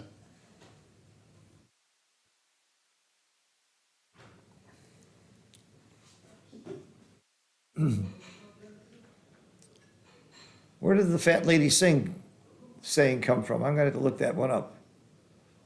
I want to see the history of it's not over until the fat lady sings. Maybe they- Okay.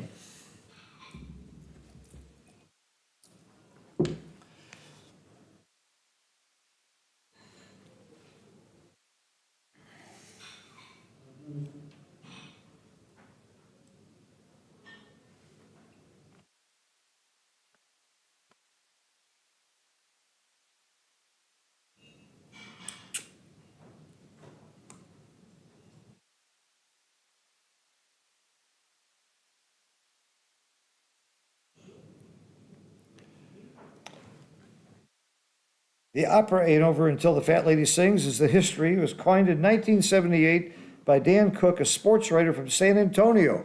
That's where that saying came from. Okay. San Antonio is known for something other than Rudy's Barbecue. One of my favorite barbecue places in the world. Oh yeah, they've got a little Alamo there. The Riverwalk is unbelievable. The Menger Hotel, where they hold the tournament, is gorgeous. A lot of good things about San Antonio. Even the tournament directors do a good job.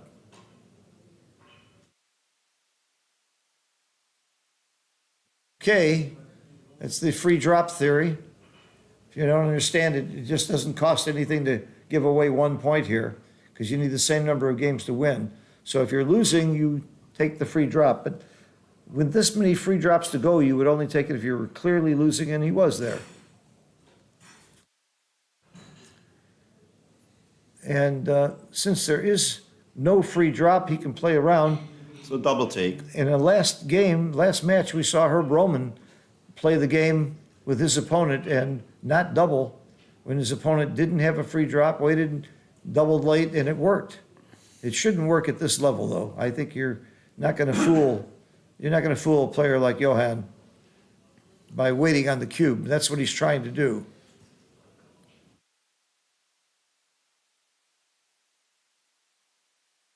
Something under 10%, yeah. Okay, now there will become the cube really fast with that board. For 5. Did he wait too long? Why isn't he doubling? I don't know. I don't understand this. Yeah. I mean, take points 2.4%, but gammons are big.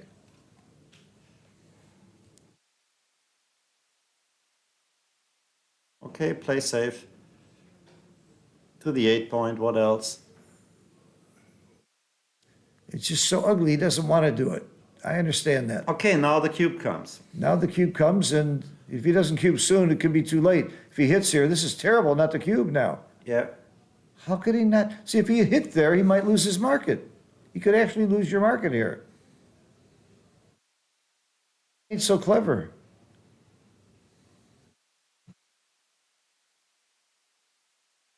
Oh, interesting.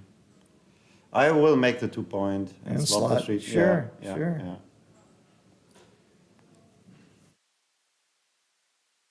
I don't understand this cube action, Chris. I don't understand it. So hit. For the blot and the board, I would hit. Maybe he would found a take. It's a practical thing, yeah? Because it's possible to find a spot where are some gammons, yeah? It's possible to get too good, though. It's possible that it really would be a pass if the gammons are too high. I think he's more likely to lose his market that way than to get Johan to make a mistake and take. You're right. I just don't see this. Could he possibly be forgetting? Could it just be a mind Yeah, it could be. job? Yeah. Or he had some ideas we don't understand actually. Yeah. We are human, so it's possible. Yeah. You might be human. I'm subhuman. Okay, yeah. I don't understand. I'm going to talk to Chris about this afterwards. He's an honest guy. He'll admit if he just forgot the double. Yes, bring it in. Some pressure. Oh, you can. And there could be a spot now, yeah? When he didn't jump out. Or he jumped out. Wow. There are some spaces for mistakes. No yeah? question about it. But again, who's more likely to make the mistake? I would double now. Oh my God.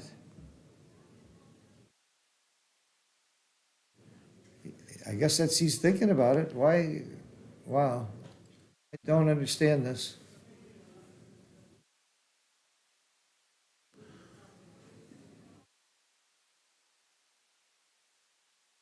I'm corrected, Boris. The Gunter Hotel, which is still another beautiful hotel in San Antonio. I'm used to the old days at the Menger Hotel. Thank you, Boris. Boris, I'll see you soon in New York. Auto 4. 4-2 is not great. Oh, Now he decided to hit, yeah, and make the 10 point. yeah, and if he Okay. dances, you've lost your market. Yes, Oh my that's God. true. And it happened now. Oh no. Now it could be double pass, and he may have waited too long. I don't see what you gain against a player like Johan. He's still going for, maybe now is he too good? Got himself in a too good situation? I don't, this is way out of my pay scale.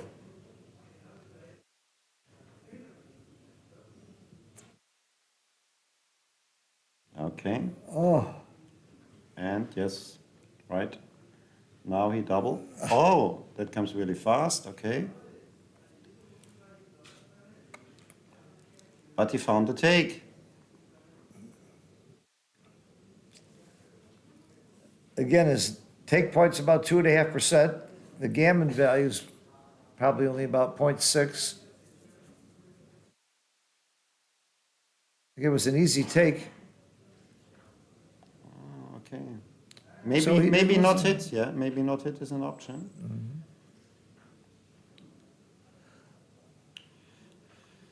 Big moment.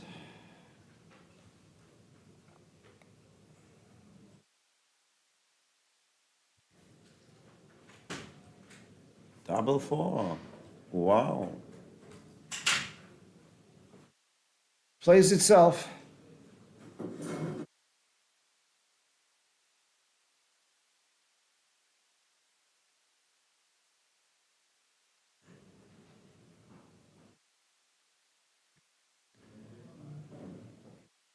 That plays itself also. Yes. There are some gammons here, if he doesn't come in soon. Yeah, maybe 30% or yeah, not more. I think you might be thinking about switching here.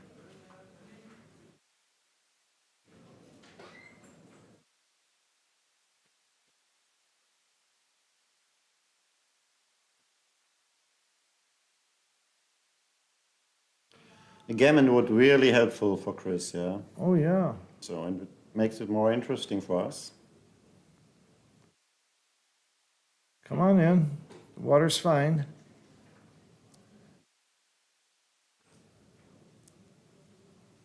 But it's under 30%, I think.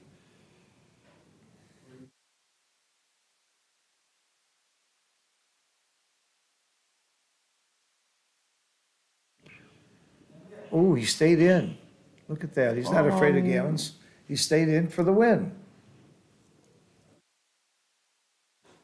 Yeah, why not? Well, I thought maybe there'd be some gammons by staying in. There's not that many shots.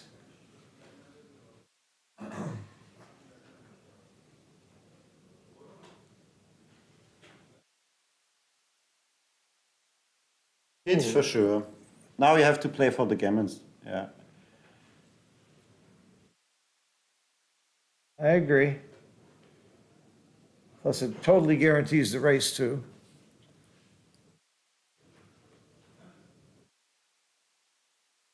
Yes. Good roll. Great roll. 2 roll. No 2, he's thinking. No 2.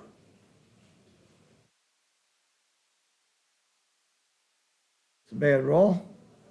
Nothing off, and it opens the point. Okay. Slotting. Oh no, jump in. Okay. 6 shots.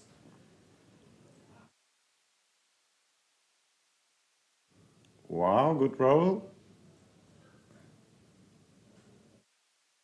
That's my play. Continue. I play for the gammon. You take 2 off? Okay, this is hyper gammon. He could have taken 2 off. Yeah. I don't think there's enough gammons to warrant that play, but I could be wrong.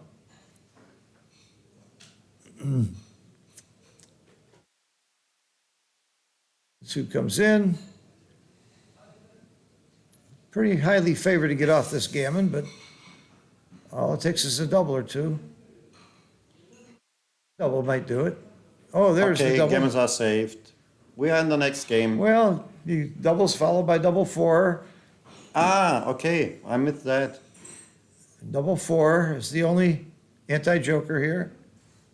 He's off. Okay. He's fighting. He went from 3.4% to about 8 or 10% now. So 7 away. Yeah, he's got a game. I still don't like that cube action. He waited too long. It made me nervous. Really? He has no right to make me that nervous. Yeah. I got a weak heart. You can teach it him after the match. I'm going to talk to him Yeah, about a that. free lesson for him. Yeah. I know about the trick. We all know about the trick, but we play the trick on weaker players generally, not on strong players. But again, last match, the last one I streamed, Herb Roman won with that trick. But he shouldn't have. It was a real mistake by his opponent. It's not a bad strategy. Yeah. Yeah, as long as you're sure you can't lose your market. And there was a couple places there where I wasn't sure. And now, again, there is no free drop because he has an even numbered score. It's odd to have a free drop. So if your score is odd, he has a free drop. That's how I remember it. So because he has 6, which is an even number, there is no free drop. So he's going to play the same game again. This time, though, we know he didn't just forget.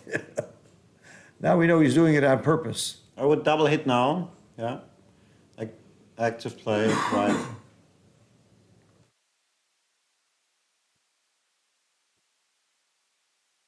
For one, good shot. And maybe the cube action comes soon now. Yeah, 2-6 is a bad roll. Phil, what's about now? Plays on to good He again. plays on. Okay. I don't like that.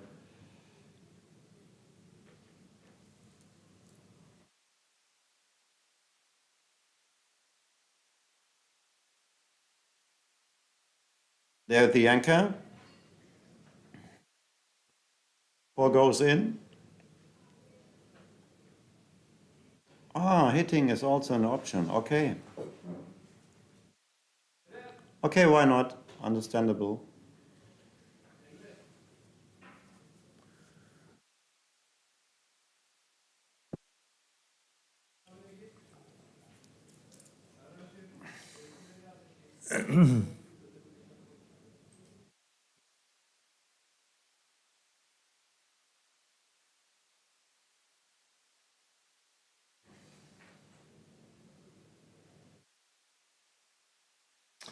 And the cube remains in the middle. Double 5. Okay. I think he will jump out. How's the race? The race is really bad. Yeah. That's one reason not to jump out. Yeah, but how the game continues now? Yeah. With all these strip points, Yeah. it's really difficult. Yeah, but when you're losing the race by a lot, I like this play. Okay. I don't like racing when I'm behind, even though it's awkward. You have a bar point game, so Yeah. a lot of times there are chances. And the And the two-point game. gammons go out of The the, two-point of the games game. is always a game, too. Yeah, right.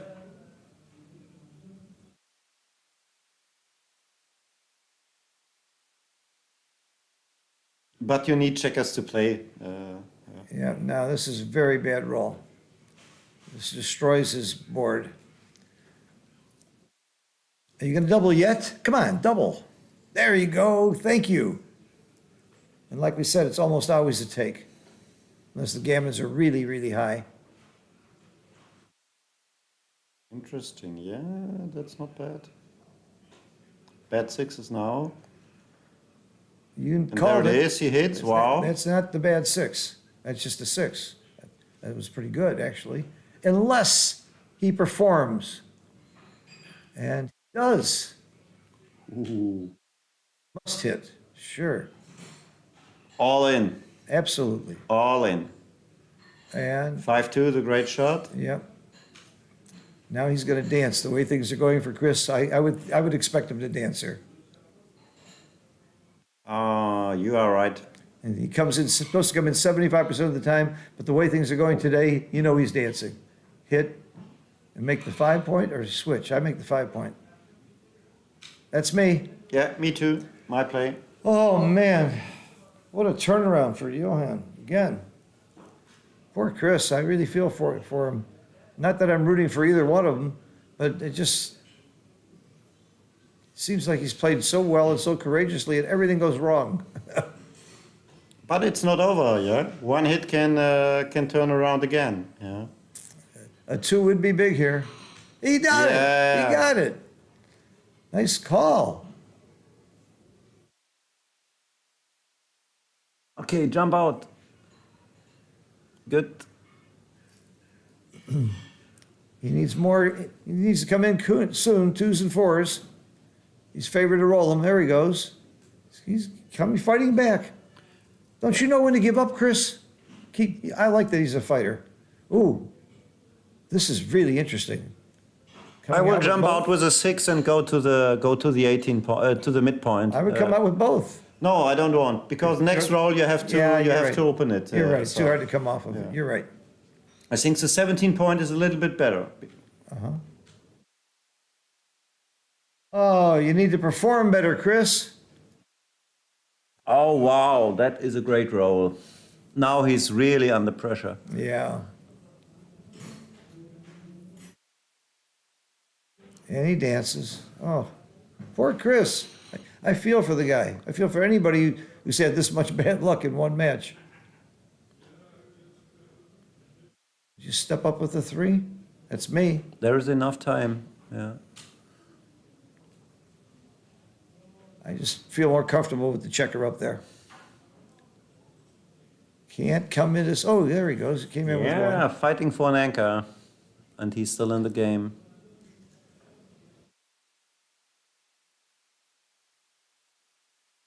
Okay, I'm not sure about that. I'm not either. With 2 up, I would be a little bit more spread outish. Is spread outish a term? There's 2 on the bar. Split them. Split them. Come on. No, I don't like this at all. I split the 11 point with 2 on the bar. Yes.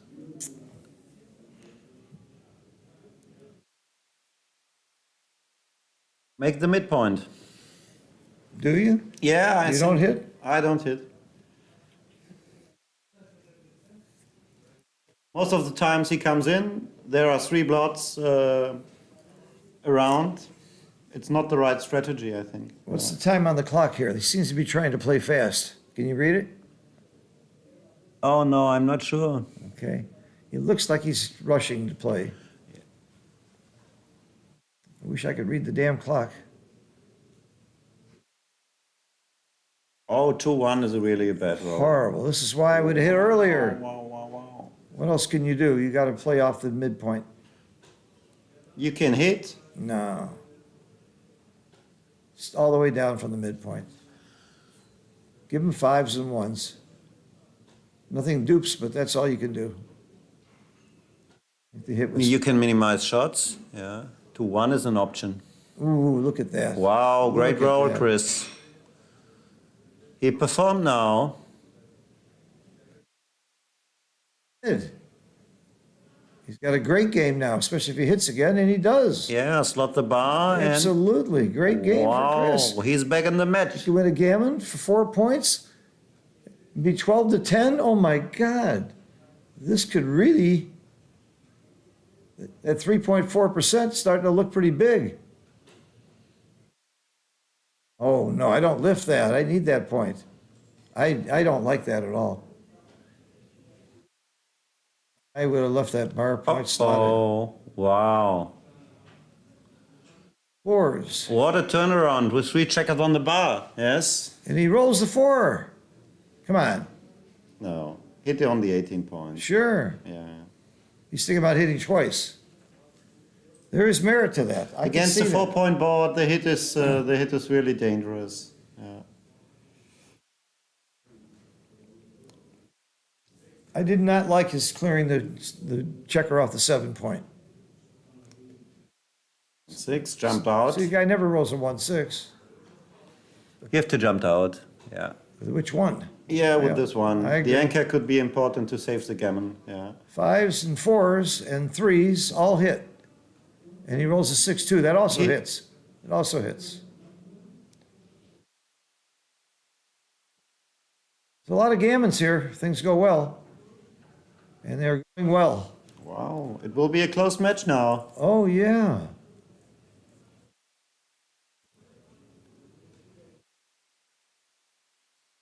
Go to the bar. It's the point you want to make. Go to the bar. He seems to be rushing. I got to look at the clock. Yeah, okay. I can't stand this. Not knowing how much time is left.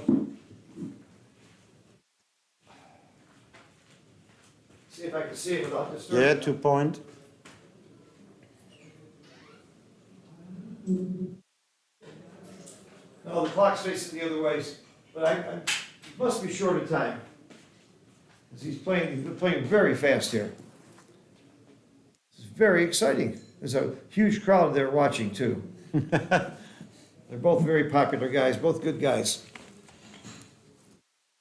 I'm really rooting for Chris only because he's had so much bad luck this match. And I want to see a close match. It's fun. And I like working with you, Marcus. It's been a real pleasure having you here. And Thanks. I can't tell you how much I admire what you're doing in Germany for the backgammon community. Yeah, but I'm not alone. Yeah, there Well, are many other people.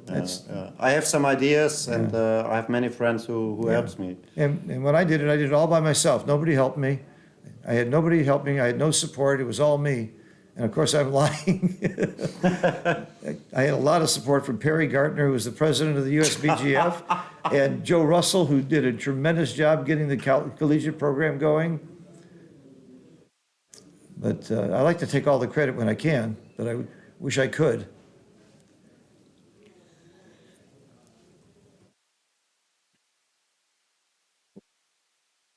Here we go. Here we go. It's in quietly. And So 6 is important now. so gammons are 50% here, according to my reference, with I four will checkers believe on you the that. ace. Four checkers on the ace is 50%.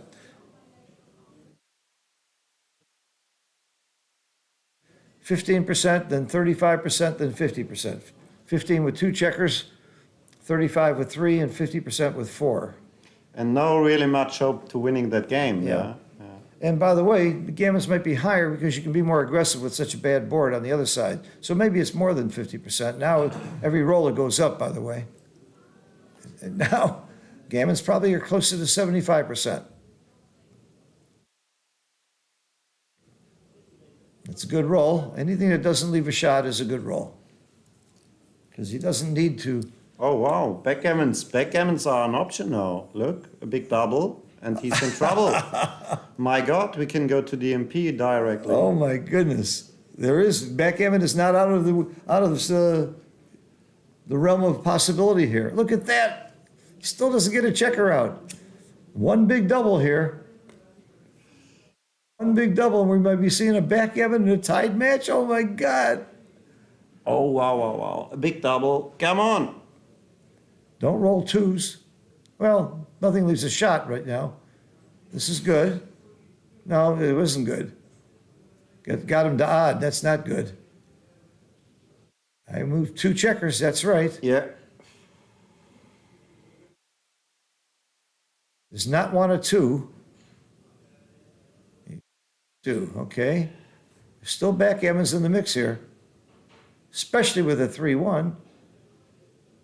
Get a double and then a 3-2 or 4-1 or double one or 2-1. All kinds of numbers get backgammons here. It would be funny to see Oh, he left a shot. this. Yeah. Oh. The Coupe Classic would be funny with a 1 point board. Yeah. Okay. Okay. We have a simple gammon, which is still big. Wow. 3 away, 1 away. Is that 25%? He's got to win 2 games. He might win a gammon, so it's 32%. Because he might win a gammon. I think he's got 32% equity here. It's not so bad, yeah. 32%, 10 times more than he was when we started this Yeah.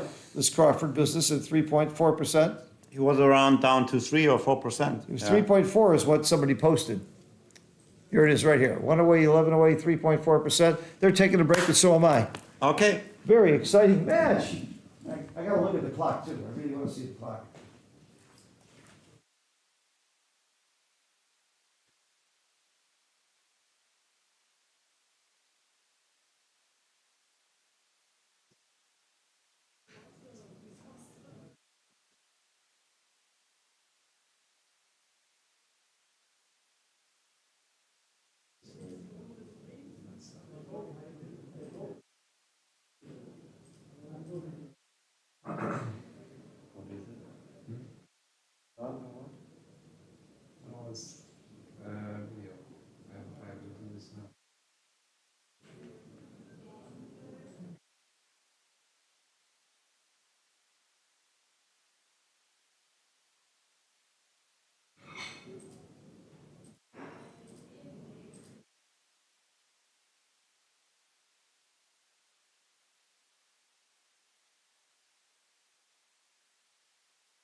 Sanguli.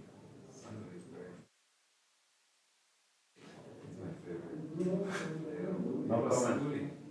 No comment. Sanguli Latin, yeah? Nice one.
Because Johan has 15 seconds on his clock.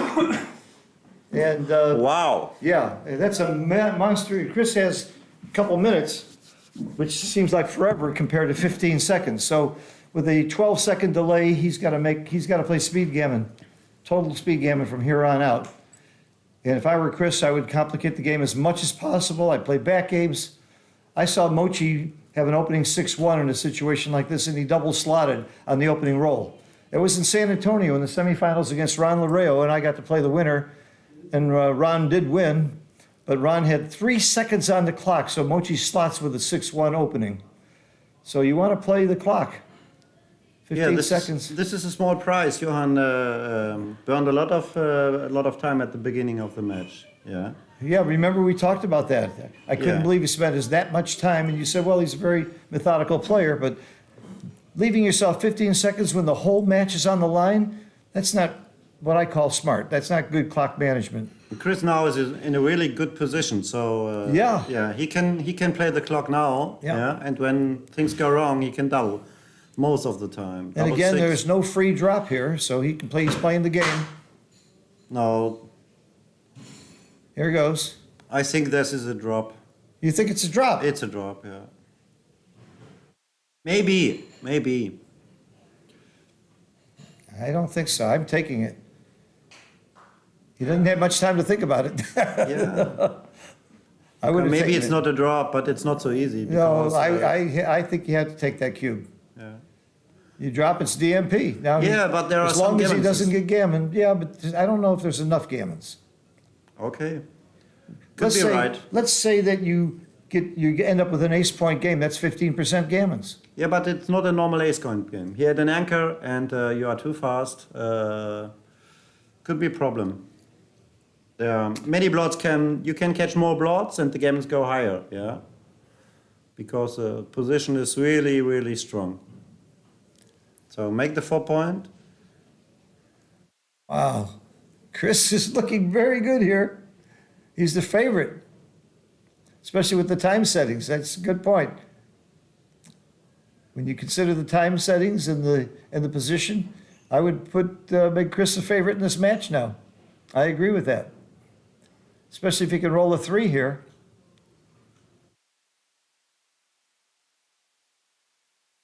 Can't wait to look at the luck factor in this game. He didn't get the 3, but he got his very good roll. I split the back points. Yeah, me too. You got to play it big. Sure, this has got to be right. Okay. Oh, that's Wow. a big roll. That saves Gammons tremendously. Doesn't win the game that much, but it saves a lot. It could win the game too, but that was a monster Gammon saver, even though he gets hit with the 3 here. Being at the edge of the prime is huge. I just come out. Yes, against a 4-point board, it looks like the right strategy now. No, just come out. Okay. I guess he likes the additional builder. There's some logic to this. So 6 good shots. Yeah, I'd rather come out though. Only leave him ones and 6s instead of all the other numbers. Okay. Okay. He goes for the 6 prime. once he agreed with me. Look at that.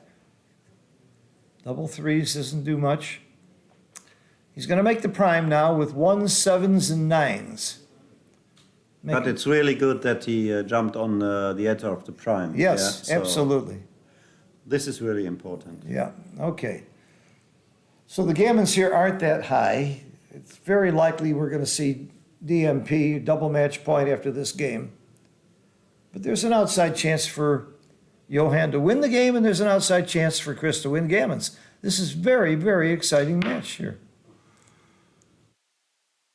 I'm glad these guys kept me awake. This is what backgammon's all about. When you get to Chris wins this game, it's like a Cinderella story, 3.4%. He's a Cinderella, so it's possible. Yeah. And I don't think he wears glass slippers. We won't talk about that. But it's an easy position now. There's Oh, yeah. no, Yeah, this is simple to bring home. no space to burn time from. And the third checker back means you're pretty much guaranteed the race, so you just want to bring him in quietly. You're not trying to block. So no trap play, right? No trap plays. Not until the board's down. The trap plays are most prevalent when you have a 2-point board with a blot. Even with this 3-point board and no blot, you certainly would not trap. Okay. Yeah. Uh-oh. Okay. Double 5. Double 5. He's got to clear the 7-point with 3 and bring one down. Bring one in. 1, 2. Oh, no. Wait a minute. Why isn't he clearing the 9-point? I don't know. That's sort of a trap play. I would have cleared the 9-point, actually. He's not trying to hold him. This is forced. 4s out are big. No. Maybe that's why he didn't clear the 9-point. Stop the 6s. Old 2s. That plays itself. Brings him Yeah, in. jump in. Just come from the in. 8-point. Yeah. I wasn't sure about that clearing the 7-point there. This is important. Yeah. This is very likely to simply be a 2-point win for Chris. Unless he keeps rolling 4s. Come off the 6-point to stop double 6 and double 5. I like that. Me too. 6-4. Yes. It's more gammonish to run than to stay. I think he's right. And he might get a shot here with a 4. Nope. All right. Not very many gammons here, not very many losses. This is entertainment at its best. He goes to the MP. Wow. What Yep. a great comeback. Well, that's what happened with Kenji the other night. He got the DMP, got to the win, left a 1 out of 36 shot, and then got hit and lost. You should have heard Mochi's moan. He was doing commentary with me. Mochi's groan lasted about 20 seconds or more.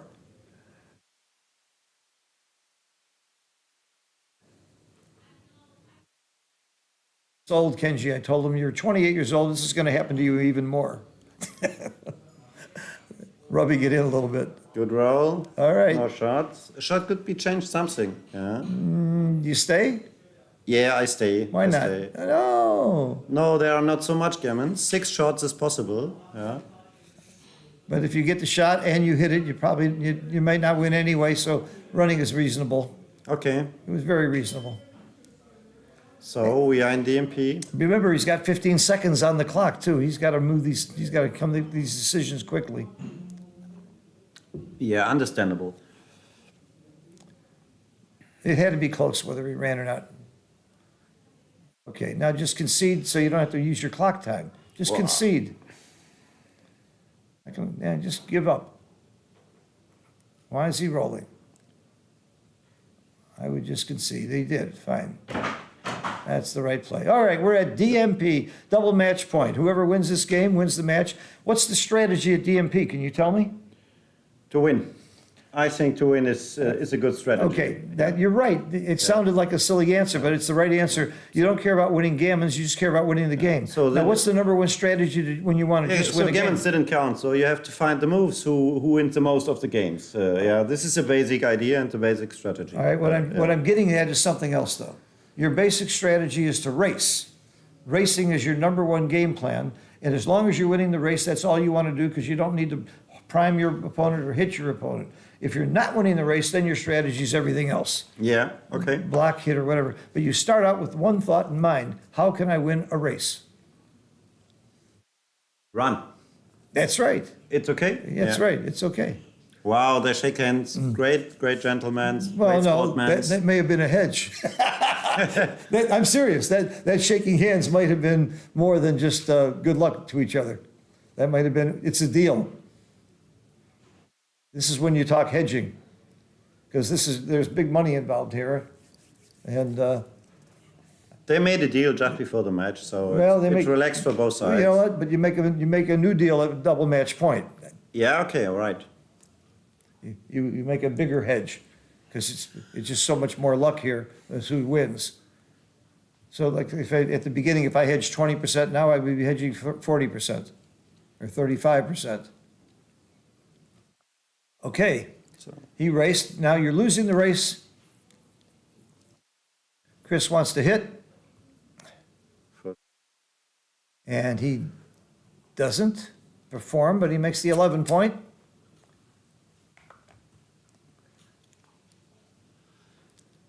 Johannes now, Make the full point. Yes, good roll. very natural play.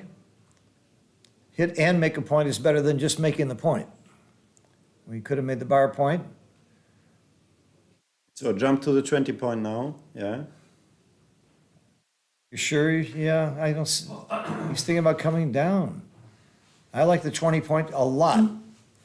I'm with you. And it's a more complicated game. I want to complicate the game when my opponent has 15 seconds. The opponent has split now, so I think to find the split is the right Good right play, good play.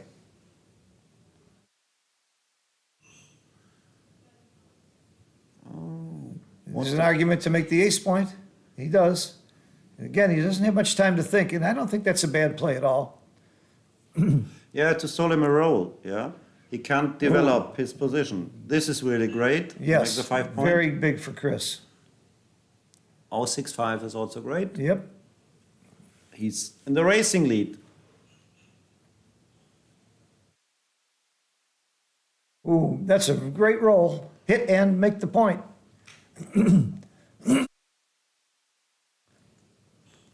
1-6 comes out. Yep, playing with one blood is good. 6s, 4s, and 1s. 4-1. It's 4-2. Oh, 4-2, okay. Yeah. 4-2, I didn't see the.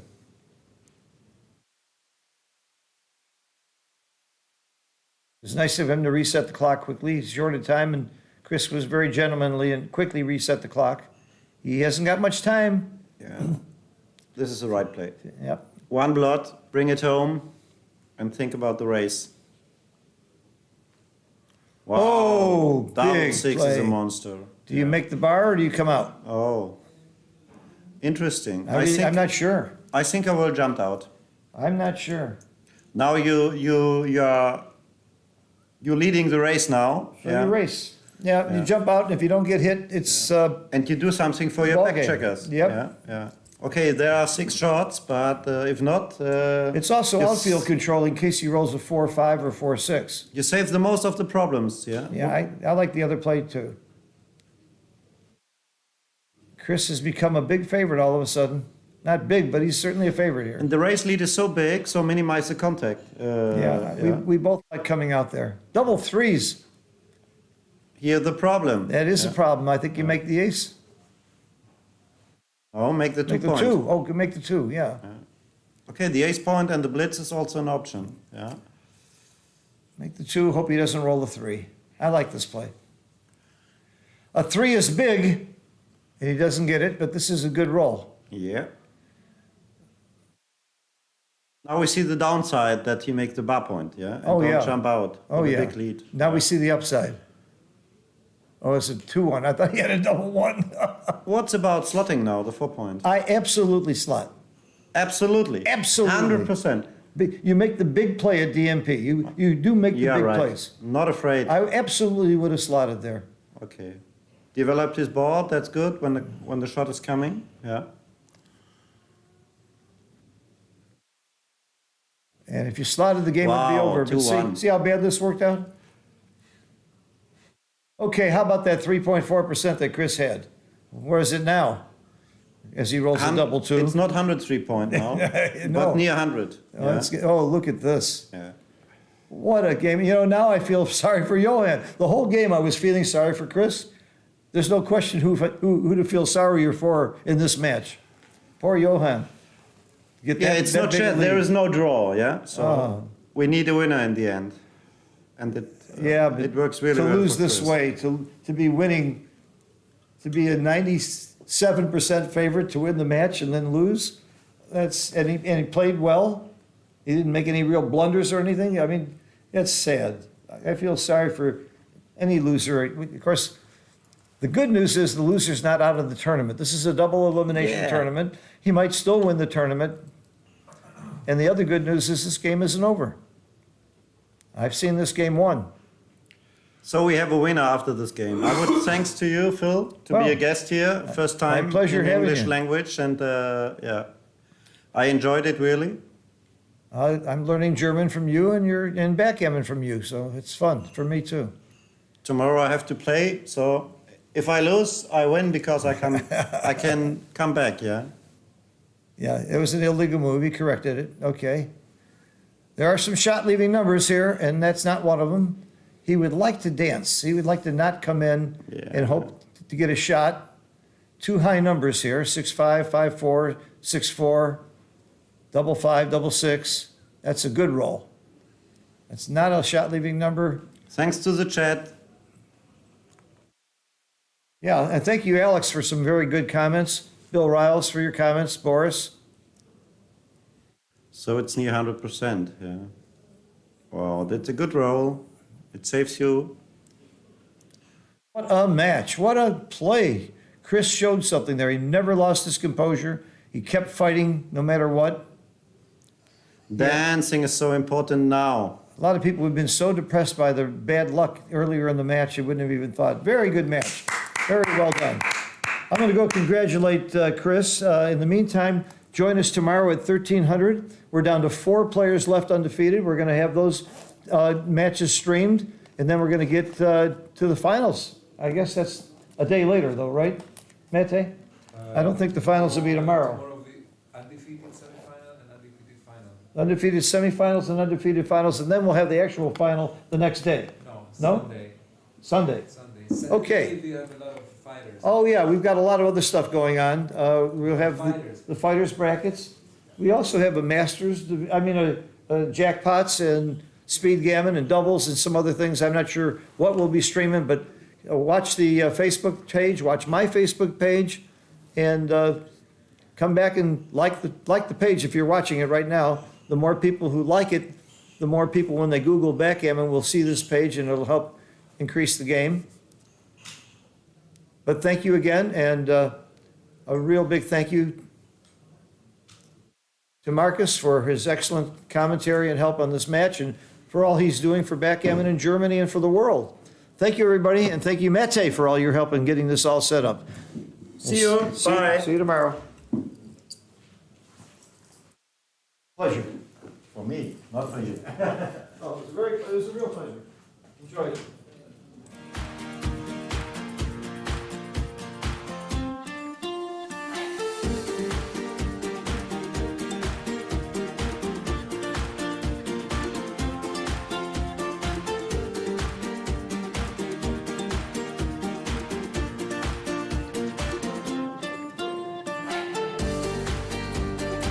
May you have a very successful and a happy day.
Öyle abi biz de işte kurabiye veriyoruz bir de kart veriyoruz.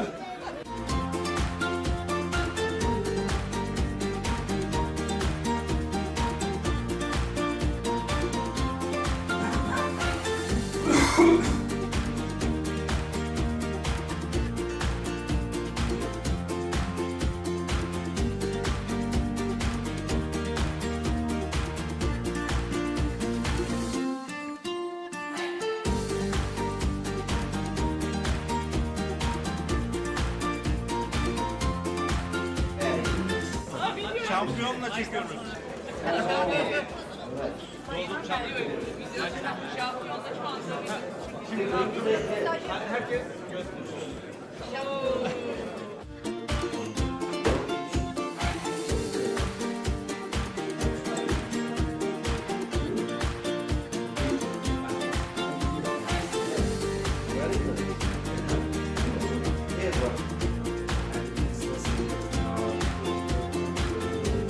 Which person you want to go to with, right?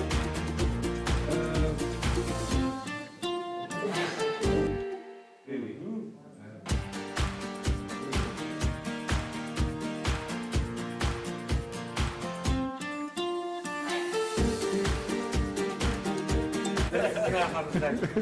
Destekliyorum sizleri. Mutfağı ekibi selam.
şey, bütün operasyonu sizler tarafından en zor anı. Çünkü James Miller dolu olacak.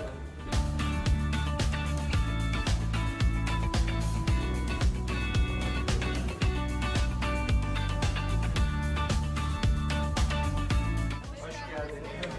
Sefalar getirdiniz.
abi biz de işte kurabiye veriyoruz bir de kart veriyoruz.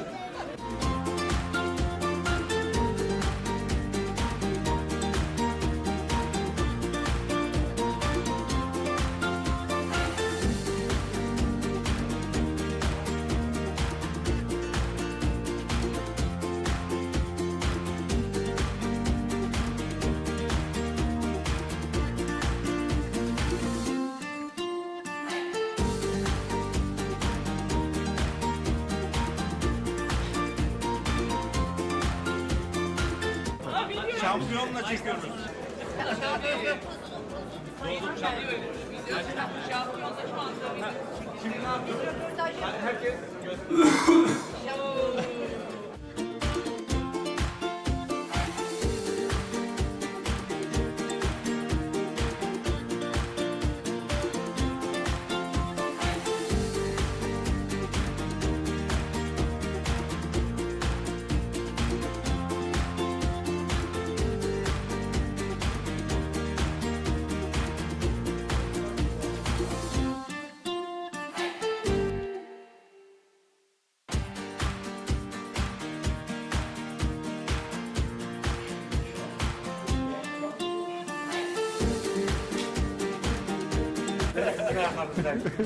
Destekliyorum sizleri. Mutfağı ekibine selam.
Yani şu anda yaşayacağımız şey bütün operasyonun sizler tarafından en zor anı. Çünkü Cengiz'in de dolu olacak.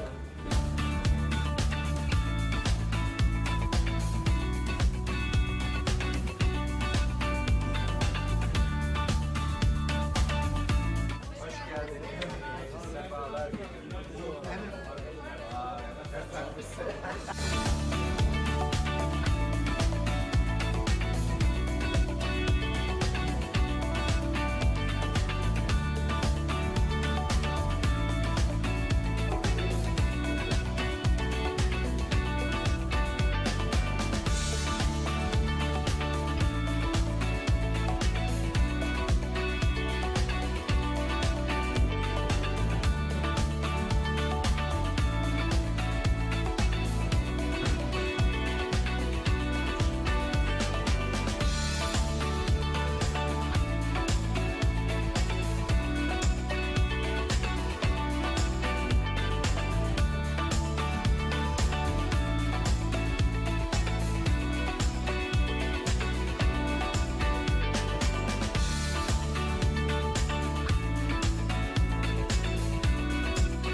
Öyle abi biz de işte kurabiye veriyoruz bir de kart veriyoruz.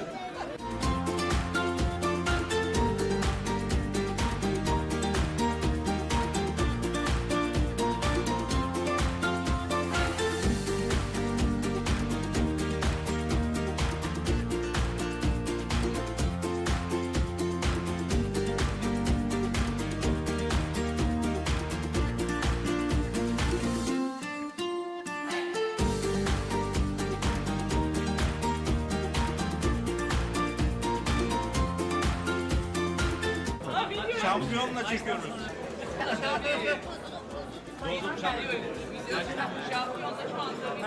Şimdi ne yapıyoruz? Herkes gösteriyor.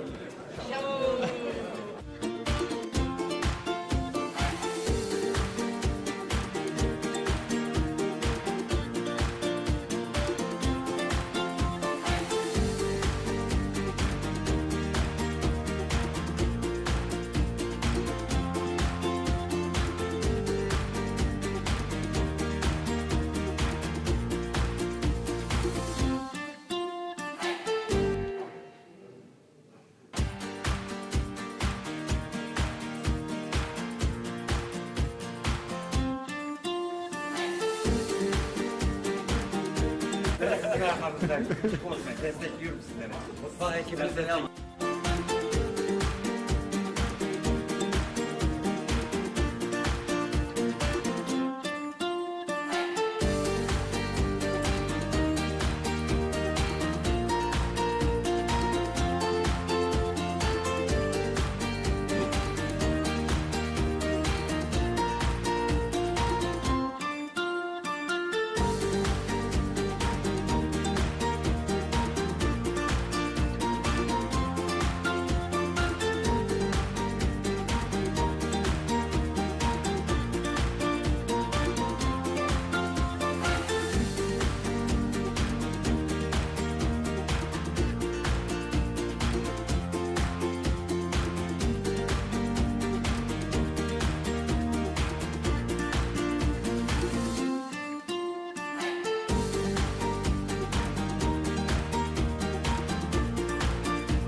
Yani şu anda yaşayacağımız şey bütün operasyonun sizler tarafından en zor anı. Çünkü çekimde dolu olacak.